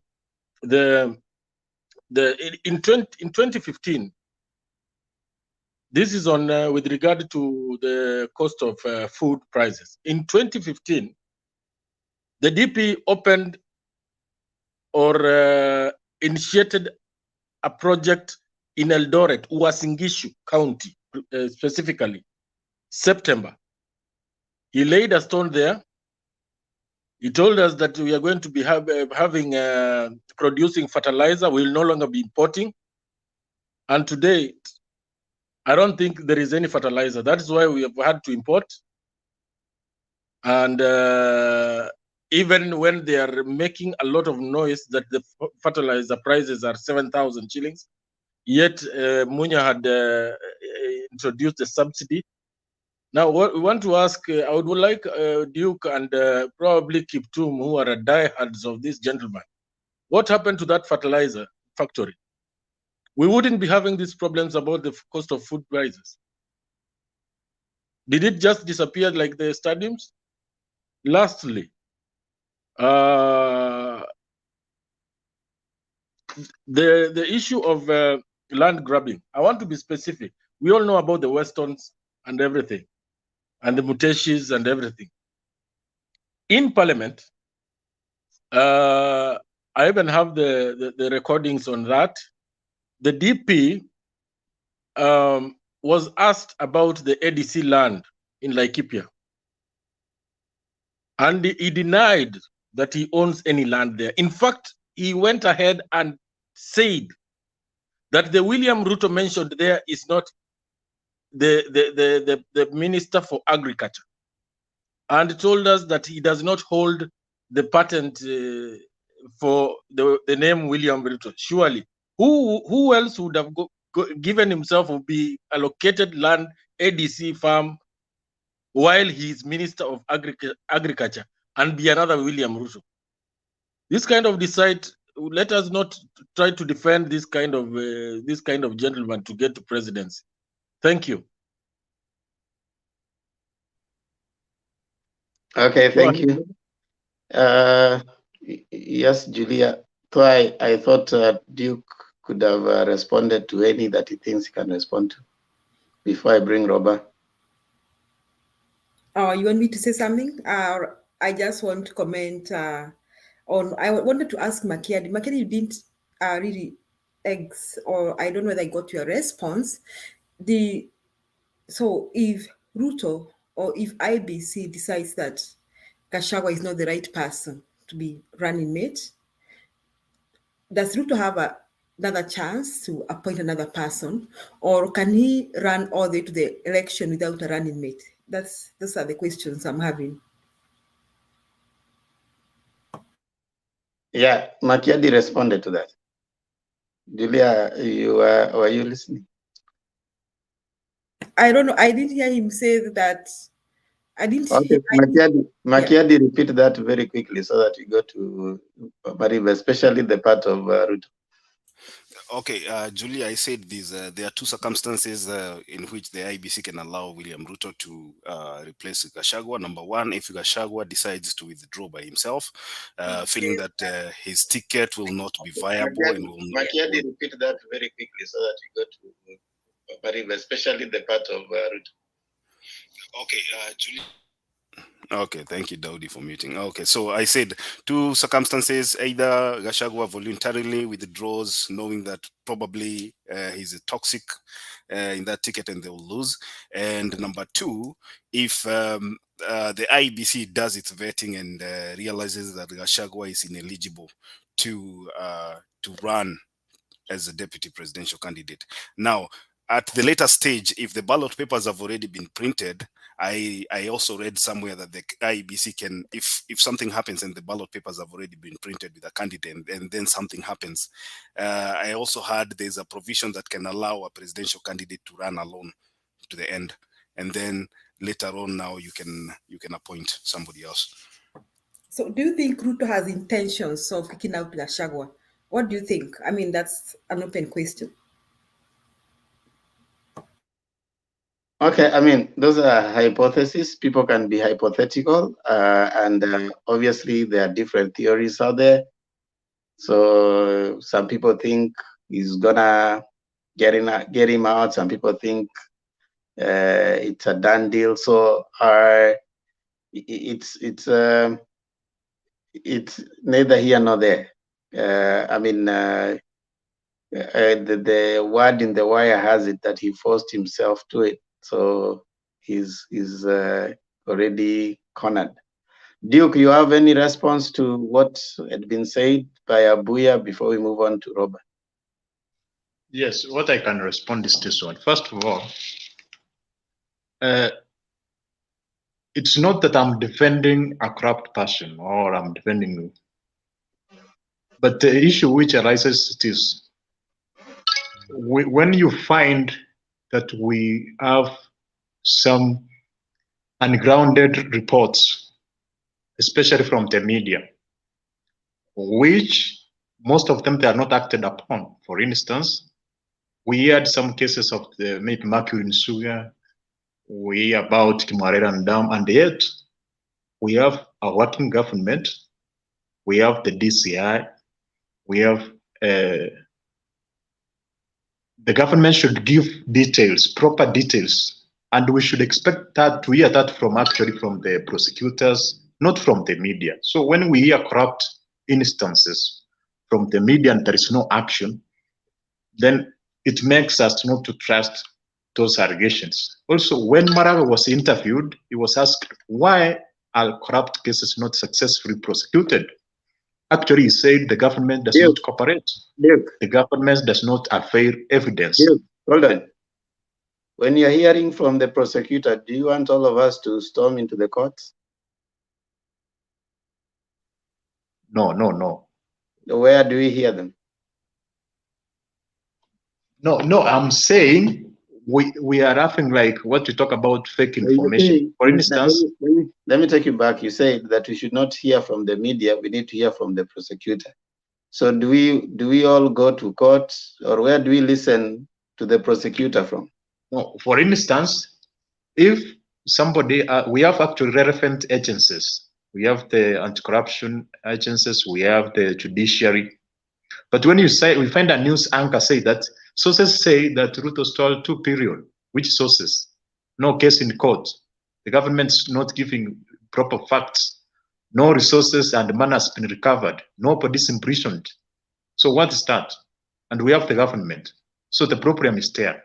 Just hearing rhetoric on the media. We need resources to be recovered and returned to the treasury. We need individuals to be prosecuted. Yeah? Will we still hear from the media? What I'm trying to say, the media should recover, for instance, first-hand information from the anti-corruption agents, first-hand information from the media. So when you pay, for instance, some media platforms are paid, and then they say, sources say, media has a lot of freedom. For instance, they can say, sources say, but what are those sources? And we have anti-corruption agencies, we have the judiciary. So we should hear, for instance, somebody, such amount has been recovered from somebody's account, or from a company owned by APCD. These individuals have been taken to court. There is evidence from TDCI.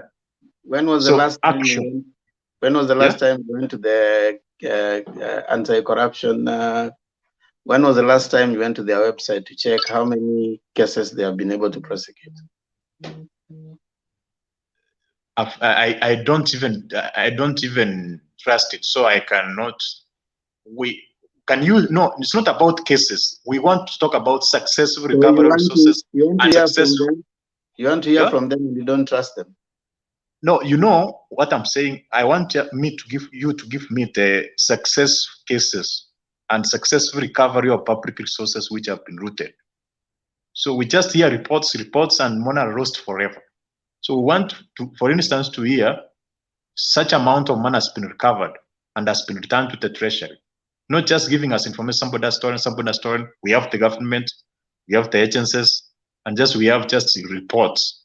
We need to hear reports of resources being recovered and individuals being prosecuted. That's when we will trust these individuals have made mistakes or they have stolen. Hold on, Duke. You see, sometimes we speak and then we outrun ourselves. There are those cases that you focus on, but do you know that there's a lot of recovery that has been done on corrupt money that has been already recovered? Did you know that? No, I don't know that. unless you give me the details of the same. Has the Okay. Kimwarel money been recovered? No, you see, I'm asking you a question, and then you're moving on to where you want to go. I just asked you a question. Do you know that there are other monies that have already been recovered? No, give me like 2 examples. Okay. Let me bring in Robert. Robert. Yes, let me agree with Duke. I'm also tired of hearing people have stolen, no prosecution. I'm sick and tired of hearing everything, all these things, nobody's being arrested. When our government's incapable, we have the most useless investigators in our country. You see, when we talk of corruption, we want to see action. I mean, Duke, I'm with you on that.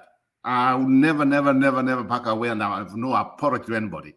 If there's corruption, we want to see people arrested. If there's corruption, we want to see people being prosecuted. Either they get acquitted or they go to jail. Okay, let me submit my submission what I want to say today. Let me go back to segments of Nyongesa and Makiadi. We are a tribal country. I mean, we cannot run away from tribes in our country. 2007 taught us something. If I remember properly, Kibaki lost the election. That one, whoever want to argue with me, I don't care. He lost the election because there was this segments that it is us against them. And that's where we want to move from. The one thing, and I know for real, and I have the sources, and I know that for real, Kindiki was being brought in, was the running mate, was at least to wash out some of these segments because he comes from the eastern part of Mount Kenya, from Meru part of it. And now someone might ask a question, why do you think when, I hope I'm pronouncing his name, Gachagua, he was being named a running mate, why do you think people are just like, I mean, people are not excited.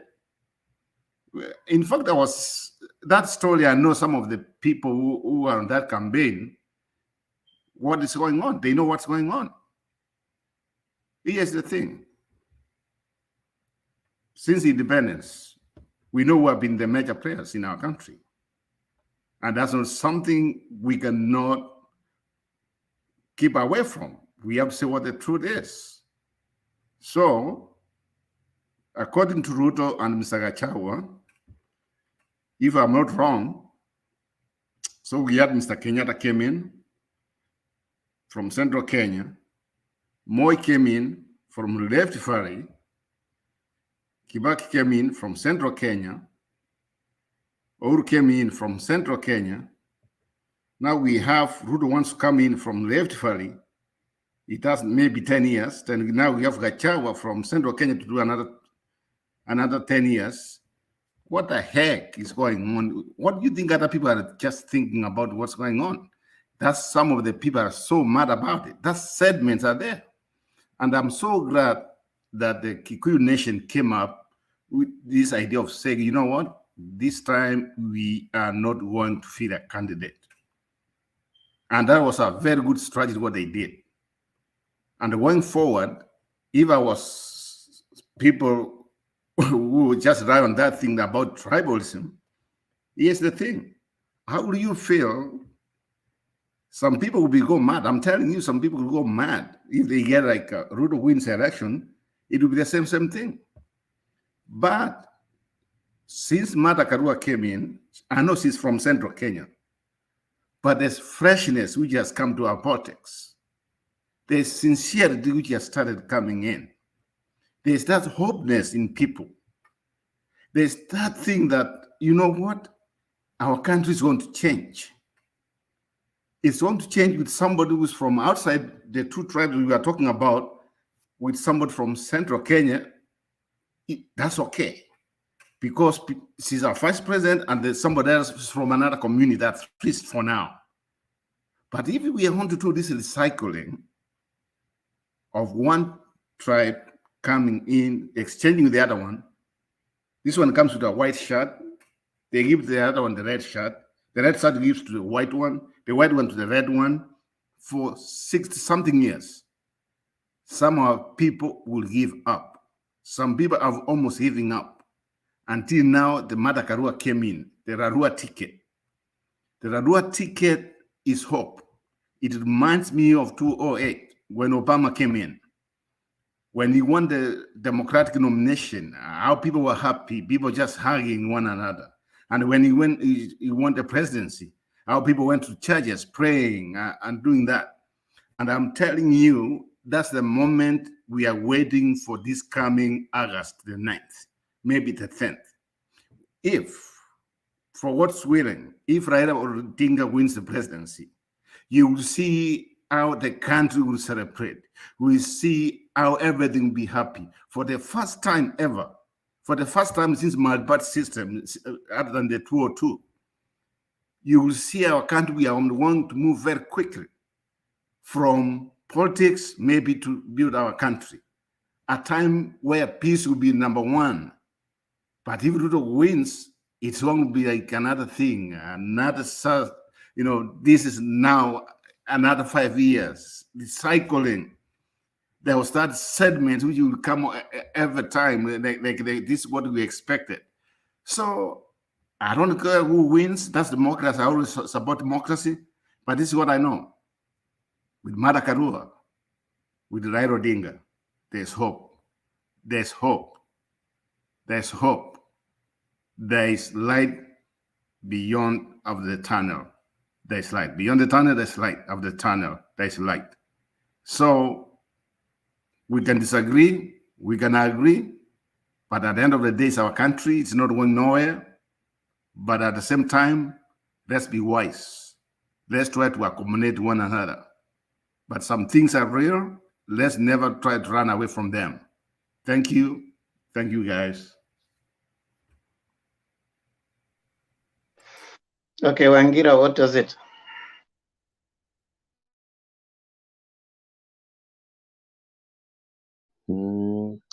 Oh, there have been this claim that nothing much is going on in the anti-corruption corridors.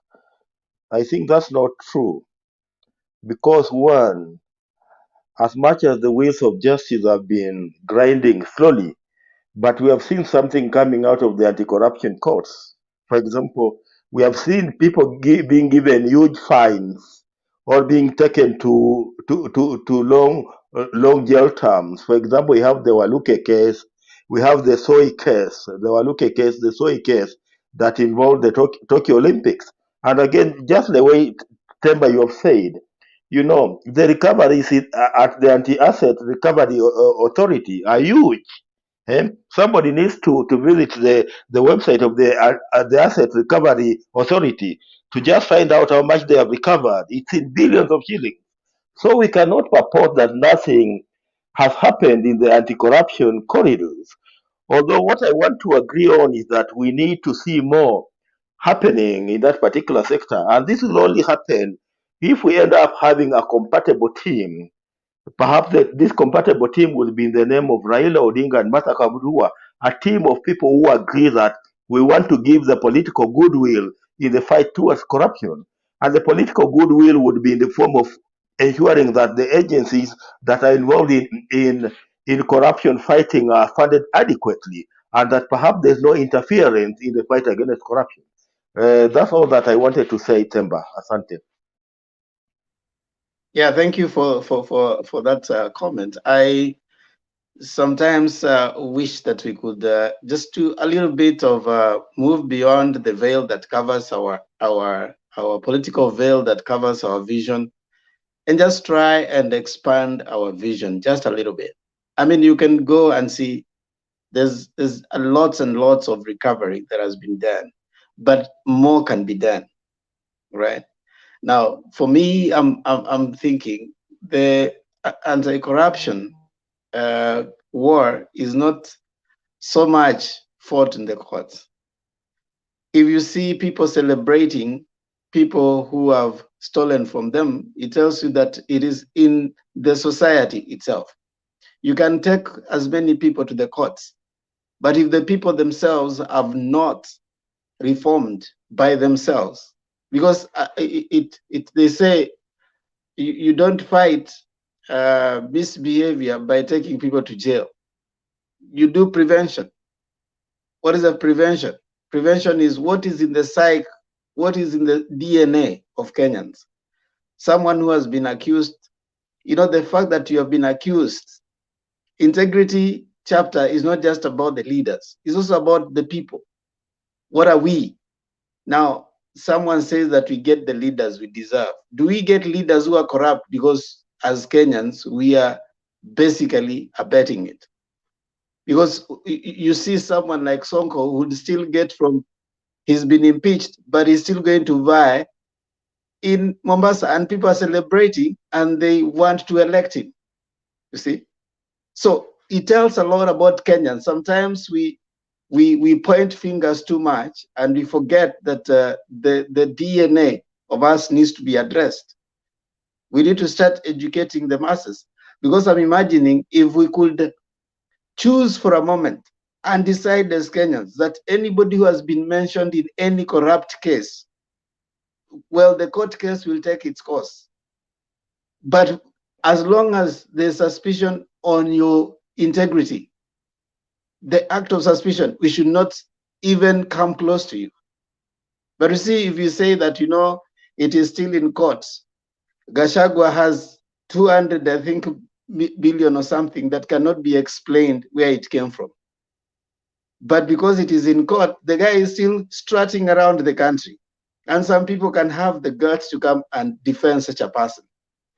He is said to have opened so many accounts, did business with the Nyeri County government when the brother was there as a governor. So you see something like that, and then people who are supposed to be, like the light, I believe that awareness or exposure to some level of education should give you some level of reasoning. But you're coming to protect those people, and you're saying that this person, there's no problem. So if this is the kind of people, the people who have been exposed to education are the ones who are reasoning like that. How about someone who has limited level of exposure? So I think it is in our DNA as a country. It is not about whether we are blaming those institutions are run by people. Those people are members of that society. Now, those members of that society, what is their training? It is your brother and my brother. Institution like even the DPP. Right now, the judge of the judge, what's his name? There's this Chitembwe. Chitembwe has been suspended for a while because of corruption issues. The guy is, even after the videos came out, he's saying that he's still going to stay there so that they create another problem. That's taxpayers' money. When you create a body to go and investigate him, that's already taxpayers' money. And you guys could be able to witness that. So the fact that there's questions on his individuality, on his service, he should have just stepped aside. But what do?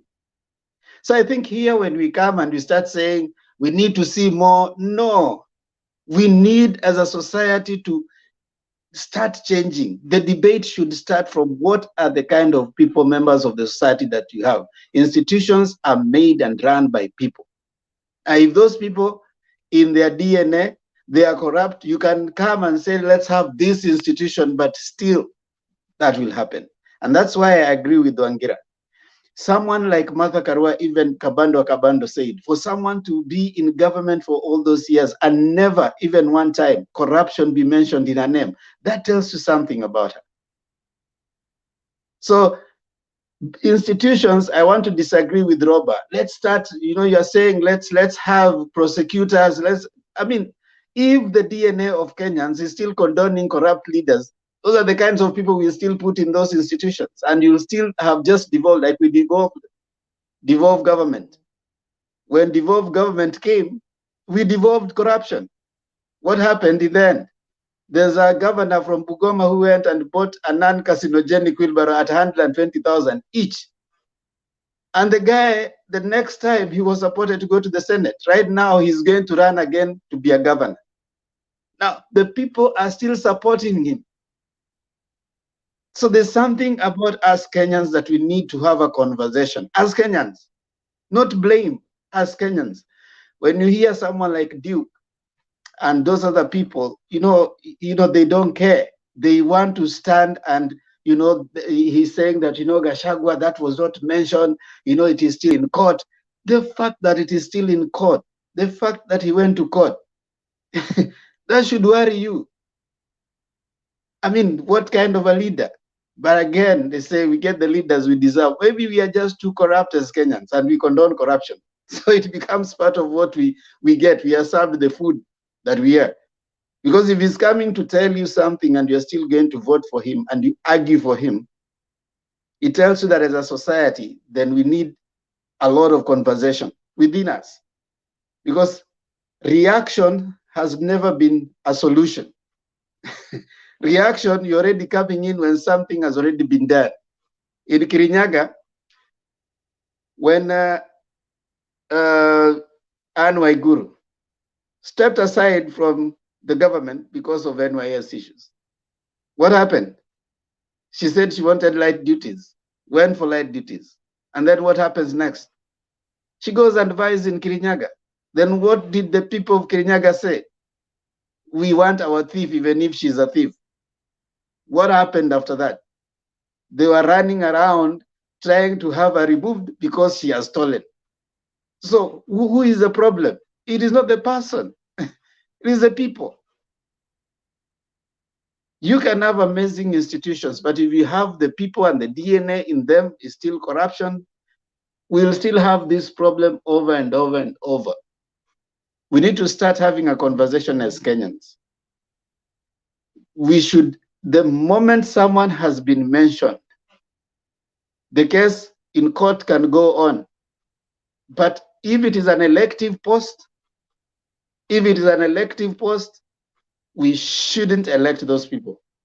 We shouldn't, as a case, we say now, go finish with your case. You see what happened to Gachagua case? They said it was pushed to September after election. Another one, the lady from Kilifi, her murder case was pushed to September because she's going to vie. Someone is being accused of murder and you are still going to vote for that person. There's something about us Kenyans that we need to have a conversation about. We need to have a conversation as Kenyans. Yes, Robert, before I bring David. Daudi. What I'm saying is, I think you are right. What I want to say is some of these people like the so-called governor and the ladies who are running there in Kilifi, it's because the system let them dance down. If somebody is convicted of murder, not convicted, but still the case in court, I mean, the prosecutor should just come in and just say, you know what, he can go and ask for. We should have. I mean, I don't know about more about the constitution, about when it comes to the idea of who is run, who should not be run. Okay, these people have not been convicted. I get it, but at the same time, like you said, we have a problem with our people. So that if we keep on fighting for these crooks, and you know what, people believe, and we have all this generation growing up that the best job to get is to go public service so that I can steal and become rich. That's the mentality right now. Like you said, okay, we can have a conversation, but what kind of conversation are we going to have? This conversation has been going for a long time, but still corruption remains number one in our country, which is destroying us. The best thing to go forward, the so-called institutions, even though they are run by people, like now, I'll give you an example. I had Kinuthia, his son killed somebody. I know, I saw that. Since then, I've never had anything which happened. What happened with it? He ran somebody and killed with the car which belonged to the government, and I've never had anything which went on. Corruption does not mean people only stealing money. There are some other things where it comes to those who are powerful, their kids, their families, they do things. but everything's being just hidden. It cannot go forward. So that's why we said here, this country, we are in a bad state right now. We are in a bad state. If we can't stop what we are doing right now and support what's right, then our country is doomed. That's why I'm saying we need to have a conversation as Kenyans, because especially elective posts like right now, we are going to election coming up in August 9. Why should you, for example, go and vote for someone who is still in court because they are faced with the murder charges? Why do you want to vote for that person? Why? Why do you want to go to vote for someone whose account has 200 billion that cannot be explained? Why do you want to vote for such a person? Why do you want to vote for someone who has been accused of having stolen someone's land? Why? Surely, what kind of morals do we want to communicate? There should be a time at which, as a society, we stop and say, fine, the legal process will take its course, but let's have the moral part. The moral part is this: if someone has been even taken to court and accused of something, as long as their case is still in court, we shouldn't vote for them.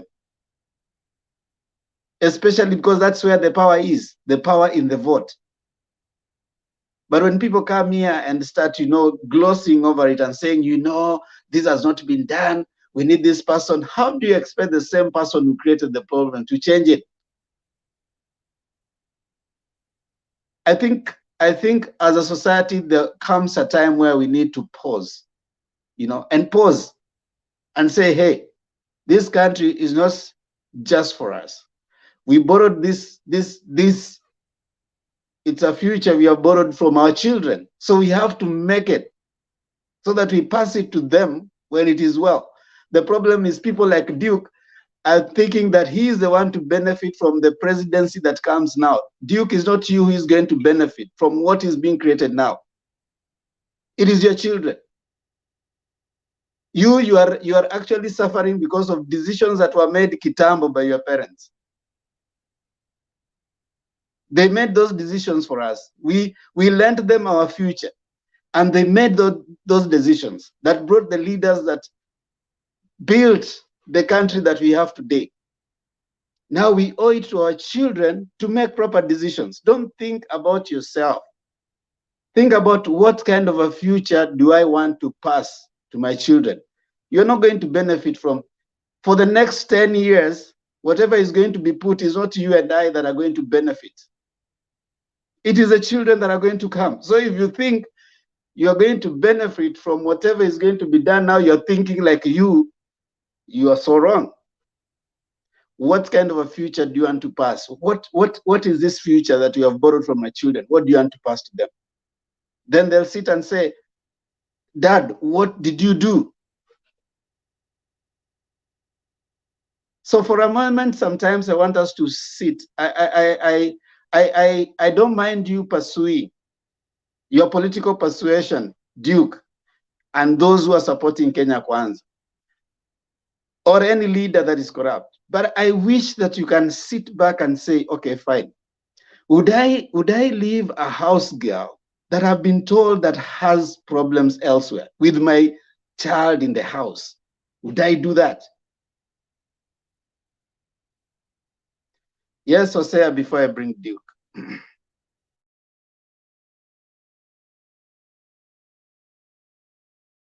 You are muted. I just wanted to add on to what you are saying. You see, for those who are charged with the issues of fighting corruption, if you follow deep, you do some research and find out just exactly the various levels of corruption taking place. That in Kenya, for example, you see at all levels there is corruption. Now, I think the problem can even be traced back to the Constitution. Maybe next time Kenyans have an opportunity to revisit the Constitution, then we need to tighten some of these things. Chapter 6 needs to be looked at. Then the other thing is to do with these elective posts and what have you. You see, there is the issue of vetting for some of the public positions. Well, they need to be really tightened up. Now, you realize that, for example, if you are to apply for, let's say, a visa these days, if you come here in the US, you will be surprised at some of the questions they tend to ask. Some of them, they tell you that if later on it is found that you are not honest or you did not answer faithfully any of the questions put forward, including, for example, was you may find them asking you questions about your grandfather, and yet you are applying for just a visa. So you wonder, they are asking you questions about your grandfather, about your past, regarding having been arrested, convicted here and there. Now, well, since you need the visa, you may just try to answer as best as you can, and you don't ask yourself, why exactly are people interested in all this? Now, what I'm driving at is that all these people coming up, going for elective positions, like now you see, realize the IEBC is supposed to go and listen and clear people. Then they take the obsolete, the excuse that if the members of the public do not come up with some wrongdoings they know about you, IEBC has no reason not to pass you qualified. Now, in any case, you find that they can only disqualify you if you have the matters have been resolved through the court. So if there are allegations, it is like it is none of their business. For me, that means that the threshold is just too low. If people have cases which are 60 and above level of probability, whether the case has been heard or not, those people should not be allowed. The threshold should be reduced to, if it is only 30% and below, yes. Otherwise, I tend to think that the threshold need to be adjusted so that the mere fact that you have not been investigated and there is the matter has not been done through a court of law, and our courts of law also will take 2, 3, 4 years to settle, dispose a case, you realize that Kenyans are more or less, you are just our hands are tied. So you end up with people, somebody like Gachagua, as much as he has cases in court, this idea of innocent until proven guilty, it is wrong. We need to have a safe landing for cases which are obvious, even if the courts have not made a decision. So for me, I think when Karua comes up, maybe we'll be among the people who will take delegations to her. If the constitution is being relooked at, we want to really tighten chapter 6 to make sure that people with reasonable suspicions and levels of threshold, they are not allowed to go forward. I think that's my contribution on that. Yes, Duke. The question is not that it's not, you are trying to perceive as if we are supporting corrupt individuals. No. The problem is trusting the allegations. Are the allegations true or false? Sometimes individuals comes with false allegations. The way you are trying to say, Themba, that anybody who has been mentioned should not be elected. In Kenya, you know how the system works. For if that is the case, individuals can even come with cases so that they can try to prevent others from contesting. So the process is about trusting the allegations. When we hear about some allegations which are not grounded, even the president is the president of the nation is giving like statements which are not making sense, then we start doubting the corrupt allegations. So it's not about, it's about trusting the system. Also, I agree with you that some individuals who have done like malicious actions should not be voted in. For instance, also this action cut across the divide. For instance, if you talk about the case of Papu Wino sought somebody on a TV. We were watching, all of us. But the same guy is dancing with Raila Odinga on all platforms, you see? So it's not an Azimio bias. It's a bias across all the platforms. So we have to be fair, and the problem is we don't trust the process. Those individuals who have the prosecuting authorities, those who come up with allegations, we are not trusting them. You see, mine is a moral question. Where are Kenyans? And Kenyans are the voters. The moral question. The court system will follow its way, its process. There's a court system. If you have been accused, of course, you get into the justice system. That should be led to follow its course. But when a case has already gone to court, you see someone has already been, their accounts have been frozen because they are not known where their money is coming from. The moral question for you and I as a voter, the Aisha Jumwa is in court because she's actually accused of murder. That's a moral question. You don't need any, that is for lawyers to go and fight it in court until that person is cleared of it. So why should you come and start saying that now I want to ask for the court? Do you need the court to tell you that this person has questionable character? You don't need that. You and I can sit and say, hey, there's a problem here. So that's why I'm saying that there's a conversation we need to have as Kenyans. And for me, I get disappointed and I struggle when I see some of us who happen to have had a little exposure. But we are not using that exposure appropriately to guide the people who look up to us. There are people who look up to you, Duke.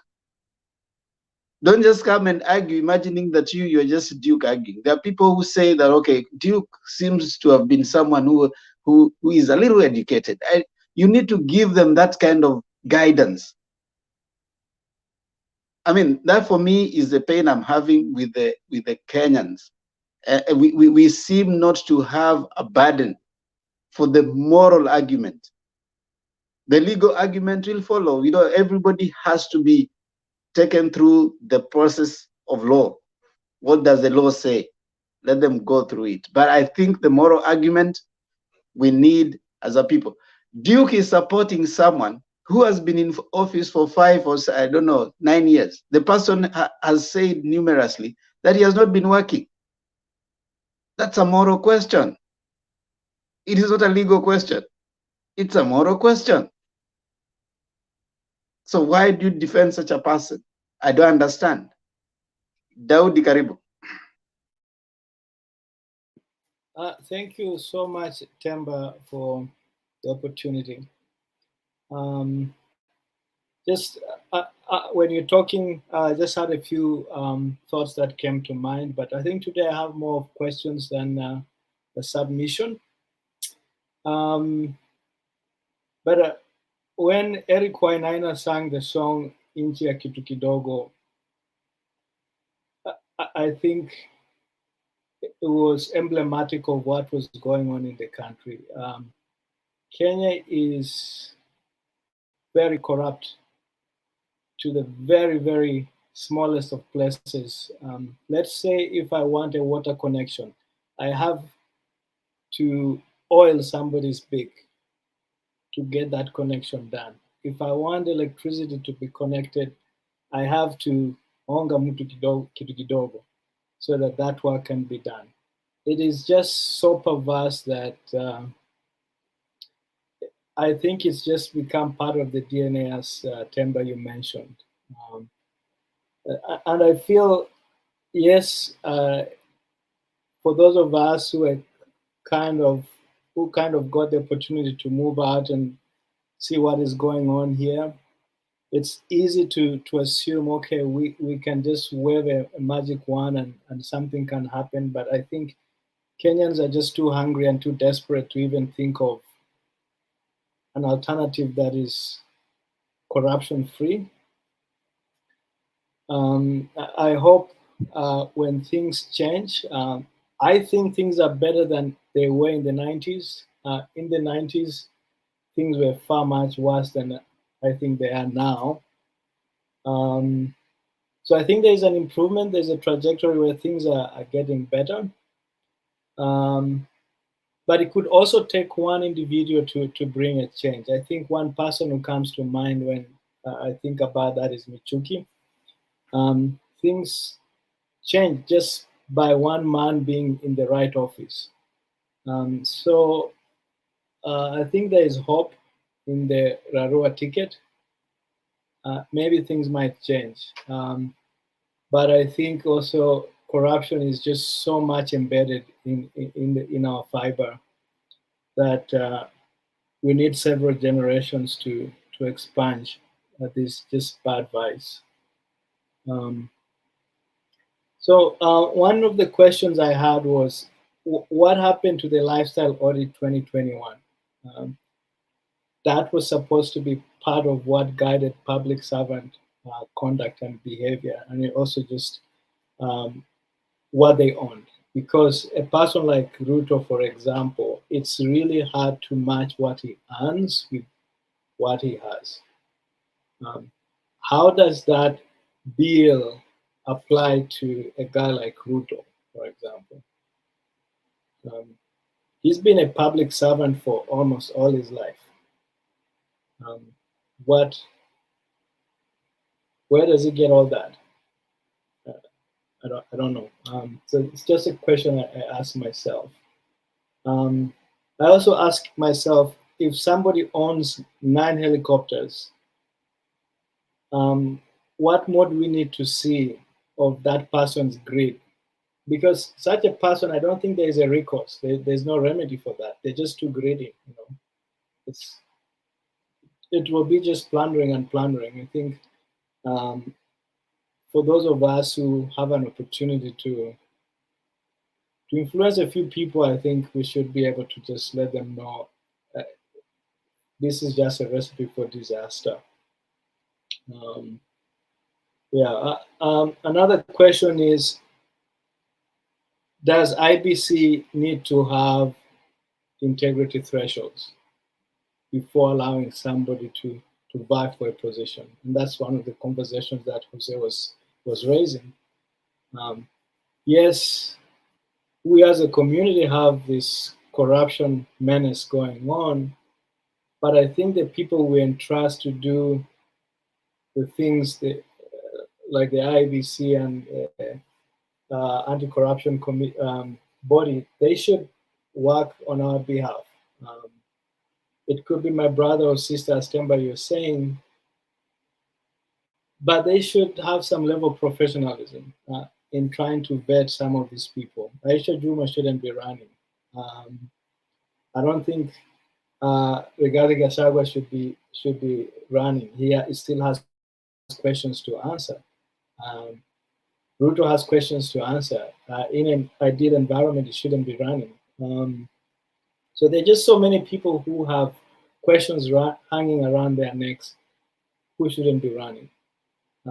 I obviously see a point that Duke is submitting, in the sense that some people could come up with dubious allegations, but if the court sees merit in the allegation, it means there are questions that you need to answer. And so until investigations are completed, you shouldn't be allowed to vie for public office. Public officers are usually interdicted when there is a question around, corruption or mishandling of public funds.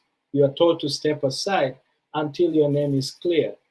I think that should be a process that should apply to public office as well, because we entrust these bodies to do our bidding for us, the local people. I mean, there are people who know better. So I feel there should be some integrity thresholds that need to be put into place. Otherwise, I think for UDA, we have a basket of deplorables who need further scrutiny. I don't think they should be running. But Kenya is what it is at this moment. Those are my thoughts. Just still can't piece things together. The other question probably I had was, what happened of the allegations around the Tana River land towards William Ruto, what happened to Muteshi's land towards William Ruto, what happened of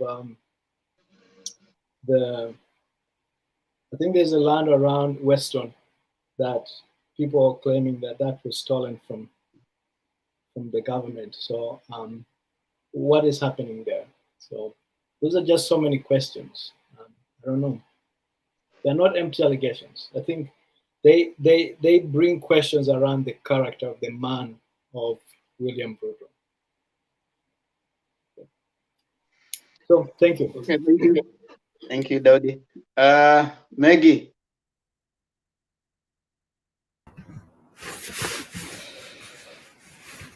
Habari zenu? Nzuri.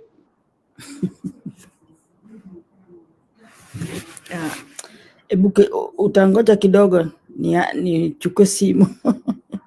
Wewe Maggie, wewe unatusumbua. Adams, karibu.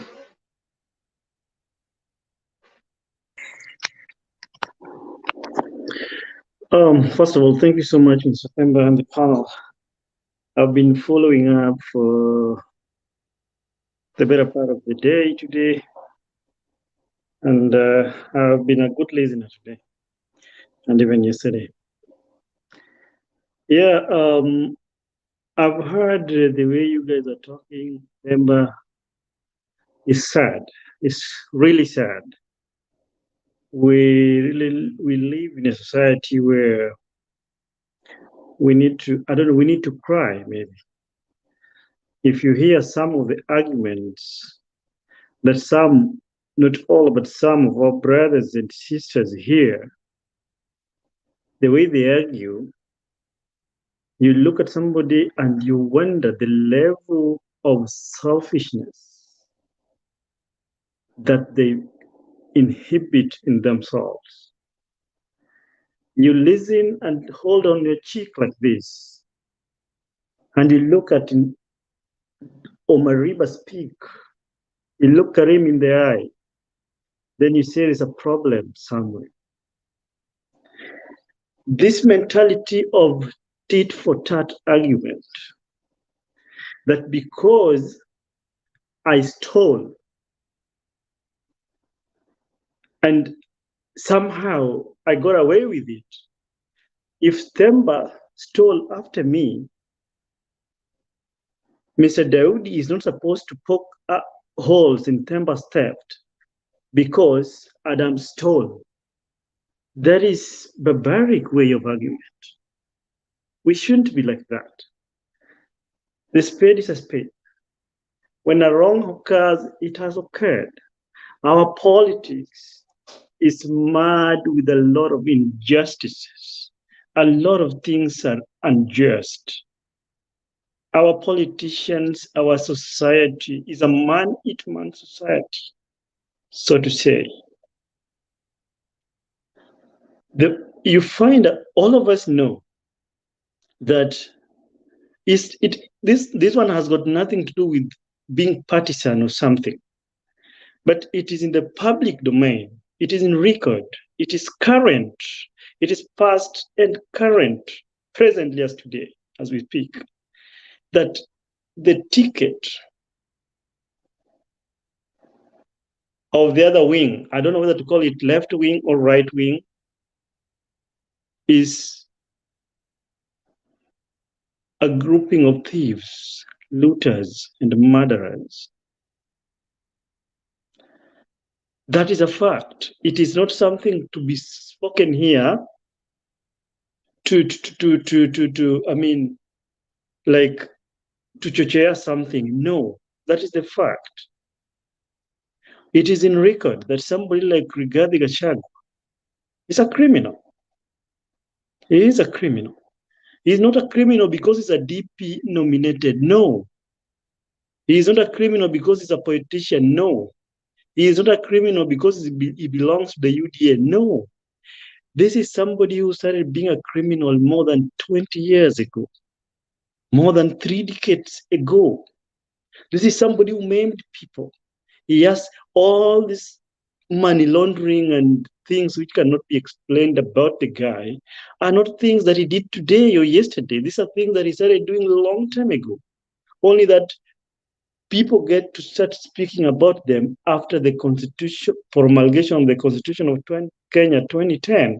That is when we managed to get some space of freedom of speech. Before that, you could not just speak like that because Moi will catch up with you. And people like Rigathi Gachagua were the right-hand man of Moi. These were the people who helped President Moi to do bad stuff to the society. It's a dark past. But the problem, our problem is, because this guy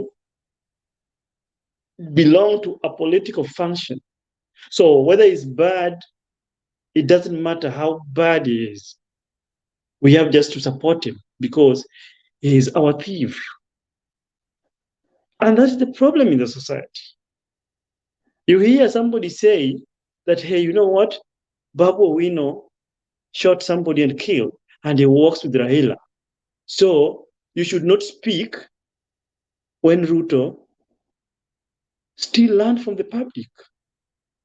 You shouldn't speak because somebody who belongs to another political function, which is parallel to this one, did something bad. You should not speak of the ill of it. What kind of society is that? That is a tit for tat, an eye for an eye game. Will never solve or sort out things. I have listened to this guy speak things which are out of the world, out of it. So my thoughts, my 2 cents about our society and politics. If there was a way in which our laws could be reviewed and little amendments be made, because our constitution is a very good document, but it is not 100%. If the office of the politicians, from the top seat of presidency to the member of county assembly, could be made to be less paying, like if I'm a member of parliament in Kenya, my salary could be just maybe something like maybe $2,000, like 200,000. You know, it's just a basic. So I will see, like, why would I waste time running around the entire constituency and campaign and make a lot of noise, and then I'm only going to be paid 200,000, and then I have a lot of people looking up to me. You know what? Let me go look for decent payment, decent job apart from this, or maybe let me go do some business or go to academy or something. So when if we can make the office, the political offices to be less paying, so that they will become less attractive. That way we will have some sanity. But you see, in the world, the entire world, Kenya as a nation is one of the countries where members of parliament are highly paid. Actually, I think we are in top 3, where politicians are highly paid. So what does this mean? It means that when I want to go for that office, I mean business. If you cross my lane, nitapita na wewe. And that's what happens. And that is crime. These offices are so much lucrative, and leave alone the perks that come with it alone. It also comes with the benefits. The opportunities. These people, once you become a politician, you have influence in government tendering. You have power. It comes so much power. So if these ones can be grilled, and we just prune a lot of it and it is taken out. So if you become a member of parliament, if you become a senator, you're just like somebody who is an accountant in a company. You're more or less the same. Being an accountant in the Ministry of Finance, or being an accountant in any parastatal, you are just in the same pay level and pay grade with a senator of a county. If that kind of a thing can be done, so that elective jobs, elective positions should be viewed and seen as service to the people, vis-a-vis a looting spree. That is one of the ways, Themba, if I can borrow your words, like we need to have a conversation. Those are the kind of conversation that if we have, then we can make progress. Those are the kind of conversation we can have and maybe try to make a progress. So we need a change of system. The system is just out of it because everything is systematic.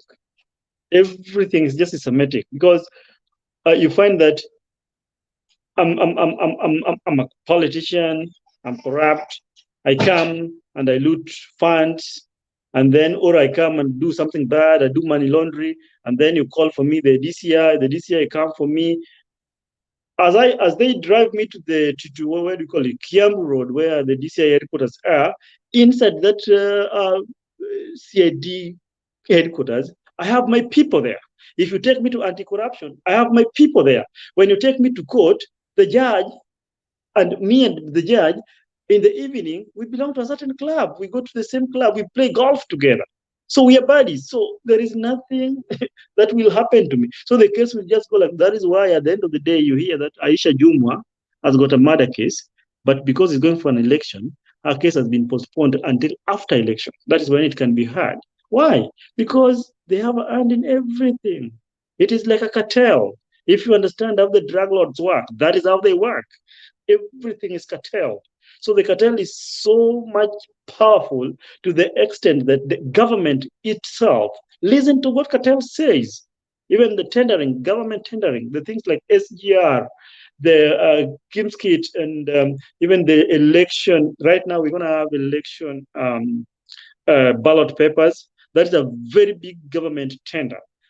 The cartels have a hand in it. They make decisions. They're part and parcel of decision making. So if the system can be, if we can have a healthy conversation and people come on a round table and people agree to amend some few hitches here and there about our laws, and then we have certain things sanitized, and levelized. We can't make everything perfect. We can make progress. We can be moving. And then when we come to social injustices that happen, you find like in some other democracies, like for instance, for example, let me use the current. I know all of you on this forum right now, you are in the US. So democracies like in the United States, there are certain things that when you do and you are taken to jail, even if after you served your term to the end and you're cleared, there are certain jobs that you can't do. They will still, when you go to work, they do you background check, and they will see, that thing will still be seen, even though you've been cleared, but you are once there. That tag follows you to the rest days of your life. It will never go. If you once raped somebody and you are taken to jail, you served, it doesn't matter how long, and you come out of jail, I'm telling you, most employers will never employ you. You will never get hired. You are not a criminal. You've served your case. So if we can have such kind of things in our country, people will be afraid and they will be scared of doing criminal acts. But I'm telling you right now, politicians do weird things. But we have some few people who are good. The likes of Martha Karua. Martha Karua, in terms of criminal background, this lady has really tried. She has tried so much that you can try to look for her, the likes of Raila Odinga, you can really try to look for her, but for you to get her, for you to catch up with him, people will just tell you, like yesterday, Duke was saying here in the show, oh, what guy, you guys are talking, what about 1982 coup? My friend, you need to go to the books and read about 1982 coup. Having your name mentioned in something does not necessarily quantify a crime. Not all, but not having your name mentioned does not qualify or quantify a crime. So if we can have such kind of a thing in our country, we can really do well and we will move forward and a lot of changes will be done. Otherwise, everything is compromised. Even the IEBC, Look at the case of Peter Sudi. No, is it Peter Sudi? Oscar Sudi. Everybody knows that this guy did not finish his O levels. He has never done KCSE, Kenya certificate, anywhere in the country. But he's been getting away with it. Even today, whatever they said, blah, blah, blah, they will come up with a way. At the end of the day, that guy is still going to vie. Mike Sonko did not finish his school. They will just juggle around and get away with everything. So sometimes look at each system, because that is independent electoral commission body, which we perceive according to the constitution is independent. It is not really independent. Professor George Saitoti once told us, when Kibaki said that we're going to have free education, Saitoti came out and told you, free is not free like free. So these institutions that we call independent, that we said judiciary is independent, IEBC is independent, anti-corruption is independent, it is not independent like independent, but they're independent. I hope you get me. So if we can really make the systems work, if our systems can work for us, we will have easy time. So crime is a crime. Whether you belong to Azimio, whether you belong to the other side, even in each and every camp that we have criminals, people who have done wrong things. But the main goal now, the prize, where are the prize? We are focusing on the presidency. That is where the main focus is. That is why most of us keep poking holes on the Rigathi and Ruto ticket, because it is in the public domain. Even primary kids, Langata primary school kids know that Ruto is a criminal, is a land grabber. They know. And Langata primary school kids, the same kids who know that Ruto is a land grabber, know that Raila Odinga is a reformist.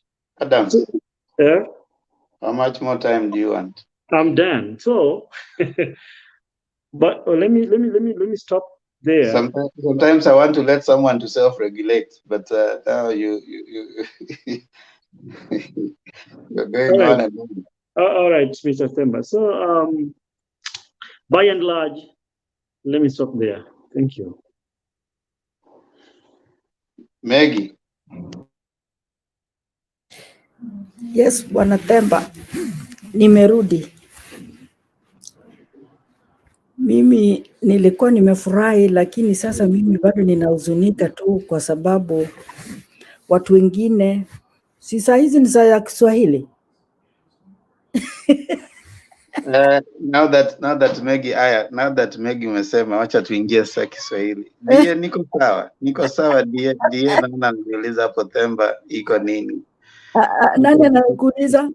Ngoja kidogo Maggie. Sasa mara nyingi wakati kama huu tukija kumalizia, kwa wale ambao hawajazoea kuja kumaliza pamoja nasi, hata tumewapa nafasi kubwa sana ili muweze kuzungumza lugha ya Kimombo. So kwa sasa tutamalizia kwa lugha ya Kiswahili. Kuanzia sasa na kuendelea hadi tamati. Sasa kama hauelewi Kiswahili, na kuomba uondoke kwa mwendo wa aste. Tuonana kesho. Wasiondoke ndio wajifundishe. Si nimejua. Basi Maggie karibu. Aya, asante. Mimi nimehuzunika kabisa kuungana na vile watu wengine wanachukua haya maneno yanatendeka Kenya. Iko ufisadi kwa highest degree na tunaona tu ni mchezo. Watu wengi sana bado hawaelewi kwamba hii ufisadi inaweza kuwekwa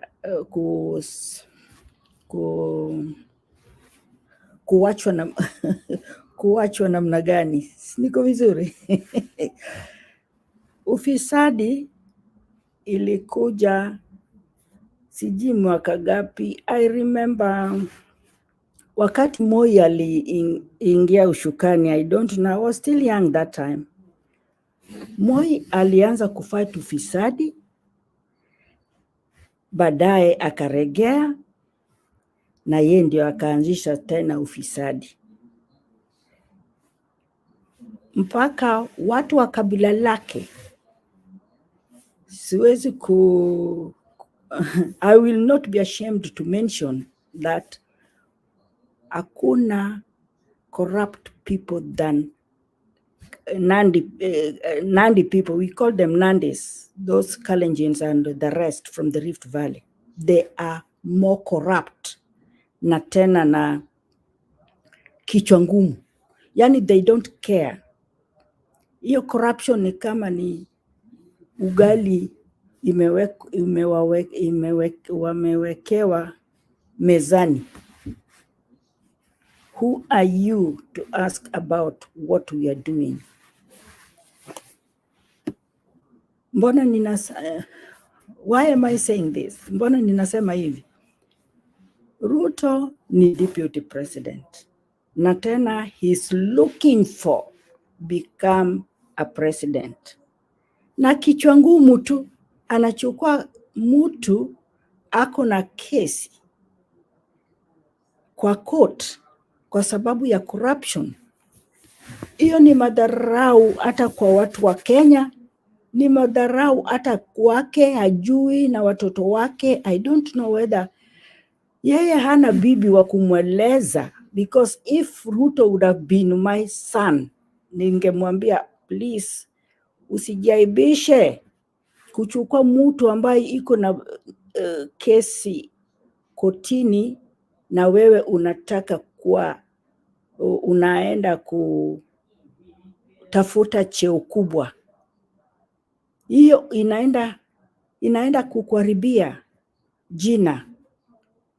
Already anaona tu jina yake hawezi kujiharibika kwa sababu yeye ni deputy president na tena asha manipulate watu wengi sana sana kutoka Mount Kenya. Sasa hiyo Mount Kenya nimefurahi kabisa with them today.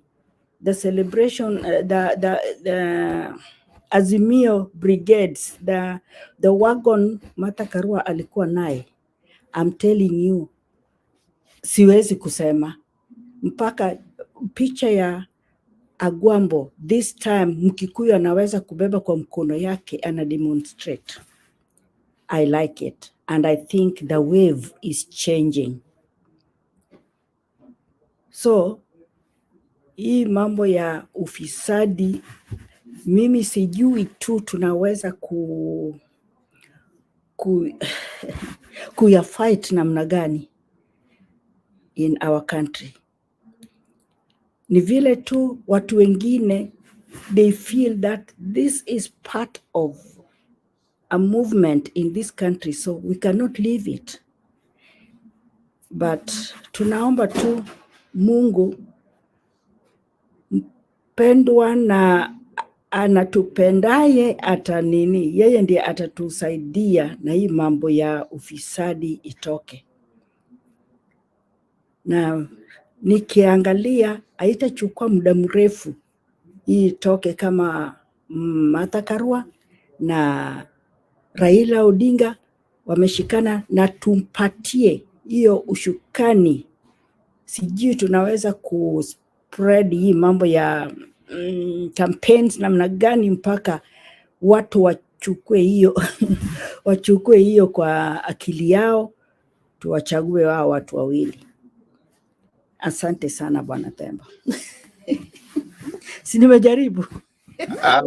Umejaribu Megi. Kiswahili kidogo naona unajaribu. Haya basi, ndugu wasikilizaji, tumefika tamati, manake wanasema kinachokuwa na mwanzo hakina budi kuwa na mwisho. Na basi hapa ndio tunaanza kutua mwisho, tunafika kileleni. Imekuwa masaa kama 9, tumekuwa hapa tukiweza kubadilisha mawazo kwa ajili ya nchi yetu ya Kenya. Na tunawashukuru sana kwa wote ambao wameweza kukaa pamoja nasi tangu tulipoanza hadi sasa. Meli yetu sasa inafika mwisho, na lazima hivi wengine twende kujibarizi kidogo. Wanavyosema wahenga, chochote kilicho na mwanzo hakina budi kuwa na mwisho. Wacha niwatambue wengine pale chini. Kuna David Olo, Madman, Matuma Kandets, David Olo tena Black, Yufin Otieno. Si eti sikuona post yako, niliona, lakini kawapa nafasi hawa waweze kujieleza kwa lugha ya Kimombo, alafu kisha tuweze kumalizia kwa lugha ya Kiswahili. Kwa hivyo usitie shaka. Karena Nyoka nasema Kenya napenda sana corruption, wanapenda sana ufisadi. Hivi tufanye nini? Lazima tuzungumze kama Wakenya, tuone ya kwamba ufisadi tumeumaliza. Ufisadi huwezi kumaliza kwamba ukishika watu hivi, kwamba watu wanaposhikwa tayari wameshafanya ufisadi. Hivi tuanze kuwa na mazungumzo ambayo yanaweza kuzuia kabla haijafanyika. Wanasema kuzuia ni bora kuliko kuponya. Tuweze kuwa na mikakati kamili ya kuweza kufanya kwamba watu waweze kutayarishwa, kufundishwa wakiwa bado wachanga mashuleni, tuweze kuongelesha kujua madhara ya ufisadi. Hivi kupata mtu kijana mdogo anasema kwamba mimi sijali kama ni mfisadi, mimi nataka tu nimpigie kura, inaonyesha kwamba itikadi zetu kuna jambo ambalo linakosa. Julia Kanyoro, Bushman, asante. DA, asante, na wale wengine wote, Nathan Ndusi, kama si ukutaja si eti na kuchukia, ni kwamba tumefika kileleni. Kiswahili kitukuzwe, kwani lugha ya taifa. Tuna lugha mbili rasmi, lugha ya Kimombo na lugha ya Kiswahili ambayo pia ni lugha ya Afrika Mashariki ya Kati, na hivi pia nasikia pale Afrika Kusini wameanza kufundisha Kiswahili. Kwa hivyo lazima tuweze kufahamu Kiswahili. Ningependa kuwapatia nafasi wale ambao mko hapa. Kwa dakika moja tafadhali toa hoja zako za mwisho ili Richard Makiadi atusomee katiba kama kawaida, alafu kisha tuweze kufunga kwa maombi kama ilivyo desturi yetu. Naanza naye Roba. Tafadhali hoja yako ya mwisho kwa dakika moja.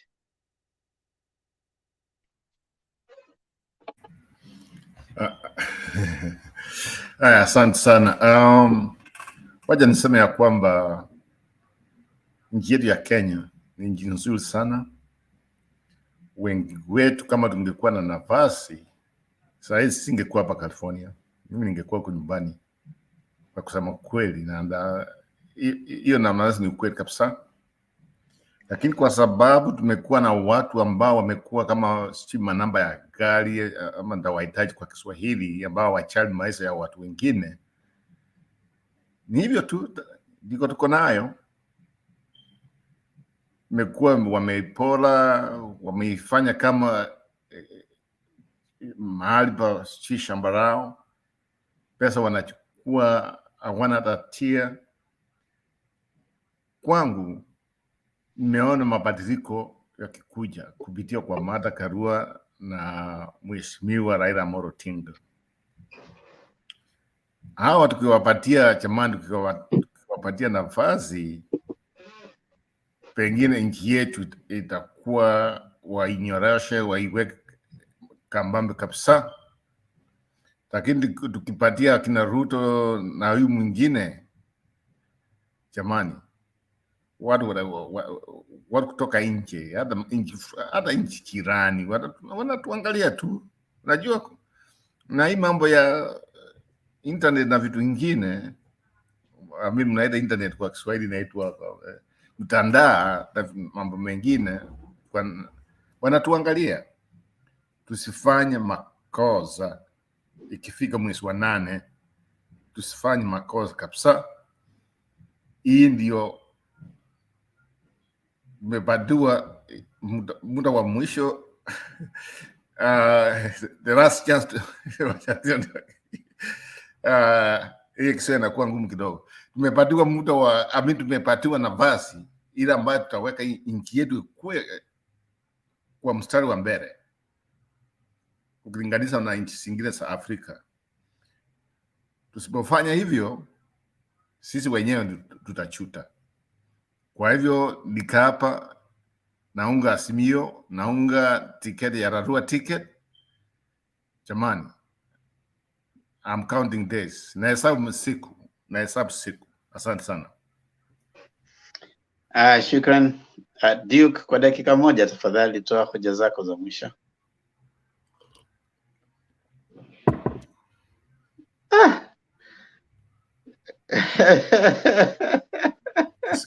Kiswahili imekuwa ngumu.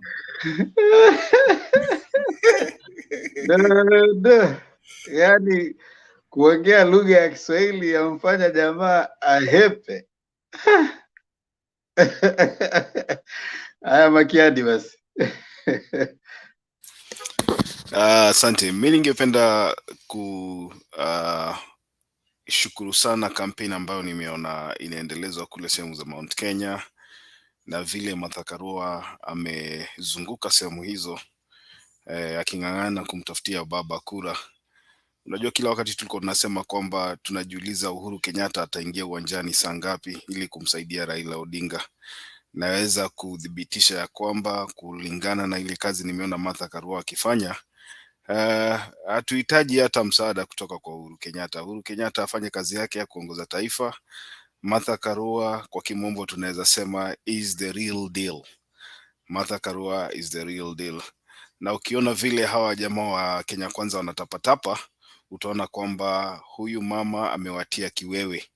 Na ninashukuru sana kwa sababu zile sehemu ambazo hata Raila Odinga angeenda kufanya mikutano yake ya hadhara na apate wafuasi kama za Embu. Embu ni sehemu moja ambayo Azimio haina uungwaji mkono wowote. Lakini ukitazama zile picha ambazo tumeona kwenye runinga na pia kwenye mitandao, utaona Martha Karua amekuwa na mikutano ambayo imekuwa ni ya kufana sana. Kwa hivyo kesho tunatarajia kumuona sehemu za Kiambu kama sijakosea, na hii kazi ambayo anaendeleza inaonekana hata 30% yenye tulikuwa tunafikiria tutakuwa tunatafuta, inaonekana hata tutapata zaidi ya hapo. So nikimalizia, ninatumai kwamba mwenzetu yule ambaye alitoroka ataona kwamba kazi inaendelea bila yeye, na kwa vile tumesikia kwamba kwa fununu yu tayari kuja, natarajia wakati atakuja pia yeye hata kuja kuleta kuchanganyikiwa kwake pale, lakini atajitolea pia kuendeleza kampeni. Asanteni. Shukran. Nasikia anaitwa Karen, asante sana Karen Anyoka, anasema jamani, pitieni pale kwa Themba and Lulu Show, mpige like, msubscribe tafadhali, tunapoendelea kutoa hoja zetu za mwisho. Acha niweke hapa ili pia nanyi mpitie pale muweze kututia moyo. Msichana wangu, tuko na show pale, tafadhali pitia subscribe, tufikishe angalau, tumebakisha hatu kama 40 tufike 600.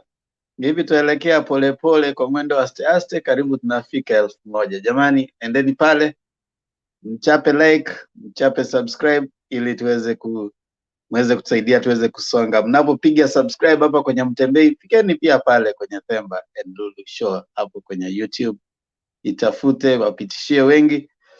Ni show ambayo ni yangu pamoja na msichana wangu yaitwa Lulu. So tukienda pale utatuona. Hivi tumeanza kuongea juu ya uhusiano mzuri ambao unaweza kuwa nao na mtu. Nenda pale uende kuangalia. Daudi, karibu. Asante sana Bwana Tempa kwa hii muda ambayo umenipa. Jambo moja nitaka kusema ni mambo kuhusu ufisadi ama hongo ama rushwa. Yaani ni kitu kibaya sana ambaye inaendelea kuharibu maneno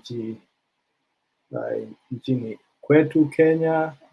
Ni lazima tufanye juu chini ili tuweze tukapendua hizi mwenendo ambayo inaendelea kuharibu vitu nchini kwetu Kenya. La pili ni kuhusu Raila na Karua. Yaani ni timu nyingine nzuri sana, nimefurahi sana kwa ile kazi wanaendelea kufanya. Yaani Karua ametuonesha ya kwamba ati anaweza kufanya kazi nzuri sana. Nimeona ile kampeni ameendeleza. Hiyo imenipa furaha sana. wale wa UDA nimeona lugha yao ni lugha ingine chafu sana, wanaongea mambo ya matusi na vitu ambayo haiwezi kutuendeleza sisi kama Wakenya, lakini sikiliza mambo ambayo Karua anaongea ni ile mambo ya kutujenga sisi kama Wakenya. Kuna instance moja ambayo nilisikiza nikamuona akiongea na wale vijana ambao walikuwa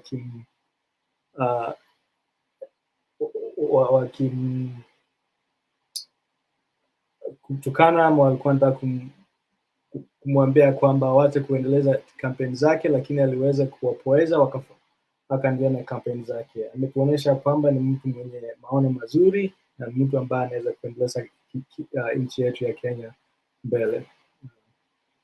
Asante. I tried hard. Asante sana.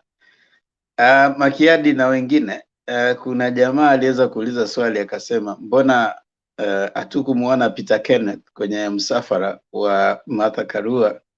Na jamaa aliuliza hilo swali, na mwingine akauliza mbona wabunge ambao ni wa Mbasi, kile chama cha Kiraitu Murungi, hata alipokuwa ameenda kule Meru, wengine hawakuweza kuja naye, Kiraitu hakuweza kuja naye ili kumtambulisha kwa wananchi kule Meru. Hivi sijui tunapoendelea kuzungumza, labda mnaweza kutoa maoni.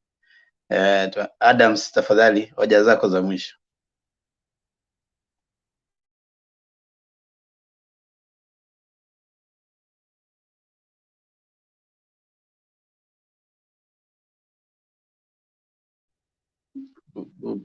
Pole.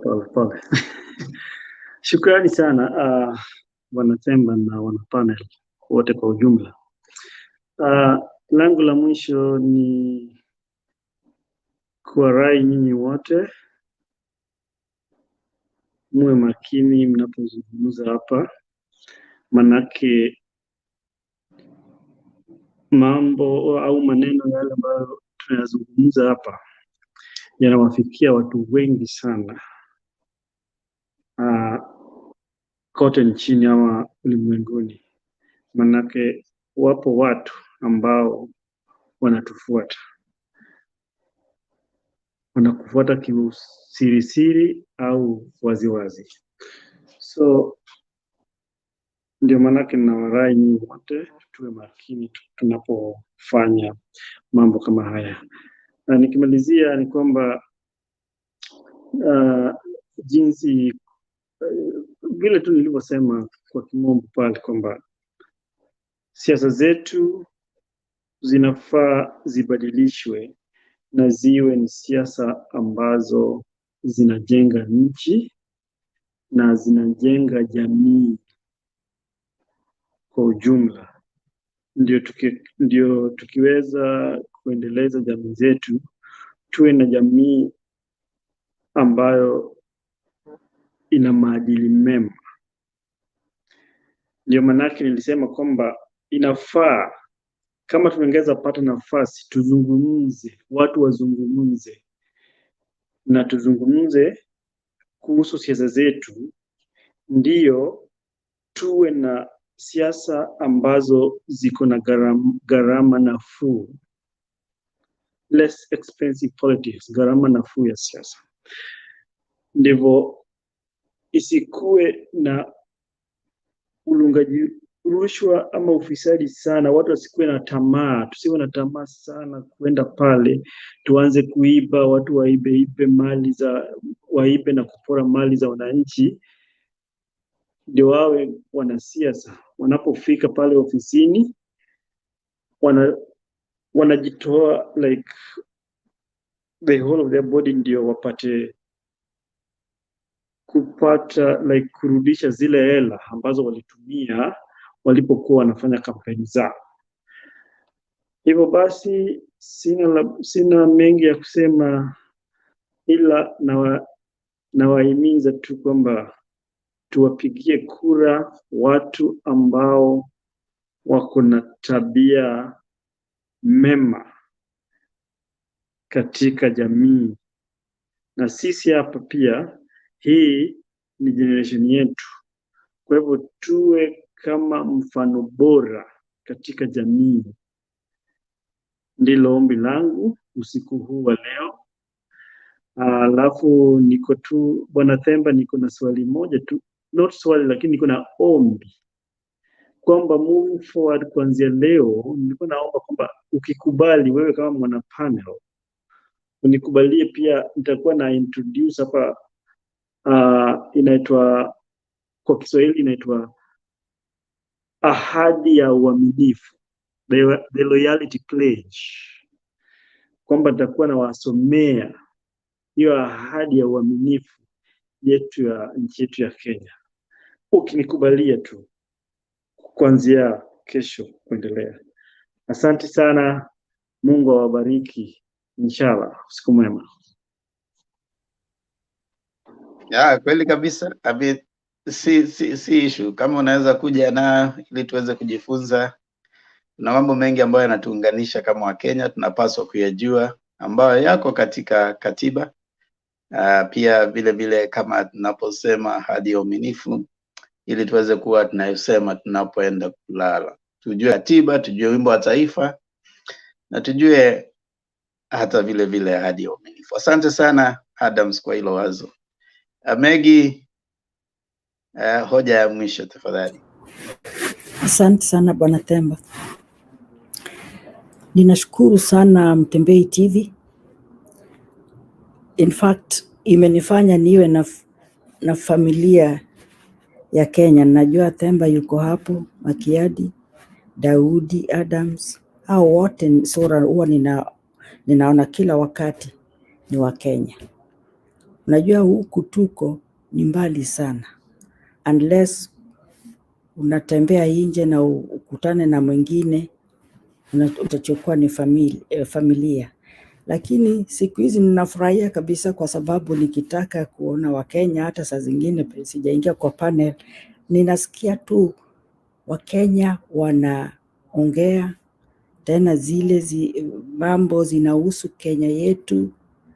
Saa zingine unakasirika tu kiwewe, lakini saa zingine unafurahia, unaona surely iko wenye wana hiyo concern ya nchi yangu. So ni kitu muhimu kabisa, na tena ninawashukuru kabisa ile ujuzi mlikuwa naye ya kuanzisha something like this.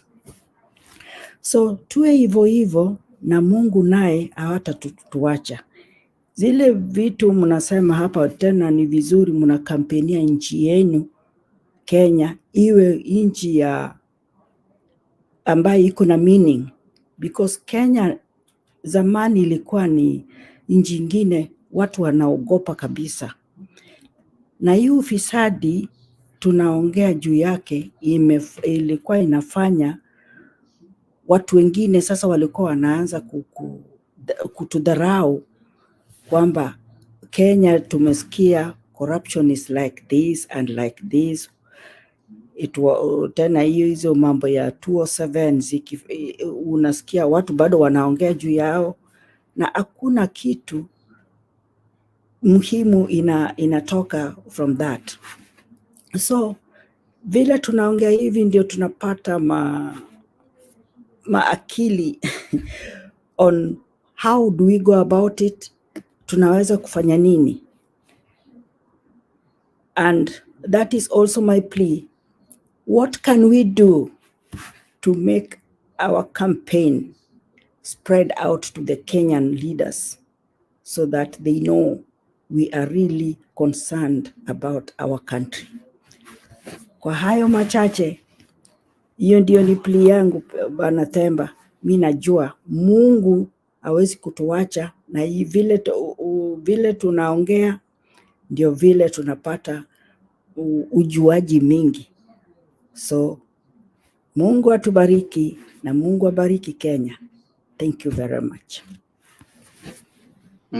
Asante sana Maggie. Najua tuna wastahi sana kina Maggie wakija hapa wakitupatia mawaidha, naweza kujifunza zaidi kutoka kwenyu, na pia vile vile tukabadilisha mawazo kwa ajili ya Kenya ambayo tunaipenda. Ila kwa kweli nimeshukuru sana, naona Kiswahili kimebobea na tunavyoendelea hivi, Wakenya inapaswa wawe na uzoefu wa kuongea lugha ya Kiswahili, kwa sababu hiyo ndio lugha ya biashara katika Afrika Mashariki na Kati. Wanasema kwamba mkoloni anapotaka kuweza kunyakua ardhi yako na hela zako, jambo la kwanza na kufundisha lugha yake, alafu kisha nakwambia kwamba hiyo ndio lugha ya biashara. So akaja na vitu kama vile wanasema francophone countries ama anglophone countries, ya kwamba hizi ni nchi ambazo zinazungumza lugha yetu, na wanaposema hivyo wananyakua ardhi yenu, wananyakua rasilimali, kwa sababu sasa hiyo imekuwa ndio lugha ya biashara. Ushaona ya kwamba Wajapanese wakienda katika mkutano wote ile, hao wanasema wataongea Kijapanese, nyinyi wengine mbaki mkikalimani. Sasa inakuwa hivyo, inapaswa wakati mahali popote unaenda kama Mkenya. Nishukuru sana, kuna mkimbiaji mmoja aliweza kushinda hivi majuzi, akasema yeye hatajibu kwa lugha ya Kiingereza, akasema atajibu kwa lugha ya Kiswahili. Huyo mwingine atafute mtu ambaye atakalimani. So tunasema kwamba tujivunie lugha yetu, na hapa ndipo tunaanza. Katika Mutembei TV tunajaribu kuwahimiza nyote ili tuweze kuzungumza lugha ya Kiswahili. Tusiweze kusahau tulikotoka. Kenya ni nchi yetu, Kiswahili lugha yetu, na yote ambayo tunayasema pamoja ni kwa sababu tunaipenda Kenya. Nasema die labda kwa sababu Munya alikuwa pale na Munya akiitwa hawapatani. Labda sijui, labda tutaangalia kesho, talijadili kesho. Ndio kuwasema kwamba nilikufukuza. Mimi sifukuzi mtu bana. Wewe mwenyewe ukijitupa nje, mimi sifukuzi mtu. Asante Dorcas Okendo kwa ajili ya kusubscribe kwa Themba and Lulu. Nashukuru sana. Makiadi, tafadhali tusomee katiba, alafu kisha tuweze kupata ombi kutoka kwa Daudi, Adams na Megi. Asante sana. Wakati Megi alikuwa anazungumza juu ya uzalendo, nimekumbuka wimbo mmoja ulikuwa unaimba tukiwa wadogo pale, ulikuwa unaimba Kenya nchi yetu ni nzuri. Sijui kama unakumbuka huo wimbo, enzi ya zamani kabla walete hizi nyimbo za hatupangungwi. Nakumbuka sana huo wimbo bana. Kuna nyimbo nyingi. Alafu lakini wimbo ambao ulikuja hii wiki, wimbo mmoja ambao uliimbwa tarehe 17 mwezi wa 5. Stella. Siku ambao Stella alitoka, alirudi nyumbani. Tunaamini kwamba Stella alisharudi na jamaa yake Futine Mjapani. Wimbo Freshly Mwamburi huo. Freshly Mwamburi. Haya, asante. Jana tulisoma kifungu cha 58 1 hadi 3. Leo tutasoma kifungu hicho 4 hadi 7, na kwa leo nitasoma na lugha ya Kiswahili. 4 inasema kwamba nyongeza ya kwanza ya kipindi cha hali ya hatari inahitaji kuungwa mkono na 2/3 ya kura za wabunge, na itakayofuatia inahitaji kuungwa mkono na angalau 3/4 ya wabunge. 5 inasema kwamba mahakama ya juu inaweza kuamua kuhusu kufaa kwa tangazo la hali ya hatari, nyongeza yoyote ya muda wa tangazo la hali ya hatari, na sheria yoyote itakayotungwa au hatua yoyote nyingine itakayochukuliwa kwa sababu ya tangazo la hali ya hatari. 6, sheria yoyote itakayotungwa kwa sababu ya tangazo la hali ya hatari inaweza kuzuia uhuru wa kimsingi ulio katika sheria ya haki iwapo tu ni kwa kiwango kwamba 1, uzuiaji huo unastahili kutokana na dharura hiyo, na sehemu ya 2, sheria hiyo inaambatana na majukumu ya jamhuri chini ya sheria ya kimataifa kuhusiana na hali ya hatari. haitatekelezwa hadi ichapishwe kwenye gazeti rasmi la serikali. 7 inasema tangazo la hali ya hatari au sheria inayotungwa au hatua yoyote nyingine itakayochukuliwa kwa sababu ya tangazo lolote haitaruhusu au kuidhinisha kufidia kwa serikali au mtu yeyote kwa misingi ya tendo lolote la ukiukaji wa sheria. Haya, shukran. Leo umepata katiba kwa lugha ya Kiswahili. Naamini ya kwamba mmemakinika. Ningemwomba basi Daudi. Nina swali moja kidogo kuhusu, Bwana Makiadi ameongea kuhusu mahakama ya juu. Unaweza kunisaidia kutafsiri kutofautisha kati ya Supreme Court na High Court kwa lugha ya Kiswahili? Supreme Court inaitwa mahakama ya upeo. Na mahakama kuu ni High Court. Ama Ndemba utanisaidia kama nimekosea. Hapo sawa. Yeah, hapo sawa. Hivi watu wamemakinika hapa kwa lugha ya Kiswahili. Waona kwamba wanafanya utafiti wala binwala hivi karibuni, hiyo ajabu. Asanteni sana. Namwomba Daudi, jamani, nitafanya kifungu cha kwanza, Adam safanya kifungu cha pili, alafu kisha Megi kifungu cha tatu. Makiadi haikosi, alipata A+ kwa Kiswahili na insha akapata 40 kwa 40. Hivi siku hizi wanafunzi wanaandika insha kweli? Hawaandiki insha. Nakumbuka insha nilikuwa naandika insha, unapewa medali, kila king'aacho si dhahabu. Ambua andika insha ukitumia medali hii. Unajua Athemba, unaweza pata kwamba kwa ishara ya lugha unapata kuna ile spoken language na written language. Utapata kwamba yupo mtu ambapo ukimpatia mtihani atapata 100 kwa 100, lakini kwa kuongea hawezi kuongea na usanifu. Na yupo yule mwingine pia anaongea na usanifu kabisa, lakini ukimpatia mtihani hapati marks kubwa. So Adams anajaribu kujitetea. Adams, hakuna mtu amekutaja.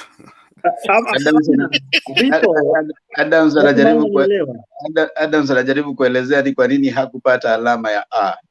Akapata alama ya cha katika Kiswahili. Watu kama sisi tulipata A, lakini kwa kuongea hatuna usanifu sana. Ili kupata alama ya A, unajua uende ikawa ulibanganyisha tu alafu kisha kapita. So kama Daudi, tafadhali. Okay, asante. Haya. Mungu nguvu yetu, ilete baraka kwetu, haki iwe ngao na mlinzi, na tukae na undugu, amani na uhuru, raha tupate na ustawi. Amkeni ndugu zetu, tufanye sote kwa bidii, nasi tujitoe kwa nguvu. Nchi yetu ya Kenya tunayoipenda, tuwe tayari kuilinda.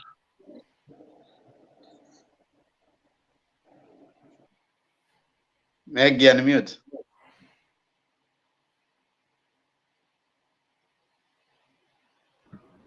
Okay.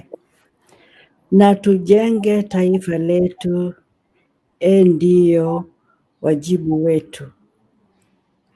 Kenya istahili heshima, tuungane mikono pamoja kazini, kila siku tuwe na shukrani. Haya, asanteni sana. Mungu awabariki hadi tutakapoonana tena majaliwa. Ama kwa hakika tungependa kuendelea kukaa hapa na kuweza kupiga gumzo, lakini ndivyo hivyo. Lazima tufikie tamati kwa sasa. Tuonaneni yote hadi wakati mwingine. Kwaherini. Majaliwa.